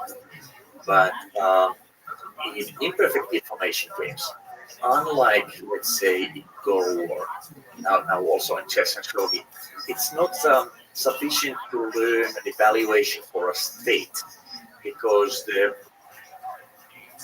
value of an information set depends not only on the exact state, but it also depends on both players' beliefs. Like, if I have a bad hand, I'm much better off if the opponent thinks I have a good hand. And vice versa, if I have a good hand, I'm much better off if the opponent believes I have a bad hand. So the value of a state is not just a function of the cards. It depends on, if you will, the path of play, but only to the extent that is captured in the belief distributions. So that's why it's not as simple as it is in perfect information games. And I don't want to say it's simple there either. It's of course very complicated computationally there too. But at least conceptually, it's very straightforward. There's a state, there's an evaluation function. You can try to learn it. Here, you have to do something more. What we do is, in one of these papers, we're looking at where we allow the opponent to actually take different strategies at the leaf of the search tree, as if you will. And that is a different way of doing it, and it doesn't assume, therefore, a particular way that the opponent plays, but it allows the opponent to choose from a set of different continuation strategies, and that forces us to not be too optimistic in a look-ahead search. And that's one way you can do sound look-ahead search in imperfect information games, which is very difficult. And in you were asking about DeepStack, what they did was very different than what we do. either in Legatus or in this new world. They were randomly generating various situations in the game. Then they were doing the look ahead from there to the end of the game, as if that was the start of a different game. And then they were using deep learning to learn those values of those states, but the states were not just the physical states, they include the belief distributions. When you talk about look ahead for Deep Stack or Legatus, does it mean considering every possibility that the game can evolve? Are we talking about extremely sort of like this exponentially growth of a tree? Yes. So we're talking about exactly that. Much like you do with alpha beta search or on-the-cloud research, but with different techniques. So there's a different search algorithm, and then we have to deal with the leaves differently. So if you think about what Legatus did, we didn't have to worry about this because we only did it at the end of the game. So we would always terminate into a real situation, and we would know what the payout is. It didn't do these depth limited look-aheads, but now with this new paper, which is called depth limited, I think it's called depth limited search for imperfect information games, we can actually do sound depth limited look-ahead. So we can actually start to do the look-ahead from the beginning of the game on, because that's too complicated to do for this whole long game. So in Legatus, we were just doing it for the end. So, and then the other side, this belief distribution. So is it explicitly modeled what kind of beliefs that the opponent might have? Yeah, it is explicitly modeled, but it's not assumed. The beliefs are actually output, not input. Of course, the starting beliefs are input, but they just fall from the rules of the game because we know that the dealer deals uniformly from the deck. So I know that every pair of cards that you might have is equally likely. I know that for a fact. That just follows from the rules of the game. Of course, except the 2 cards that I have. I know you don't have those. Yeah. You have to take that into account. That's called card removal, and that's very important. Is the dealing always coming from a single deck in heads up? So you can assume single deck. So you know that if I have the ace of spades, I know you don't have an ace of spades. Right. So in the beginning, your belief is basically the fact that it's fair dealing of hands, but how do you start to adjust that belief? Well, that's where this beauty of game theory comes. So Nash equilibrium, which John Nash introduced in 1950, introduces what rational play is when you have more than one player. And these are pairs of strategies, where strategies are contingency plans, one for each player, so that neither player wants to deviate to a different strategy, given that the other doesn't deviate. But as a side effect, you get the beliefs from base rule. So Nash equilibrium really isn't just deriving in these imperfect information games. Nash equilibrium, it doesn't just define strategies, it also defines beliefs for both of us. And it defines beliefs for each state. So each state, they call information sets. At each information set in the game, there's a set of different states that we might be in, but I don't know which one we're in. Nash equilibrium tells me exactly what is the probability distribution over those real-world states in my mind. How does Nash equilibrium give you that distribution? So why? I'll do a simple example. So you know the game rock, paper, scissors. So we can draw it as player 1 moves first, and then player 2 moves.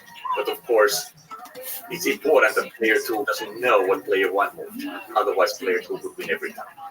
So we can draw that as an information set where player 1 makes 1 of 3 moves first, and then there's an information set for player 2.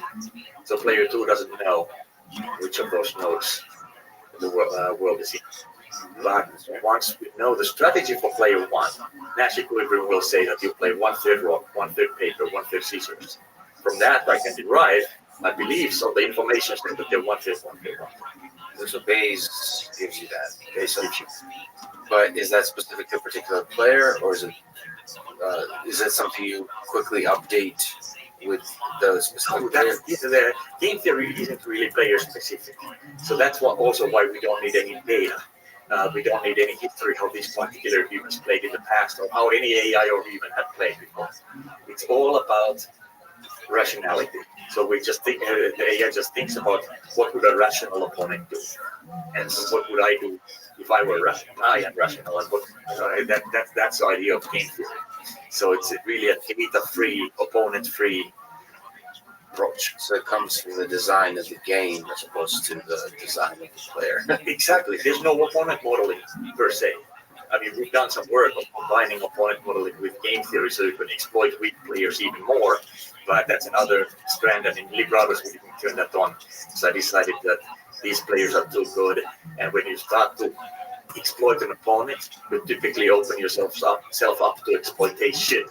And these guys have so few holes to exploit, and they're world's leading experts in counter-exploitation. So I decided that we're not going to turn that stuff on.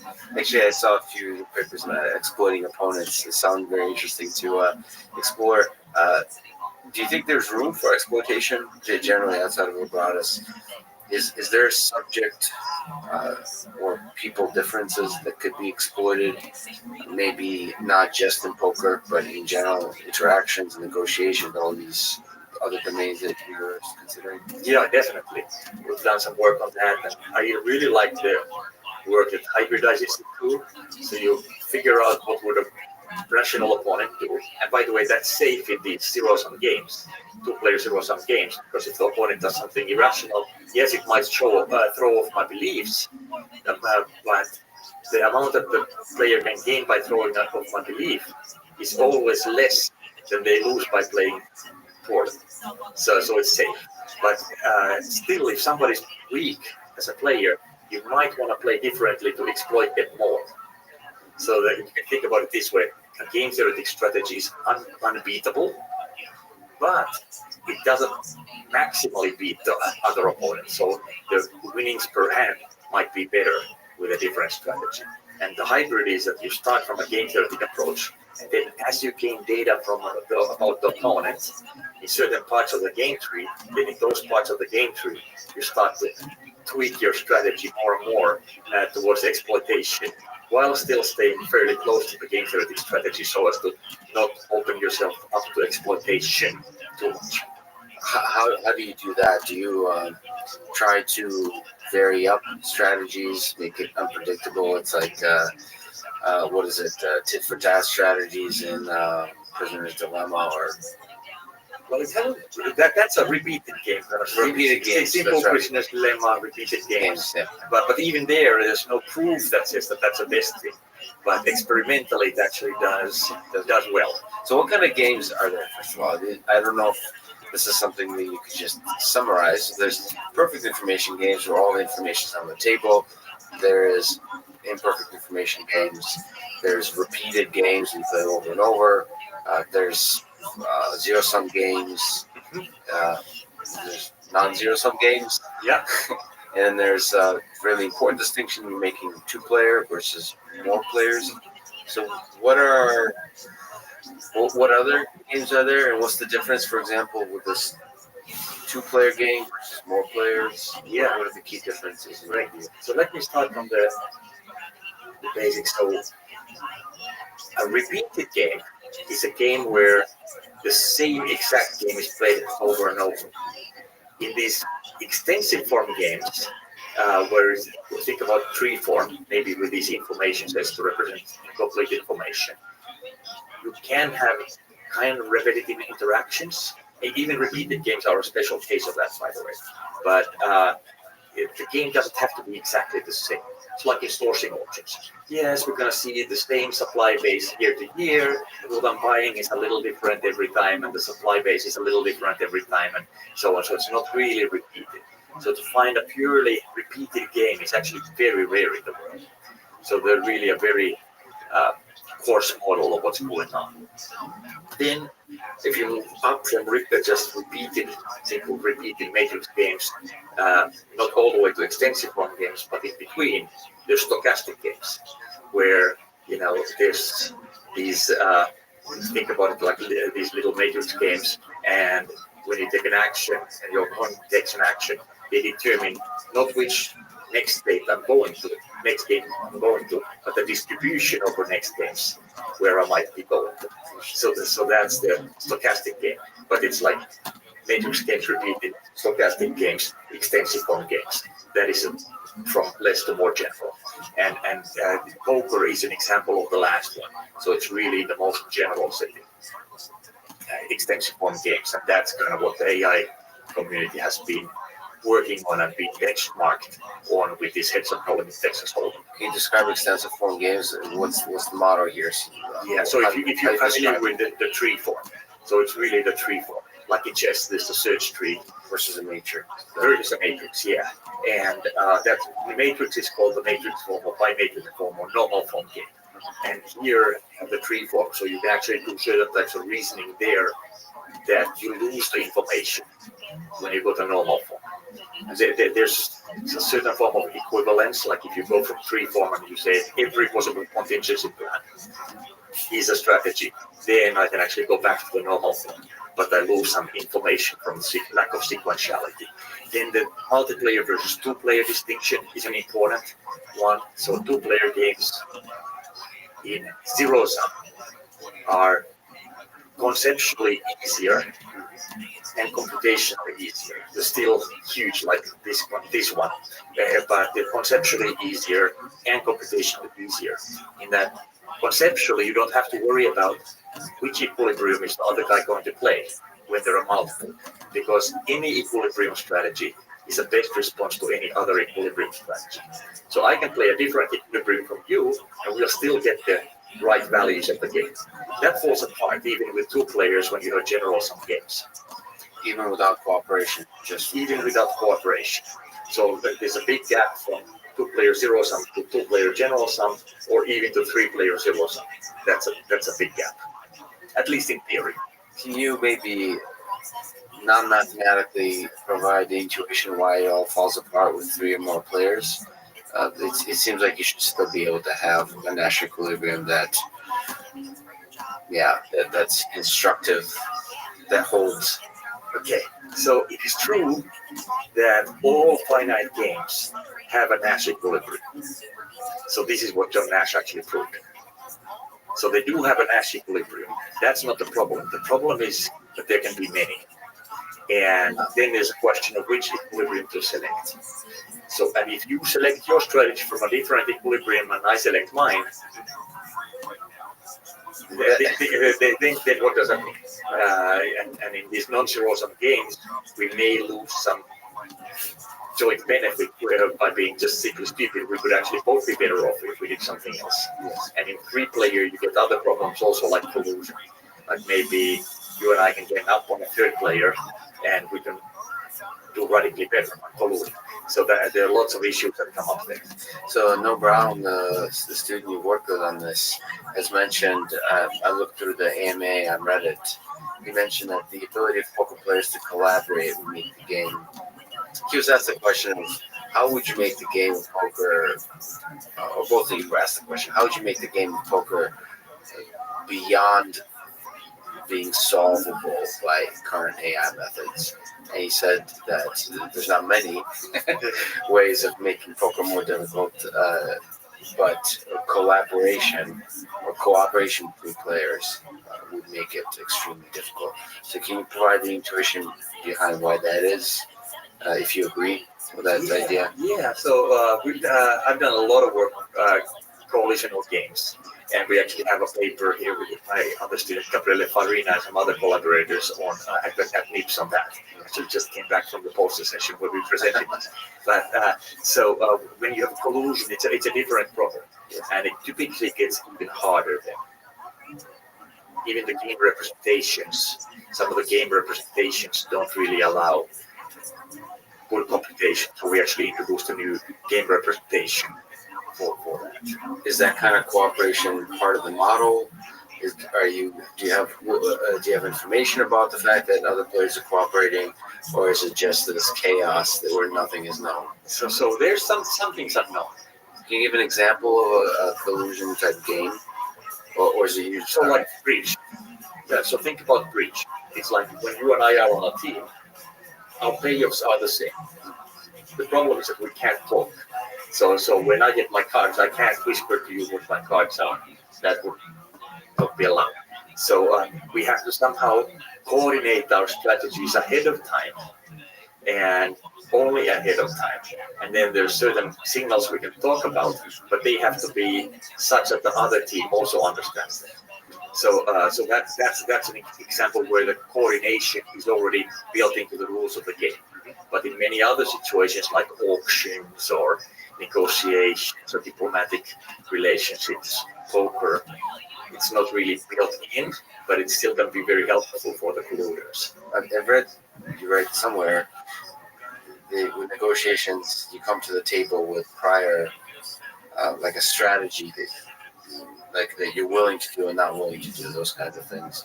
So how do you start to, now moving beyond poker into other applications like negotiations, how do you start applying this to other domains? Yeah, even real world domains that you've worked on. Yeah, I actually have 2 startup companies doing exactly that. One is called Strategic Machine, and that's for kind of business applications, gaming, sports, all sorts of things like that. Any applications of this business and to sports and to gaming, to various types of things, finance, electricity markets, and so on. And the other is called Strategy Robot, where we are taking this to military security, cybersecurity, and intelligence applications.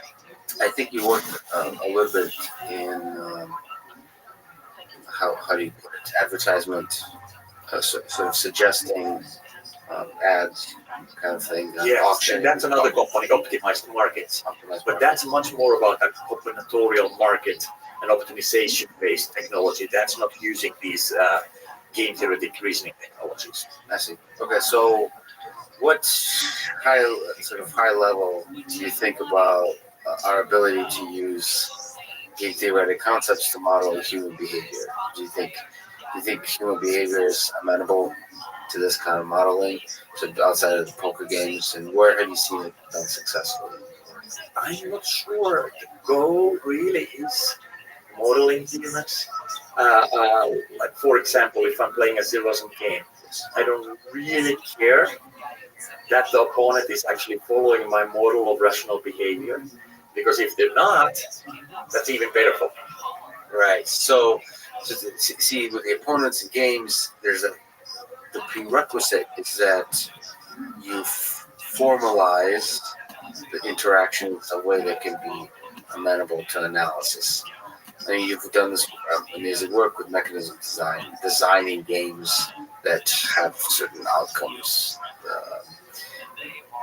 But so I'll tell you an example from my world of autonomous vehicles. Right, okay. We're studying pedestrians and cars negotiate in this nonverbal communication. There's this weird game dance of tension where pedestrians are basically saying, "I trust that you won't kill me," and so as a jaywalker, I will step onto the road even though I'm breaking the law. And there's this tension, and the question is, we really don't know how to model that well in trying to model intent. And so people sometimes bring up ideas of game theory and so on. Do you think that aspect of human behavior can use these kinds of imperfect information approaches, modeling? How do you start to attack a problem like that when you don't even know how the game design the game to describe the situation in order to solve it? So I haven't really thought about jaywalking, but one thing that I think would be a good application in autonomous vehicles is the following. So let's say that you have fleets of autonomous cars operating by different companies. So maybe here's a Waymo fleet and here's a Uber fleet. If you think about the rules of the road, they define certain legal rules, but that still leaves a huge strategy space open. Like as a simple example, when cars merge, how humans merge, they slow down and look at each other and try to merge. Wouldn't it be better if these situations would already be pre-negotiated, so we can actually merge at full speed and we know that this is the situation, this is how we do it, and it's all going to be faster. But there are way too many situations to negotiate manually. So you could use automated negotiation. This is the idea, at least. You could use automated negotiation to negotiate all of these situations, or many of them, in advance. And of course, it might be that, hey, maybe you're not going to always let me go first. Maybe you said, okay, well, in these situations, I'll let you go first, but in exchange, you're going to give me 200, you're going to let me go first in these situations. So it's this huge combinatorial negotiation. And do you think there's room in that example of merging to model this whole situation as an imperfect information game, or do you really want to consider it to be imperfect? Oh, that's a good question. Yeah, that's a good question. Do you pay the price of assuming that you don't know everything? Yeah, I don't know. It's certainly much easier. Games with perfect information are much easier. So if you can get away with it, you should. But if the real situation is of imperfect information, then you're going to have to deal with imperfect information. Great. So what lessons have you learned? The annual computer poker competition, an incredible accomplishment of AI. You know, you look at the history of Deep Blue, AlphaGo, these kind of moments when AI stepped up in an engineering effort and a scientific effort combined to beat the best of the human players. So what do you take away from this whole experience? What have you learned about designing AI systems that play these kinds of games, and what does that mean for sort of AI in general, for the future of AI development? Yeah, so that's a good question. There's so much to say about it. I do like this type of performance-oriented research. Although in my group we go all the way from like idea to theory to experiments to big system building to commercialization. So we span that spectrum. But I think that in a lot of situations in AI, you really have to build the big systems and evaluate them at scale before you know what works and doesn't. And we've seen that in the computational game theory community, that there are a lot of techniques that look good in the small, but then they cease to look good in the large. And we've also seen that there are a lot of techniques that look superior in theory, and I really mean in terms of convergence rates, better, like first order methods, better convergence rates like the CFR-based test algorithms. Yet the CFR-based algorithms are the fastest in practice. So it really tells me that you have to test this in reality. The theory isn't tight enough, if you will, to tell you which algorithms are better than the others. And you have to look at these things in the large, because any sort of projections you do from the small can, at least in this domain, be very misleading. So that's kind of from a kind of a science and engineering perspective. From personal perspective, it's been just a wild experience in that with the first poker competition, the first brains versus AI and machine poker competition that we organized. There had been, by the way, for other poker games, there had been previous competitions, but this was, for Heads Up No Limit, this was the first. And I probably became the most hated person in the world of poker. And I didn't mean it. I Besides that, cracking the game for some. Yeah, it was a lot of people felt that it was a real threat to the whole game, the whole existence of the game. If AI becomes better than humans, people would be scared to play poker because there are these superhuman AIs running around taking their money and all of that. So it's just really aggressive. The comments were super aggressive. I got everything just short of death threats. Do you think the same was true for chess? Because right now they just completed the world championships in chess, and humans just started ignoring the fact that there's AI systems now that outperform humans, and they still enjoy the game. It's still a beautiful game. That's what I think. And I think the same thing happens in poker. And so I didn't think of myself as somebody who's going to kill the game, and I don't think I did. Yeah. I've really learned to love this game. I wasn't a poker player before, but learned so many nuances about it from these AIs. And they really changed how the game is played, by the way. So they have these very Martian ways of playing poker, and the top humans are now incorporating those types of strategies into their own play. So if anything, to me, our work has made poker a richer, more interesting game for humans to play, not something that is going to steer humans away from it entirely. Just a quick comment on something you said, which is, if I may say so, in academia is a little bit rare sometimes. It's pretty brave to put your ideas to the test in the way you described. Saying that sometimes good ideas don't work when you actually try to apply them at scale. So where does that come from? I mean, what if you could do advice for people? What drives you in that sense? Were you always this way? I mean, it takes a brave person, I guess is what I'm saying, to test their ideas and to see if this thing actually works against top human players and so on. Yeah, I don't know about brave. It takes a lot of work. It takes a lot of work and a lot of time to organize, to make something big and to organize an event and stuff like that. And what drives you in that effort? Because you could still, I would argue, get the best paper award at NIPS as you did in 17 without doing this. That's right, yes. So in general, I believe it's very important to do things in the real world and at scale. And that's really where the pudding, if you will, proof is in the pudding. That's where it is. In this particular case, it was kind of a competition between different groups for many years as to who can be the first one to beat the top humans at Heads Up No Limit Texas Hold'em. So it became kind of like a competition who can get there. Yeah, so a little friendly competition can do wonders for progress. Yes, absolutely. So the topic of mechanism design, which is really interesting, also kind of new to me, except as an observer of, I don't know, politics and I'm an observer of mechanisms, but you write in your paper on automated mechanism design that I quickly read. So mechanism design is designing the rules of the game so you get a certain desirable outcome.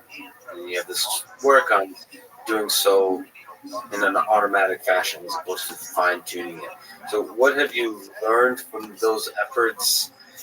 If you look, say, I don't know, at complexes like our political system, can we design our political system to have, in an automated fashion, to have outcomes that you want? Can we design something like traffic lights to be smart, where it gets outcomes that we want? So what are the lessons that you draw from that work?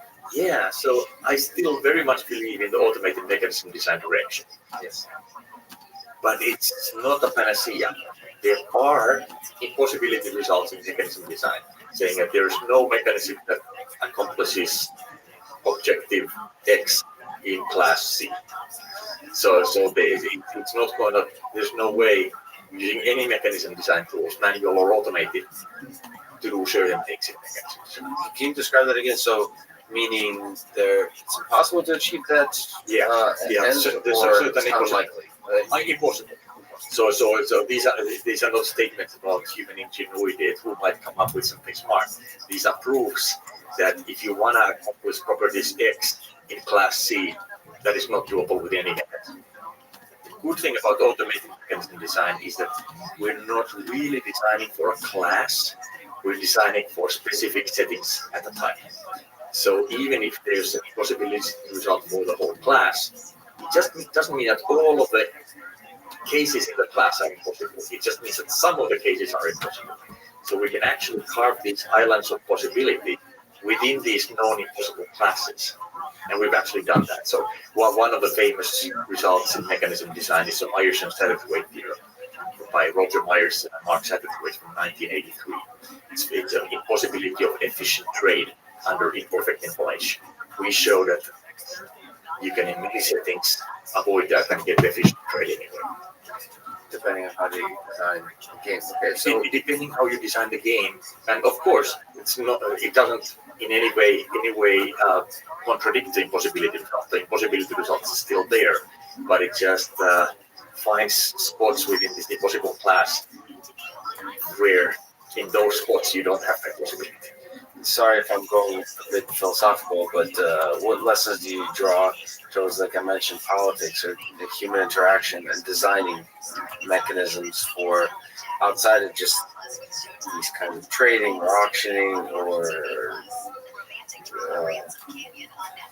purely formal games or human interaction, like a political system? Do you think it's applicable to politics or to business, to negotiations, these kinds of things, designing rules that have certain outcomes? Yeah, I do think so. Have you seen that successfully done? Oh, you mean mechanism design or automated mechanism? Automated mechanism design. So mechanism design itself has had fairly limited success so far. There are certain cases, but most of the real-world situations are actually not sound from a mechanism design perspective, even in those cases where they've been designed by very knowledgeable mechanism design people, the people are typically just taking some insights from the theory and applying those insights into the real world, rather than applying the mechanisms directly. So one famous example of it is the FCC spectrum auctions. So I've also had a small role in that. And, very good economists have been excellent economists have been working on that with no game theory. Yet the rules that are designed in practice there, they're such that being truthful is not the best strategy. Usually in mechanism design we try to make things easy for the participants, so telling the truth is the best strategy. But even in those very high stakes auctions where they have tens of billions of dollars worth of spectrum auctions, truth telling is not the best strategy. and by the way, nobody knows even a single optimal bidding strategy for those auctions. What's the challenge of coming up with an optimal? Because there's a lot of players and there's not so much that there's a lot of players, but many items for sale. And these mechanisms are such that even with just two items or one item, pretty truthfully wouldn't be the best strategy. If you look at the history of AI, it's marked by seminal events. AlphaGo being a world champion, Go player. I would put Libratus winning the Heads Up No Limit Hold'em as one of such events. Thank you. And what do you think is the next such event? Whether it's in your life or in the broadly AI community that you think might be out there that would surprise the world? So that's a great question, and I don't really know the answer. In terms of game solving, the Heads Up No Limit Texas Hold'em really was the one remaining widely agreed upon benchmark. So that was the big milestone. Now, are there other things? Yeah, certainly there are, but there's not one that the community has kind of focused on.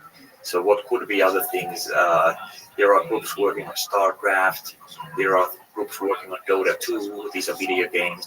Yes. Or you could have like Diplomacy or Hanabi, things like that. These are like recreational games, but none of them are really acknowledged as kind of the main next challenge problem, like chess or Go or Heads Up No Limit Texas Hold'em was. So I don't really know in the game solving space what is or what will be the next benchmark. I kind of hope that there will be a next benchmark, because really the different groups working on the same problem really drove these application-dependent techniques forward very quickly over 10 years. Do you think there's an open problem that excites you, that you start moving away from games into real-world games, like, say, the stock market trading? Yeah, so that's kind of how I am. So I am probably not going to work as hard on these recreational benchmarks. I'm doing 2 startups on game solving technology, strategic machine and strategy robot, and we're really interested in pushing this stuff into practice. What do you think would be really, a powerful result that would be surprising, that would be, if you can say, I mean, it's 5 years, 10 years from now, something that statistically you would say is not very likely, but if there's a breakthrough, would achieve? Yeah, so I think that overall we're in a very different situation in game theory than we are in, let's say, machine learning. So in machine learning, it's a fairly mature technology and it's very broadly applied and proven success in the real world. In game solving, there are almost no applications yet. We have just become superhuman, which machine learning, you could argue, happened in the 90s, if not earlier. And at least in supervised learning and certain complex supervised learning applications.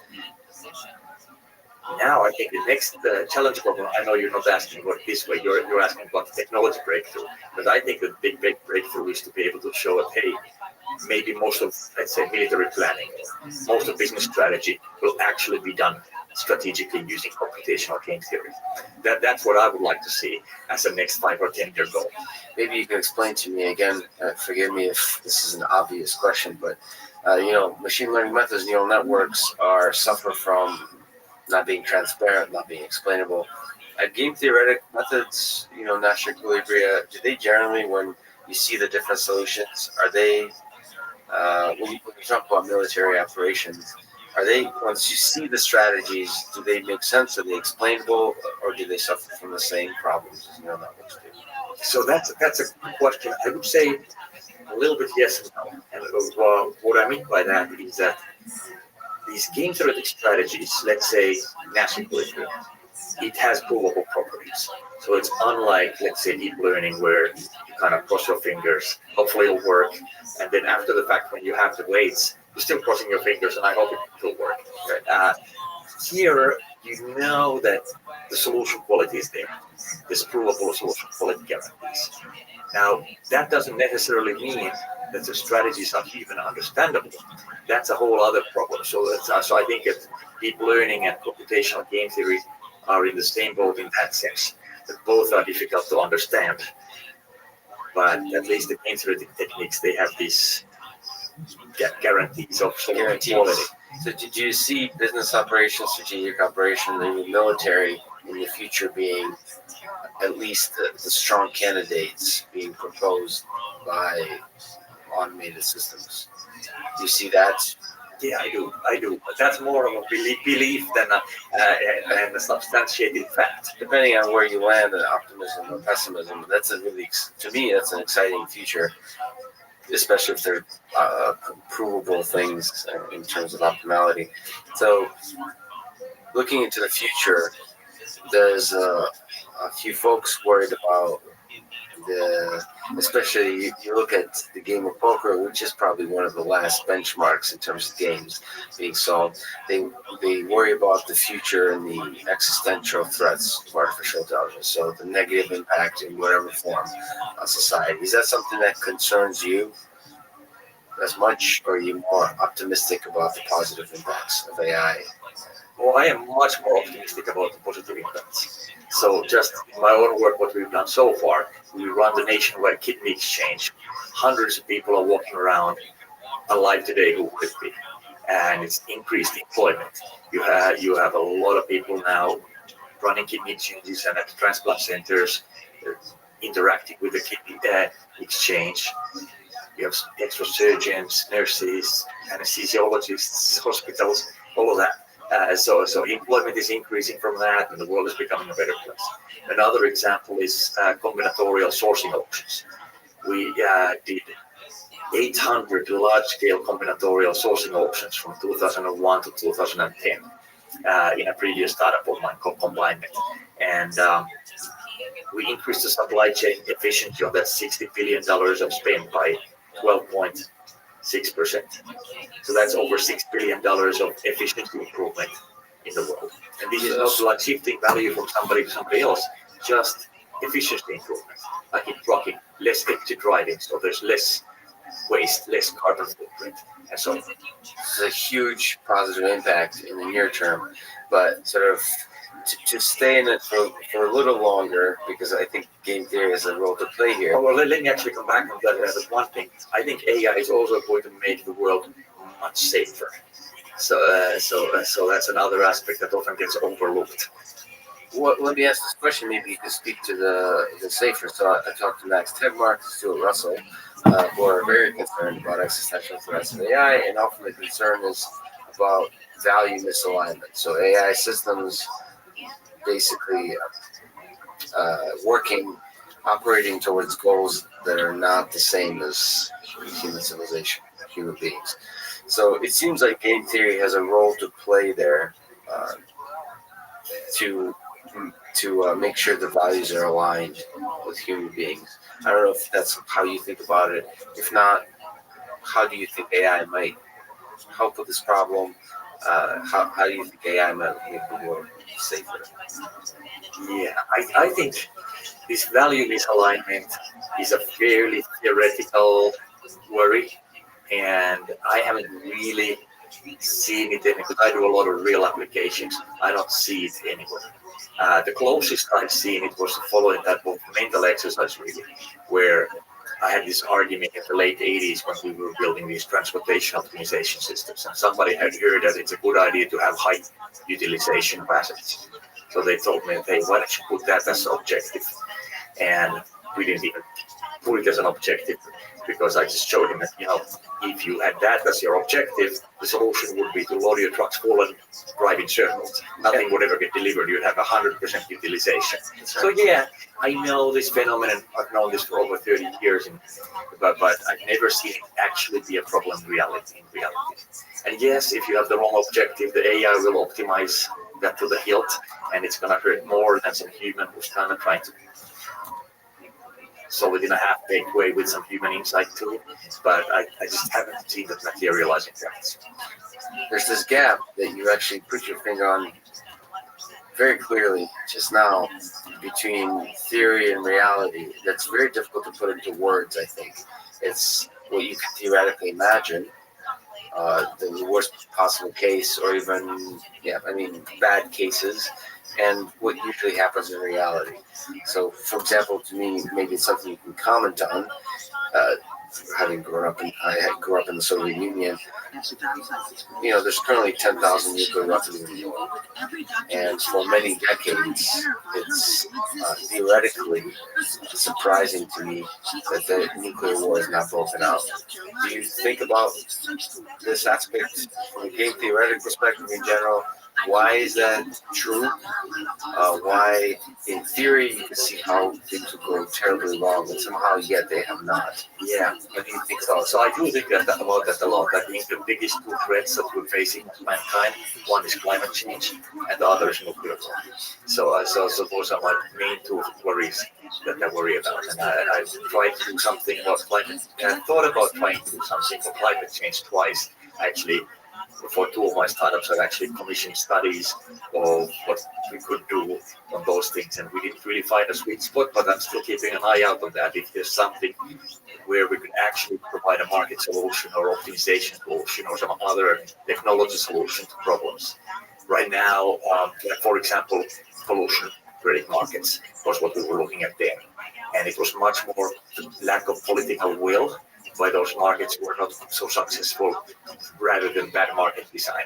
So I could go in and make a better market design, but that wouldn't really move the needle on the world very much if there's no political will. And in the US, the market, at least the Chicago market, was just shut down and so on. So it doesn't really help how great your market design was. And on the nuclear side, it's more, so global warming is a more encroaching problem. Nuclear weapons have been here. It's an obvious problem that's just been sitting there. So how do you think about what is the mechanism design there that just made everything seem stable? And are you still extremely worried? I am still extremely worried. So you probably know the simple game theory of MAD. So this was a mutually assured destruction, and it doesn't require any computation. And with small matrices, you can actually convince yourself that the game is such that nobody wants to initiate. Yeah, that's a very coarse-grained analysis, and it really works in a situation where you have two superpowers, a small number of superpowers. Now things are very different. You have a smaller nuke, so the threshold of initiating is smaller, and you have smaller countries and non-nation actors who make it happen nukes and so on. So I think it's riskier now than it was maybe ever before. And what idea, application AI, we've talked about it a little bit, but what is the most exciting to you right now? I mean, you're here at NIPS, NeurIPS now. You have a few excellent pieces of work, but what are you thinking into the future? With several companies you're doing, what's the most exciting thing, or one of the exciting things? The number one thing for me right now is coming up with these scalable techniques for game solving and applying them into the real world. I'm still very interested in market design as well, and we're doing that in the optimized markets. But I'm most interested in number one right now is strategic machine strategy robot, getting that technology out there and seeing, as you were in the trenches doing applications, what needs to be actually built, what technology gaps still need to be filled. So it's so hard to just put your feet on the table and imagine what needs to be done. But when you're actually doing real applications, the applications tell you what needs to be done. And I really enjoy that interaction. Is it a challenging process to apply some of the state-of-the-art techniques you're working on and having the various players in industry or the military or people who could really benefit from it actually use it. What's that process like? With, in autonomous vehicles, we work with automotive companies, and they're in many ways are a little bit old-fashioned. It's difficult. We really want to use this technology. There's clearly will have a significant benefit, but the systems aren't quite in place to easily have them integrated in terms of data, in terms of compute, in terms of all this kind of thing. So is that one of the bigger challenges that you're facing, and how do you tackle that challenge? Yeah, I think that's always a challenge. That's kind of slowness and inertia, really. So let's do things the way we've always done it. You just have to find the internal champions at the customer who understand that, hey, it can't be the same way in the future. Otherwise, bad things are going to happen. And it's in autonomous vehicles. It's actually very interesting that the car makers are doing that. They're very traditional. But at the same time, you have companies who have nothing to do with cars or transportation, like Google and Baidu, really pushing on autonomous cars. I find that fascinating. Clearly, you're super excited about actually the ideas having an impact in the world. In terms of the technology, in terms of ideas and research, are there directions that you're also excited about? Whether that's on some of the approaches you talked about for imperfect information games, whether it's applying deep learning to some of these problems, is there something that you're excited in the research side of things? Yeah. Lots of different things in the game solving. So solving even bigger games, games where you have more hidden action of the player actions as well. Poker is a game where really chance actions are hidden, or some of them are hidden, but the player actions are covered. Multiplayer games of various sorts, collusion, opponent exploitation, and even longer games. Some games that basically go forever, but they're not repeated. So extensive form games that go forever. What would that even look like? How do you represent that? How do you solve that? What's an example of a game like that? This is some of the stochastic games that you mentioned. Let's say business strategy. So it's and not just modeling like a particular interaction, but thinking about the business from here to eternity.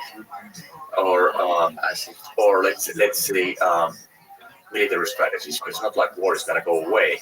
How do you then think about military strategy that's going to go forever? How do you even model that? How do you know whether a move was good that somebody made, and so on? So that's kind of one direction. I'm also very interested in learning much more scalable techniques for integer programming. So we had an ICML paper this summer on that, the first automated algorithm configuration paper that has theoretical generalization guarantees. So if I see this many training examples and I tool my algorithm in this way, it's going to have good performance on the real distribution, which I've not seen. So it's kind of interesting that innovation has been going on now for at least 17 years seriously, and there has not been any generalization theory before. Well, this is really exciting, and it's a huge honor to talk to you. Thank you so much, Tomas. Thank you for bringing robotics to the world and all the great work you're doing. Well, thank you very much. It's been fun. Good questions.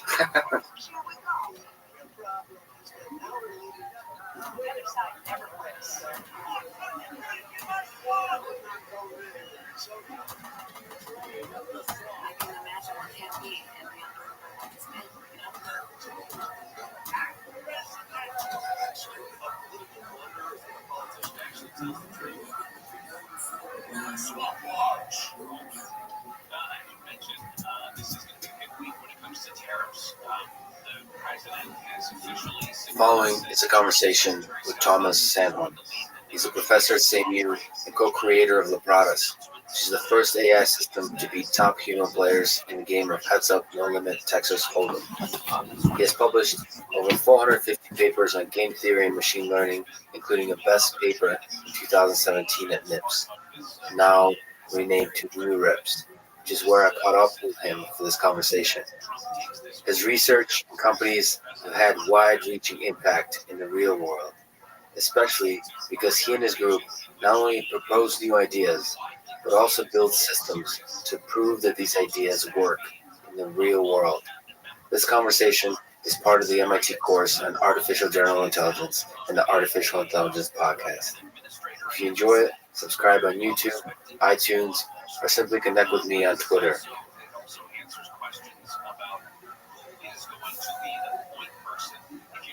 President Xi talking to President Trump, who is the highest level person that they can talk to and stop us. It's not a giant surprise that the Treasury Secretary would be the guy. You can't send in Marco Rubio for crying out loud, being tasked with a number of things. I mean, I suppose there was a question where maybe it could have been Howard Lutnick, who's Commerce Secretary. His hands full with the complete agenda of tariffs, right? Stateside, yeah. Well, you'll be happy to know we're stepping up our intelligence gathering efforts. Where? You're thinking China, Pakistan, Russia, North Korea, Greenland. Oh, yes. Several high-ranking officials under the Director of National Intelligence have issued a collection emphasis message to the intelligence agency heads this week. The Wall Street Journal says they were directed to learn more about Greenland's independence. What is this about Greenland and their independence? Tell me more. And it added to its own American resource extraction from the island. Do we keep taking their stuff, or are they pissed about that? This message, a collection emphasis message, helps set priorities for these different intelligence agencies. This went to the agencies including CIA, the DIA, the NSA, and underscores the apparent commitment to seeking control of Greenland. We're going to learn a lot about snowshoes. Snowshoes, ice picks. Where we're going, there are no roads. What's happening, you bad motherfucker? It's just ice. Yeah. The Danish embassy in Washington did not comment on this revelation from the Wall Street Journal. The Prime Minister of Greenland also didn't immediately respond for a request. What's happening, you beautiful savages? The church is in session. Tuesday, the 6th of May. Looking good, feeling good. Everybody's ready to rock. Lee Sayat's here looking handsome as a devil. We'll be back, guys. Hey, Uncle Joey here. Listen, every once in a while you need a little boost in the bedroom. Like me the other night. It was like 15 seconds and I blew a gasket. You know what I'm saying? Blue Chew is the OG brand offering chewable tablets for better sex, and it's now better than ever. Trust me when I'm telling you. Introducing Blue Chew Max, which combines the active ingredients of Viagra, Cialis into one powerful chewable. Bam! Listen, you take one of these things, you put it in your wallet, you bump into a pigeon on the pond, and there you have it. You pop one of these pills, she asks you what it is, you tell her it's a breath mint, and then you go fucking bananas. Great sex is just a few clicks away. Sign up on their website, answer a few questions. It's very easy, all right? And if you're approved, you'll get your prescription in just days. The mailman delivers it, nobody knows nothing, not even your mother. Maybe you live with your grandmother in the basement because you're a moof who slings dick. You know what I'm saying? Make life easier by getting harder and discover your options at BlueChew.com. And we got a special deal for the church family on a Tuesday morning. You ready for this? Try your first month of Blue Chew for free when you press in promo code Joey. Joey, Joey. Ladies, if you're listening to this, go ahead. What are you going to tell them? Put 5 of those in your little purse. You go down the shore, you keep up and down with your men. They're a little lame. They're drinking cocktails. You blast them with some coffee, and you hit them with a Blue Chew. Forget about it. 12 minutes later, you're in the bedroom getting your head pulled. You follow me? Visit BlueChew.com for more details and important safety information. And I want to thank Blue Chew for sponsoring the show. And I want to thank you guys also. Enjoy the episode.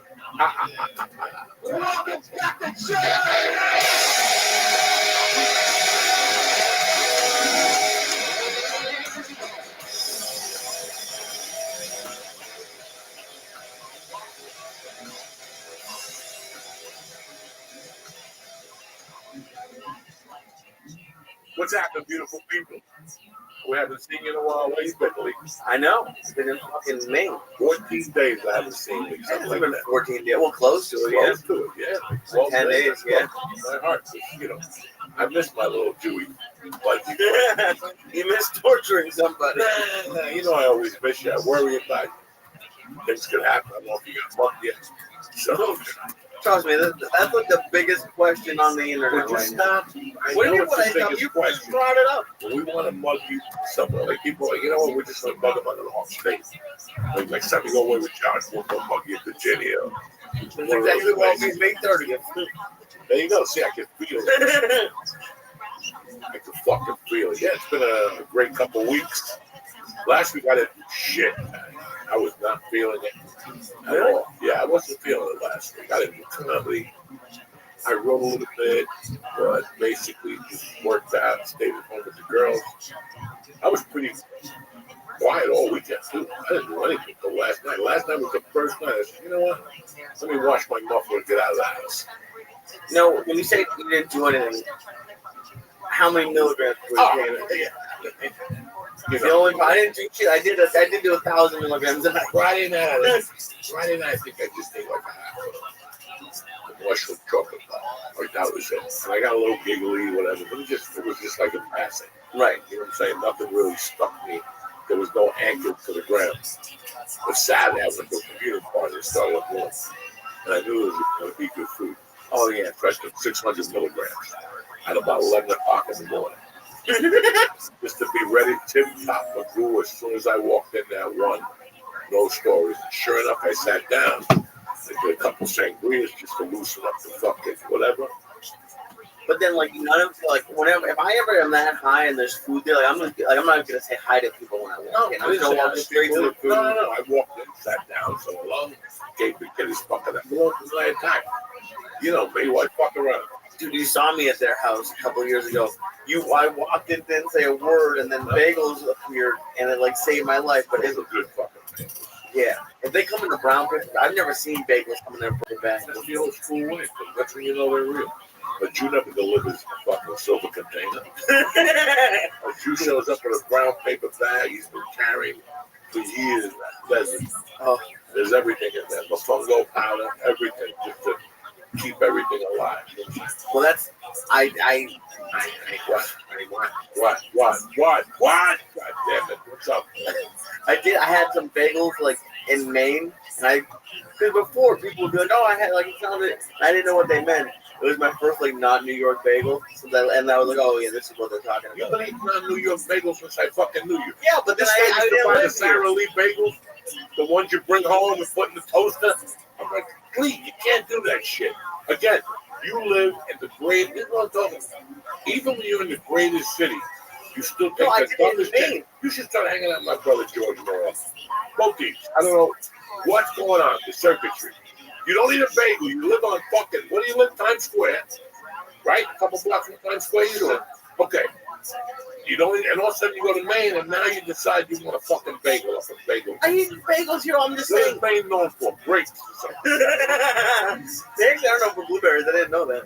Blueberries, yeah, I knew grapes, something like that. You know, so what makes you want to eat those things? They brought it to the office. Well, then just because they brought it. If I brought a piece of shit in a fucking hot dog, do you eat it? No. You're Jewish. You wanted to save the $10. So you hop it in on the food they brought in. I gotta be honest, not even the money they. You don't even eat breakfast. You're fucking. Unless it's free in there. Oh, okay. Unless it's free in there. Dude, that was nice bagels. You're a New Yorker. Maintain it. You're a fucking Marine. Maintain it. No more Puffy bagels. No more Sara Lee bagels. None of that shit. You're in New York. You're a Jew. Act like it. So what should I like? Pick it up and throw it away? When you see, don't even pick it up. Just go. I gotta go get a bagel. I go. Why? This bagel's no. This is Mushad. This is dog shit. This is dog shit. I'm on the East Coast. I don't deserve to do this to myself anymore. I did it for fucking 23 years in California. I'm not doing this. Right. I'm not doing this. And you walk out and slam the door like a fucking like police. And make sure you put your scarf on it. That's when they know you fucking mean business. I should start wearing a scarf. Why don't I wear a scarf? Listen, I don't know. You wear a scarf on stand. You put it I went to this fucking thing. I was stoned and I lost it. It was a perfume. I got some good weed. 36%. What the fuck is going on? It's good? Oh my God, it fucked me up. And I went in there with the edibles. First, I started off slow. Tomatoes off the mozzarella. Because I love the tomatoes. So I just ate the tomatoes. I wanted to start off slow. The basic natural good just too many one I don't know what's going on with you. It's a clam this big. He uses a technique called microwave. Yeah, you want to hide the clam. Yeah, no. Hide the clam in what? In breadcrumbs. That's like eating a 400-pound chicken. You gotta find the clip. You gotta find it. You know, nobody wants to do that. Nobody wants to play find the clip. You know, it's the same fucking thing, right? Nobody wants to do that shit. Okay, it's tough enough to find the juice straight when it's in there. It gets cupped in between a little fat leg over here. And you gotta pour it out with a fucking scissor. I don't like that. None of the chicken girls I had ever worked on. Very, very, you gotta wait. Listen, the song is it's a size small. Yeah. Listening calls the fate of the accident right after Just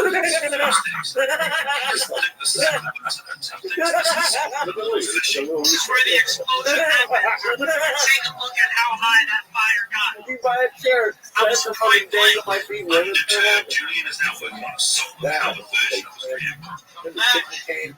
Just like I never left. He's hoping that this thing's going to change the game. Plastic waste can just be placed into one of these machines. Now comes use of fuel. Plastic waste will actually become valuable because plastic is mainly out of these petroleum products in the first place. With over 3.4 billion plastic items discarded daily, Julian's invention could be a game changer in our fight against pollution. His vision. Oh, it was a banquet hall. I thought it was a house. I don't know. Not our landfills. In Julian's own words, he states, I'm not just building machines, I'm building a future where waste becomes big. First, like, it was a different thing. You're like, oh shit, there's no grease. I must have ate a whole fucking bag there. Like, every table had a bag of them. Kept going over every table to steal one big one. It was white ones. By my area, there was a circle of white powder. It was like 1987 in my fucking area. There was white powder everywhere on my sweats, my fucking shirt, jeans. I ate a whole bag of those fucking things. Delicious. But then what else I ate? I told you I could sit behind you on that. Yeah. I'm going to see these Krispy Kremes all the time. It's not at McDonald's. They're glazed Krispy Kreme. No, tell you what, not bad. I don't even know if I get the rest of the girl when we drove up to the steak rib. Were they hot? Or did they warm them up? They went there in a little thing. I mean, listen, not bad. Well, of course, it's a Krispy Kreme. It's always going to be good. But they only got 3 brands. They got the white one, the clear, the chocolate, the sprinkle, and maybe something else. Yeah, but it's McDonald's. Like, that's how you know they want us dead. If they had Krispy Kreme at McDonald's when I was going to McDonald's 4 or 5 times a week, I would be dead right now. Listen, they should just put a casket outside.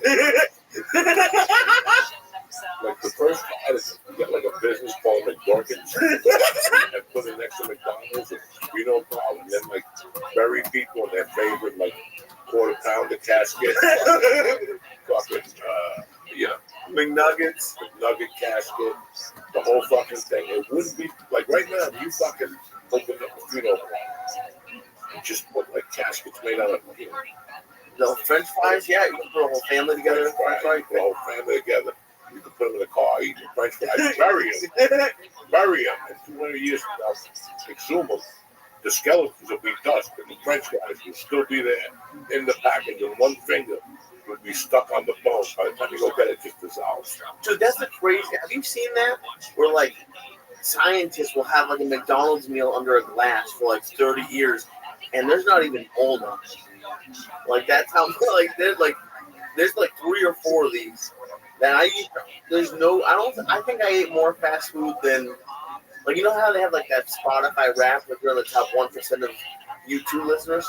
I think I was probably, for a while, in the top 1% of, I would eat fast food every day when I was 2 years old. I love fast food, and it's disgusting. And I still like it. I heard somebody saying that Wendy's is just... Oh, they ruined it. It was the best. It was Wendy's was number one when I was growing up, and the cups were yellow, and they had a. It was small. They were talking about this in all you barbers.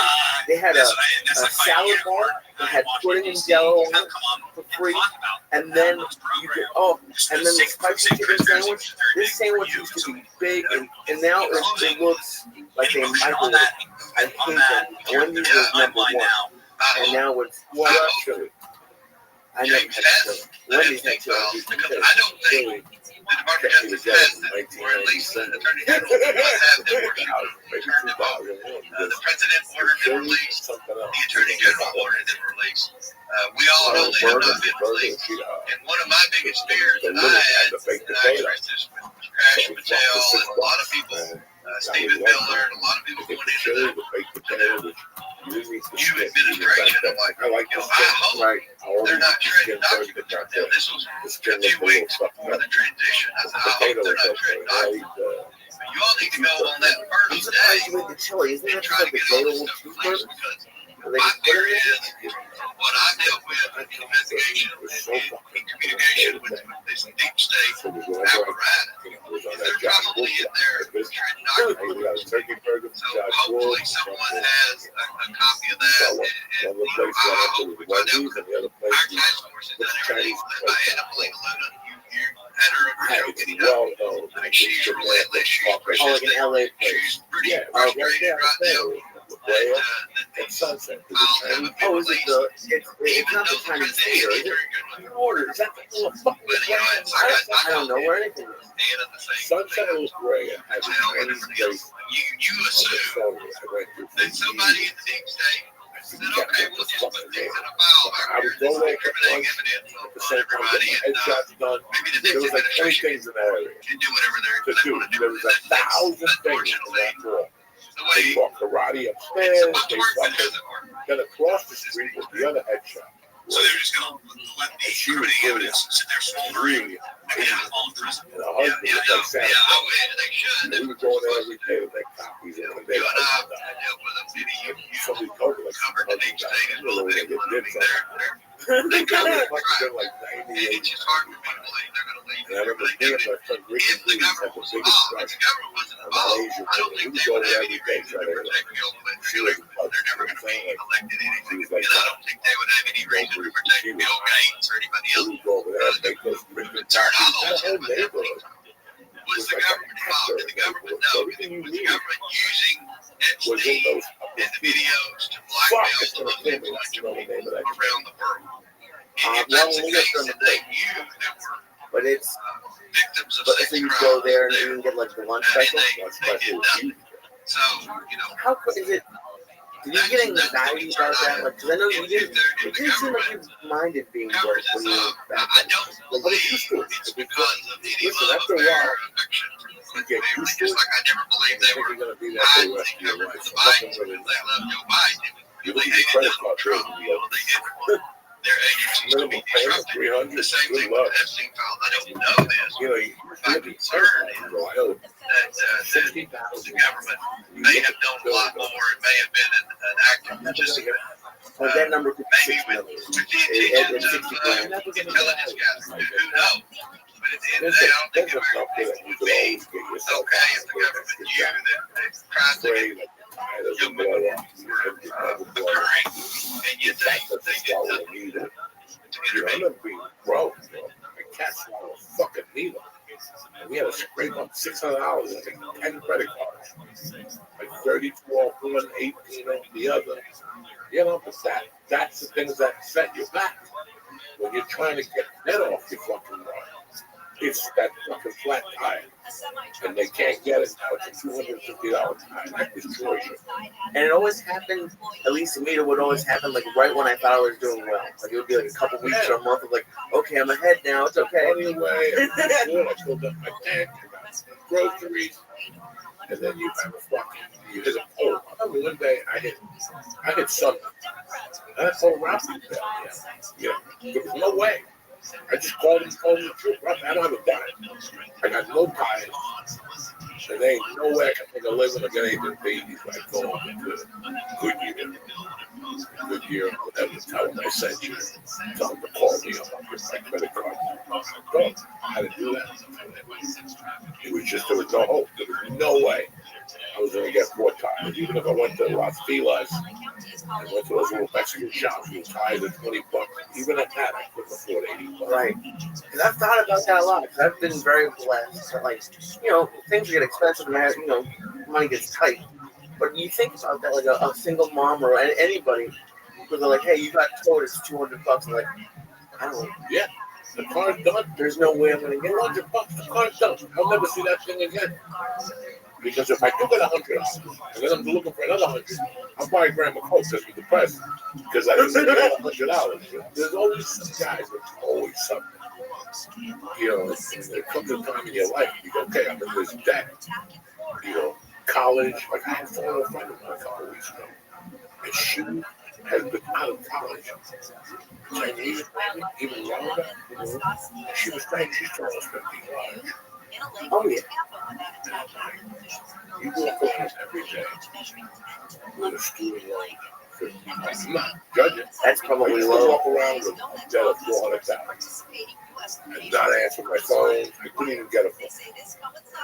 It took me 12 years to get credit. So it started with Sprint. That's why I'm very loyal to Sprint. Because Sprint signed me for $200 a month. My package was $189. So every time I went over, they'd shut my fucking phone off and I had to run down and pay $2 for 25 cents. You know, but Sprint built me back up. Right.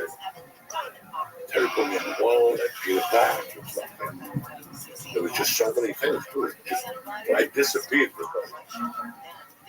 Those cards started collapsing in '92. I disappeared. I was like, I'm getting a pager. If these credit card people get a number of Shit, man, I'm hired. They're fucking the because they would call me anyway. I go to the back with me. The phone will ring. You Joey? Yeah. Somebody wants to talk to you. Hey, it's Visa. Tom from Visa. Where you been? You were supposed to send that check last week. We never got it. Listen, your card's gonna get cut down this Friday. You gotta get a minimum payment in real quick to keep it, you know. And you're like, minimum payment? It's Friday. I gotta make rent. Yeah. Your minimum payment is going to a fucking landlord. And they're like, they don't work with you at all, really. I've noticed. No, who's gonna work with you? You're a bum. You didn't pay the light bill. No, but even if you do pay, like, you didn't pay the water bill, you're a bum. You didn't pay it for 6 months, and then you did this. You're a bum in their eyes. Right. I sold cars, so I remember the credit reports, how the banks would give the credit reports, and how every time, you know, there's so many things to affect your credit rating to make it stronger, and there's a lot of things you can do that works against it. Well, that's what I'm talking about. Like, let's say you're on the other side. Let's say you start doing one. You can start making payments, and you get busy, you're working, and you're late by 2 days. And like, sorry, we're gonna dig your credit report. Sorry, late charge. Listen, if you've been working, every once in a while, but some of them are assholes. So, I know. It's like, all right, people tell you not to file for bankruptcy. But if you call those consolidation places, that fucking works. Oh, really? Yeah, because they cut a deal, they get it piped up. So, listen, in my situation, when you look at a bankruptcy, if you're dead for 7 fucking years, that's a long time to be dead for. That's dead. That's dead. I was dead for like 13 years. And was it hard for you to like get? I mean, you weren't even. I had a credit card that was $250. Okay. That was 82%. If I put a sandwich on at the airport, it was just to travel. My wife got me a $250 card just to travel, but it was 30%. So if I got a cheeseburger, it was $42. And that shit was ticking. That's another company would call me and go, hey, you're at $298. I'm gonna make a payment right now. We're gonna shut down the car. You know, it was fucking brutal. You know, and then I had that. The pager doesn't fucking get you anything. And then I don't even. A friend of ours opened up a Sprint store, Hollywood on Sunset, right by the comic store where we did the podcast at. Yeah. Right there. There used to be a Sprint store there. Okay. He told me, just come in, I'll get you a 200. Come in. I fucking did it. Then that blows up a little bit. And, guys, I just, to this day, I'm still leery of credit cards. They're very scary. I'm leery of credit cards. I'm happy they're right here. I'm happy that when you go to, you got the money in the bank.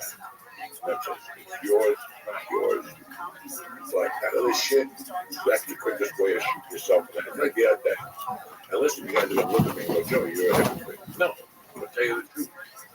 The other day, I'm watching this fucking sporting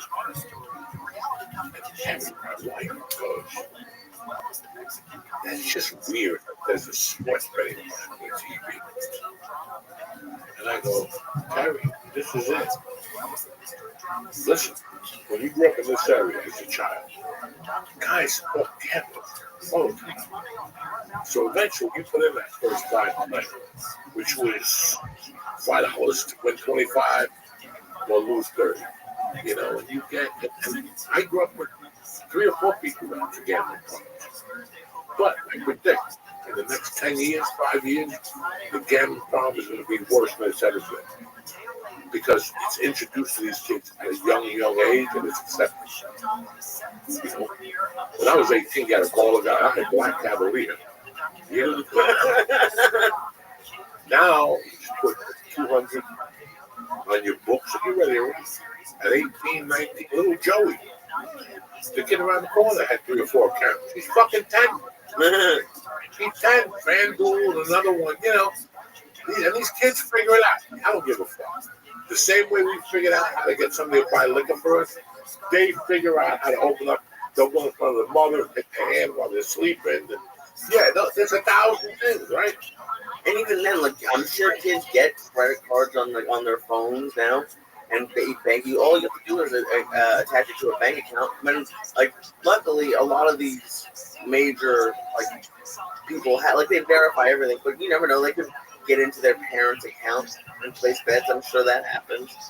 It's the whole even just everything the phone brings to kids is great. Everything in your world is on your phone. Somebody steals your phone, they're crappy, you're done. You're done because they've allowed that. They've allowed it. You put Apple Pay, this Pay, Google Pay. I don't pay nothing on my fucking phone. I got an ATM card, I got a pocket, and that's where I pay. I don't need to. Game like a fucking idiot to be cool in front of your friend. I don't need that. I don't need to order ahead. You don't order ahead? No, I don't want them to know I'm coming. Why are you going to talk to me and let them know I'm coming? You're going to shoot me. I'm coming right into your hand. You want to poison me with that coffee or whatever? Nobody knows. I don't do none of that. I show up and you put the order in and you watch them. You look in their eyes, you blackball, because they don't know. Who's the order for? A league, okay? I don't know. I like to go in there every day. You start a relationship with them, but today, nobody talks. They go to a counter, right? There's a food, they put a bag on the thing, right? You walk in, you look at it, thank you, and you walk out. You don't know, they don't know you from Adam. No, people steal that stuff all the time. Yeah, I wouldn't go. Can you imagine in my day? Shit, I'd be eating for free like a motherfucker right now. Like the Starbucks bucket lifted. I see it all the time. And people they leave it there. They wait for the Uber. How many times have I been at Starbucks with my daughter? And there's a couple of those drinks and fucking cherry drinks. And all of a sudden some fucking dude walks in like he just ran out of the track. He just getting chased out of the racetrack in Freehold, which is closed. But he comes out and he's like, the Uber.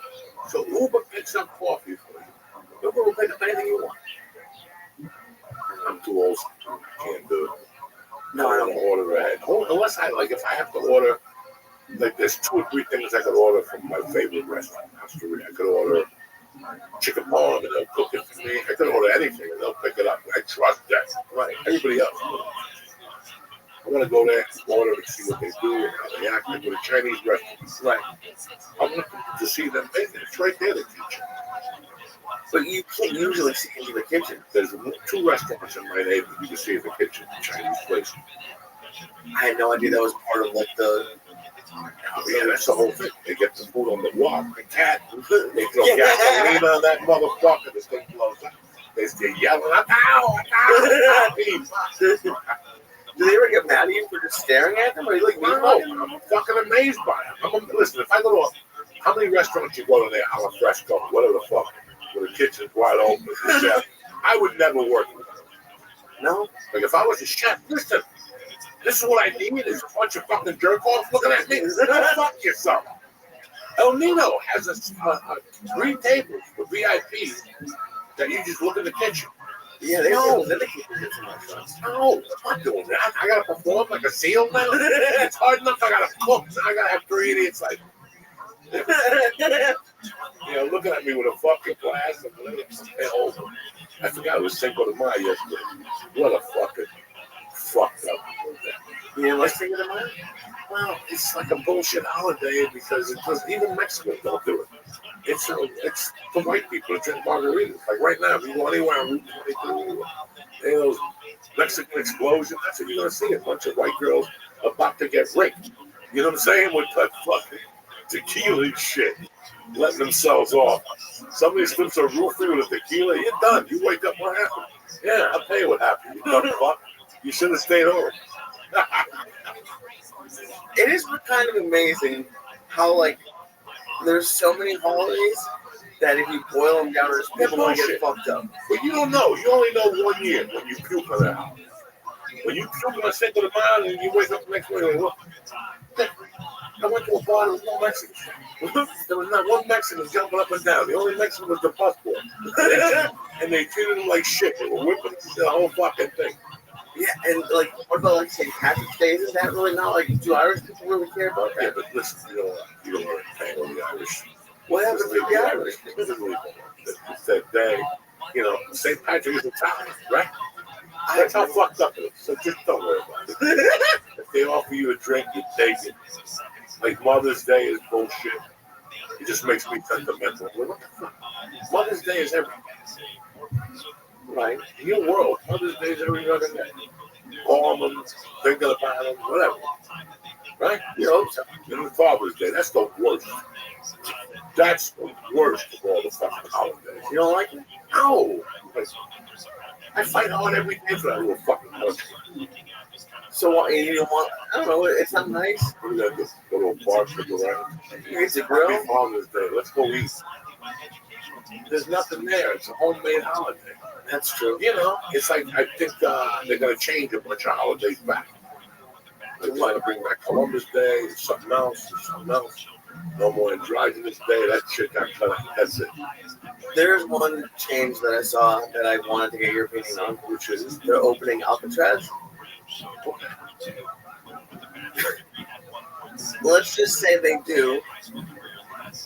Could you imagine being sent there? It's fucked up. After the guy mugs you, they'll send him there. That's what, yeah. Okay. Have you been to Alcatraz? Yeah. Me too. I've been like 2 times. Tremendous. You take the fucking boat out there. I don't think people would survive out there now. Yeah, I think it's been a big difference in weather, climate. That's a cold motherfucker out there. Probably. I'm going to repeat it. That's a cold motherfucker out there. I'm going to repeat it. That's a cold motherfucker. September, you go to those stadiums and you freeze. I can't even think about October when Barry Bonds was in the ocean, whatever the fuck, right? Those games were fucking, you freeze to death. You would see those people out there, like freezing. I mean, in California, I knew it was a little colder. I didn't know it was that cold. I mean, it's dog. I remember I went up there with Felicia. I left Burbank Airport. It was 100 degrees. I had a white t-shirt on. And I landed in San Francisco. And I had to stop at Fisherman's Wharf and get one of those Welcome to San Francisco sweats. In July, it was fucking 60 and freezing because that wind comes off that ocean, blazing. Yeah. Remember, what's the famous writer? The coldest winter I ever spent was the summer in San Francisco. Oh shit, I don't know. Yeah, the coldest winter I ever spent was the summer in San Francisco. Mark Twain, there you go. So Alcatraz is a prison, unless they reheat it. It's so outfunctioned now. Yeah, no, they couldn't put people there now. It doesn't listen. Here's what the purpose of the prison is punishment. Right? It's not for you to go on vacation or anything like that. That's the real purpose of the fucking prison. And to try to get rehabilitated, they don't give a fuck about it. They can put you in a hole with no windows. Is going to rehabilitate you, right? You know what I'm saying? But, like, what's that Colorado Supermax? You don't even see sunlight there. Really? That's under the fucking ground. They built it in. Oh, shit. It's like 2 or 3 floors in. Oh, no, I didn't know that. Yeah. I wish we had all this shit here so we could show people. But all that shit was a prison that was built down. So it's like either 2 or 3 floors. That's where America's working at. All the terrorists, all the people, that's where they put them. You're not ever going to see fucking daylight again. They might like Alcatraz then. It's kind of pretty. Yeah. But you go from in the ground? I didn't know it was in the ground. I'm not even trying to be funny. No. I'm not talking about Alcatraz. I'm talking about the one in Colorado. Right. Supermax, whatever the fuck. And then you're going to open up Alcatraz, which again, it doesn't pertain to me because I'm not planning on doing any crimes. No, of course not. There's 2 or 3 I'd like to do. I'd like to do it. That's all. I don't want to be way more. That's it. So if they open it, listen, prison in this country is a business. There's no end to topic to it. There's maybe 3 people who will tell you that, yeah, we could do it. People can get better. No, it's not. It's just a business. They open up halfway houses, prisons. You know, it's a business. So, yeah, we got more criminals, so you might as well open up more prisons. I can't imagine. I mean, just to be in Alcatraz just be extra scary. I didn't. It's 24 hours. It's like no one's ever escaped. Well, they did. Police could escape. I apologize. Nobody caught that dude. Nobody found the body. They just found the shackles years later. Okay. The sharks could have fucking ate him, but that dude was never found. So let's just say he didn't really escape. He tried. There was a bunch of people. I think it was like 12 or 14, I think I read today. And nobody. No, only that one guy who, like, they didn't find him. But it's, I don't know, but, like, the amount of money it would cost to rebuild it, like you said, prison is a business. I think we should be spending, like, our money on, like, really, I don't know, that's fucked up. I mean, who's going to cover it? All these people? I guess. You're on their own island? Homeless island up there. Send the migrant out there with them. Oh, you see, today they didn't have the sweatshirt. They had the camouflage hat. I smell like dreams. The camouflage hat, my favorite migrants. But no, all jokes aside, listen. It's like anything else. If you build it, they'll come right here. You build Alcatraz, rebuild it. I don't know what it's going to cost. I'm not construction. This is the first I heard of it. Oh, okay. So, yeah. Listen, keep opening them up. There's a bunch of other prisons that are fucking shut down, maybe. Ratty. Listen, it's a prison. It's not supposed to be the Four Seasons. It's fucking prison. Yeah, you got your little wild time for the Italians up there. Northern California, go up there and learn how to play tennis and ride horses. You got the one on the East Coast, I forget what it is. You got prison camps for the fucking pretty nice. You paid for the attorney. Welcome. You know what I'm saying? You made. How are you, Maria? Now it's time to celebrate. Hello. But not everybody's going to get 12. Right. So, you know me, though. I ain't planning on going back to jail. But I don't think and then you have the one in Cuba they use. Oh, Guantanamo. Or they use it Guantanamo, too. What's that? Oh, it's just the migrants? I didn't know that. Yeah. But why are we building? See again, I don't want to get to politics, but why are we building a jail for migrants? Send them back. Oh yeah. That makes sense. Okay. That makes sense. See, when you're like let's say I did have paper and I came from Cuba 14 months ago. I do something wrong. Anything. I throw a wrapper on the floor. The cop pulls me over, takes me down. It's whatever violation. They can take you back to Cuba. Damn. If you get in trouble, you're not throwing a piece of wrapper. You know what I'm saying? Like if I commit a heavy-duty crime and they take me down to immigration, they can pull me out of here. And then for those people can just shoot. That's all they do. They just shoot you. You were traded for the country. You came here. You left on a raft. Oh, they send you back to Cuba? Yeah, they send you back to Cuba. They just shoot you. And everybody knows that. That's why they have all these fucking people trying to get the human rights violations down there. There's tons of them. They don't give a fuck. They're a communist country. You think they're fucking, their prisons have TVs and remote controls, and they give you 3 eggs for breakfast, and it's club fed. You think that's what they got down there? No, they're brutal. There's no air conditioning. It gets hot. Power goes out. They was in jail if they would just make them walk around naked. Can you imagine being in a prison with men naked? And there's a hole in the floor and actually was shit in the face. Good luck getting to that fucking hole. Especially like where I am now. Like, I can't. If you grew up there, like I don't know. If you grew up there, is it less crazy, or is it just as crazy? If you grew up in Cuba, yeah. Well, half the people in Cuban prison weren't there because they're real criminals, just because they broke a political policy. Oh, there's people like that in that kind of prison?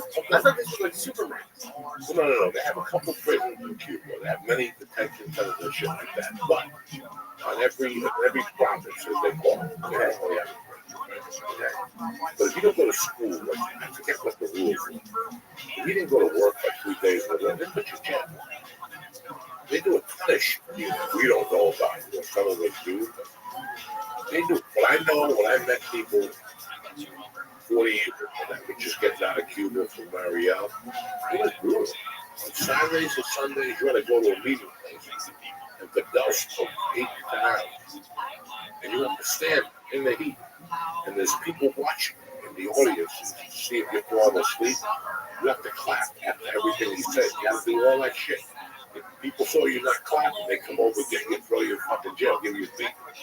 It's fucking brutal. I would think that we're 90 miles from that. And it's been close to 60 years, 70 years, 60 years that nobody has done shit. Right? I mean, and that's like, it's a hard question. You know, I don't want to get too much into it. But like, there has to be some fine line. Like, you are an immigrant. Like, so you understand where these people are coming from. Like, a lot of people are in different situations. And like, that's kind of what America was built on. But it obviously went like a little bit, a lot too far. It's really weird how I feel about all that stuff. When I first moved to Jersey, a couple miles away is a Club 35. 35 Triple I. It's a club that my friends own. It's just a strip club that's Buckle. But the first time I went in there to see him, he said to me, all those girls over there are cute. So after a couple minutes, one of them always come up here and talk to me, and I started talking to one that was young and nice. She was about 25. I'm looking at this girl, and she's beautiful. She's beautiful on these streets. Dressed her up, shaved her eyebrows, and got her tightened up. She's a fucking nut. She's blonde, she's funny. And I would give her like $30 just sit here. I would ask creepy questions. And she would wait for me sometimes. She goes, one thing, the whole thing, I liked it. I don't know. Ever since the club closed down, I don't know what those fucking people doing that. But I would talk to her about it, and it would make me really fucking sad. Why? That place is still doing that. Like, these people get on. Like, yeah, now you can leave. Now if you do the paperwork, you can leave. You gotta leave somebody down there. Like, this girl has her mother down there. Her father lived in Miami, but her mother was down there. And she was taking trips once a month to go down there. That's why she's tripping. But they're hookers. They've been hookers. In Cuba. 14, 13 are out there for the tourists and all these fucking animals that go down and fuck 14-year-old hookers. I didn't know that. And these girls come up here and they're buck wild. Cuban chicks, they go off the rails, get buck wild. They'll say shit to you and you're like, oh my God. Like she was talking about sucking my ball, my asshole, sucking the true sperm out of it. And I'm like, why are you talking about this? Ain't gonna happen. They're on a different fucking level. Now we're talking about how long have you been doing this for? since I was 14. Sometimes I'd be sitting there watching the game and she'd come over like nothing and go, come on, we'll have a good time. We'll get your dick something. Get in one of these chicks or something. And it was fucking insane. I mean, that's the mentality. But I would ask them, like, different things, the food. And man, it's not good. It's not good. What happened? Just that I have no meat. Really? Yeah, you get like a laundry list every month of shit. 3 cans of ginger ale, 8 eggs. You got, you got 30 days. We eat 2 eggs a day, right? 30 days. That's 60 eggs. They get 8 eggs for a month. They can probably get like 2 cups of coffee for a month. You got to keep reusing the filter. Figure out they call it white coffee. That's what they call it, white coffee or some shit. They only have the coffee. The soil where all the fucking those great tobaccos are grown. That soil has been abused. There's no good soil left.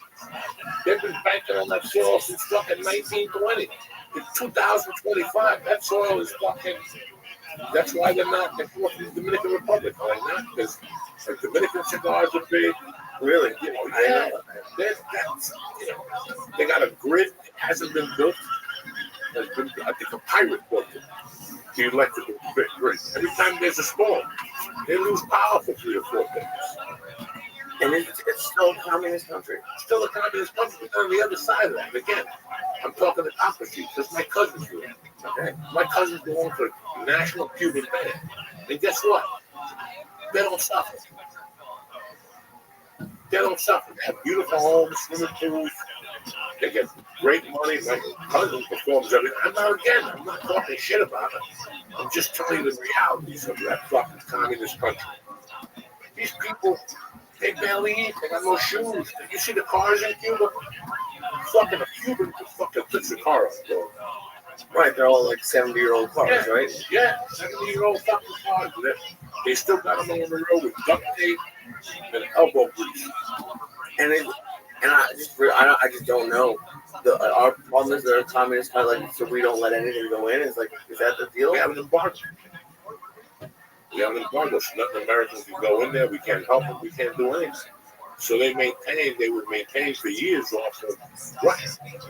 And then Russia gets broke, and then they cut them off. So I think the only thing Cuba has is sugar. Yeah. They trade, it's not sufficient. The government takes all the big packages. You know what I'm saying? They just give you little bugs. Oh, yeah. But then again, we're not, listen, we can sit here and talk about Cuba. There's places in Africa that are like that. I mean, listen, man, we do for all that. What's Palestine? Think about all these places now on Earth. Think about what our fucking freedoms are. We get up and look at our dog. We get up and fucking go smoke pot or something like that. There's these fucking people that. And then you have to think about how lucky was I that God let me be born in the United States. Oh, yeah. But did you ever think about, you could be born in Africa with flies on you? And people come up to you with a dish in their mouth trying to talk to you a bit. You're like, I don't know what to think. And I'm not saying that's bad. They might be looking at us. Yeah. Don't look at those billy goats in America with everything. But you ever think of that? That's when it really gets scary. But I wasn't born during fucking, in India during the fucking the cow scare of 1922 or whatever fucking, you guys don't, you know what I'm saying? Like, absolutely. You have to at times go, why was I so lucky that I was born in this country instead of Switzerland or fucking somewhere that's not kosher where you see people like, you ever see that late night commercial? Those people have the fucked up lips. You gotta send them money, because how lucky it was when you start thinking about that. You go, you know what? I gotta do something for fucking. Yeah, we're very lucky. It's pretty fucking interesting. Let's take a breather. We're talking about a couple things today. DraftKings, Nick, Blue Chew. You know how we do it. We'll be back. Hey, Uncle Joey here. Listen, I'm trying to class up my life, and that includes nicotine pouches. Nick is the best, so that's what Uncle Joey's going to use. I'll tell you something, these pouches are made with natural coconut fiber instead of wood pulp, and the flavors are amazing. Right now, I'm going to pop my favorite over here. This little raspberry lemonade is tremendous. My favorite. Listen, they got a bunch of flavors and nicotine strength to choose from. So the world is your oyster. They even have a 0 milligram option available this month, so you can dial in the perfect experience. Listen to me. It's time to upgrade your nicotine pouches with Nick, just like I did. Right now, today, my listeners, the church family, get 35% off when you order through my exclusive link at nykdpouches.com/church. CHURCH. You can use the code up to 3 times. 3 times. Don't wait. Get 35% off right now on nykdpouches.com/church. And check out the church bundle with my favorite flavors. That's nykdpouches.com/church. NYKD products are only for adults of legal age, you little young hooligans. And every order is age verified. Don't even try it. This product contains nicotine. And warning, it's an addictive chemical. But listen, get down with Nick, Jack. Yo, Uncle Joey's here, and UFC 315 is almost here. I almost made that a little rhyme. We got 2 big title fights with Muhammad versus Della Madelana and Valentin Shevchenko versus Marion Fiora. It's going to be a good time, so you better get those bets in with DraftKings Sportsbook and official sports betting partner of the UFC. If you're brand new to DraftKings, here's something big. New customers can bet $5 and get $200. Bang, bang, with those bonus bets. That's insane, but we got it going on over at DraftKings. Where else can you get $200 to bet out of nowhere? That's right. Do you want to sit on the sidelines, or you want to get it on the right there under the action? Hear the punches, the kicks. DraftKings got over. DraftKings got how they're going to win. TKO, decision, or a knockout or submission. It's tremendous. Download the DraftKings Sportsbook app right now. Pressing code Joey, Joey, to get it on the UFC 315 action. That's code Joey for new customers. New customers to score 200 bonus bets when you bet just $5. Only at DraftKings, where the crown is yours.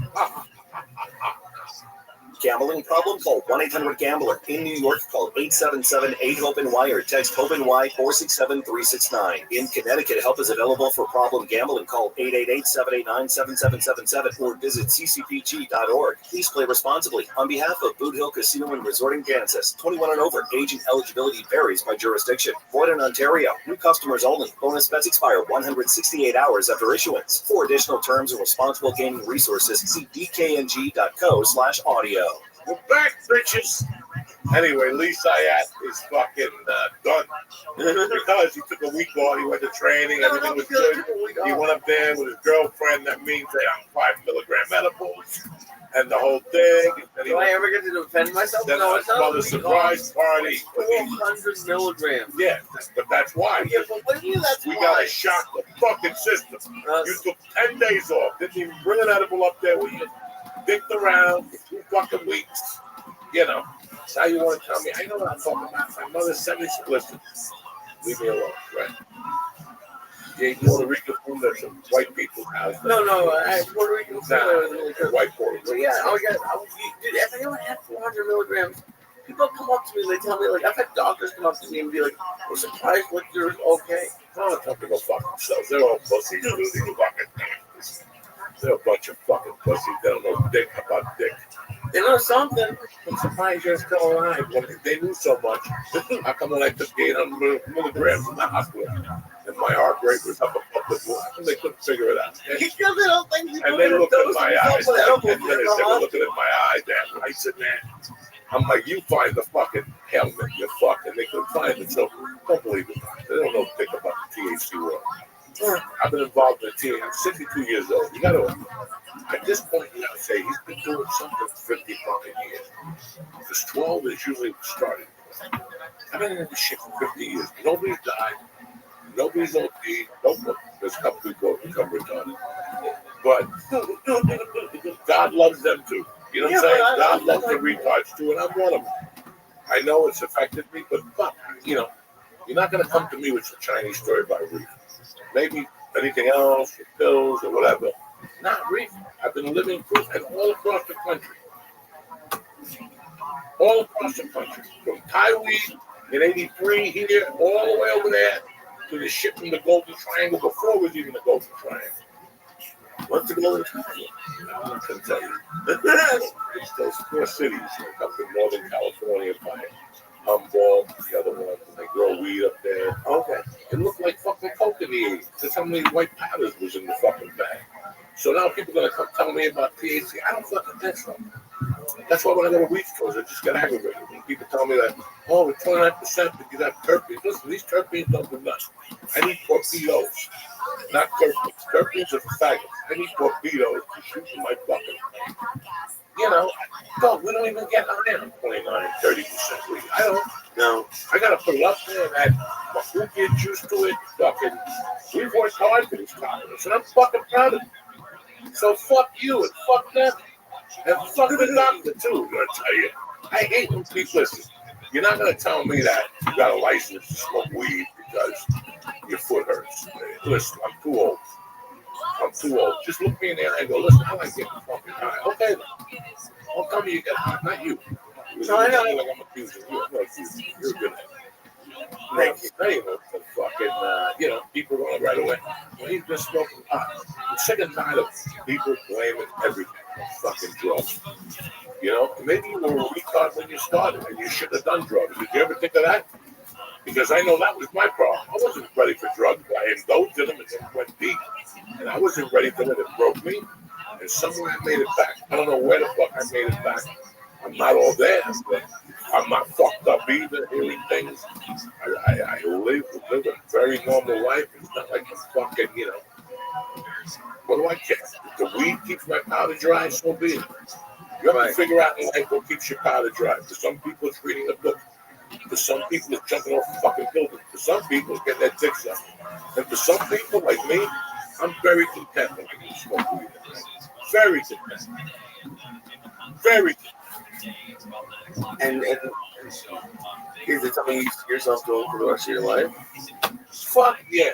I'm in that fucking recovery room with the ear cancer and the fucking, you can't smoke in here. The oxygen. Go fuck yourself. I'm blowing the whole place up.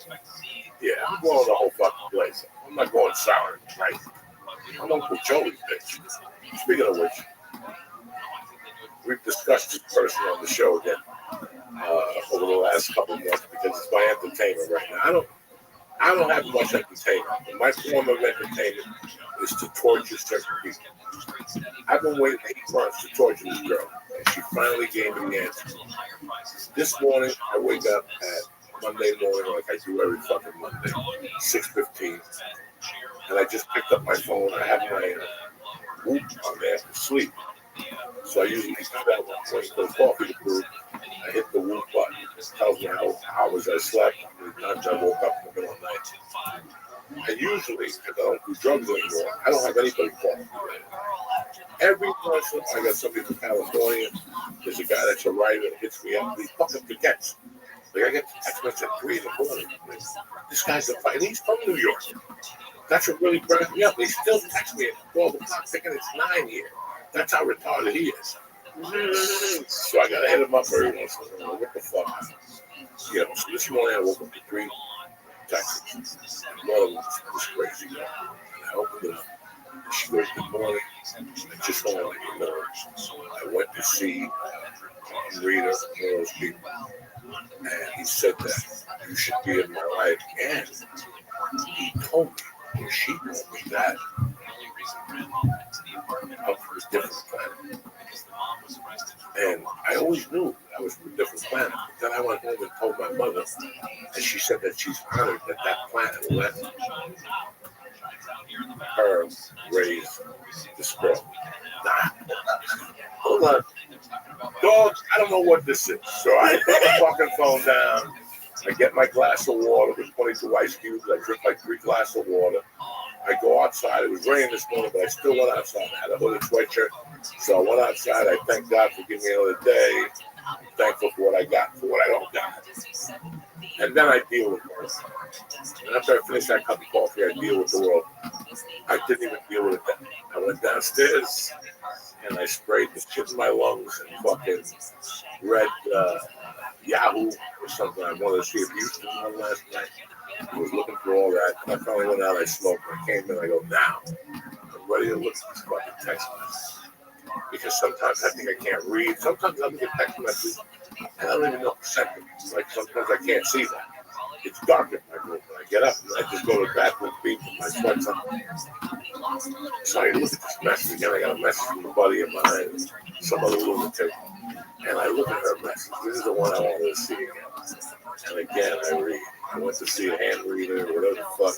And he says that we should stay friends. And fucking, I'm from another planet. I always knew I was from another planet. Something just crazy.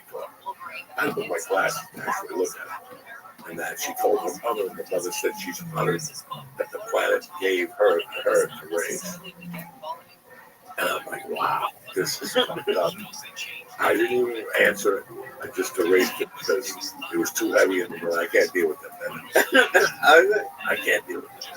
I got a 12-year-old. She's going to come down the stairs any minute with some fucking nonsense. And I sit there and take it. You know, I'm to that point where I just turn the chair around and sit there and watch her just spiel about something that I have no idea what she's talking about. Yeah, but then I thought about that. I go to the torture. They got like one of those lights that people put up in front of those clubs in front of New York. You know what I'm saying? When you pull up in your limo and the lights going around. Right. You put one of those things in front of a house, 50 yards, like a beam of light that just shines through the window and watching TV. And we'll set it up like that, little by little. We like Martian shit on the car or something. You're gonna have like a car. She's good enough. So who cares?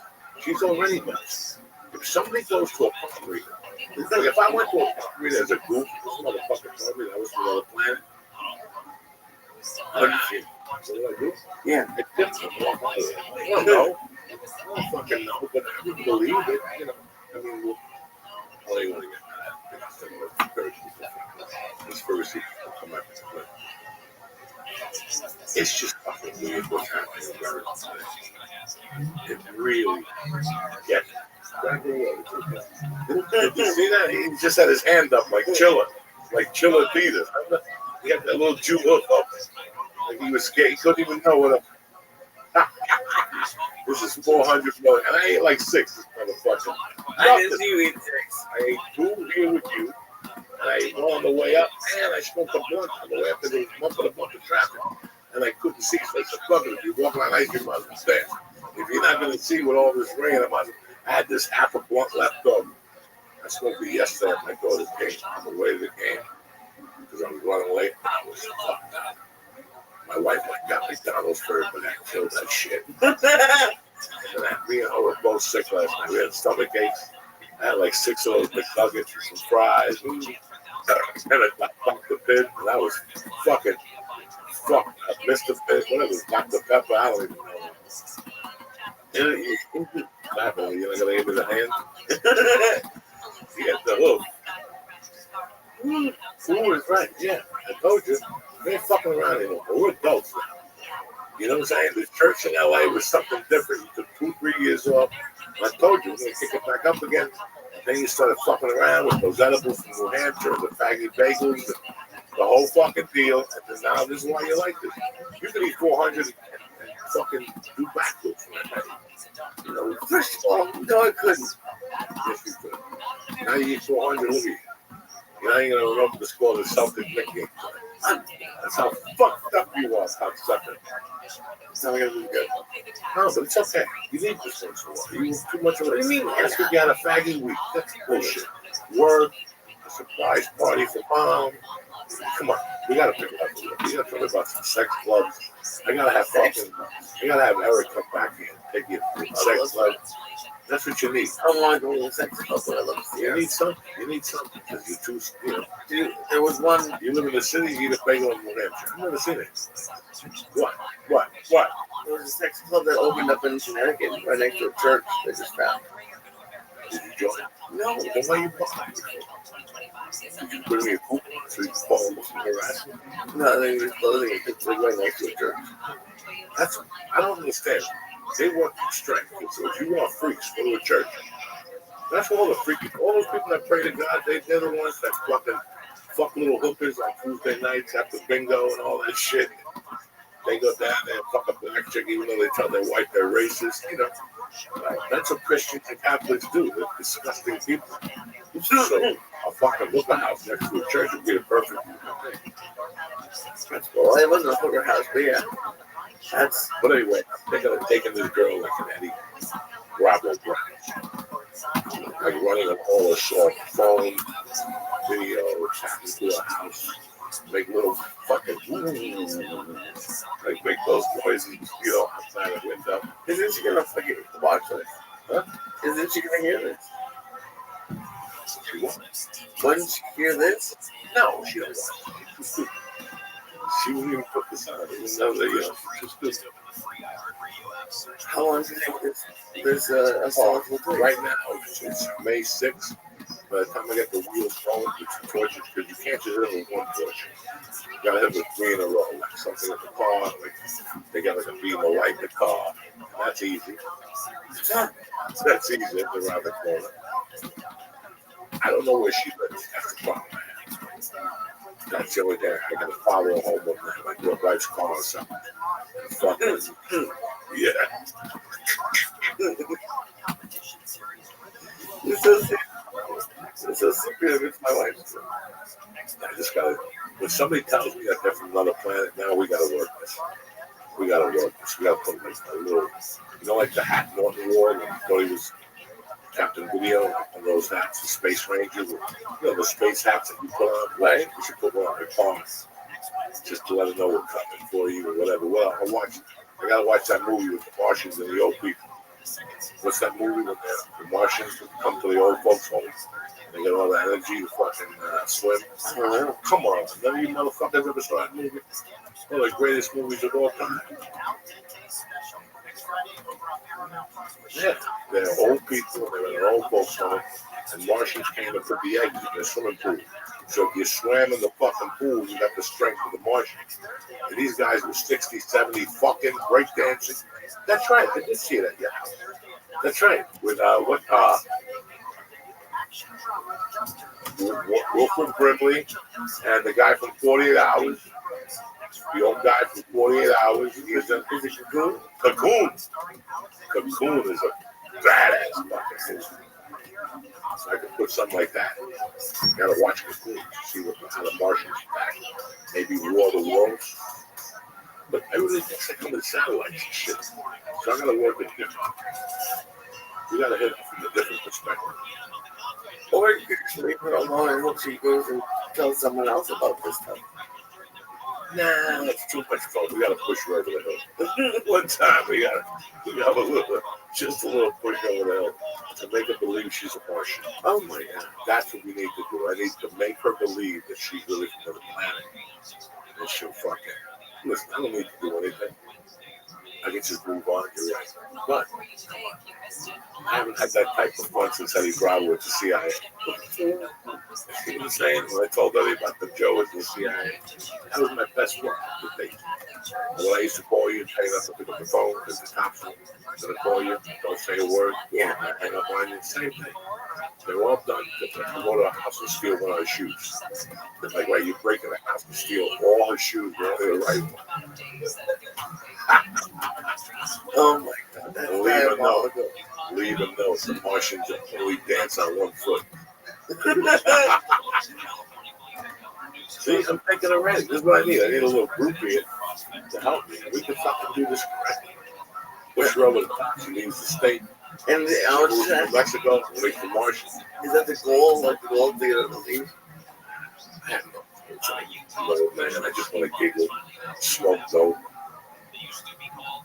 It's fucking insane how Friday night, I want to tell you guys, I was really upset. I told my wife she got on Friday night. I told her right to her face, I go, I did this, I did that.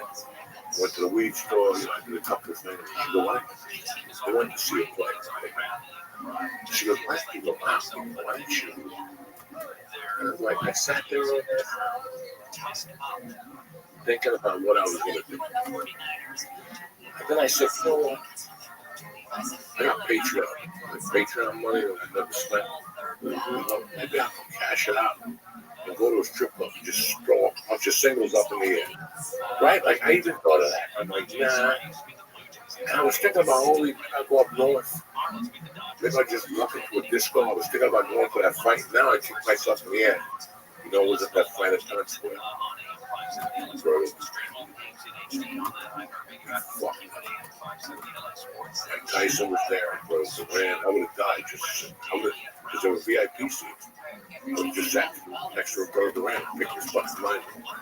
He loves talking Spanish, whatever he could remember. Yeah. Huh? Garcia lost. What do you think it's fucking? That was Monday, not Sunday. The other guy, even the Birds by now came over and told me, hey, Garcia lost. But, you know, I just felt bad. Like, I could see, like, weekends, I used to lose my mind. Like, when I robbed the lady downstairs, the lady upstairs, it was a Sunday. Because I get bored. Weekends, I don't listen. You know, weed on Wednesday, don't bother. I don't smoke pot on Wednesday, don't bother. But on Friday, Saturday, Sunday, you gotta be doing something. You gotta smoke some dope, some food, and that's when I would just rock. Like, by Friday, I did my worst crimes on Friday, Saturday, Sunday, because I just didn't even have the patience. Like, enough with this shit. I'm eating a steak, I'm getting Chinese, Szechuan beef, and all I wanted was Szechuan beef, pork fried rice, and egg rolls, and a $20 bag of reefer. I don't ask for much. I can see if I was saying, well, I want to go to Club Venetian and walking with a helicopter. No, I didn't want all that shit. I just wanted shredded beef, that Chinese restaurant in Fort Lee, pork fried rice, and egg rolls, a little wonton soup with some noodles, and I'd walk across the bridge. How's that, Dave? I'd walk across the bridge to stay on bus and burn the calories of eating that fucking Chinese food. Black and white, just, and this Friday, it hit me. My wife came home, it was this close to crying. And going, what type of man that's 60? And I told her, like, I'm going to fucking Bourbon Street and don't put singles up in the air. That money's not going anywhere, it's just single money. I could just throw it up in the air, like $1,800, and just go, whoa, make believe of a big show. Like, no. Why would I want to do that? I mean, nothing seems good. There's nothing like, what about? No trip you'd like to take? No what? Trip on a Friday night at 8 o'clock, at 7:30 at night. There's no fucking trip. I'm talking about immediate. What can I do to get my fucking whistle and to keep my powder dry on a Friday night? There was really nothing. I mean, I'm not going to one of those Jersey restaurants with the chubby chick with Coco around her, and she's doing some belly dance routine, and they got the John Wick music when they shot the Italian chick. Oh, in the back. I don't want to see that shit. Like, what's her name? Lori with the chick from North Bergen that goes out every week with the hairpiece. It's got the fucking hairpiece and the whole thing. And she goes to this conversation. Yeah, they go to some club in like Teaneck, and there's always that chubby Arab dancing. I don't want to see no chick dancing with her stomach out when I'm trying to eat fucking food. And they got that creepy John Wick music in the back. All these New Jersey people that are fucking basically white trash.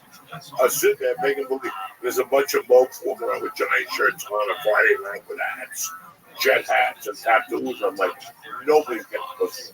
Like, look at the shape of that fucking place. Ain't nobody getting a fucking piece of dark. No. So I was like, hey, Perry, you didn't do that. I went out the line, I did this. You know, I just like, I couldn't get myself. There's some days, bro, I love to eat at a restaurant. You guys, I fucking love it. If I didn't have to eat it, I'd be the happiest man in the world. But every time we go to a restaurant, it's drunk. Except when we go to Hollywood restaurant. We even like something like chicken noodle soup. What am I, 80? 62. Fucking give me some love. But every time, like if you go to the restaurant, it's what water do you want? You want a cocktail? Just give me the fucking food. Yeah, I got a selfie. You know what, man? I'm just trying to fucking eat, you know? So I don't even go out. Friday nights is a shitty night to go out anyway, my name. All the restaurants are packed. There's a wait list for you. You want to go fight people. It's not even worth. Food comes late. They don't come at all. Yeah, look at my fucking steak. You wanted a steak? No. I'm sitting here because fucking, Moses is making a comeback. The fuck is wrong with people? And it would be better to do it on a sore night because I went when it was busy. It was really loud, so it was hard to hear people talk. Yeah, you went on Friday night. Yes, with 80 people in the room. You don't know you fucking. Anyway. We're saying it's hard to hear. So Sure, I can't hear anything as it is. Right? If you have a conversation with somebody I can't hear, I'm lost. So never mind music, John Wood music, whatever that shit they listen. I'm supposed to be impressed. Oh, I love this.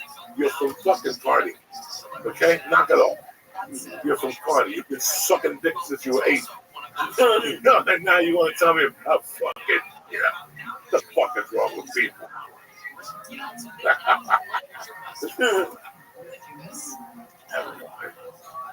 You don't need to have an idea, my brother. It's another week. What do you got this week? This week I have a couple of shows. I have a show actually. I had a temple on the Lower East Side on Thursday. Bomb alert. There's 3 cops out there. And then on the 9th, I'm going to be at Morristown at the Colonial Comedy Show. That's not the Doga? No, it's next to the Doga. Or it's near to the Doga. It's cool. I got it better by day. It's cool. I'm not. I'll give him a public Ali Akbar! Anyway. That's what you're going to hear outside your little Jew show Thursday night. Ali Akbar, the spitball. But, yeah. And then I will be with Josh Wolf in Virginia at the end of the month. That's the end of the month. Why are you confusing people? So you brought it up earlier. Huh? You brought it up earlier. No, May 17th is done. We got next Wednesday, Thursday, we're at the Dojo. We'll be on the show. This Thursday, I'm going to stop by Alpha Groveland on Thursday night. George will be done. We have to stretch my maybe Thursday night. See my brother Al. Wednesday, maybe the Dojo. I got to get my shit together. Slipping. Last week was just the stitches got loose. I started my court case last week on fucking Zoom. Listen, I don't know if you've been to court. When you go to court on Zoom, that's a complete different fucking sound. I don't know who I'm looking at, and the judge looked like me, but she was a woman, glasses on. And when she popped up on the screen, I'm looking at my wife going, these motherfuckers, that's a meme. That's a meme with me with glasses on. And the judge is like, hi, good afternoon. Thank God she didn't hear me. Thank God. What happened? Because I'm like, she didn't move. She came on the screen and was looking at me. That motherfucker played for me with glasses. She got a bunch of wrinkly face like mine. I'm like, what's going on with this fucking woman? What's going on? She goes, she wasn't really a judge. She was a mediator. So in LA, you have to have a mediation first. Go to mediation. Okay. And then it goes to trial June 30th. I started trial June 30th. Every day after 5 o'clock. It's 5 o'clock. It's 2 o'clock. So June 30th, 2 o'clock. And it's not criminal charges, but it's a civil suit. It's a weekend like 4 of them for using my likeness. This motherfucker went off. He went off. I don't know. I don't know what I can ask. So ask was a little. I don't know. God damn it! You have to like sit in and you're gonna watch a trial go on. It's not. I don't know if they're doing jury. It's just a judge, and now we gotta sell it. That's it. Cool. That's cool. Yeah. I'm not gonna get rich. It's not like I'm gonna see a millionaire, but at least I make this guy fucking pay. That was the most important thing. He gave me his word, the whole thing. Thank God I got an attorney, and he put it on contract. And then the guy tried to play a Louis LeBron, and my attorney was like, nope, not this time, motherfucker. It's heavy duty. He's got nowhere to go. Because if he doesn't pay it, they take his license. And even if he doesn't pay it, then they go into the weed store and they sell weed and make a profit. So we got our money. Then there's a taxes and attorney fees. Like I said, this is why when people say to me, do you want to get into a week? I tell everybody no. I tell everybody it's not, I don't have the time. If I had the time, and if I knew what I was doing, like I had a scientist next to me that was going to lead, we just combined forces, I would be interested. But I'm not. And people, first of all, I hate when people ask me to go into business with them and they show up to like 25%. Obviously, you got to listen. So, you failed. You failed already. Right. I've been around 12 years preaching the same shit, smoking the same amount of weed as anybody, except that idiot in Jersey City that gave us that fertilizer. 20 bags, 23%. You know, you didn't know. You didn't know, so I don't even want to do business with you. Because you didn't even take the time to study that my tolerance is going to change. And you're showing up with that bad breath weed, 23%. That don't do nothing to fucking nobody. I got to give it away. Right. And they're all so the same. All this stuff's going to kill you. Listen, this stuff ain't going to do a fucking thing for me. I'm up there. My tolerance is up there. You know, I was telling the chick at the weed store, when they gave me that RSO, first thing I put it on was the edibles that George gives me, the 2,500 milligram chocolate bar. They wanted me to put on a 5 milligram. I'm like, a 5 milligram doesn't even go in my mouth. Just out of principle. Because I failed myself. So I would break them, and each piece would be $12.50, and I put that thing on it, and I make the s'mores crunch. I put another piece on it, and I fucked another leg, and I ate it one afternoon. Oh my God. Was it a fucking mistake? It was a mistake and a half late. A big boy.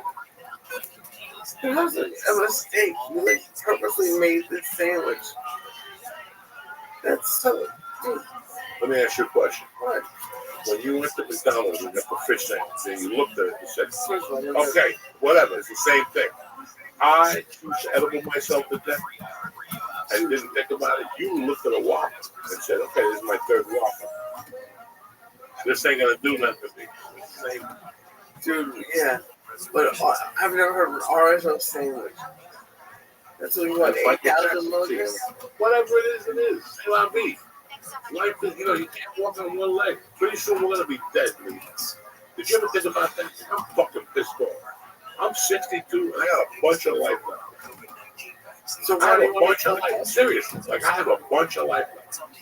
I feel like I'm at a party and finding like 10 hookers, stabbing 8 of them, and pulling their hairs and fucking and sucking, But I can't. I'm a fucking old man. I can't. I have a hard on for 8 minutes, and then it disappears for 2 hours. The chicks are sitting around fighting their nails on my fucking money. I got a lot of fucking things going on, and I feel good about it. I never thought that I would have to live like that. I'm lying to you, I have nothing. I have a podcast, I'm a show. But I have a lot of things going on, and I really like it.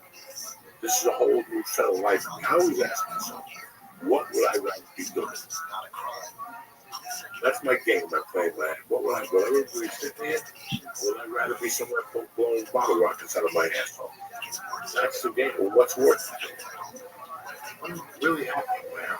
I can't believe I tell you this. I remember when I would have friends, I would ask them, why do you leave that? Well, good for it. You gotta have a in your house. You got a full day, TV, a VCR. This is back in like 2000, 90s. It used to drive me crazy when people went out. Now you always say, I can't wait to have a house. You'll never see my Cuban house. And that's exactly what's happening. Why would you want to leave your house?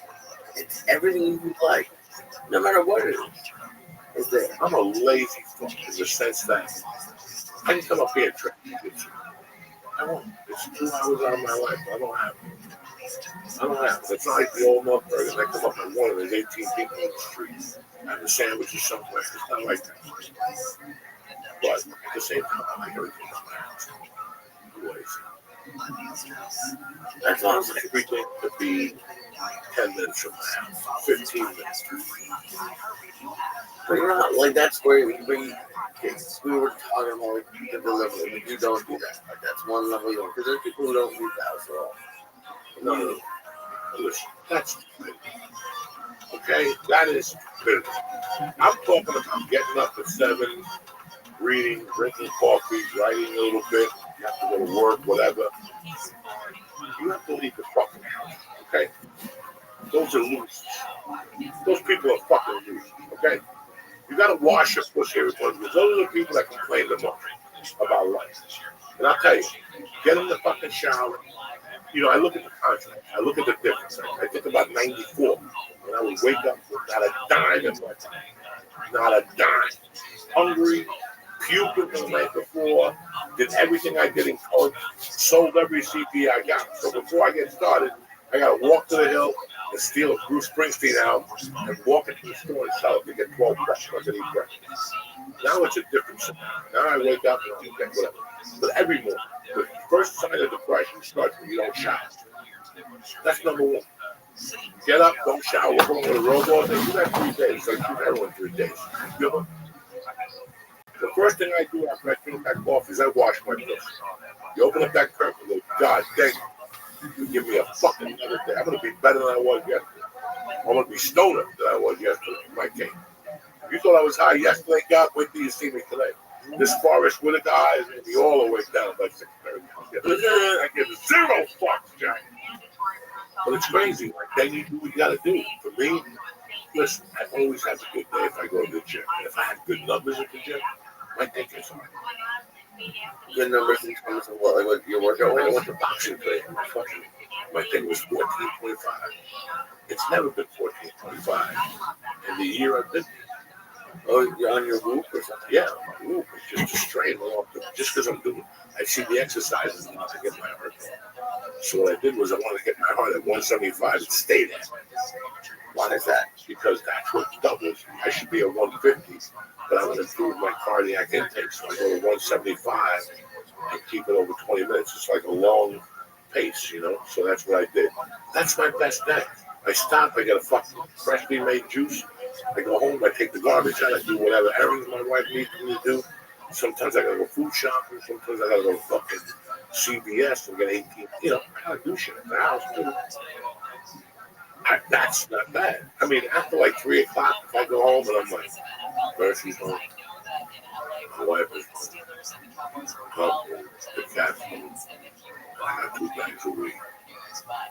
Where we go? Here's just chicken and biscuit upstairs. I got those cookies last night, old school chicken and biscuit. You put that cancer cheese on. I should be getting a lump on my neck any fucking day now. Tremendous. It was so fucking good, George. You know, and that's listen, you have a home, have a computer there, have 4 TVs. People watch TV anyway, you full TV. I got the TV I bought with Terry in 2001. In my bedroom. Yeah, so that's the first TV we bought together. The fuck? You don't throw that shit out. That's the first thing we ever bought together. Took a year. We got a new TV. $250. I went to one of those gigs up north. On the way back, I stopped at one of those out. The TV weighs 200 pounds. 8 people to carry this fucking thing. But dog, it still works. That motherfucker still works. And it still looks good. Yeah, you just can't get the other thing. Sound. No. They got the sound mobile. The other thing, you know. What? Yeah, I can't get that. What's it called? Roku. Oh, okay. I can't get Roku on it, but I have Netflix on it, and I got HBO. Yeah, Netflix is on the remote. So. When I find something, I got a bunch of mag in my garage. I got kettlebells. I got a fucking thing that connects music now. It's loud. Fuck. So I go in the garage and I hit the bag. Fucking Bob Lingus just sent me a great book about Rodney Dangerfield. I went to like the 2nd chapter. I went to talk to Martin Franklin. Getting back into reading. It's different. I don't want to be around a lot of people. You know, I still haven't been to New York because it's for 5 years. Why not? Just that thing going over the bridge just scared me. The tunnel, I don't know. Maybe someday I'll break the tunnel. We could probably make it over there. Do that shit. You're in no shape. No, I look at the shape of you guys. Like I said, I got nothing sweet.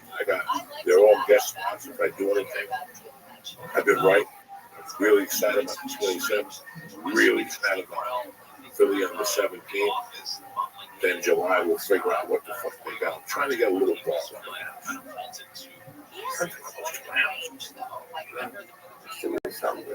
It has to be 20 minutes from my house. I can go there each week, bring the medium down, pay him, and do 30.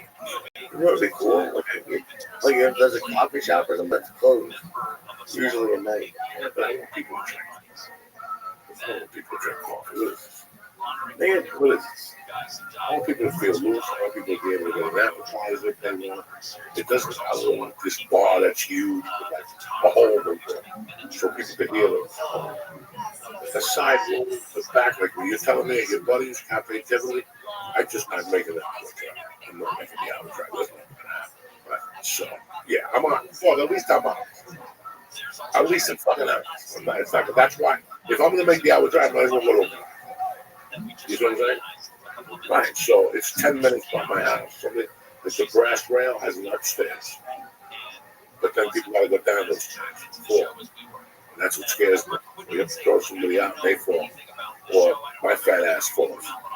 You know, so this is what I don't want. I want something that has a back room, 85 people. It's nice. Give me a waiter or a waitress. Give them a little appetizer. Let's do it right. Sound. And we can start building something little by little. But I don't want to do 800 students now. Just like Willie Barstow in Los Feliz, upstairs in a Mexican restaurant. And every Monday I had 20 people that would go off and eat, drink margaritas and tacos. We did it every Monday. 10 o'clock show. And that's what I'm looking for.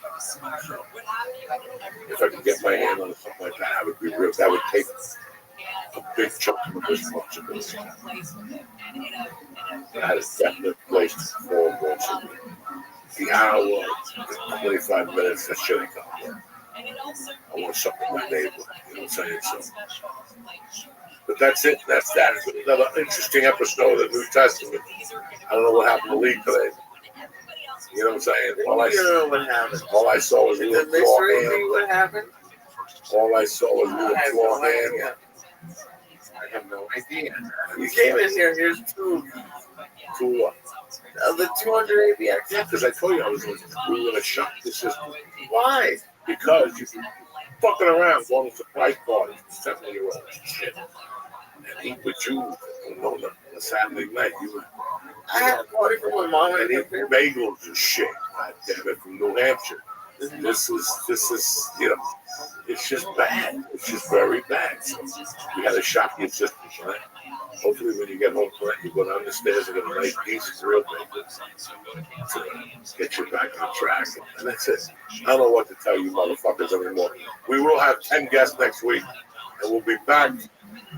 Julie gave you his gift. He looked like Netanyahu. He attacked yesterday. Yeah, Netanyahu's going off again. Oh, he is? Yeah, that's it. They did something yesterday. By the airport. You know, he's giving them the hoochies. The hoochies. Those motherfuckers. I think I bump into one of you hoochie motherfuckers, you know what I'm saying? Shooting down ships and shit. They're the same people that killed Tom Hanks in that movie, right? It's the what about the fucking, they stole the boat, the African with no Pete Henry. Who gives a fuck? The New Testament will be back next week. We love you. Stay black.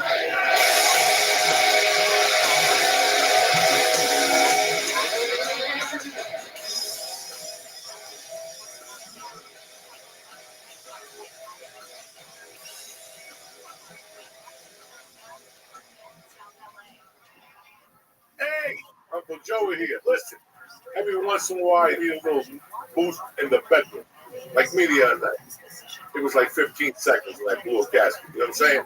Blue Chew is the OG brand offering chewable tablets for better sex, and it's now better than ever. Trust me when I'm telling you. Introducing Blue Chew Max, which combines the active ingredients of Viagra, Cialis into one powerful chewable. Bam! Listen, you take one of these things, you put in your wallet, you bump into a pigeon on the pond, and there you have it. You pop one of these pills, she asks you what it is, you tell her it's a Prevnar, and then you go fucking bananas. Grade 6 is just a few clicks away. Sign up on their website, answer a few questions. It's very easy, all right? And if you're approved, you'll get your prescription in just days. The mailman delivers, nobody knows nothing, not even your mother. Maybe you live with your grandmother in the basement because you're a mook who slings dick. You know what I'm saying? Make life easier by getting harder and discover your options at BlueChew.com. And we got a special deal for the church family on a Tuesday morning. You ready for this? Try your first month of Blue Chew for free when you press in promo code Joey. Joey, Joey. Ladies, if you're listening to this, go ahead. What are you going to tell them? Put 5 of those in your little purse. You go down the shore, you jump up and down with your men. They're a little lame. They're drinking cocktails. You blast them with some coffee, and you hit them with a Blue Chew. Forget about it. 12 minutes later, you're in the bedroom getting your head pulled. You follow me? Visit BlueChew.com for more details and important safety information. And I want to thank Blue Chew for sponsoring the show. And I want to thank you guys also. What's happening, beautiful people? It's Tuesday, the 29th of April. We're almost done with this month, baby.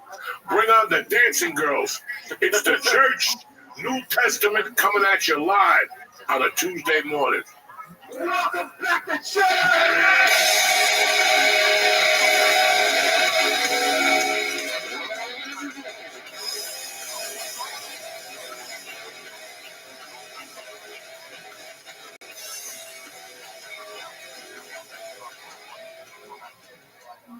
What's happening, beautiful people? Uncle Joey with his beautiful and Jewish co-host, Isayat. Shalom. Looking beautiful on a Tuesday morning. What's happening? I've been good. I've been missing the Netanyahu minute. You've slowed down a little bit on that. Listen, did someone get you? Information's coming in very cloudy. I don't want to say stuff, and then people say Joey's putting out misinformation. Could you imagine if you were like, what is that called? Where like you're a plant for Israel? You're an industry plant for Israel? Yeah, no, I'm not an industry plant for nobody. I'm just a fucking guy trying to get together. You know what I'm saying? I'm old. I'm just trying to do some stand-up. I don't know what the fuck is going on anymore. I was telling you on the way in, he had a situation last week with the fucking friend of mine. I'd like to say dear friend of mine, but I feel bad because she calls, and I can see that it was a setup to something, and then finally the clouds parted and showed me the true color of the sky. She's like, can you come over here for my birthday and buy dinner? Like, that was the last fucking thing.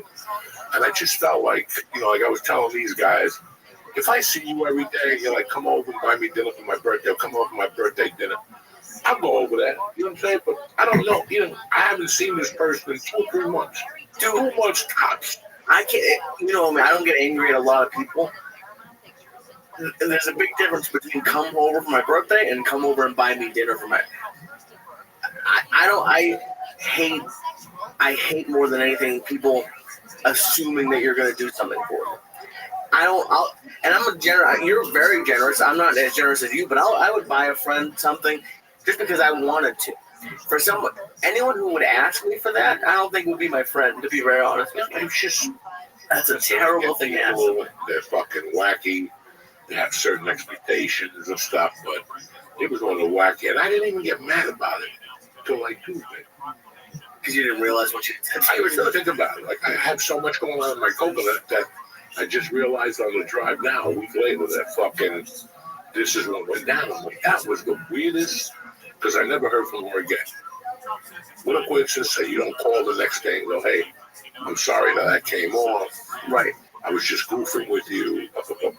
No, never again. That's why it proved to me that that's what they call for you to just to go buy a dinner and make believe you're their friend for life and those take people, pictures and balloons and shit. She didn't buy you dinner for your birthday. I didn't even see it for my birthday. Like, that's such a fucking bullshit thing to ask somebody. I didn't even hear from her on my birthday, I don't think. But I'm the type of guy I don't worry about that. Right, of course you don't. Listen, people have lives. How many times have you sat there and it's 11:30 at night and you're watching the news or you're about to watch, after the news, and that guy that always comes on, hi, it's Wednesday, April 5th. You're like, it's 30th. That's a familiar fucking date. And all of a sudden you're like, oh shit, that's my best friend's birthday. You've been so busy all day. Now what are you gonna do? Pick up the phone at 12:30 and call him? No, you gotta call him the next day and go, dog, how long have we been friends? You know, I'm sorry. And so if you don't think that happens in my world, it happened. When people call me a week later and go, dog, I didn't even realize it was your birthday. You think I sit there and hang up on them? No. Listen, life is so fast and quick. Life is fast and fucking quick, man. And after a certain age, you're like, I don't even worry about birthday. Bro, you got a kid. You know what I'm saying? But your friends, you just call them up and say happy birthday. You put it on the Facebook page, you know, right? Happy birthday with explosions or whatever the fuck they put on there, you know. Listen, that's my deed for the day. I go on Facebook in the morning, somebody's birthday or something, send them a happy birthday. That's more than anything. Going, what the fuck, this guy? How come he said, I grew up with you. You fed me once. Something happened that just propelled me to fucking happy birthday you. And that should be more than like, dude. I can't tell. I'm a weird person, I guess, but I'm busy. And for my birthday, what I love more than anything is to not have to do anything. Is to just stay home, get like something I want to eat, and not have to do shit like that. To have like a birthday month, and they have like 8 activities planned. Yeah, no, I'm not doing that shit. I have people who celebrate that birthday. It's, let's say their birthday's on Thursday, they start Wednesday night, then they go straight to Sunday's like the big day, and you're like, you're not gonna get me on that day. You got 1 day out of me. I'm not doing 4 days because it's your fucking goofy birthday. No, it's 1 fucking day. Unless you got a pound to blow. Then we go till we go. You know what I'm saying? Then we go till we go. But I'm not gonna sit there and listen, man, some people are really weird about their birthday. Right. Everybody loves having those birthday dinners. And the problem with those birthday dinners is that 10 to 12 people show up. And then it's a fucking challenge when the check comes. It's a challenge. The people who are like, well, I had 2 drinks at $12.95. Well, bitch, there's a thing called tax and tip. Okay, so $12.95, that's $26 right there. I expect to see a 40 out of you. Without even hesitation. You bring out the criminal. That's the thing that kills me. That's why I don't get involved in those. That's why when I go to those, I make sure I pick up the tab. Because I don't want to sit there when Jeopardy happens. And they pass it to each other. Yeah, well, and then they put the calculator. Listen, either take the card out or don't put the fucking calculator out. You're fucking embarrassing. Oh, it's the worst. Just put the fucking card out. So if you go to dinner with 12 people and 100 is shot, 3 of them got to be out these. Right? Oh, yeah. 4 of them out of 12 got to be, they're going to sneak in drinks, $16 martinis, trying to get one on you. Now you got, that's $1,200 plus, that's $1,600. Right. I can't cover it. I'll tell you, there's all the suck my dick. $1,500. No, fuck 600, 500. I'll cover on the American Express. Tell my wife a lie and fucking, But that shit of 12 people, I don't go to it. No. Once it's more than 4 people, I don't want to. Because once the check comes, everybody, I don't know what happened. They start talking about the past, the future. I gave you a gift last year. I gave you a pet elephant. Listen, that was last year, motherfucker. The tab just came. And right now, I saw you over there having a good time drinking zombos and fucking, eating everybody's food and shit. Now the check comes in. Those people who show up to your birthday thing and they're like, I'm not going to eat. I'm not going to eat. I'm not hungry. I've been on dieting lately. I've been fasting. Wait till that first fucking Chinese spare rib. I'll just have one. And they have one. Then they have a piece of egg roll. Then your fat sister can't finish the lo mein. Fat people always get lo mein. We really do. They love lo mein, fat people. The fucking bag of fucking spaghetti. And then, then the check comes and nobody knows nothing. Then she sits there. I just drank water. No, you didn't. No, you didn't. You ate half the fucking check here in cat morsels. And just come, you came. Draw at least $50. And it's always, have you ever had this where like they act like they're a big baller and then it comes time to tip? Like I was just out to dinner with somebody and it was like a $200 tab and he was like, he wanted to like $20 for the tip, and it took me a minute and I was like, hold on. He's like, that's enough. And he's like, it's in cash. They're gonna love it. And I was like, wait a second, that's like 10 per.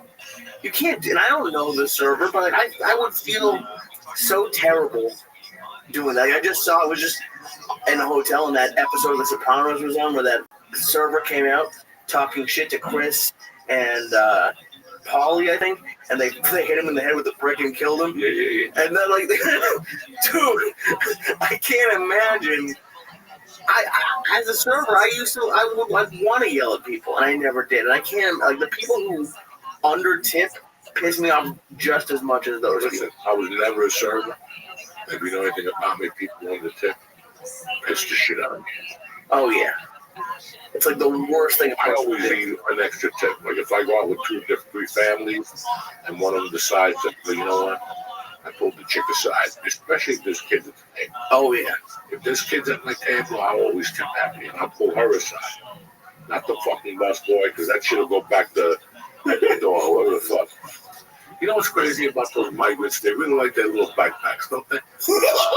They're like half retarded. You always see them with their little fucking backpacks. I just saw like 10 of them.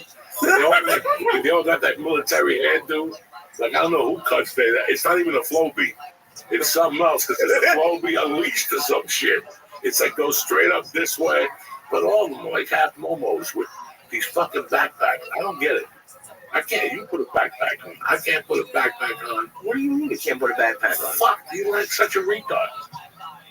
When I see somebody with a backpack, that kid I would have mugged in high school, or even now I'd mug him, just for general purposes. What do you do with your shit? If you gotta carry that much shit, then you need a new life. Where the fuck are you going with all that shit? They're looking for new lives. That's all they fucking have. Where the fuck are you going? They got those bags, and it's like they're in the Marines, and they're walking down, 8th Avenue. Where you going? Where the fuck are you going? I'm just curious. Where the fuck are you going? Yeah. What's in that fucking thing? Supplies? What kind of supplies? A computer? Okay. A computer? Oh, for me or for? Because I love a backpack. Yeah, I can tell. But you see me, I've had a backpack for years. I put something in it, and I carry it like a man. I'm not going to put it on my back like fucking. But that's why you have it. You flew to Texas, and all you had was, I think all you had was your sleep apnea machine as your carry-on. Like, you didn't have headphones. And headphones. What if you don't like carrying a sweater? It's on a charger. It's in my sleep apnea bag. Now, what about, because I've never had, knock on wood, but like, what if they lost your bag? And you don't have shit? You don't worry about that? Listen, I always got weed on me. Just in case the luggage. Clothes. We can always buy clothes. You can't get the weed with wine. You know what I'm saying? You can't smoke that weed. So there's always weed. There's always edibles in that bag. And that goes right to security. They don't even stop. No. I put the weed in my sneakers now. They don't give a fuck. Well, dude, we just had the DEA guy on. He said they don't give a shit about anything. No. Which is crazy. But they do. They do, but they don't. You're not going to go through the airport with a pound of weed on your shoulder. Right. But you got to hide it a little bit, dope it up, not let it stink. Yeah. Oh, yeah. And then there's weed in my bag. So if the weed gets there, the only thing I need from that bag is a hose. I could borrow one of those. I get one from Amazon, deliver it to the hotel, 8 hours. Oh, what, for the sleep apnea machine? Yeah, so the only thing I don't put in there is my hose. But everything else is in there. Computer, glasses, wallet, nicotine gum, even for a day, just in case. Well, I'm here. Sometimes you get to the airport, and they tell you got a 9-hour delay. What are you going to sit there like a fucking Momo? Nah, now you go back to the hotel room. Across the street, go right back, listen. And on the way back, you got no gel, you buy a hat.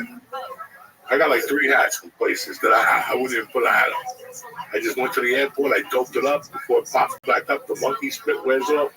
I put a fucking hat on there, and that's it. I'm looking good. I really don't have that problem, but I can't find a hat that fits my head. No, look at it.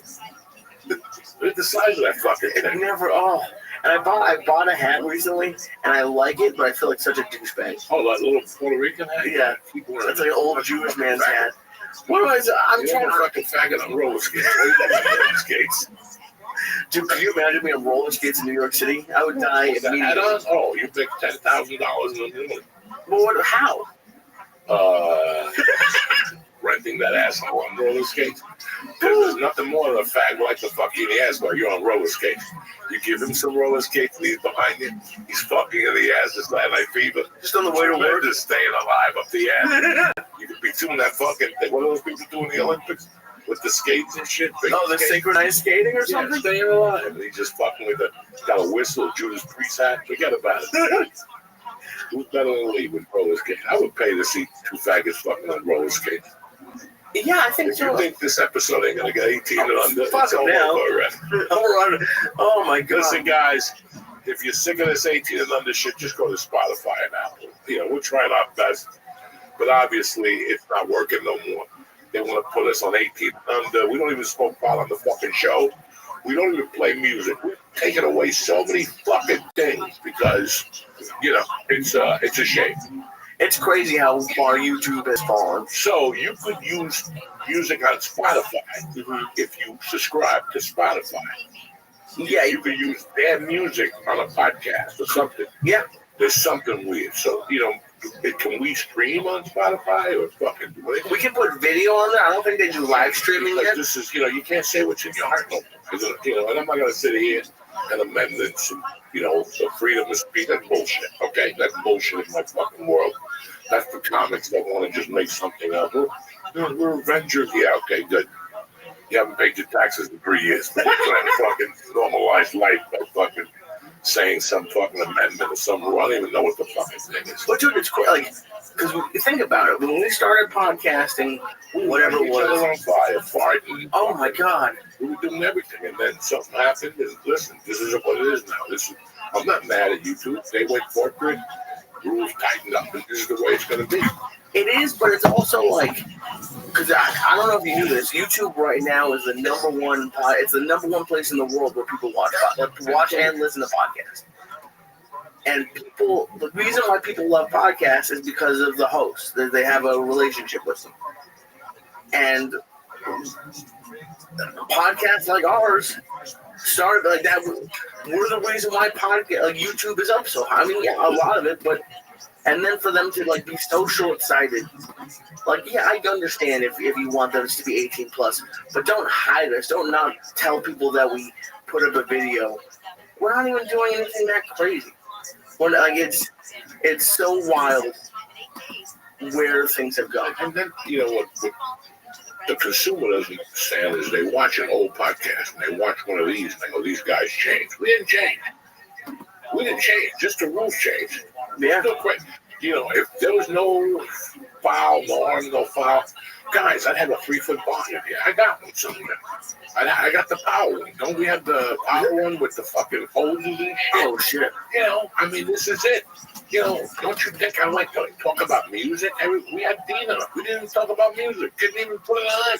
Yeah. That's not us. It's not that we're lame. It's the rules that they... Listen, I spoke to my friend who has the highest podcast in the world. And they 18 him over when they see podcasts. So, guys, this is the business. We have to find a platform. We could go nuts or maybe put one up like that once a week somewhere. We could just go nuts and, naked women and whatever the fuck. That's what I want to do. Yeah. I want to get some naked women in here. I want to get a guy and a girl and roller skate dancing and fucking around. You know me, dog. I'm a freedom fighter. But this is bullshit. And it is correct. You know what? Maybe we should put it up on Pornhub. Because Pornhub doesn't give a fuck about anything. Yeah, but nobody wants to see me and you on Pornhub. Can you imagine how disappointed he'd be? You got home drunk, you look at the jerk off, you pop up a site, and all of a sudden that fucking headless head. But on my big head's right there. Forget about it. You gotta have light on fire when it's in your head. That's it. Next time you promote a date. Why do I want it to be on my head when it's on fire? Because that's the best thing you could do. You're sitting there, you have a control in your hand, and light it up a little bit, watch the smoke come out. People will fucking love it. Yeah, but my head will turn on fire. Who gives a fuck? I have no hair. If you had hair, then you don't forget. Yeah, but if I had hair, then it would hide the burns. Spots once a month from sun. This summer, you get something. You gotta go to a jacuzzi. The girls will take you somewhere. You're gonna get the fucking dead eye. I haven't gotten spot. I haven't been in a jacuzzi probably since then. And the other spots, dude. If I don't wash my face 3 times a day, I'm fucked. I don't know. You should be washing your face 3-4 times a day. No, but with like I bought like special shit. Yeah, me too. Yeah. I never had to do that. It's not soap. You scrub that skin off your face and let the new fucking face revitalize. God damn it. I don't even go with the loofah no more. That's a ripoff. That's for white people. Fuck no. I get fucking shit that's coarse. And that's how I make my asshole one. I cut that in half and put it on the stick and you rub your little muffler, get that gunpowder out from your eyes. You really need to start selling that. The asshole cleaner that you have. I'm trying to patent it, so relax. Don't give the fucking I apologize. I don't want the cat to get out of the bag here, but I get that hard. I've always loved those hard towels. And you scrub and you. Oh, like SOS pads? What are you talking about? No. SOS pads where you scrub your fucking balls with after a long night in Vegas. No, I'm talking about the hand towels. Okay. There's some that are very soft and there's some that are coarse, like a little coarser. You like hard ones? I like because you want to get that dead skin off. That's what you're opting for. You want to exfoliate your legs. All that skin comes off. All that dead skin comes off. So you want to get like my ears. Some girl tells me that my ears are very shiny. I love that. People tell you ears are shiny. That means you're fucking getting in there with that cloth and you're scrubbing it. And it gives you a nice little shine. Then you put some cream on there. I know, dude. Have you ever had a girl or a woman like wash you in the shower? It was one of the weirdest. Very nice. It was nice, but it was one of the weirdest things over the summer when I was in Indiana. This girl I was hooking up with just like decided that she was like, and she looked at me hard. Like it was. Yeah, because she wanted to get the dead Jew germs off of your shit. That bitch is smart. When a bitch washes you, it's because she knows you're a filthy motherfucker.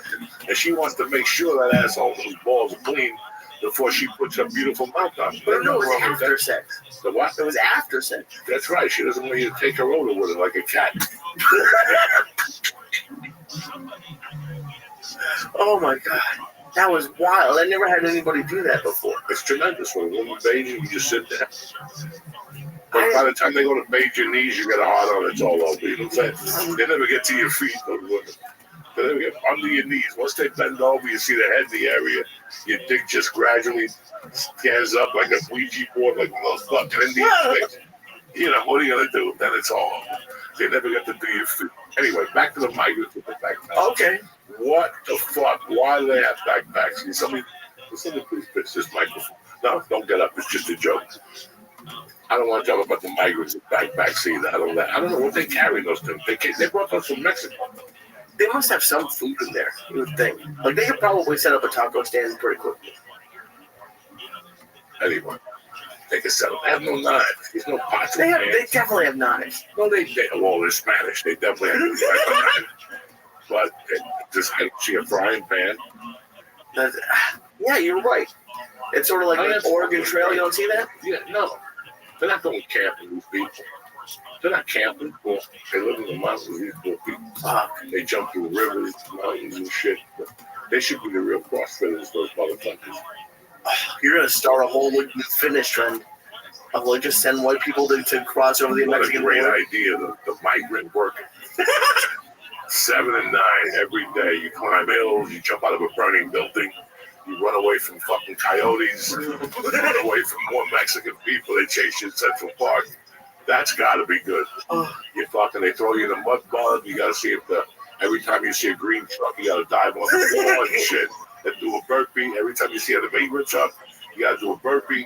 That's a good idea, guys. Don't be stealing my idea, immigrant fitness. Shit is on fire. That's it, workout, that's everything. Yeah, you could have George Perez be the trainer. That's right. You have to run the fucking hills with the backpack. Right. Come on, dog. I'm always thinking. Thank God I smoke weed. I'm always. You can have one for each country. Could have a different workout. If you think about it, the Cubans could have swimming. The Migrant Olympics. Oh my God, that's even better. What you get? And those Hondurans in that jail, they just go till they live or die. It's like a Spanish Squid Game for those fucking. They just sit there all day with fuck. They just sit there all day with underwear and tattoos, hugging each other. You see those little fucking people in that jail? They just sit there, 50 fucking Mexicans, sniffing each other's farts with their legs open in between each other. That's demoralizing. Yeah, that system is meant to break you, motherfucker. And dude, have you seen that system is meant to break. It's like a Cuban jail, no clothes on. You want to shit in that hole in the floor. Paper, toilet paper. Good luck. That's why those 2 hands are for. Oh my God, are you serious? And Moro, fuck yeah, dog. You've told me about the shitting in the toilet. It's like when these people come here, Russians, Yugoslavians, all these people, they go to our prisons. They're like, this is Club Med. You gotta fight for your food in those prisons. There's no food. They throw out like a chicken leg, and there's 8 guys in there. Somebody's dying. Fuck that. Have you seen? I forget if it was Mexico or somewhere, but like they were just on like the gangsters, like the cartel or whatever, still runs the prison. Yeah. Like they had one of them had like their families were still there. That's wild. I can't imagine. What about like going to like a country like that and going to prison there just by accident? You were on vacation. I wouldn't wish that on anybody.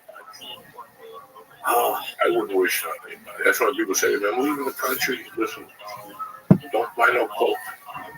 Don't buy no weed from China. You know, Thailand, don't they kill you? One of those, yeah. One of those, they just kill you to death. You don't know.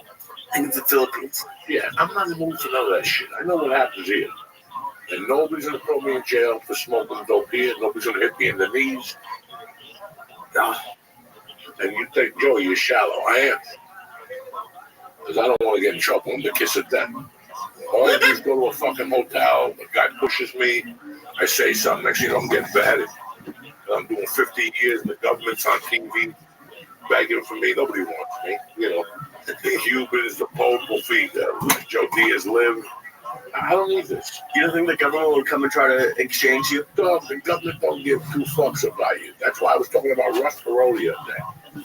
Because when his fucking people got kidnapped, his employees, he got a guy that was retired to train his other employees to save the ones that were locked in. And he made a promise to their families to have them back by Christmas Day, and he did. Really? And that's why in my world I like Americans like Ross Perot. Because everybody else will tell you a fucking story. Kissinger was trying to block him. He went around Kissinger. He was like, fuck this. My people are not going to spend the holidays in that fucking Iranian jail. Oh, that was the Iranian Contra thing or whatever? Well, this is more like that Ben Affleck movie? No, I don't think it was. Maybe it was. Maybe it was. But there was something else. Weren't there? I'm not really good at I forget what that was. I'll find it. I got to get that book again. I read that book in prison. The Ross Perot story on Wings of Eagle. That's the name of the book. They made a series on NBC. 3-part series on NBC. I was already lost in jail. I'm gonna have to go look at it because I don't. Jail didn't have NBC. You know what I'm saying? So that's fucked up. So he was just a business owner. Ross Perot? Yeah. He was. He did something. Oil. I don't know. No, we'll have to look it up. He's a Texas guy. Oh, of course. And they went over there to do something. They held him, and he promised the family he'd be home by Christmas. And he did it. He had his own people break into the fucking jail over there with that dude. He was supposed to be like a Marlon Brando and Apocalypse Now type of dude. Oh, okay. Jesus Christ. One of those commando type motherfuckers. Very interesting. I forget if I. Yeah, he ran for president. He lost to Clinton. I thought I knew the name, so I didn't realize he was a business guy before that. Come out and go, these guys are paying for this with your money. I'm paying for this with my money. Because we looked it up in the Rogan podcast. He was worth a couple billion. Dude, I like him a lot now. Oh, he was tough. He had big ears and shit. Tough, little guy. He fucking meant what he said. He said what he meant. Old school American. Old school fucking dude from Texas. Just old school. This is old school. When they say something to you, they fucking do it. I can't imagine getting like your employee out of fucking prison. Well, I got 2 old guys that I would have lived like that if I had that money. Him and that other dude that married the fucking Playboy bunny when he was 90, that'd be me. If I had all that money and my wife was dead. The one who died like a week later or whatever it was? Whatever. And Nicole She had to suck his dick one time. I don't think they had Viagra then. That's the problem. Like, he couldn't put it to the test. But with that kind of money, I'll go to New York and make them give me an implant that squirts and fucking things come out of the ceiling and fireworks, that type of shit. Oh, yeah. I'm having a good time. Those are the only 2 options for you? Either you're going to be a guy training his employees to save his other ones? No, I don't have parole money. I'm just saying if I did have parole money, I would live like he lived. But I also like Marshall. That was his name. Edgar Marshall, something like that. Marshall, that's I would go that way. fucking old. The guy had fucking blood spots on his head. He went into a strip club. He saw it. He just fell in love with it. He gave her like a fucking diamond ring. When you could give a woman something and not even miss it. Oh my God. Like when I can take $2 million out to buy a woman something and it doesn't even put a crack in my account. And even if it did, at his age, he knew he was dying. He was like, I'm gonna have a fun, whatever it was. I'm gonna die my way, motherfucker. Yeah, why? Fuck your kids. My rules. I'm not gonna die sitting in a room with ukuleles, priests, taking my money. I'm gonna get myself a big, fat, fucking looking blonde with a big ass and big titties. Yeah. Who doesn't have a conscience and wants to live comfortably for the rest of her life. Like, listen, man, I'll give you my $60 million fortune, but you're gonna suck dick until I drop. When I drop, you're gonna be licking my nutsack with fucking whipped cream on it. And good for her. How much? Like, I think that's worth it.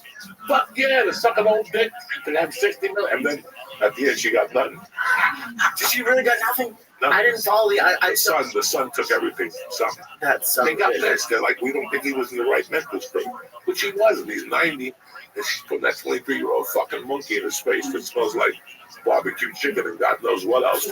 Forget about it. He's a union. I think he was in the exact right mental state. His kids probably weren't helping him, hanging around, visiting him like once a month or something. The dude did that. What was that team when the guy told her she couldn't date black people? The Clippers. The Clippers. He was old dude, but he just fucking said, I'm getting myself a young chick. You know what? I don't get a hard on, but it's better than looking at my old fat wife. I'm going to get her to dance for me with bikinis on and shit. I think women are doing it too. Aren't they doing it now? Like I hear a lot of like, maybe not as big of an age difference, but like women are going for like 20-year-old guys when they're 50 to 20. I would do it too. I love an old woman. I always have. There's a woman that I saw at the dentist this morning who had to be 58, 59, just stunning. Still had a little body, still had cute little feet. You know, usually when their feet start going, that's it. When they start getting those bunions and it goes crooked and shit. Right, but dude, if you're in your 60s, but you gotta see my feet. They ain't no fucking. They ain't no portrait of Europe either. I was looking at my feet the other night. That's not. I have to go like a foot specialist, and they gotta start from scratch. They gotta pull nails off.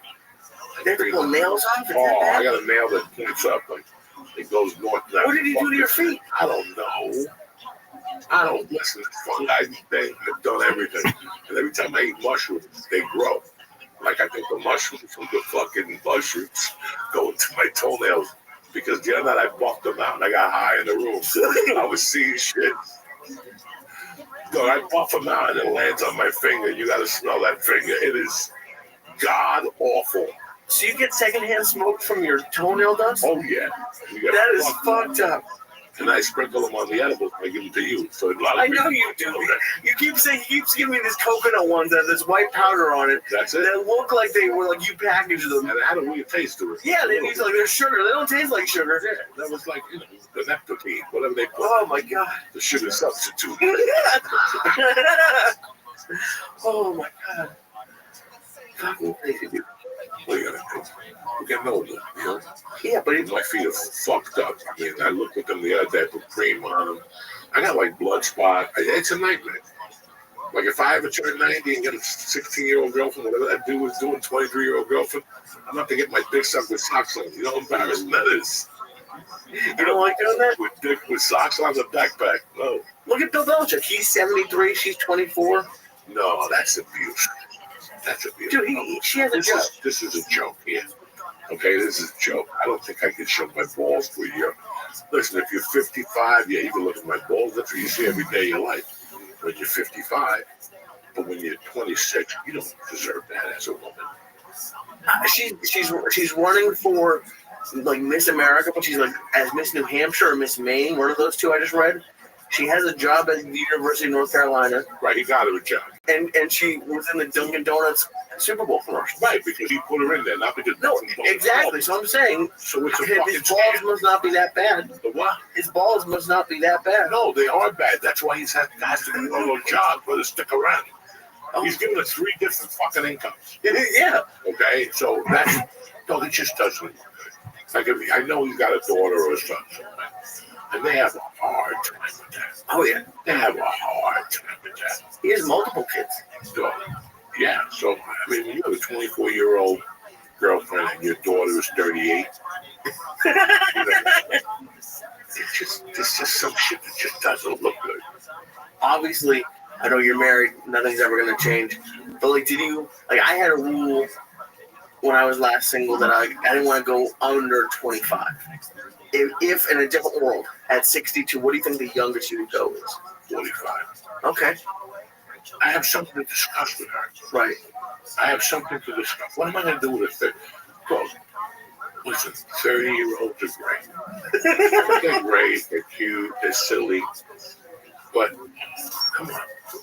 There's not a lot of 30-year-olds that are going to hold you every day. That you're going to hold the conversation every day. Now you're going, Joey, who the fuck are you kidding? You're ready for the blowjob. No, you don't. Because I come in a minute. What am I going to do for another 23 fucking hours? Okay? I mean, that's how you can look at it. I had a rule when I was young.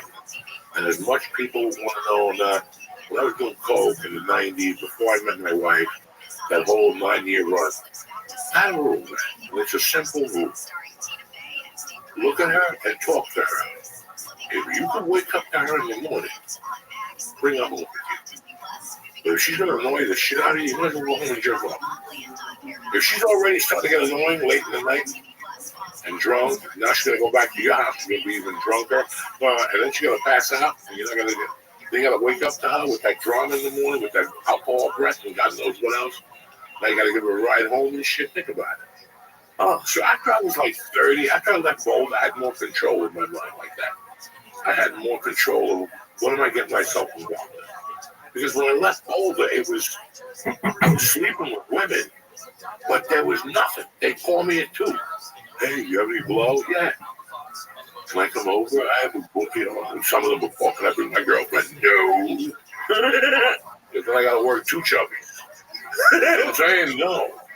So did the rules change? I enjoyed it. I enjoyed these girls calling you at 2, or you going to a bar and seeing them and going, hey, man, I got a gram of coke, and like, let's go back to your place. But after a while, I got old because there was nothing there. I'd see them a week later, and it was like nothing was there. Listen, everybody likes to have sex when they're coked up and shit. But it wasn't working for me anymore. I was fucking, by the age of 32, when I left Boulder, I'm like, when I get a girlfriend, I'm getting a girl. And I met a girl. I dated her for 4 years. It was okay. And then after that, I went off for 2 years. And again, I was bumping into comedian chicks, on the road, whatever. And I'm like, what the fuck am I doing here? Then I met Derek. Oh, I hated just dating for exactly the reason why you said it. I like listening. You want me to tell you what I like? Yes. I like picking you up, or you picking me up, smoking a joint, going and getting something to eat, going someplace else and getting a couple cocktails, talking a little bit. Listen, we all want to bang on the first night. Of course. But then again, I mean, now people are banging in 2 nights. Listen, dude, people are banging in 2 or 1 night. They're banging in an hour. In an hour. So it's kind of very, I always like working for it. I don't mind working for it. When something's too easy, you're not going to do anything with her anyway. When a chick tells you, okay, I love to suck dick, you're not going to get your dick sucked at all. That's just stupidity coming out of a fucking mouth. And your little ears get clogged up. You're buying her drinks at the bar. The next thing you know, she leaves with a chubby dude with a missing foot. And fucking, you're drinking that. You're like, dude, I like this trouble. I like meeting a woman and talking to her and meeting her mom and talking to the mom and the dad. And that's another thing. Talking to them and seeing what you're going on. And then, yeah, you want to eat their ass and have fun. That's something else, but at least you got something out of it. Right. Even if it don't work tomorrow. When I see you next time, it's going to be cool. I didn't do it for a month. I didn't do it for 6 months and get everybody going and starting. It was just little things. It was just weird. After I got married and divorced, and then I went through that shit for 2 or 3 years of just coke chicks. Very seldom did I ask a chick out for dinner. You just didn't want to? I didn't meet them in that capacity. I would always meet chicks out at night when they were doing coke. Nobody wanted to eat it, but they're doing coke. I can't even take it for a cheeseburger. And so none of those coke nights ever turned into like, hey, let's actually go and be in a relationship, or all of those are like 2 or 3 times we hook up after that. Maybe I'd go to the house and smoke a joint one day. I was walking in the mountains, and I would go by the house and smoke a joint or something, and then, you know, a week later, she's at a show with some other dude. Then a week later, they're calling me up, going, "Hey, can I come over at 3:30?" No, yeah, what the fuck? I'm sitting here with my dick in my hand. You might as well come over. Right, but then, like, do they even stay the night, or are they just, as soon as Some of them cook's stay done, the they're night. done? Some of them boogie to 4 or 5 in the morning after the deed was done, the coke was done. Wow. Because what you said, I think, is exactly right. If you're annoyed with them, or if there's not someone you want to hang out with, it's always going to be that. It's like what you were saying, like, well, of course guys want to get laid. I'm sure women do too. Yeah, they go out, they get dressed up, they did their toenails, their fingernails. They don't want to go out to talk to somebody about insurance. But that's different. That's different. Going to a club or a bar and hooking up, I think, is different than the dating apps. And because if you hook up with me, I've had a couple women just come right over on the dating apps, and none of them were anybody that I should have. And it was not like I was 200 pounds too. Late at night, and you invited them to your house. Yeah, no, I was 100% on. I'm not blaming them, but I'm just saying. Meet them at McDonald's. See if they can order what they order. They order the fish sandwich. They smell like shit. Just keep going. You know what I'm saying? Dude, if I got into McDonald's, just come home, right? Dude, remember there was a girl you called Milkshake, and she wants my other friend, same girl. Her nickname was Tater Tots because she Uber Eats tater tots and then got into an Uber to my house. Like, people, like, and at that point, I wasn't a prize either. Uber Eats tater tots. Oh, plenty of people. That's some fucked up shit. Oh yeah, the crazy one to me is Starbucks. Just getting coffee delivered. I see that. And listen, man, people live in that world. I don't like nobody touching this shit. So I'm cool with it. It's really weird that I'm telling you guys this because it's a true story. Like, when I met Terry, I was ready for Terry. I was so ready for Terry. But I didn't get serious with Terry at all. Like 2 months. It was sporadic. We did coffee. I would go to her house for lunch. I would see her at the comedy store at night. Some nights if she was working, I wouldn't go down there. Then I'd disappear for 2 weeks. I wasn't really with her at the beginning. You were like building a friendship? Yes and no. We were swapping spit. You know, okay. Shit. But I still remember one, like, 2 months in. Like, and this is when I knew. I go, I got to get my life together. 2 months in, I finally started hooking up with her. And one night, we met at Ralphie's house. I told her I wouldn't see her for a couple of days. I was coming to New York. And I go, I'm not going to see you for a few days, but I'll definitely see you when I get back. And she showed up at Ralphie's about 2:30 in the morning. She goes, you know what? I want to hang out with you. And we hung out. We stayed up the whole night. I'll never forget. I had made 4 cigarettes. That's the time I came through Denver and went behind the bar and just stole a pack of cigarettes from one of those coffee shops. Right. Yeah, that's how broke I was. Probably had 4 cigarettes, maybe a joint, maybe $20. It was like a Tuesday night when I was leaving. It was her slowest night. Like Wednesday night, she made like $35. She gave me a whole 30 bucks. And I go, what are you going to do for the day? She goes, I got change. I'm probably going to sleep after the day anyway. And that's when I go, you know what? I got to get my life together. When I come back, I got to start dating. She just gave me the last money on her purse, the last pack of cigarettes she had, and she drove me to the fucking airport. And dude, and usually you're embarrassed in front of a girl. Yeah. If you need to do that. You're fucking embarrassed, okay? And you didn't ask for it, I'm sure. I didn't ask for it. And like, just to like tie this back into what we started the podcast with like your friend who was like, come buy me dinner for my birthday. That's why you married Terry. And it's like that kind of like, yeah, I'm sure you must think about that all the time. I would. All the time. All the time. She gave me that money, and I remember coming to New York and going, I got to get my life together. Like, this is something that she's okay, you know. I got to do something. And after that, I think I moved in with her maybe a month or 2 after that. And she still tells the story that when we got there, she goes, bring your clothes and your stuff. And I showed up with 1 bag. And she goes, where's the rest of your stuff? And I go, this is it. And she goes, don't you have a lamp?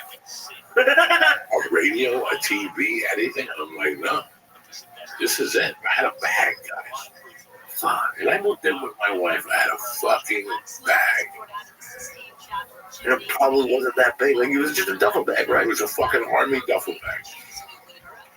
4 pair of pants, a couple sweatshirts, a CD player, some socks, toothbrush, gel. I had no underwear. I couldn't afford it. Well, there was no underwear in those days. It was cocaine or underwear. I was going to say, you could have afforded it. Was window number 2. Because, by the way, underwear is like a one-time expense. It doesn't have to be like a weekly. But still, why waste the $8 on 3 of them? You know what I'm saying? $8 to every 3 months. That's what? Fucking every 3 months you're buying underwear. Yeah, every 3 months you're buying underwear. You're disgusting. I got big balls. Like fucking, you know. But there's a picture today. I saw a video of my balls. Oh, we put it on Instagram. The one from the when I took my balls off to the Comedy Store. Okay. Oh yeah. It's on YouTube. It's got like 92 million hits. I haven't gotten a dime. Fucking balls. You know what I'm saying? Yeah, they probably demonetized it. Yeah, they demonetized it. They kept all of mine. I guarantee there's 20 ads on my balls. Fucking baby fucks.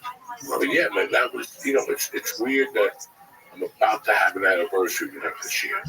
And I've been thinking a lot about that. But we got to cut to a break real quick. We're going to talk to you about DraftKings, Yule, and Nick. All right? We'll be right back, cocksuckers. Hey, I want to welcome Yule to the church family. Listen, if you want the taste of a real milkshake without the extra pounds of a milkshake, you need Yule.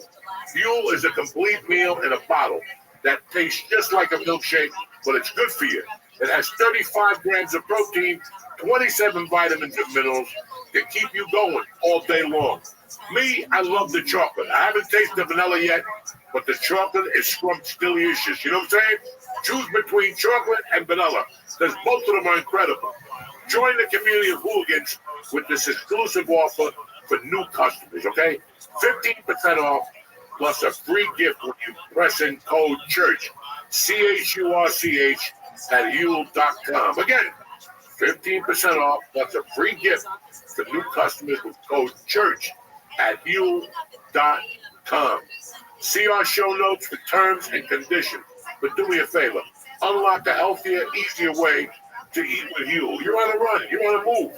You're the real deal. You ain't got time to look at it.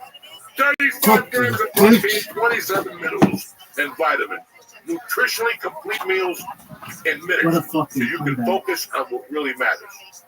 Yo, DraftKings, get excited because the NBA playoffs are here. If you're looking to score some cash, try your hand at DraftKings Sportsbook, an official sports betting partner of the NBA. If it doesn't have to be crazy, just start out by placing a bet on your favorite player's performance. Like tonight, I got whatever to do over 25 points. Not bad. Think they'll drop 30? Put your money where your mouth is. You could win big. Listen, you know me. I love DraftKings. The same game parlay, NBA. They got the pool. You got the casino. It don't stop. You got to check this out. They got something special for first timers. You ready? New DraftKings customers. Right now, new people. You're going to bet $5 to get your 200 in bonus bets just like that. 200 bonus bets instantly is a lot of money during NBA playoff time. So make it to a playoff run to remember with DraftKings. Download the DraftKings Sportsbook app right now and press code Joey, J-O-E-Y. That's code Joey, J-O-E-Y, for new customers to get 200 bonus bets when you bet just $5 instantly. Only at DraftKings, where the crown is yours. Gambling problem? Call 1-800-GAMBLER. In New York, call 877-8-HOPE-NY or text HOPE-NY 467-369. In Connecticut, help is available for problem gambling. Call 888-789-7777 or visit ccpg.org. Please play responsibly. On behalf of Boot Hill Casino and Resort in Kansas, 21 and over. Age and eligibility varies by jurisdiction. Void in Ontario. New customers only. Bonus bets expire 168 hours after issuance. For additional terms and responsible gaming resources, see dkng.co/audio. What's happening, beautiful people? Uncle Joey here for Nick. Listen, if you want the easiest way to get that nicotine fix, Nick pouches is where it's at. They're made with natural coconut fibers, so they're not going to slice up your gums, and they come in a bunch of great flavors, like strawberry, watermelon ice, which is tremendous, wintergreen, and berry lemon ice. Me, I like the berry lemonade, tremendous. You get to choose your nicotine strength, whether you want 3, 6, or 12. Are you kidding me or what? Ba, ba, ba, da, ba, da, ba, ba. Nick has you covered. Coming soon, they even got an option with 0 milligrams of nicotine. So if you're trying to come back, if you're trying to cut back, use one of those every so often. Now listen, I love this berry ice. You put it on the heel. Heaven. It's time to upgrade to nicotine pouches, just like I did. Right now, church listeners get 35% off when you order through my link, nykdpouches.com/church. Again, nykdpouches.com/church. Use this code up to 3 times. Don't wait. Get 35% off now of Nick Pouches, nykdpouches.com/church. And check out the church bundle with some of Uncle Joey's favorite flavors. That's right. nykdpouches.com/church. Again, remember, NYKD products only for adults of legal age. Every order is age verified, so don't try it. Also, this product contains nicotine, but you already know that, because nicotine is an addictive chemical. How's that for you? Right now, get some Nick products and get the party started. We're back in black. You know, I was talking before the break about that this year, this June, will be 25 years. They're crazy. That's crazy. 25 years. When she mentioned it to me like 2 months ago, what are we doing for anniversary? I'm like, what anniversary? She's like, July. We've been together 25 years, Joe. And it destroyed my insides. I'm like, how the fuck did I last 25 years with a woman? I never thought I could make it past 4 years. Like, I lasted 4 years with my ex-wife. I lasted 4 years with the girl after that. But, you know, I was a 4-year man. I love you, but do you ever think, because like for Terry to put it, like to deal with, because Joey Diaz, 24 hours a day, like that's 25 years, like I don't think a lot of people would have made it.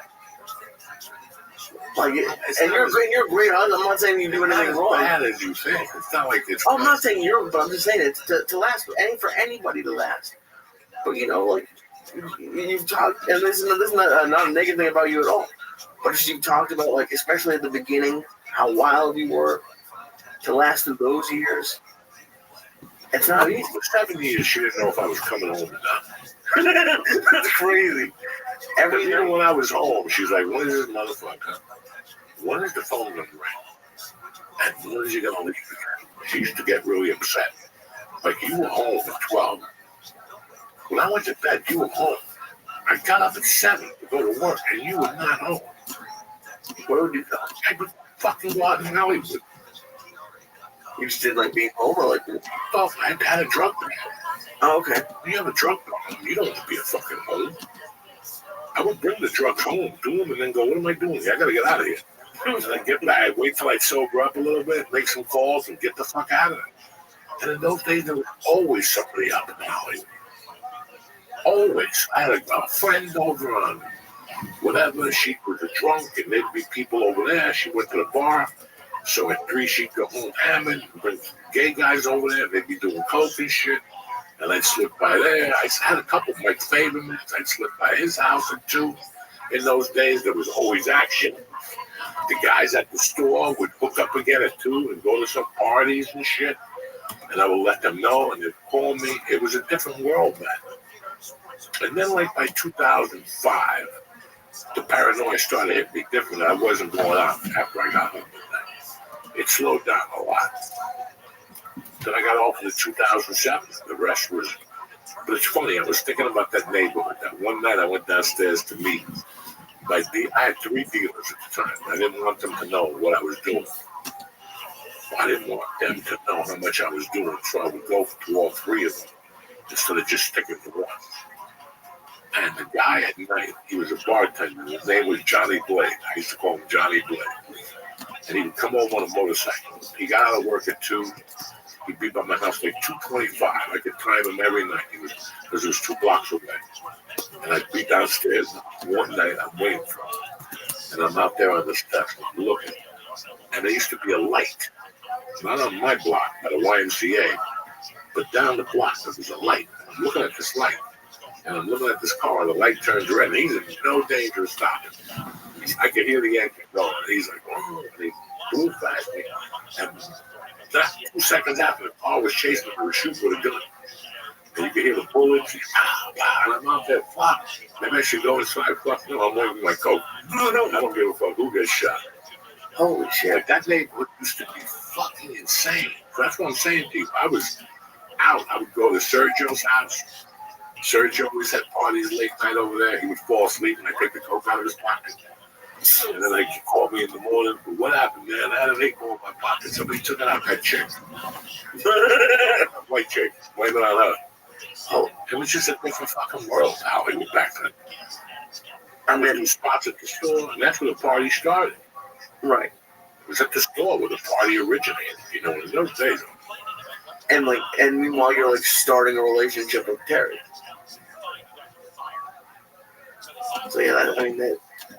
And then there's been a few different phases, because then like you stopped doing coke. Terry was phases, because I still remember Terry waking me up one morning, like after breakfast, and I need to talk to you. And in those days, Marilyn Martinez would call the house every night at 3 in the morning. Like just to see it. Those days, Dice used to call the house at 3 in the morning. And was it a house phone or a cell phone? It was a house phone, so the whole house would ring. And one night, I wasn't home, and Marilyn called at 3 in the morning. And when my wife answered, she goes, cocksucker. And Terry fucking blew her gasket. Terry, my wife loved Marilyn, God rest her soul. But she kind of got a little like, you know. At 3 in the morning, cocksucker's a little bit much. Yeah, the next morning we had breakfast, and she's like, I gotta talk to you about something. She goes, you know, I've dated guys, but this is fucking insane, Johnny. The phone rings, you gotta go out, fights at the comedy store, fucking. And that was the heyday of the comedy store. She was watching everything. Remember, I would host on Sunday nights, so she was watching everything. There was always a dilemma up there. There was always an argument. I was always torturing those fucking guys, and she would deal with all this. She would have to deal with all this shit, you know. And you know, there was a lot of times when you're at the comedy store, man. You're at the fucking comedy store. You do a set. You get off. Women are going to talk to you, and the other waitress is running. Joey's talking to the girl in the hallway. Look, if I was talking. Even if I was talking to her outside, I'm talking in the hallway, so she would know. That's why my wife don't give a fuck about nothing. Because my wife was at the store those first 4 years, and she saw it. Right. She saw it. She saw the life of a comic, and then she came home with me. So she saw the life of a comic from the inside out. Like she saw it, and she understood it. She heard about what the other comics were doing, and then she just left me the fuck alone.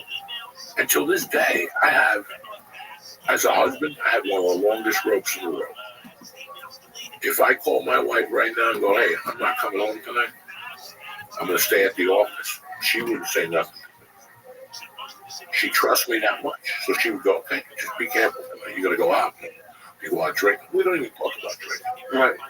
But there's no, like, she doesn't. She walked into Osteria one night. I was talking to 2 women. And she came right over. I introduced them. The women were like, oh, my God. You know, she knows. She fucking knows. I tell her pretty much everything, even though sometimes it takes me a week or 2. But I still tell her. And she giggles. And, you know, she likes it. I tell her about stupid chicks. She fucking giggles. And she's building me. Dog, she was with me at dinner one night when the fucking girl said something to me. And she was pissed. She was like, how dare that woman say that? A girl hit on you in front of your wife? Oh, yeah. And she's alive? We went to a big restaurant, the girls in the house. Dude. Oh, okay. Kids there and shit. I got up to go to the bathroom. And when I was coming out, there was 2 girls, and like, we take a picture. So my wife was in the back with the girls, and my wife heard the whole fucking thing. I even said to my wife, honey, I'm going to take a picture against the table. She goes, don't worry, I got to go into the thing with one of the girls and the mom. As she was walking, that's when the girl said it in my ear. Said something really like out of control. Like I just sat there and was a confused girl. I show her my balls. She's gonna faint 3 times and gag. but she had to be a prostitute. She was really good looking, very flamboyant. She looked like she was a prostitute. If she's talking about that stuff with your wife right next to you. Oh, she's something. Like they say crazy shit. My wife giggles. You know, you gotta remember the people I hang out with in my neighborhood are women. I hang out with two women pretty much in my neighborhood. You always hang out with women. They're both married. I have a great time with them. I made one of my partners make little stupid videos for Goalie and shit. Oh yeah, Steve's wife, of course. And then Rabbi. I always talk to Rabbi every 2 days about something. You know what? I don't think we've ever talked about. How did you feel about dating her when she worked at the store? Because that doesn't seem like something you would allow. Not something that I wouldn't allow. Just for yourself personally, like just dating someone where you work there. Listen, I've been going to when I met Terry. I've been going to the store for 3 years. I was a regular man. Never really had any drama there. I know rules. There's rules of comedy, especially on the road. Rule number one is don't hit on the waitress. Even if they like you, don't hit on them. Because that club only watches everything. And eventually he's going to fire her, and then you're not going to be able to go there, especially as a feature act. Because feature acts are wild. When I was a feature act, I had to do 30 minutes and just hang out by the bathroom. You hang out by the bathroom? Yeah, wait for girls to come over. Hi, that was funny. Oh my God. You know, especially when I opened for Rogan. Wow. Yeah. Just they would come up to you. Oh my God, can you introduce me to Rogan? Yeah, but no, I'm just saying that it was when you're a feature act, you're wow, you make mistakes, man. Right. And I made them, and I never went back to those clubs. They would make 1,000 excuses, but at the end of the day, I used a coke with a waitress. I slept with a waitress. It's just little rules, and I wasn't paying attention to them. I love to tell you, I was paying attention. In those days, I didn't give a fuck. If it wasn't the Improv or fucking the theater, I didn't give a fuck. I would never think. I never thought I was going to get back. So I wouldn't mind burning a bridge from time to time. But back to your question, which is a very interesting question. When I saw Terry, there was something about Terry. I liked her eyes. And we started talking, and I was like off the kilter. And that's why I was like hitting on it kind of lightly. Because I know Mitzi didn't allow it. I know Mitzi didn't allow it, and she didn't like it. But if you were in already, and she found out, she wouldn't care. Right. You didn't find out that we were already living together. It was too late. I already told Mitzi we're living together. Would she have been mad if she found out not from you? Yeah. That's wild. That's crazy. That's a whole nother. I didn't like it either. Listen, if you think I like dating a girl that I live with at the fucking comedy store, you're fucking crazy. Yeah. But in reality, it kept an eye on me. Right. It watched over my career because I got to make a bad mistake those years. And she was right there to justify it and go, no. And it was funny. After she started working at the store, there was still some nights of craziness.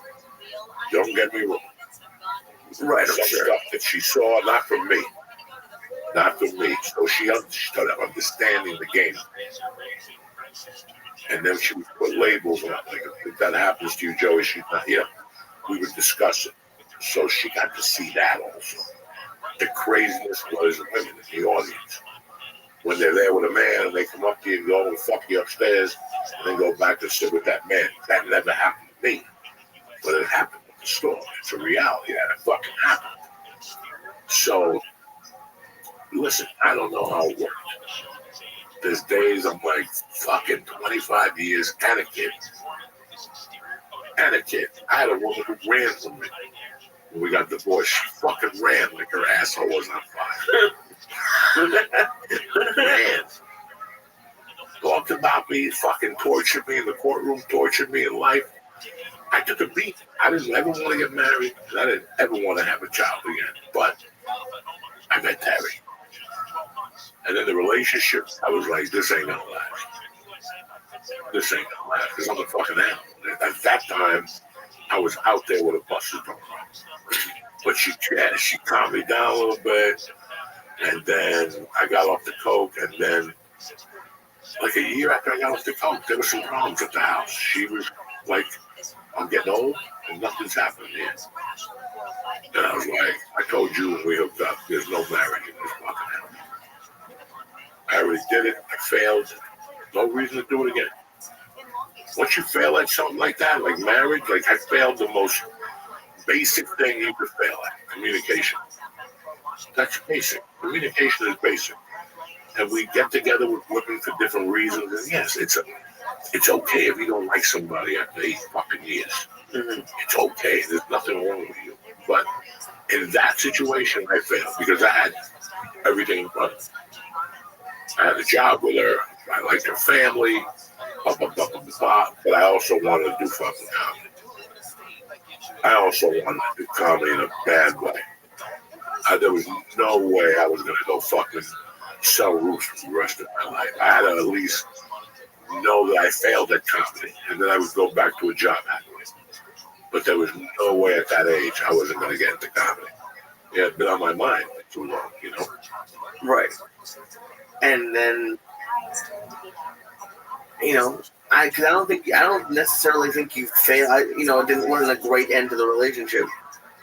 But I think it's better. I honestly think it's better to break up than to stick around for the kids. I see it now when I go to softball games. Parents who don't communicate. The kid knows. 100%. The fucking kid always knows. So in my house, listen, when you walk in my house, especially with my daughter and shit, I wanted my house to be completely opposite of the house I grew up in. Mm-hmm. We all do, right? Like, I didn't like that about my house. I didn't like that about my house. I didn't like that about my house. If I get a house someday, it's going to be different. And that's what I've done with this house. And one of the things is like no pressure. Like, we don't have to get up at 8. Everybody has to jump in the shower and you run out of water. Like, she gets up, let her jump in the shower, and my wife, and I lurk. I lurk till about 9 o'clock, and I jump in, I get out of there, 10 after.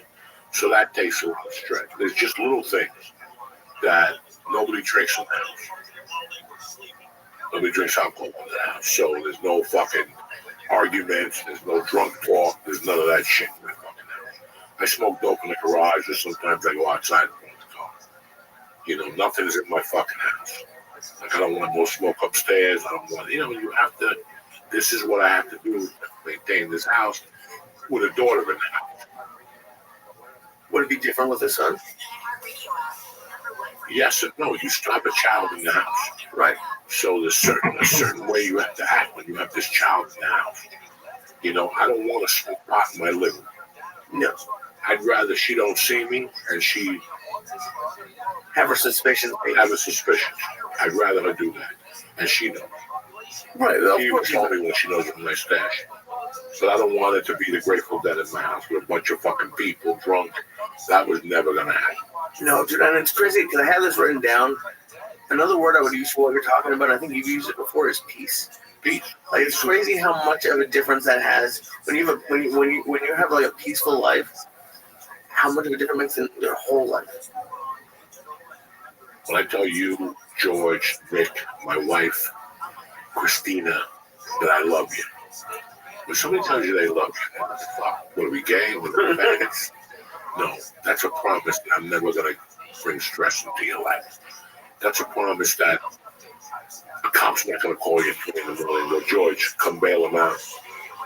You know, all the things that would upset George, would upset you, I had to do that. That's when you tell people you love them, I'm not going to put no drama in your fucking life. Nobody's going to knock on your door and go, Joey killed somebody at 3 in the morning, come down to the state. No. If anything, I'm here to help you. If anything, and if I don't have it, we'll get it. We'll figure it the fuck out. George knows I'll climb through a fucking window. George saw me on a Friday, took a stereo with the fucking Social Security check. He knows. George knows. Don't fucking test me, motherfucker. Because I'll take it. I'll take everything. I'm an old school fucking thief. I will take everything. You understand me? But nobody's going to starve in my camp. No, not these days. Not no more. Not like when we did. Nobody's going to fucking starve. We'll steal it. I don't give a fuck. What are you going to do? Throw you in jail? No, they won't. No, they won't. You know what I'm saying? They might. Oh, who gives a fuck? But that's really it, man. 25 fucking years, a long time to be with a woman. And listen, man, I love it. Just the same in the beginning, even more now. Now we just giggle and shit. It's great. Now you know each other. I smell her farts. She can't tolerate mine. You know what I'm saying? 25 years. Yeah, that's 25 years. And when you heard that about people, like people been together 30 years, you're like, that's never going to happen. We have to be the same fucking pussy for 30 years. And look at it turn gray and old. Dog, it's an adventure. It gets better. Everything gets better. That's cool. And especially because it happened, like, there's probably a lot of people listening who, like, you know, had a marriage fail. Or really, everyone's had a relationship fail. We all have shit, but you know what? I always believe that God didn't put you here to die by yourself. There's an ass for every seat. Remember Dale Jones used to say that? There's an ass for every fucking seat. Okay? And women panic. Women are the worst. Women are the fucking worst. Because once they hit 34, they think this is it. I got to meet this guy. Then they meet a guy that's the worst one they've ever met.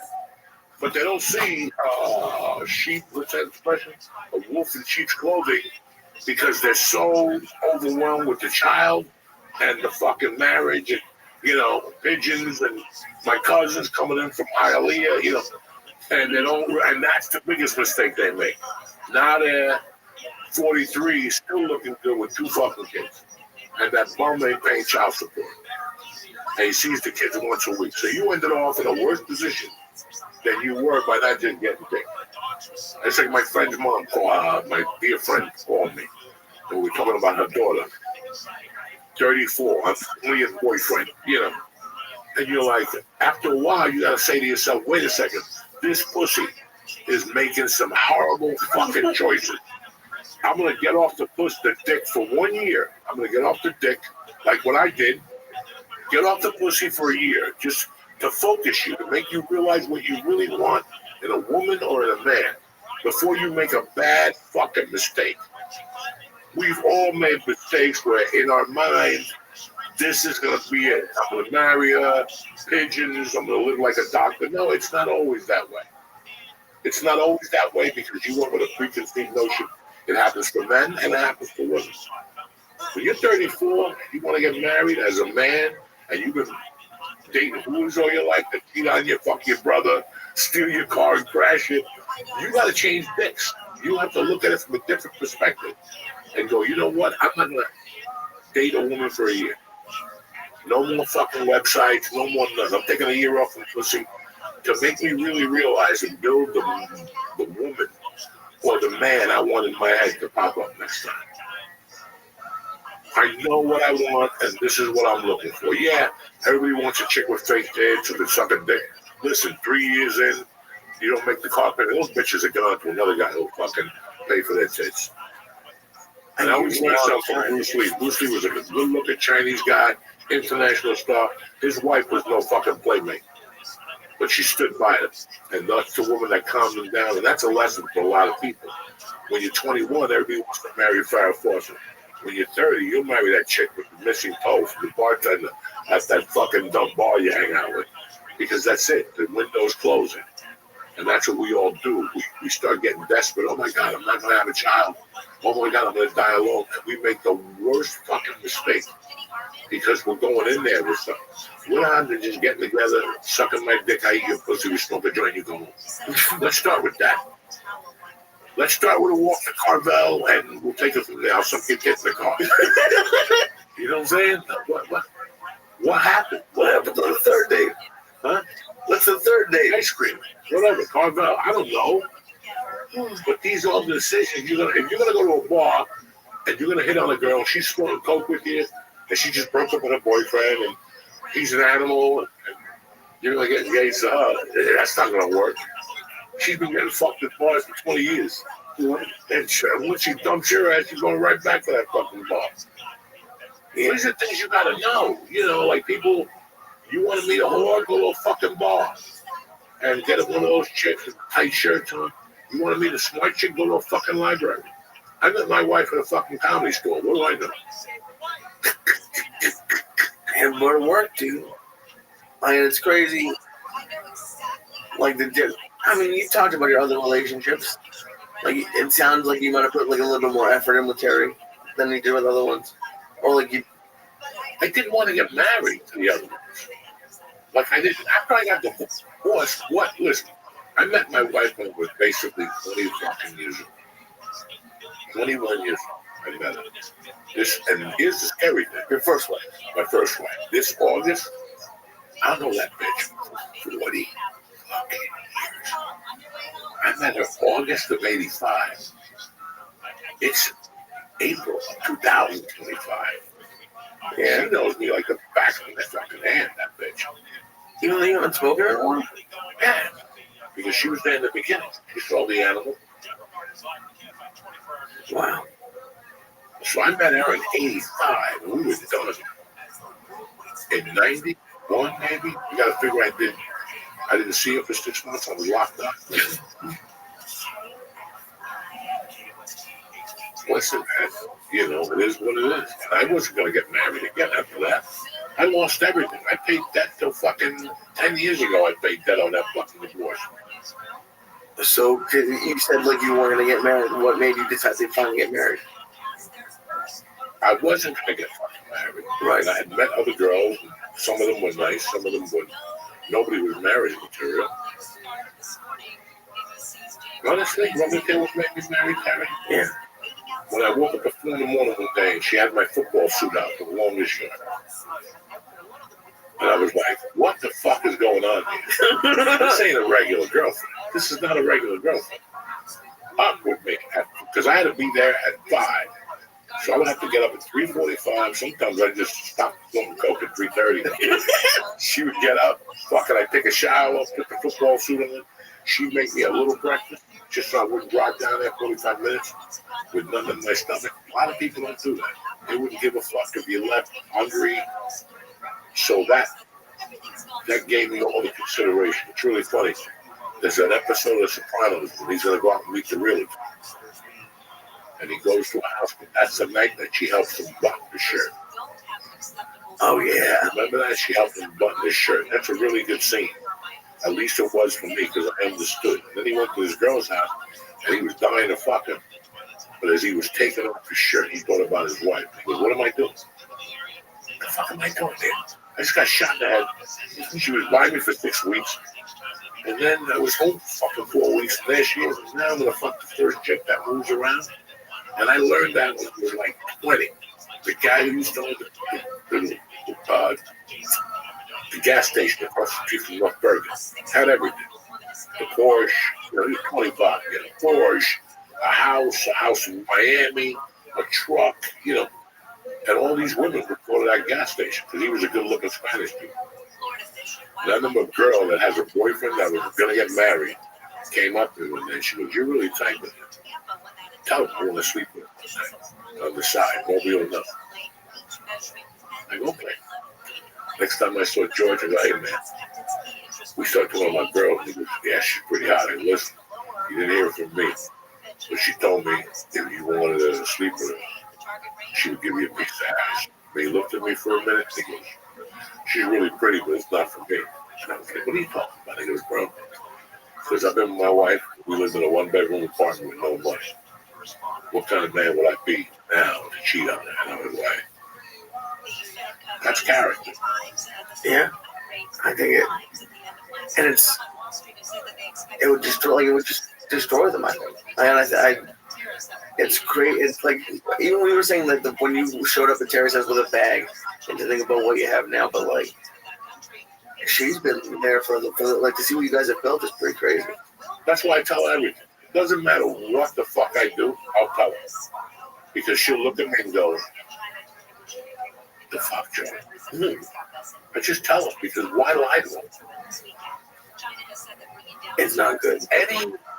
Anything I do with anybody, I pretty much tell. When did you start doing that? I started doing that like 8 years ago. If I have experience with a woman, I tell her. I get it off my chest before she hears it secondhand or sees a picture. At the end of the day, nothing happens. But I sat with her for 3 hours at Joe Rogan's bar. Right. You know what I'm saying? A couple of people said something to me about that. Why? With that girl, I was like, listen, she's a dear friend. I'm 62. I'm a little movie. This shit don't get up all the time. This dick don't get hard like it used to. You know, what if you make it fall and your dick don't get up? I'm embarrassed with me. You know what I'm saying? So I cover my bases. At home, I can fail. I can shoot it better at home. She was with me for 25 years. Fucking some young chick. I don't fuck. It's not even, you know, it's fun. I love going out at night and talking to fucking some young chick. You know, I told you I went to a strip club about a month ago and I was talking to a black girl all night. Didn't ask her for a dance or anything. At the end of the night, she was giving me $100. I said, absolutely.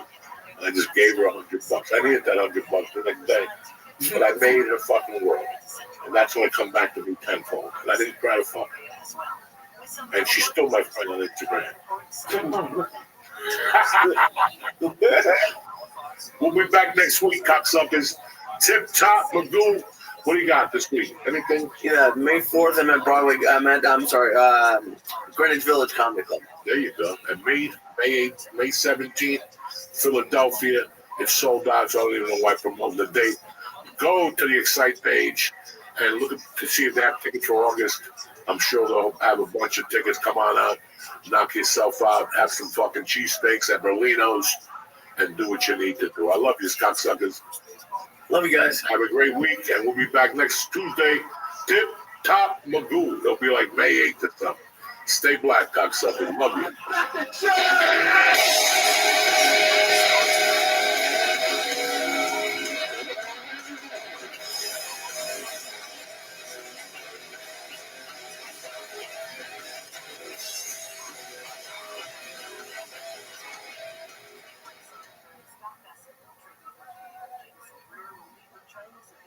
What's happening, you bad motherfuckers? It's Tuesday, the 22nd of April, the day the devil was buried in sea. The church of what's happening now, New Testament, coming at you. Let's get this fucking party started. Welcome back to church!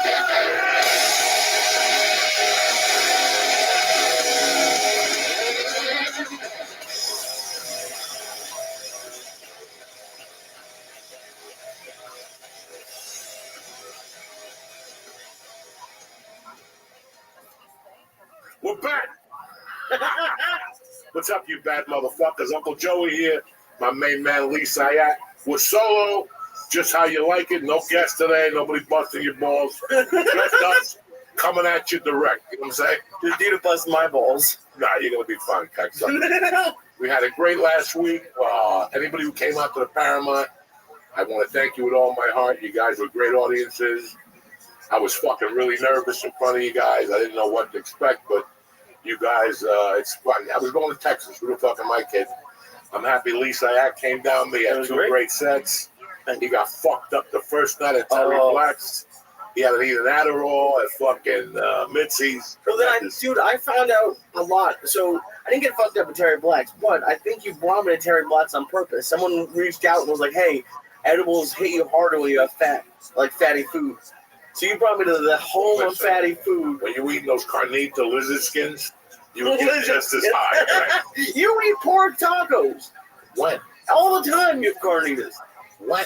All the time in LA you had carnitas. I don't know what you're talking about. Did you see me eating carnitas off the food truck? No, I got a reposado, the fucking steak. Okay. I don't know what you're talking about. I don't eat pork. You used to get mad at me for eating steak tacos. No, I don't eat pork on the road. I'm Cuban. I respect that shit. We're the kings of the pork. Why would I go out with the minglettes and eat that shit that they make? That pulled pork shit, you can take that shit and shove it up your mother's ass. I hate pulled pork more than anything in the fucking world. Oh, me too. And barbecue pork, and fuck you. You want to rock with me? Come down to Las Brisas and get the pork chunks and then come fucking talk to me. Or get the fucking pernil, that meat that's clean, Bobby. With the yolk on the side, yeah, I don't even eat that shit. I just want the fucking pernil. If it's not that, I don't want it. You know this. No pork? Okay. No, I don't never eat carnitas out. That's a percentage of ruining your asshole. You have to look at carnitas and lizard skins and go to yourself, what are the percentages of my asshole surviving? The guy's got one glove on, The other hand, he just picked his nose, he scratched, he's changing dollar bills, he's got cocaine in his hand, dirty hands, and he's in your fajitas. Now, don't get me wrong. Sometimes that adds to the season. Yeah. Right or wrong. I had a fat black dude in Dallas one time sweating on the pork chop. Best pork chop. 400 pounds, armpit off his forehead. When his head sweat would hit the pork chop, he'd go, you know what I'm saying? Yeah. I ate like 8 of those motherfuckers on white bread at $2 a piece. Oh, you're just selling it like out of his car I or just something? stayed right there. I was high than fuck. After a show, it was a black show, and this chubby little black dude was out there, one of those Bahama Mama white beater shirts with stains on it. Somebody shot him with a musket. He had different holes in it. And he's out there fucking making these fucking pork chops with the bones in them, George. It's 99 degrees. It's Dallas. Oh my God. It's 8 o'clock at night, and this guy is drenched. He's just dropping titty sweat and armpit sweat, and the pork chop would go, yeah, and I would go, give me another one. Frank's hot sauce with a can of Coke. 8 of those motherfuckers. The last one, I ate them on a white bread. He gave me he gave me the elbow at the end, the fucking hard part that you give to the pigeons and the Puerto Ricans. You know what I'm saying? Oh my God, you had 8 pork sandwiches? Oh my God, I was 400 pounds. What did you expect me to get? But see, that's why I was 400 pounds, because I was eating pork on the road. But that was tremendous. That was not that. I studied him. I watched him. I was watching the night before. I was watching how he was marinating the pork chop, and I also watched how he was dipping them in the fucking thing with the seasoning. He was a savage. He was putting like the Cuban shit, not the Cuban shit, the mobo or the other one. Adobo. He was putting the adobo. I know the motherfucker knew what he was doing. On a grill, and then he would smash them, and he had 400 pounds of bone and sweat. Oh, weird, you know what I'm saying? So when you were that heavy, like you wouldn't mind eating in public? Like when I was that fat, I would hate. I had no choice. I had $28 in my pocket. Like I could stroll into fucking the Palm and Edgewater. No, I mean like I would be the go. You know, I'm trying to eat clean meat, but I told you, at 95, I was getting Subway sandwiches, veggie and cheese, and even still, I wouldn't eat the meat. In my lowest times, I would never eat that lizard meat. That's just to let you know. I'm not like you. You don't eat that fucking pigeon meat. I don't think I've been to Subway in 10 years because of you. Doesn't matter because you got medals from Subway. They sent you a prize. You and that pedophile, that motherfucker that's still in jail. Oh Jesus, that motherfucker's still in jail. Last time I heard about him, he's getting like super fat again. Like, he's getting super fat because he's eating carbs. What do you think they give you fucking meat in prison? Oh, I heard him like it was like honey buns. Like he's going. Oh yeah, he's going. And he's sucking dick. They're raping him in there. He's getting beat up. Remember, an article came out like 3 years ago. He's getting beat up like the first month. He had a black eye and shit. Yeah. Oh yeah. They got him. Once they know you're a pedophile, they give it to you. Somebody finds out. They suck between every place you go. They're gonna fuck you. That's and trust me, I'm for that. But like, how do they make that rule? They're like, okay, pedophile, we're gonna kill you. You killed 30 people, but you're cool. Like I don't get what the rules. You kill 30 people, they put you on the death sentence, right, or life in prison. If you get the death sentence, you exhausted with appeals. Right. And someday you'll have to face the music, but by that time it might be 18 fucking years from now. So you could buy yourself 18 years. A pedophile, unless somebody dies, they just put you in jail. They do that liquid castration. Oh shit! They give you those pills to knock your dick off, so you don't get hard. I don't know. Right. I don't know. So I just heard about this maybe 2 or 3 years ago. That some prisons give you. Yeah. If you have a long sentence, they give you that medication. Not soapy. It's something to fucking. Yeah, it's chemical castration. Yeah. Chemical castration. So in time you're done. You'll never bother nobody again. You know, by that time you. Dude, it's crazy. Did you see that they're executing people now with like the firing squads, like guns? Where? In America, a couple of over the last couple of months, there's been a couple of people who have chosen firing squad. That's fun. I mean, you have to really. Let's say you shoot somebody, right? And you get the chair. You ever go see what happens in the chair? Yeah. And if the chair don't work, you're still half alive. Your eyeballs hanging. And they're like, shoot him. They're giving you all this shit for your heart. I'd rather, listen, that's the best way to go. If somebody says, listen, you got to go in the morning. Pick your poison, cyanide, fucking whatever. You like that? You walk out there, they raise the flag. There's a guy behind you, a little drum. They put you to the wall. They take the mask off you. You have the thing around your head. Any last request? Would you like a cigarette? Yeah, they give you a little cigarette, right? Whether you smoke or not, you take the cigarette. You know what I'm saying? Oh, yeah. You kill an extra 3 times. That's an extra 3 minutes you're out there. You smoke that cigarette to the fucking